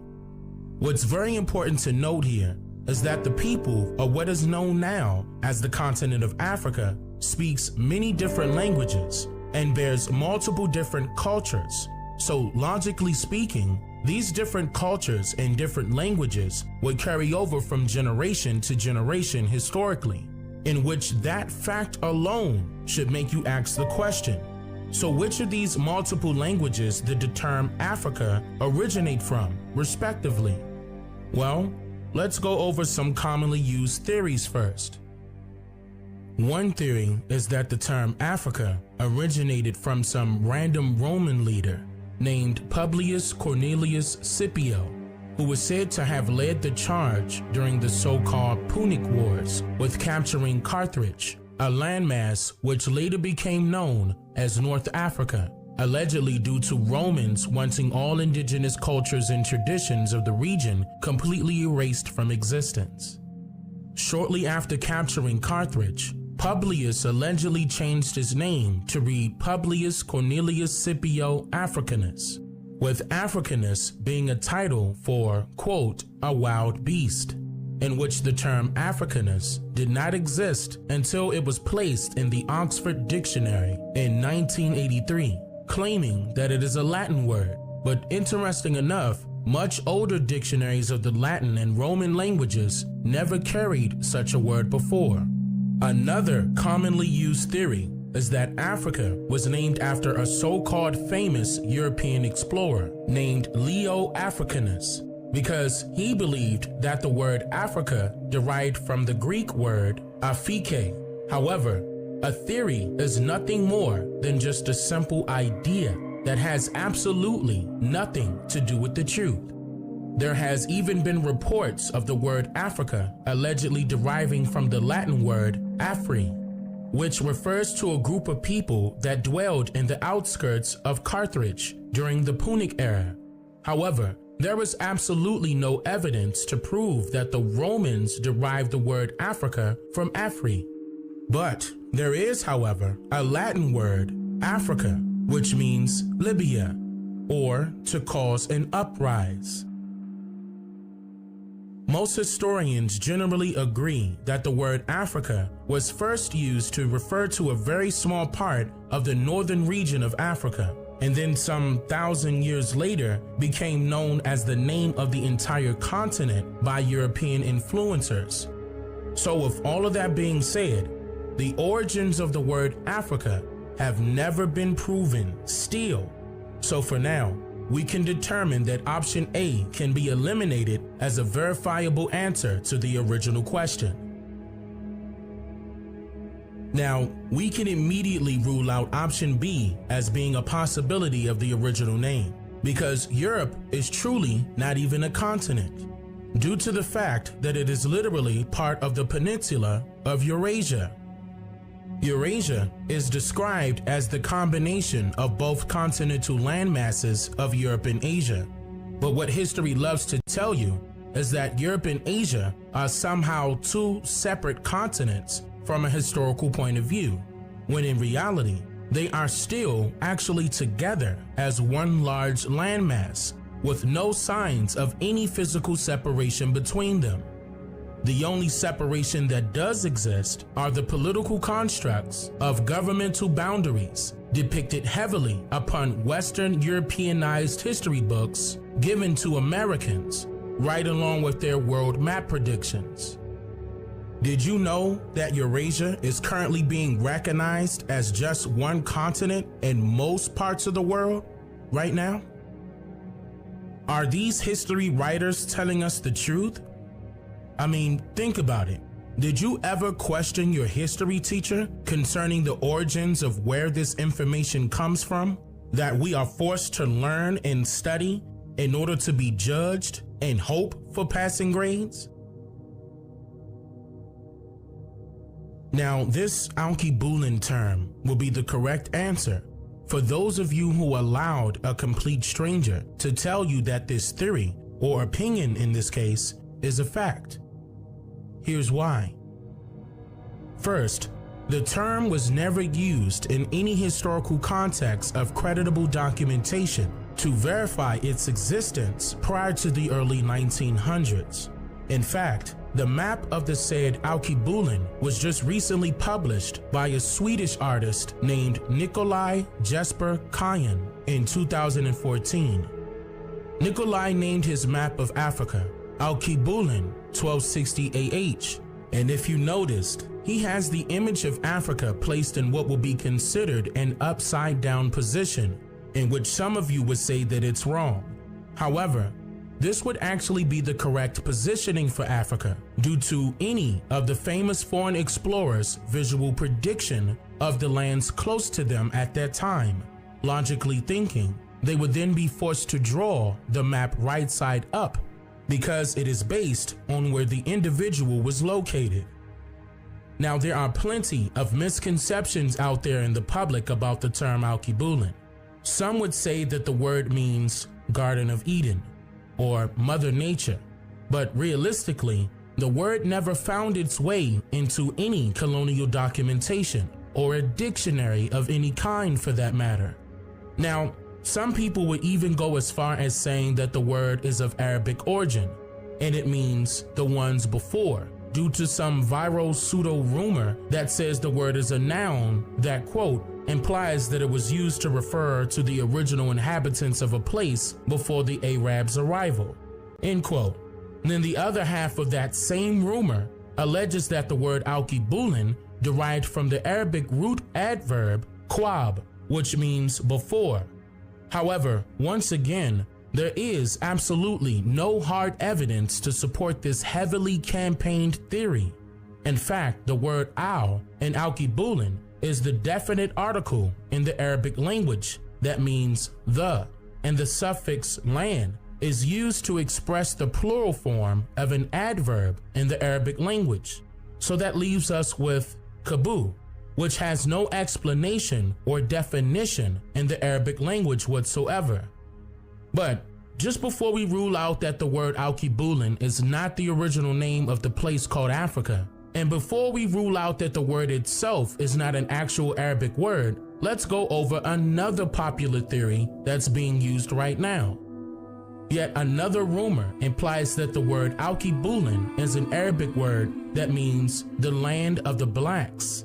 And as silly as this sounds to real Arabs that actually speaks the language, some American followers of this theory would go to their graves with the belief that this definition is somehow correct and Alkebulan is a real Arabic word, when in reality, it is not. The Arabic word zanj or zanje was the derogatory term used to describe so-called black people, or rather the indigenous people of the Swahili coast and the surrounding areas of the southeast region of the landmass now known as Africa today. Also, this Arabic word is shared with many other languages that carries nearly the same meaning, like the Turkish word zinsi or the Persian word zengi, for example. There are no other traces of the origin of this word, Alkebulan, except in the Indonesian language. The word bulan apparently means moon, and in Malay, Kibulan means to the moon. So with all of that being said, we can determine that option C is not correct due to the lack of publicly verifiable evidence to support it as a possible truthful answer. Now, by the process of elimination, we can clearly see that the answer to this question would be option D. However, that will also depend on some key factors that are royally overlooked when considering what could be the original ancient name of Africa. Isn't it worth mentioning to everyone that's interested that the place that we know as Africa was once known by various different names throughout history? The truth is based on what makes logical sense to you when using your critical thinking skills. So if Africa has multiple different tribes of people that speaks different languages and historically has multiple different cultures, then trying to determine the actual original name of a said location would be very complex. Merely due to each language would have a different word, and in most cases, a different meaning and even pronunciation. What if a so-called African tribe never traveled outside of their homeland before? Would their native language even include a word for a place called Africa? Would they even know that they are being called Africans right now, instead of by a word that derived from their native language? To me, when you say Africans, when you say that, I think you speaking English. As me, as an African, when you say Africa, I know you speaking English. So first of all, Black Americans in US, whatever, okay, seems like you are a little bit confused about Africa and other stuff. Because when you say Africa, first of all, what you have to know that you speaking English. So if you have any question, the question will be like, what Africans we call Africa? Okay. Now you know that Africa is not only one country. Okay. Africa is many countries. Okay. But every country have a name that they call Africa. Every country. Okay. Every country have the name that they call Africa. Okay. Okay. For instance, what Ghana call Africa? Ghana call Africa a Bibri. Okay? So right now, if you tell my mom, okay, my mom is old. If you tell my mom Africa, my mom don't know where Africa is. You don't know what is Africa.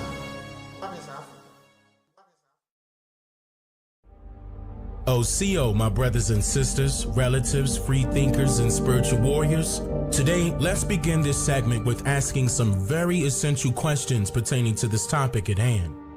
First, did the origins of the said last names, or rather surnames, of so-called slaves in America derive from some form of European ancestry? And if you answered yes, then what hard evidence exists today that not only supports this heavily campaigned theory, but can also confirm that it is in fact the truth indefinitely. Now, I understand that some of you would normally consider traditional information given to you to be a fact, without noticing that you just inadvertently allowed someone's opinion to be considered valuable as a source of creditable information, in your opinion. However, a person's opinion does not mean, nor should it be automatically constituted as the truth, especially when it lacks publicly verifiable evidence to prove it. I mean, think about it. Could it be possible that certain pieces of verifiable evidence that many people are looking for today, much of it has been rewritten, altered, photoshopped, hidden, or even altogether misconstrued? Like, for example, things that were said to have been done on a particular date have been changed to reflect as other dates, allegedly due to the insertion of the Gregorian calendar. I mean, even words that you may recall its meaning today have literally changed in definition and in spelling several times over, along with the names of particular people and said locations. And even what was originally deemed as a prediction is now somehow considered a historical fact by various so-called professionals. So, finding the truth would be very complex, especially when an individual limits themselves to thinking inside of the box versus allowing themselves to experience a physical freedom in which you would not need to be deceased in order to qualify to reap its many benevolent benefits. As Western European entities established what we know now as American history, they also created a tale informing us as Americans that the use of last names, or rather surnames, derived from, quote, the need to find ways to differentiate between two people who shared the same first name, end quote. Which seems harmless at first and quite obvious, of course, if you're not conducting an investigation into the reason why the National Endowment for the Humanities, established on September 29, 1965, goes on to state, quote, because the British were among the first Europeans to settle in North America, many modern American surnames can be traced back to medieval England, Scotland, Ireland, and Wales, end quote. Now, this statement forces the reader to believe that since foreigners of European descent immigrated to North America some 240 years ago, that they somehow influenced millions of people already residing in North America prior to their arrival to take on European surnames over the years, without telling you exactly how it was pulled off. Which should make you ask the question, if the so-called Negro slaves of America, who were realistically undervalued agricultural employees, were treated as less of a human being and more like human cargo for sale, then what would make the said owner or employer want to attach their so-called European surname to that individual when it was not federally mandated to do so? Now, there are theories floating around stating that the slave masters marked their human properties by using their surname upon them. However, if that was actually true, then the surname Underwood, for example, would somehow have a European background, right? But the truth is, it does not. And that also means that every surname in America does not have a European background. But let's go a little bit deeper now, shall we? According to the National Endowment for Humanities Society, quote, during the Middle Ages, the feudal system meant that most people in Europe lived in small farming villages. As the population expanded and the towns grew, however, a need arose to find ways to differentiate between two people who shared the same first name, end quote. Now, I can agree with this statement, and I can also add that the so-called feudal system realistically occurred everywhere human life existed. I mean, everyone's population grew, right? So You can't tell me that since Europe's population grew, that they somehow were the first to create surnames without confirming evidence that surnames or the use of surnames never existed anywhere else before. That's just critical thinking. Now, throughout my years of investigative research, I noticed a common pattern that authors of American history loves to use. There are tons of storytelling in American history, but with very little evidence to support and prove that the said stories are in fact true in most cases. So, when was the first last name or surname ever used in history? Now, the answer to this question is so complex that there is no definitive answer. However, some of you who agrees with sociology with an added mixture of mythology would immediately give the credit of surnames to the Chinese, strictly based on yet another story. As the myth, legend, or folktale goes, the Chinese have been using surnames since 2800 BC by way of royal order from the reigning Chinese emperor of their time named Fuxi.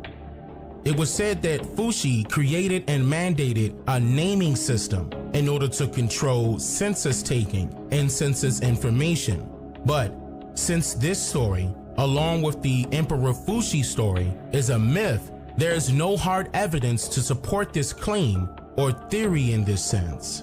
The reason why it is so complex to track down and determine beyond a reasonable doubt where these last names, family names, or surnames originated from is because of the various types of surnames used all across the world.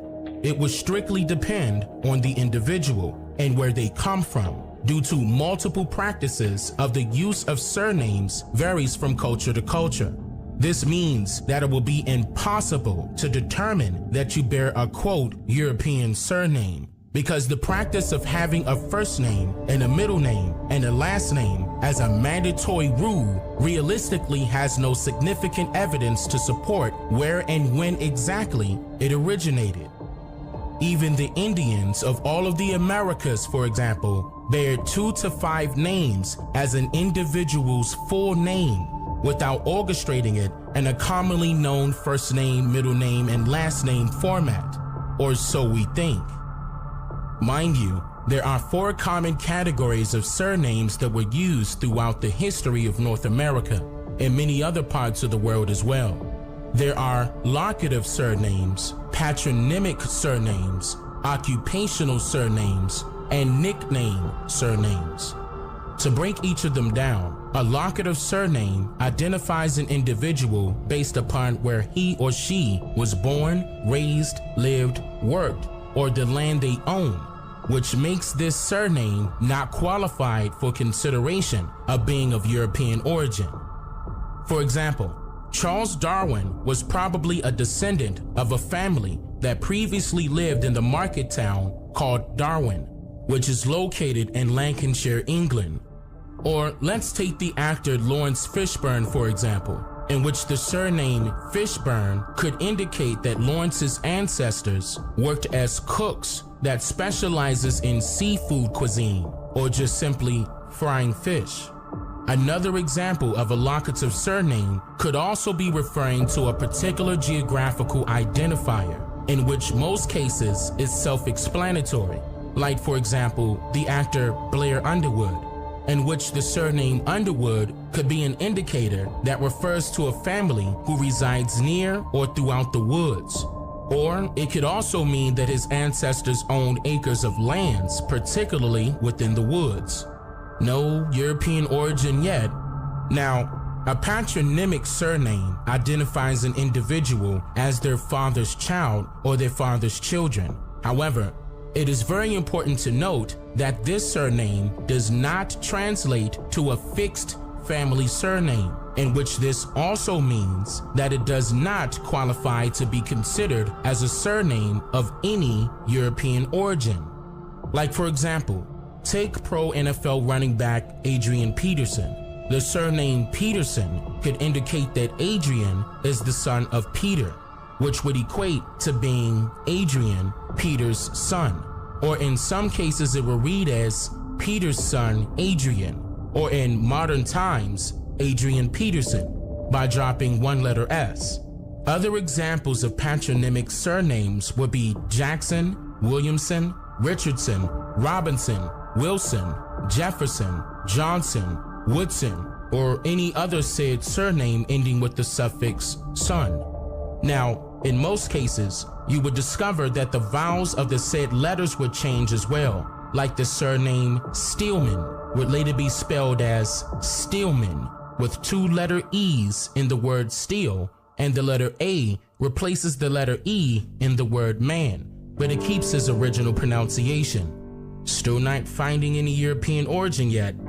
So now, occupational or status surnames identifies an individual based upon their social status or their occupations.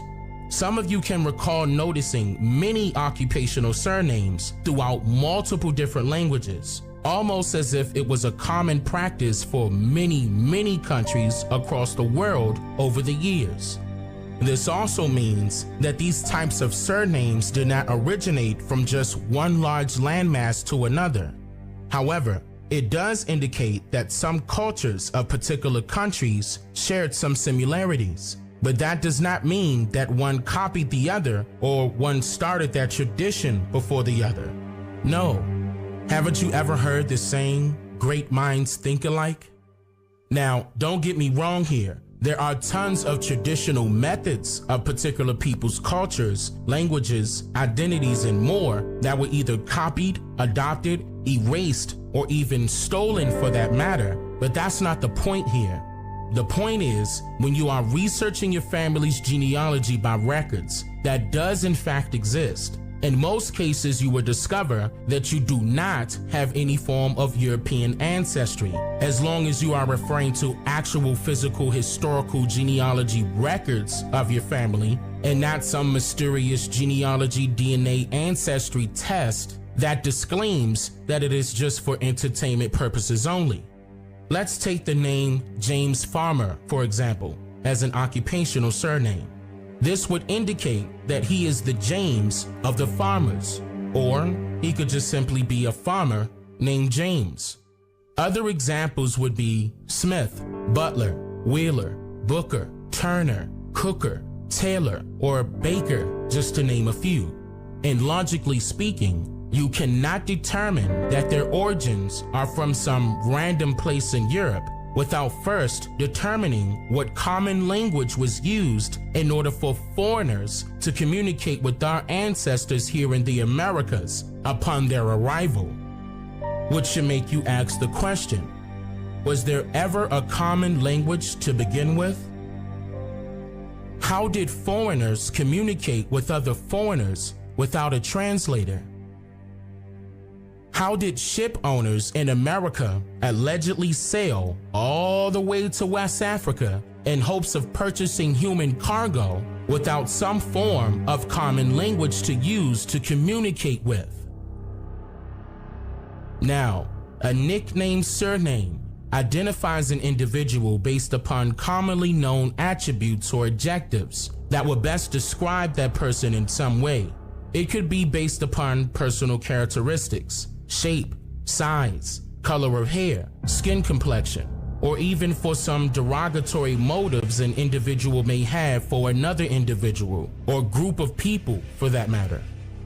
Contrary to popular belief, nicknames have been around for many generations throughout thousands of different cultures across the world. So we can immediately rule out this type of surname with having some origins in Europe easily.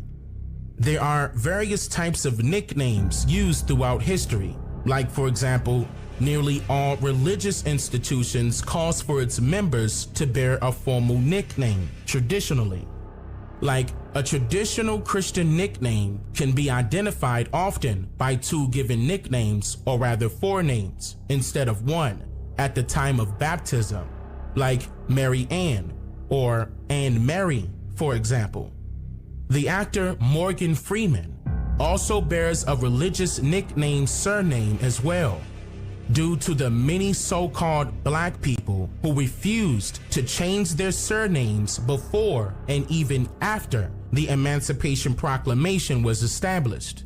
When you are conducting genealogy research on your families, meaning a paper trail, you will soon discover that many of our ancestors did in fact use their own created surname that was royally different from the surname that was allegedly given to them by their employers at the time of signing their indentures, or rather labor contracts, now known as applications of employment.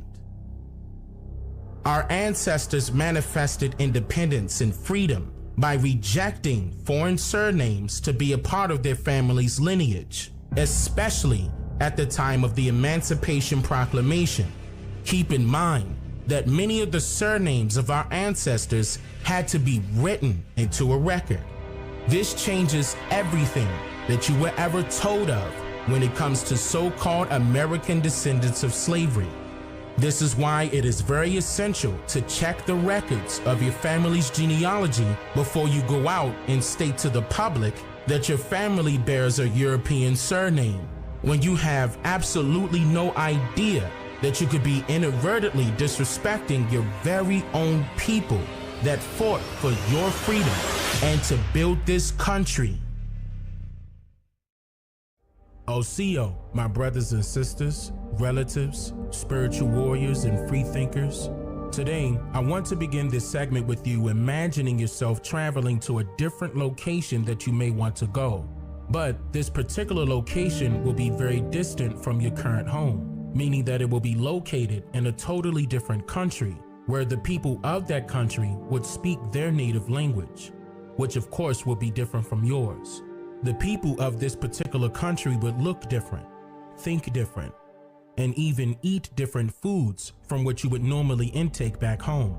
Their customs and traditions are also different, along with their dates and times.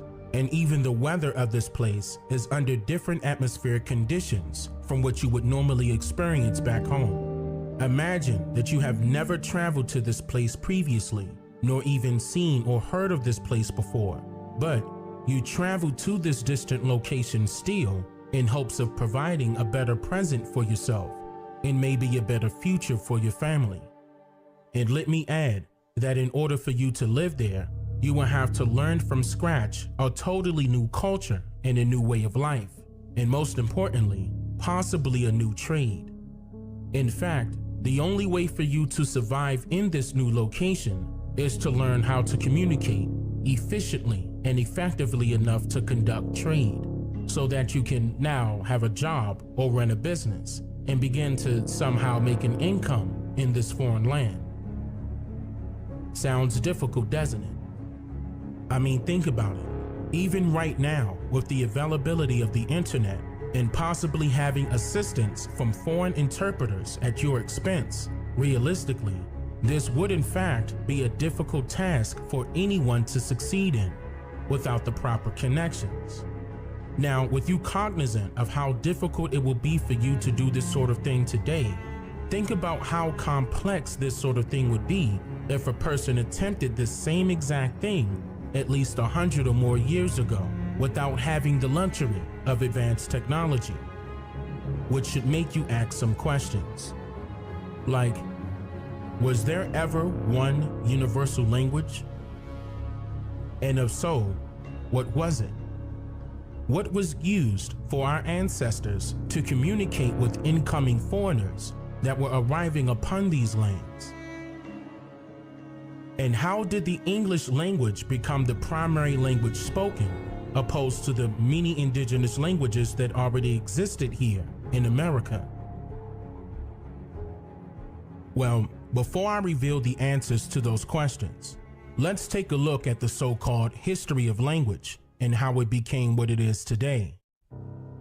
Now, there are some people who would equate language and its creation to the Phoenicians, due to the many stories of these same said people being the actual creators of the alphabet. According to the Encyclopedia of Trade from Ancient Times to Present, most of the world's writing systems before the invention of the alphabet were pictograms, such as the Egyptian hieroglyphics. An alphabet is an important cultural innovation that allows easy and therefore potential mass literacy, more accurate record and contract keeping, adaptability to new intellectual concepts, and thus accelerated cultural change. The Greek, Latin, Hebrew, Arabic, and Cyrillic alphabets all derived ultimately from the Phoenician, end quote. But what is very important to note here is that it also states that the Phoenicians are the ancestors to which all Western alphabets can be traced, but it is not the ancestor of all languages.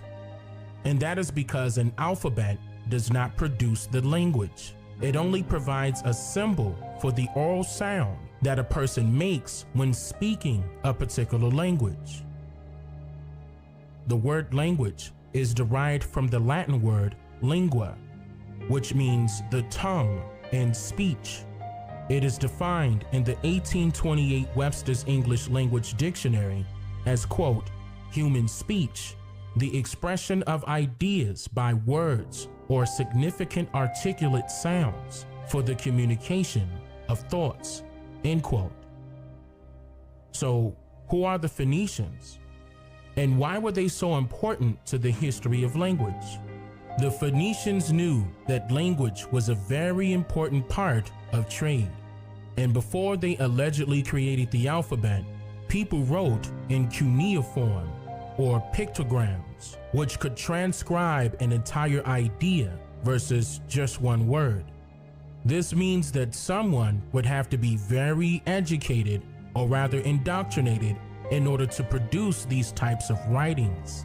And because they were known for traveling and expanding their trading empire all across Europe and Northern Africa, they knew how important it was to have a simpler means of communication, especially due to their mainland being a port city along the Mediterranean Sea, allegedly located in what is called Lebanon today.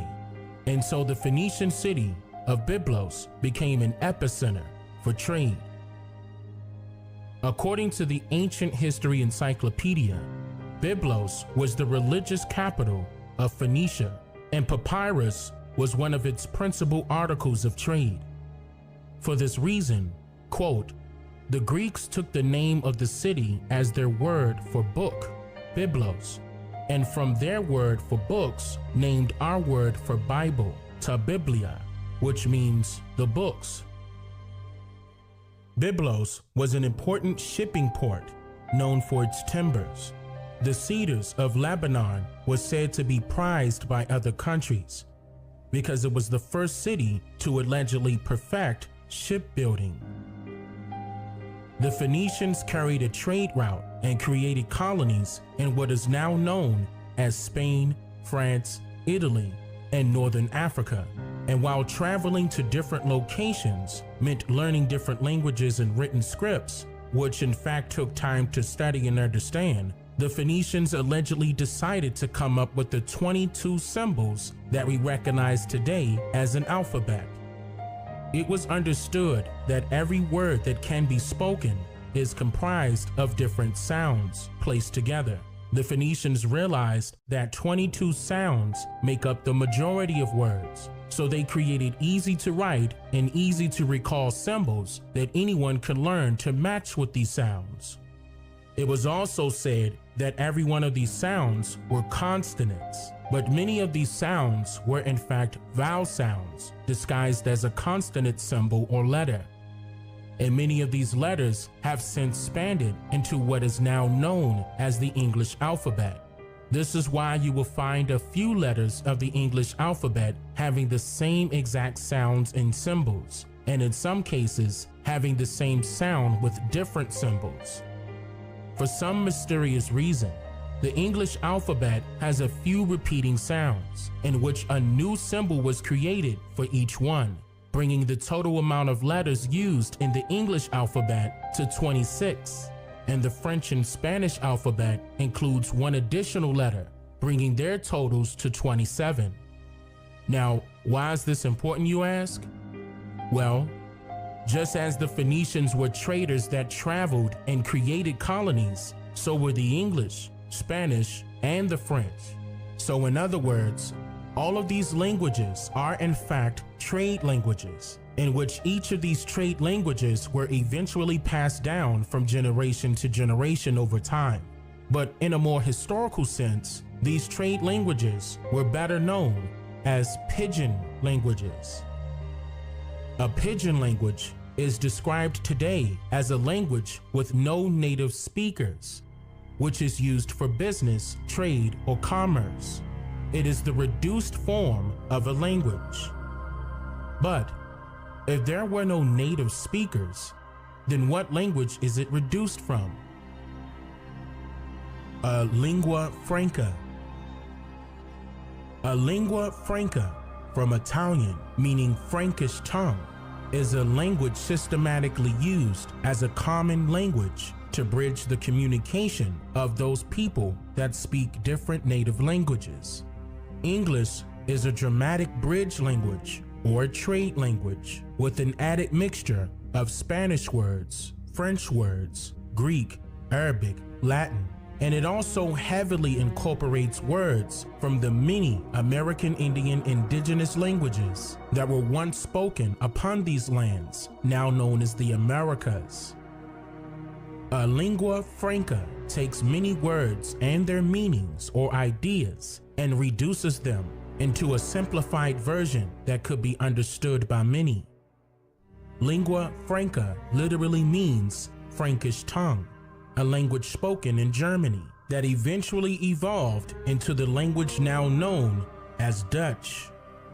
What is also very important to note here is that pidgin languages and lingua francas claim to have no native speakers, but that is very far from the truth. The process, which is used to simplify a language, also seeks to reduce the origin of the word spoken.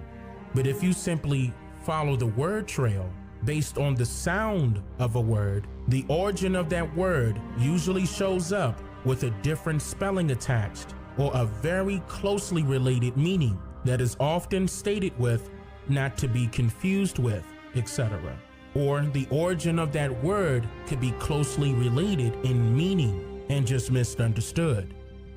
For example, the indigenous word water sounds like water, but this word actually means canoe, which is a boat that sits in the water.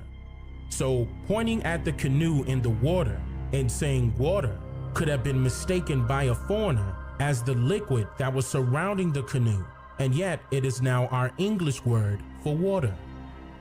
Many languages are in fact the same language, hidden behind different spelling and reversed grammar, misunderstood but closely related in meanings and spoken with different pronunciations and different dialects. So now, this should make you ask some questions, like, how did we as a people begin to take on the English language as our primary language? And how did the English language become the official but yet non-official language of North America, instead of the many indigenous tongues that were spoken before the colonization of this land?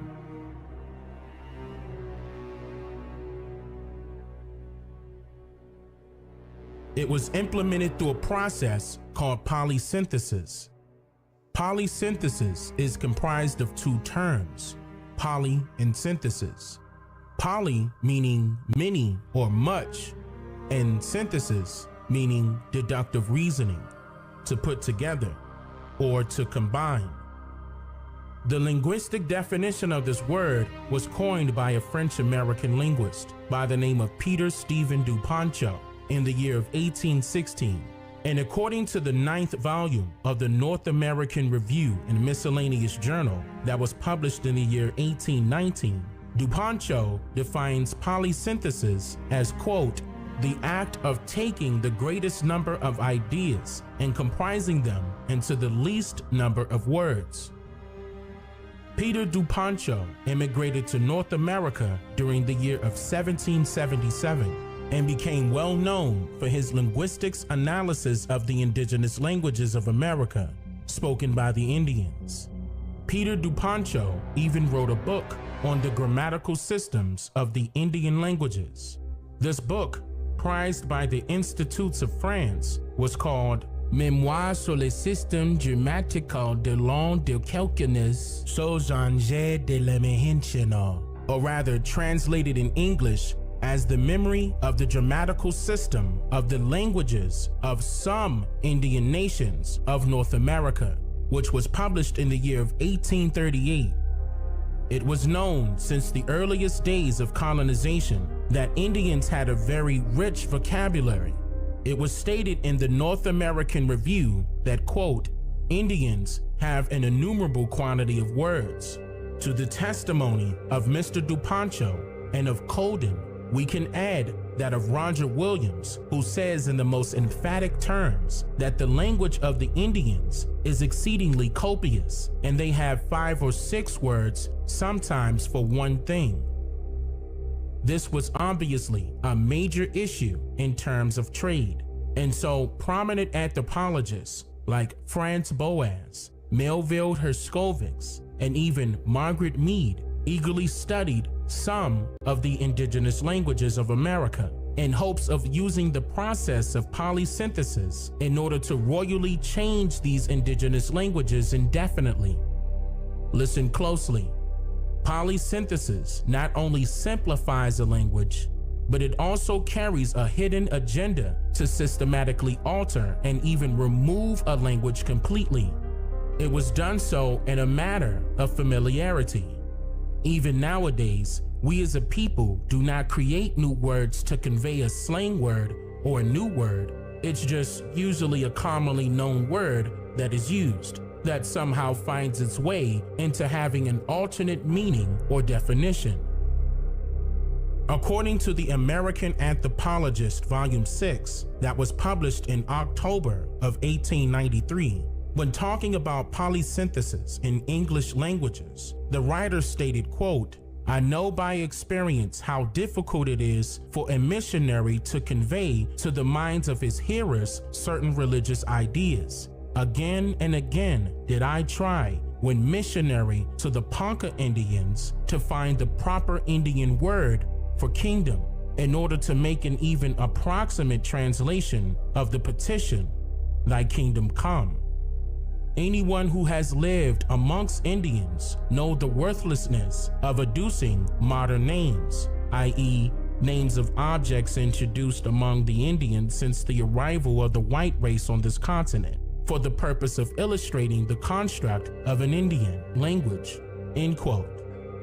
It was also well known by these anthropologists that I mentioned earlier, and even the ones that were in between, that by reducing the amount of words to one's vocabulary will cause a chain reaction that would in turn reduce the amount of ideas one may be able to produce, creating a generalized dumbing down effect on the population, and especially on the students that received this type of education. For example, an American anthropologist and one of the direct students of the famous German descent American anthropologist named Melville Herskovits, a name that you may recall me mentioning on numerous occasions, along with presenting his story to everyone in my previous documentaries, by the name of Margaret Mead, speaks about this during an interview on Social Anthropology, American Character, and Primitive Studies that was conducted and produced by Howard Langer in 1959. During this interview with Margaret Mead, she stated that the usage and learning a different language other than the trade language of English is suppressed, and that this is taught to our children at a young age by the systematic usage of polysynthesis. She also shared a very essential example on how it is all done. We train people not to be able to learn foreign languages in the most fantastic way, because what we teach a child is, you see, if you take this pencil here, we teach a child this is a pencil. Now this isn't a pencil. This is an object made of wood and lead, designed for writing, which we call a pencil, and other people call it other things, and other people call it other things, and other people call it other things, and other people call it other things. So, This type of so-called educational training, which has been implemented within our public compulsory educational institutions' curriculums for several years now, successfully ensured that the English language became the primary language of nearly all households throughout America. And as the indigenous languages of the American Indians has since been royally reduced, it must be understood that this form of systematic indoctrination of our children has been unfortunately mutually consented by the descendants of the indigenous people of America, us. The entire purpose of sending our children to school is so that they could participate in the act of industry and trade by getting a good job. Although there are no existing legislators that list English as the official language of the United States, the transition from the indigenous languages that were once spoken to the English language was a systematic effort brought about to ensure business efficiency and that the trade ran more smoothly. On March 3, 1819, Congress passed an act making provision for the civilization of the Indian tribes adjoining the frontier settlements.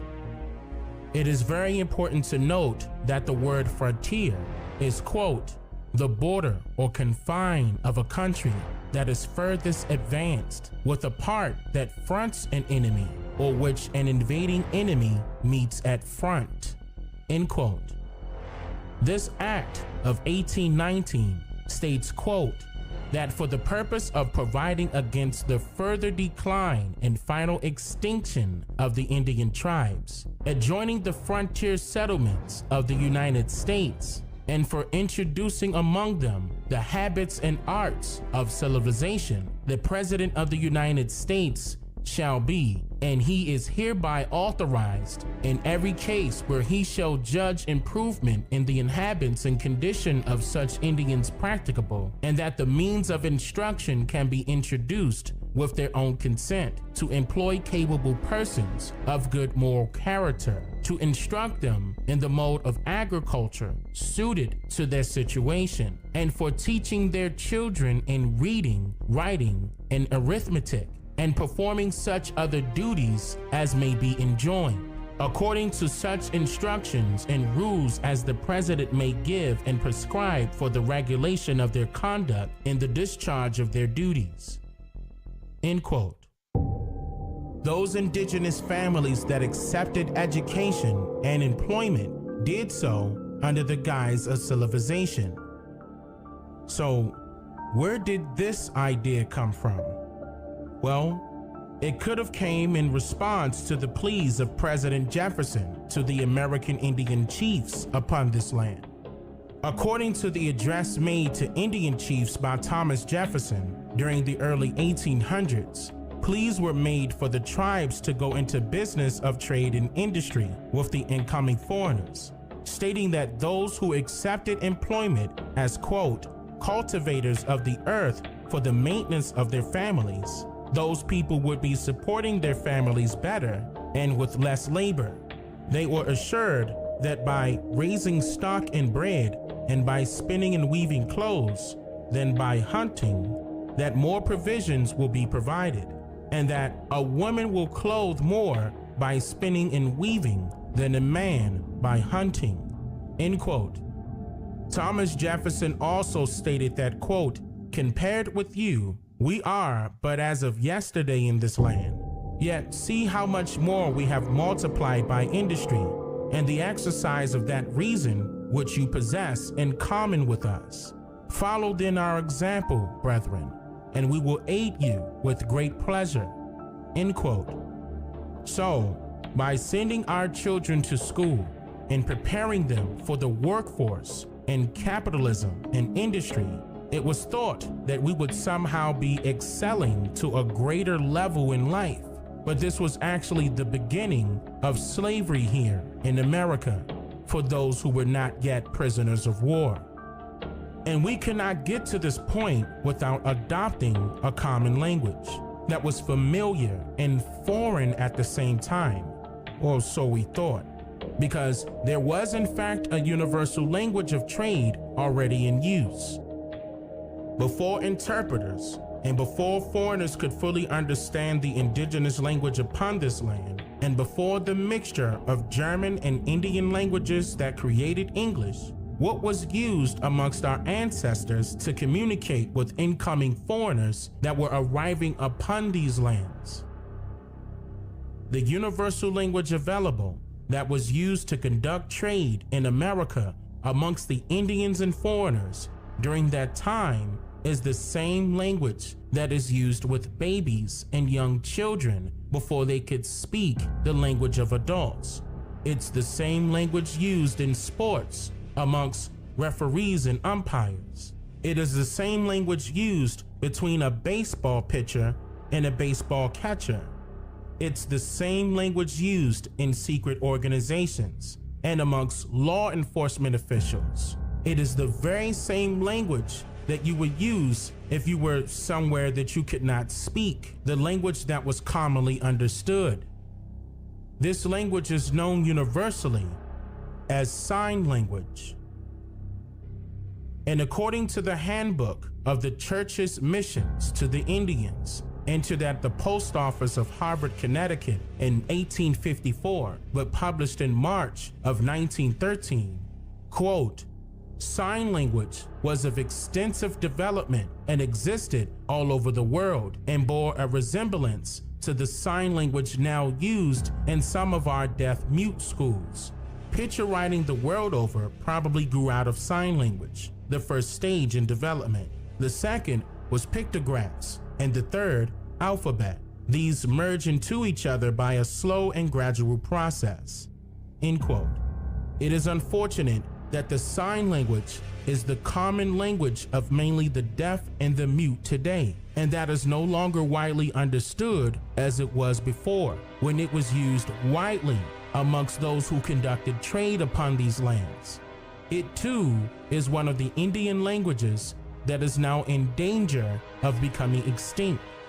And some may say for a very good reason, because it has been said that written language and spoken language was developed to hide one's true intent.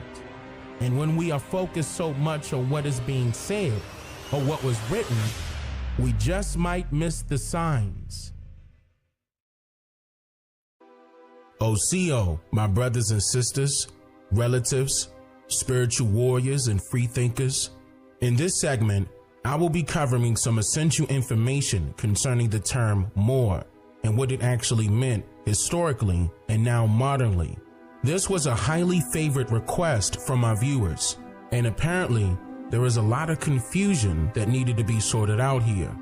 Those of you who in fact follow some of the religious beliefs of what I'm about to go over would not need to cover up your ears at any time during this video. This presentation is strictly served for educational purposes only, and just like all of my previous documentaries, or even those that I will soon release here, the information will not carry any biased formatted beliefs, guesses, assumptions, or opinions in any sense. So, with all of that being said, let's begin this segment with covering the biggest elephant in the room, and that is, are the people of color that resides in America today descendants of the people that were once described as Moors? Now, the answer to this question depends on which of the two very important key factors in regards to this question that an individual subscribes to. These two factors are based upon what an individual believes by way of their personal faith in various religious doctrines, or what an individual knows by way of what they could actually prove realistically. And here's what I mean by that. According to the 1828 Webster's English Language Dictionary, it defines the word belief as, quote, a persuasion of the truth, further stating that belief is, quote, a word that is used for persuasion or opinion when the evidence is not so clear as to leave no doubt, but the shades of strength in opinion can hardly be defined or exemplified, hence the use of qualifying words as a firm, full, or strong belief. End quote. Now, this is very essential to note when decoding any and all presented information that was given to you as if it is truthful, because the term persuasion has a manipulative construct that is typically not based on any logical grounds or even empirical evidence for that matter. According to the 6th edition of the book entitled Persuasion, Social Influence and Compliance Gaining, authors Robert Gass and John Cedar stated that the term persuasion is, quote, an attempt to influence a person's beliefs, attitudes, intentions, motivations, or behaviors. So if the term persuasion also carries a negative connotation when referring to the English definition of the word belief, then that should make you question if what you were taught to believe in, especially if it's not yourself, carries a malevolent side to the story that is simultaneously promoted as the greatest influence in your life, regardless if any hard evidence is present or not. So my original question can be simply answered by the process of elimination, but I am aware that some of you may have a hard time digesting information versus what you are traditionally accustomed to hearing, and that's fine. So let's take a deeper dive down the rabbit hole, shall we? Some people would state that the term Moor was another word for black, and it refers to black people or African people. But here's the problem with that. There is absolutely no hard evidence that exists today that would support this heavily campaigned theory. In fact, the term Moor was vaguely used historically, and when it was done so in a descriptive sense, referring to a person predominantly of the Muslim faith or even Christian faith later on that has a dark hue of complexion and resides throughout the surrounding lands nearest the Mediterranean Sea and so forth. What is very important to note here is that dark does not necessarily mean that a person's skin complexion is literally black in color. It simply describes a person's hue as being different shades in color, which is realistically various shades of the color brown. The term Moor does not refer to just one common racial group of people of a particular country or continent, or even one particular culture for that matter. The origin of the word Moor, with having only this form of spelling, can be traced back to one of the many lingua francas that still exist today. In my previous documentary called What Language Was Used Before English Existed, I mentioned that a lingua franca takes many words and their meanings or ideas and reduces them into a simplified version that could be understood by many. Lingua franca literally means Frankish tongue, a language that is commonly spoken in Germany that eventually evolved into what is known now as Dutch.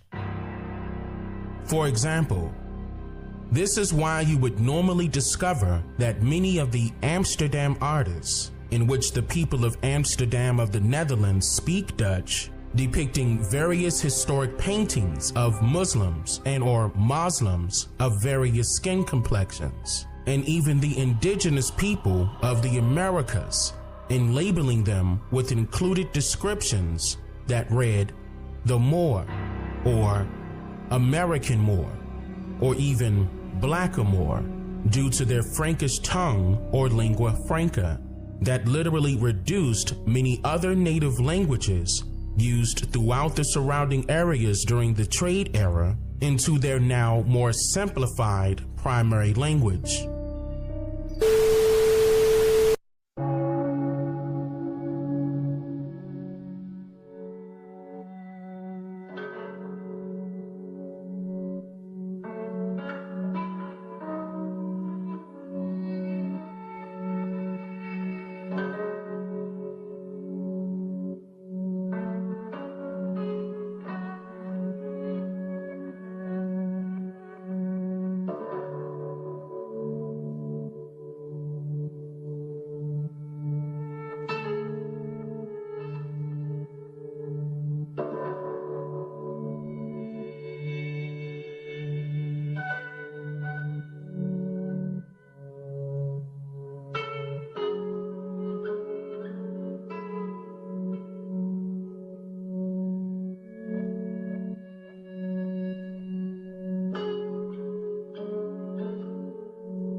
This means that just because a foreign stranger gives their best reasoning behind their portraits or paintings' descriptive labeling does not mean that the person or people that are displayed in the picture called themselves what the artist made mention of, because it was merely based on the artist's perception.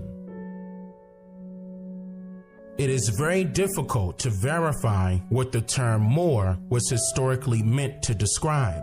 This is why there are many authors, researchers, and historians alike who struggle with pinpointing a conclusion that they would all agree upon when it comes to the history of this term, especially due to its vague usage.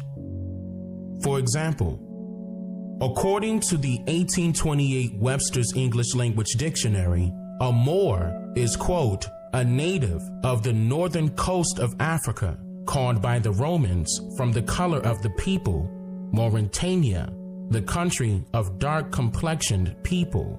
This same country is now called Morocco, Tunis, Algiers, etc. End quote.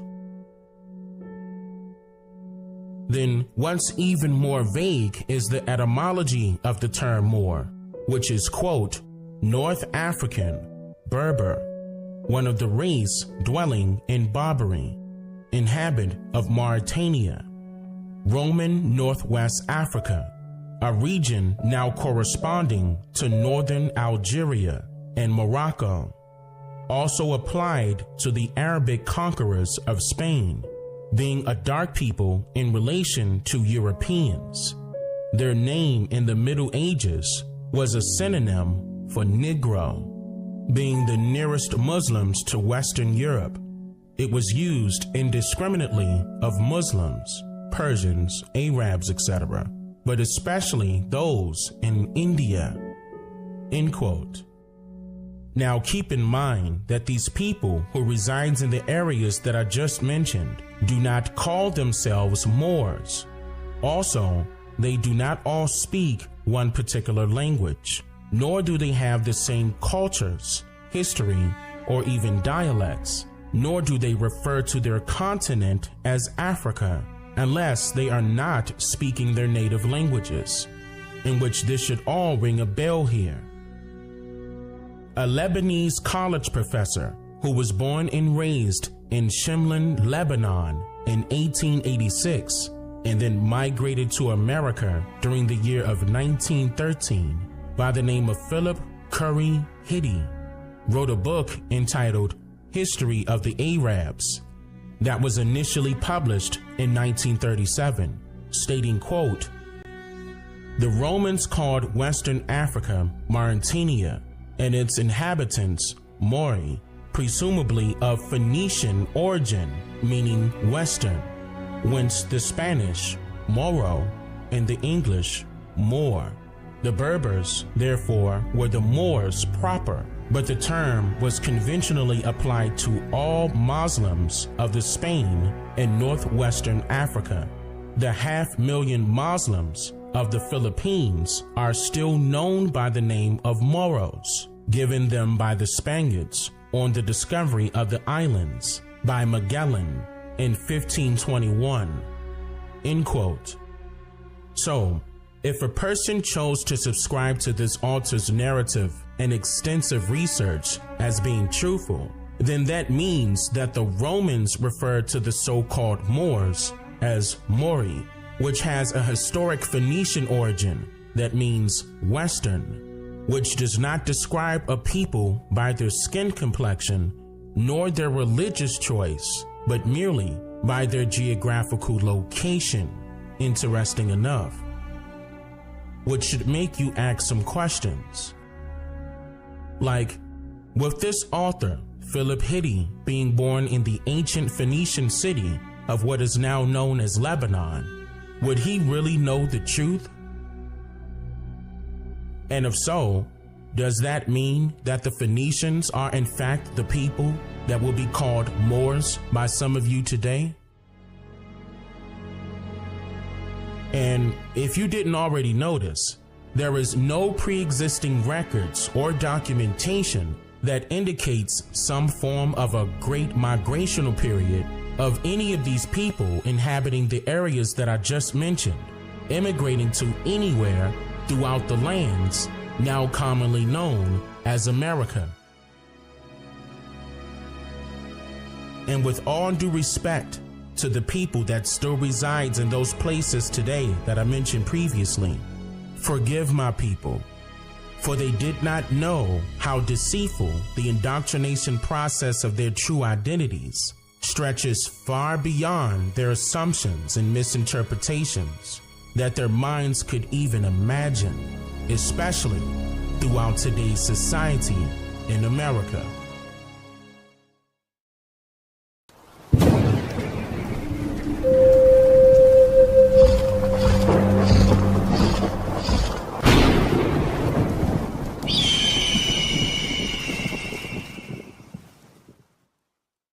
OCO beautiful people, I hope you're doing fantastic. My wife and I released these 4 books that you see on the screen. If you would like to order your copy, you may do so at our website at DaneMakeYouThink.com. Again, that is DaneMakeYouThink.com. We appreciate all of your love and support.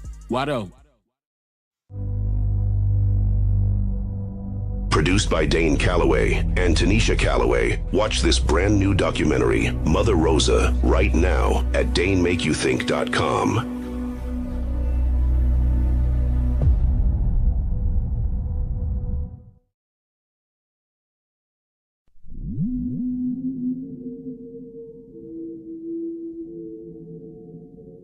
This whole was told in reverse. Okay, where they say, oh, we came from Africa over here. No, a lot of us was already here. African Americans built this nation. You built this nation. You know, you're just starting to get real credit for that. Okay, I don't know if you know that. You're just starting to get, you built the nation. We all built it, but you were such a massive part of it. Bigger than you were given credit for. Does that make sense? Right?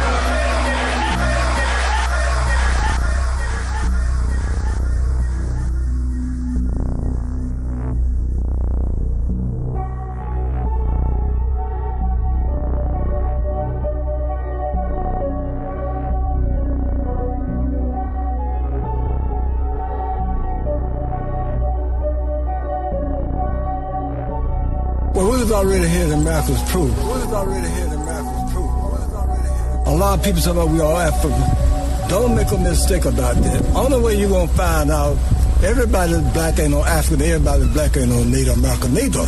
Only way you're going to find out, you go back and find out who you look into your own family. This is what they don't tell you. You got to look into your own family and see who your family member is.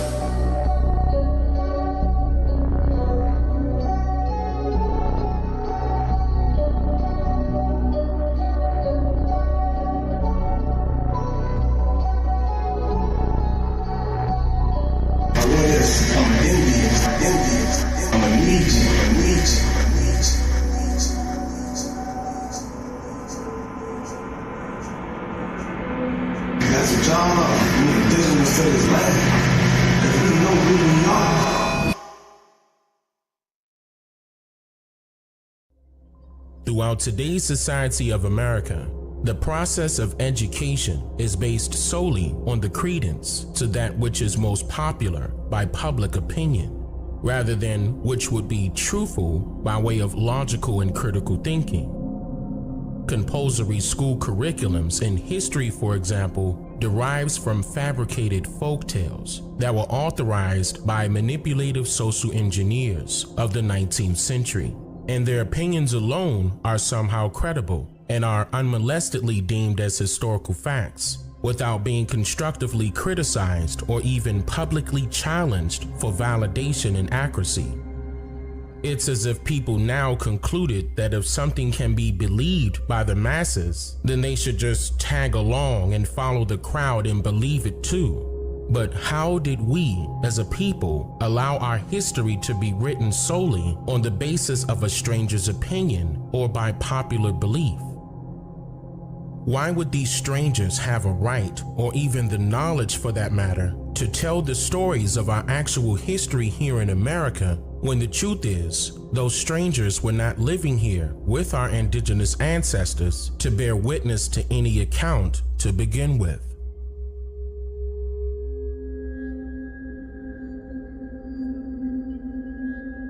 Now, I want you all to think about the very first time that you have ever heard of the term slavery, and try to recall what you were told about the so-called slave ships amongst these slave stories. Many of you can recall hearing information given to you concerning the slave ships themselves, deriving from third-party sources, and maybe not your school initially. But that's very important to note, because we must now ask, where did these third-party sources retrieve their information about the slave ships in general?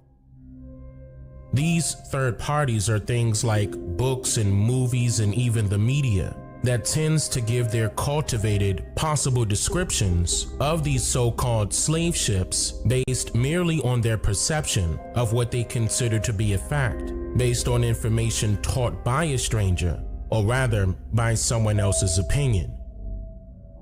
For example, fictional movies like 12 Years a Slave and Armistead, then the resurfacing of the story surrounding Clotilda, which was allegedly found and deemed as the last American slave ship, just like the Wanderer, which was also deemed as the last American slave ship.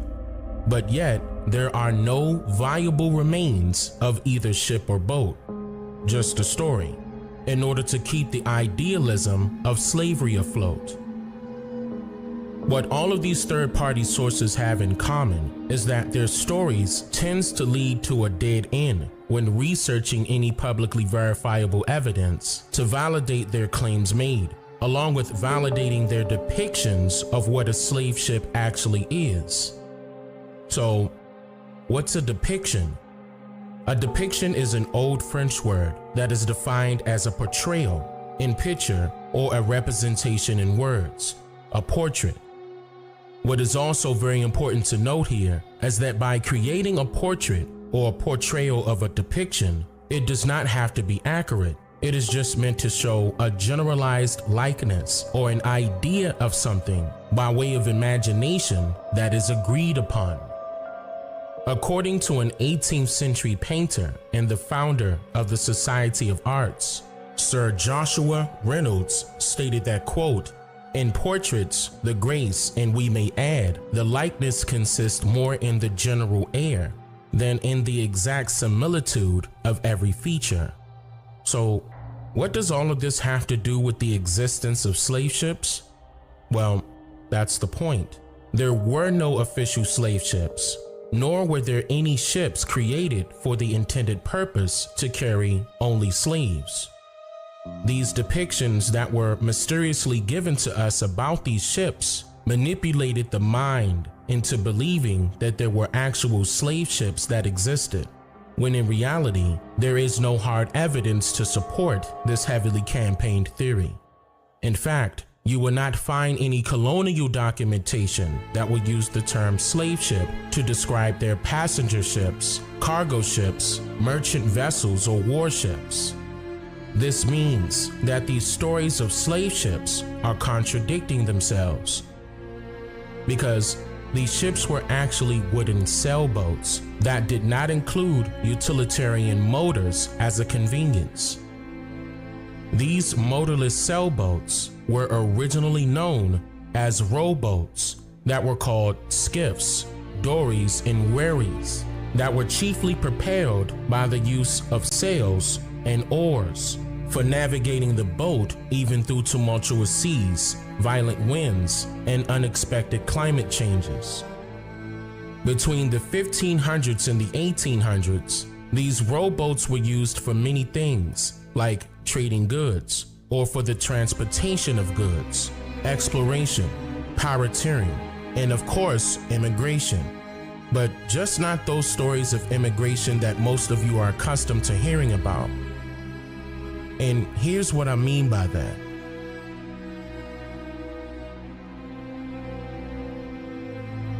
Just imagine a school of people cramming themselves onto a boat today, trying drastically to avoid what's known as immigration laws packing themselves in the trunks of vehicles and even small cave-like holes underneath the ground, doing whatever it takes to travel to America due to their belief that America is the land of plenty, with new beginnings for themselves and their families, opportunities for employment and affordable housing, all while risking their lives in hopes of gaining freedom.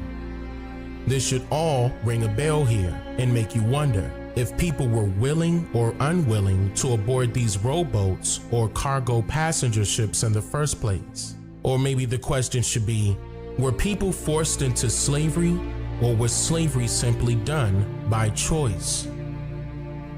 Now, before I go any further, I want you to note again that during the 1600s and until the near end of the 1800s, rowboats or cargo ships were not modernized to include engines or motors that would conveniently drive the boat throughout the seas. The commercial production of steamboats or riverboats were made available at the tail end of the 1800s as well, which should make you wonder, how many so-called slave ships were accounted for that enabled strangers to carry a whopping 12.5 million people, along with supplies, food, and other cargo from one continent to another? And if there were no motors or engines attached to these slave ships, then some company or fictionalized character would have been created and placed up for public display by now in order to showcase how an impossible task of dragging millions of people out of their native lands and forcing them to work on some distant land is somehow a reality, and it actually happened. But I guess since slavery was so bad that it's no need to prove that these slave ships actually existed, right? Now, let's take things a step further. As you may know, this type of travel was extremely perilous during the time periods prior to any advanced technologies, allowing for more propitious routes to be taken. Merchants or sailors traveling across the Atlantic using sailboats had no choice but to take specific routes based on the Volta do Mar Largo, which is a Portuguese phrase meaning turn of the wide sea. This Volta do Mar Largo phrase refers to the oceanic rotation that signifies the ocean's currents, which is why we are taught that the sea is divided into 5 oceans. These 5 oceans are also called ocean gyres, in which each of these gyres represents a different ocean current rotation. Listen closely. According to the National Geographic, the North Atlantic Gyre begins with the northward flow of the Gulf Stream along the east coast of the United States. The Gulf Stream is the western boundary current of the gyre. The gyre then becomes the North Atlantic Current, which flows across the North Atlantic to Europe. Still flowing in a circular pattern, the current flows south as far as northwestern coast of Africa, where it is known as the Canary Current, the gyre's eastern boundary current. The gyre is completed as the North Atlantic Equatorial Current crosses the Atlantic Ocean to the Caribbean Sea. This entire circle and the water within it is the North Atlantic Gyre. End quote.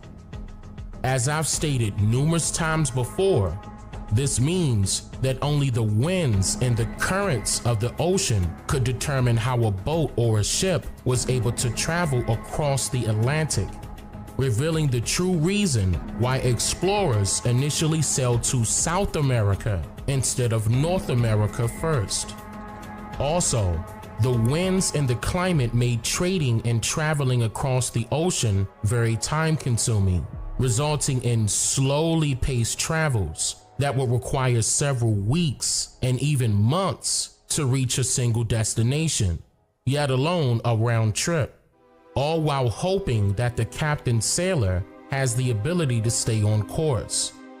And by the way, this also exposes that these ships were not able to literally travel straight across from one continent to another, due merely to the ocean's current, which can be compared to a game of double dutch, since inexperienced and even senior sailors had to jump in these gyres at the right times or they would lose. They were also limited to just having a compass for direction and the use of their hands to tell time, or rather how much daylight was left, by aligning their fingers with the horizon. All of this sounds difficult, doesn't it? According to the Royal Museums of Greenwich, life at sea during the Age of Sail was filled with hardship. Sailors had to accept cramped conditions, disease, poor food and pay, and bad weather.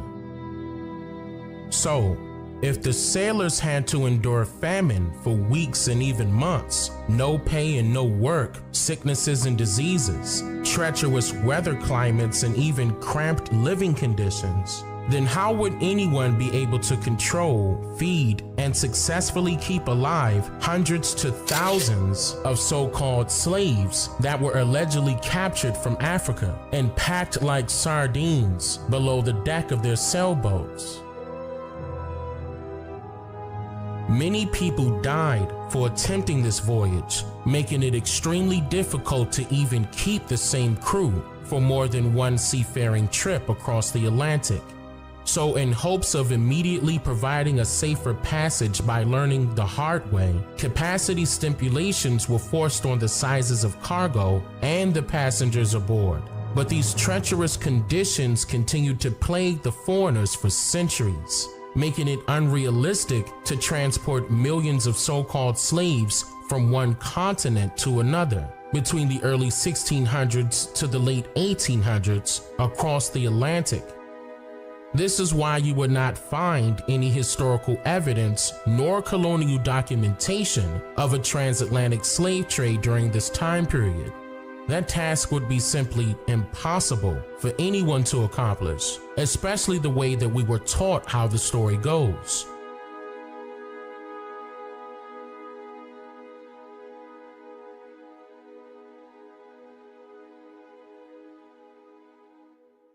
So, what is a slave ship? And what can be logically concluded by critical thinking as to what was originally meant by the use of this term?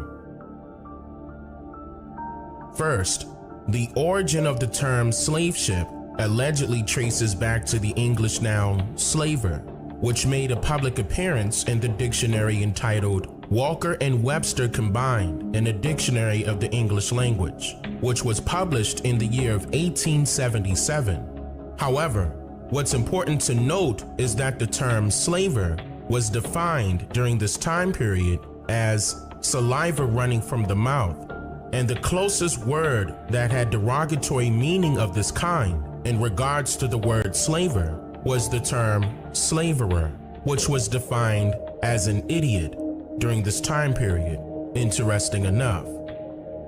Second, the definition of the term slave ship was never historically documented before.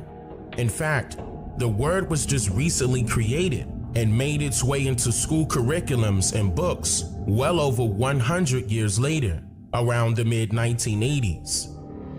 Did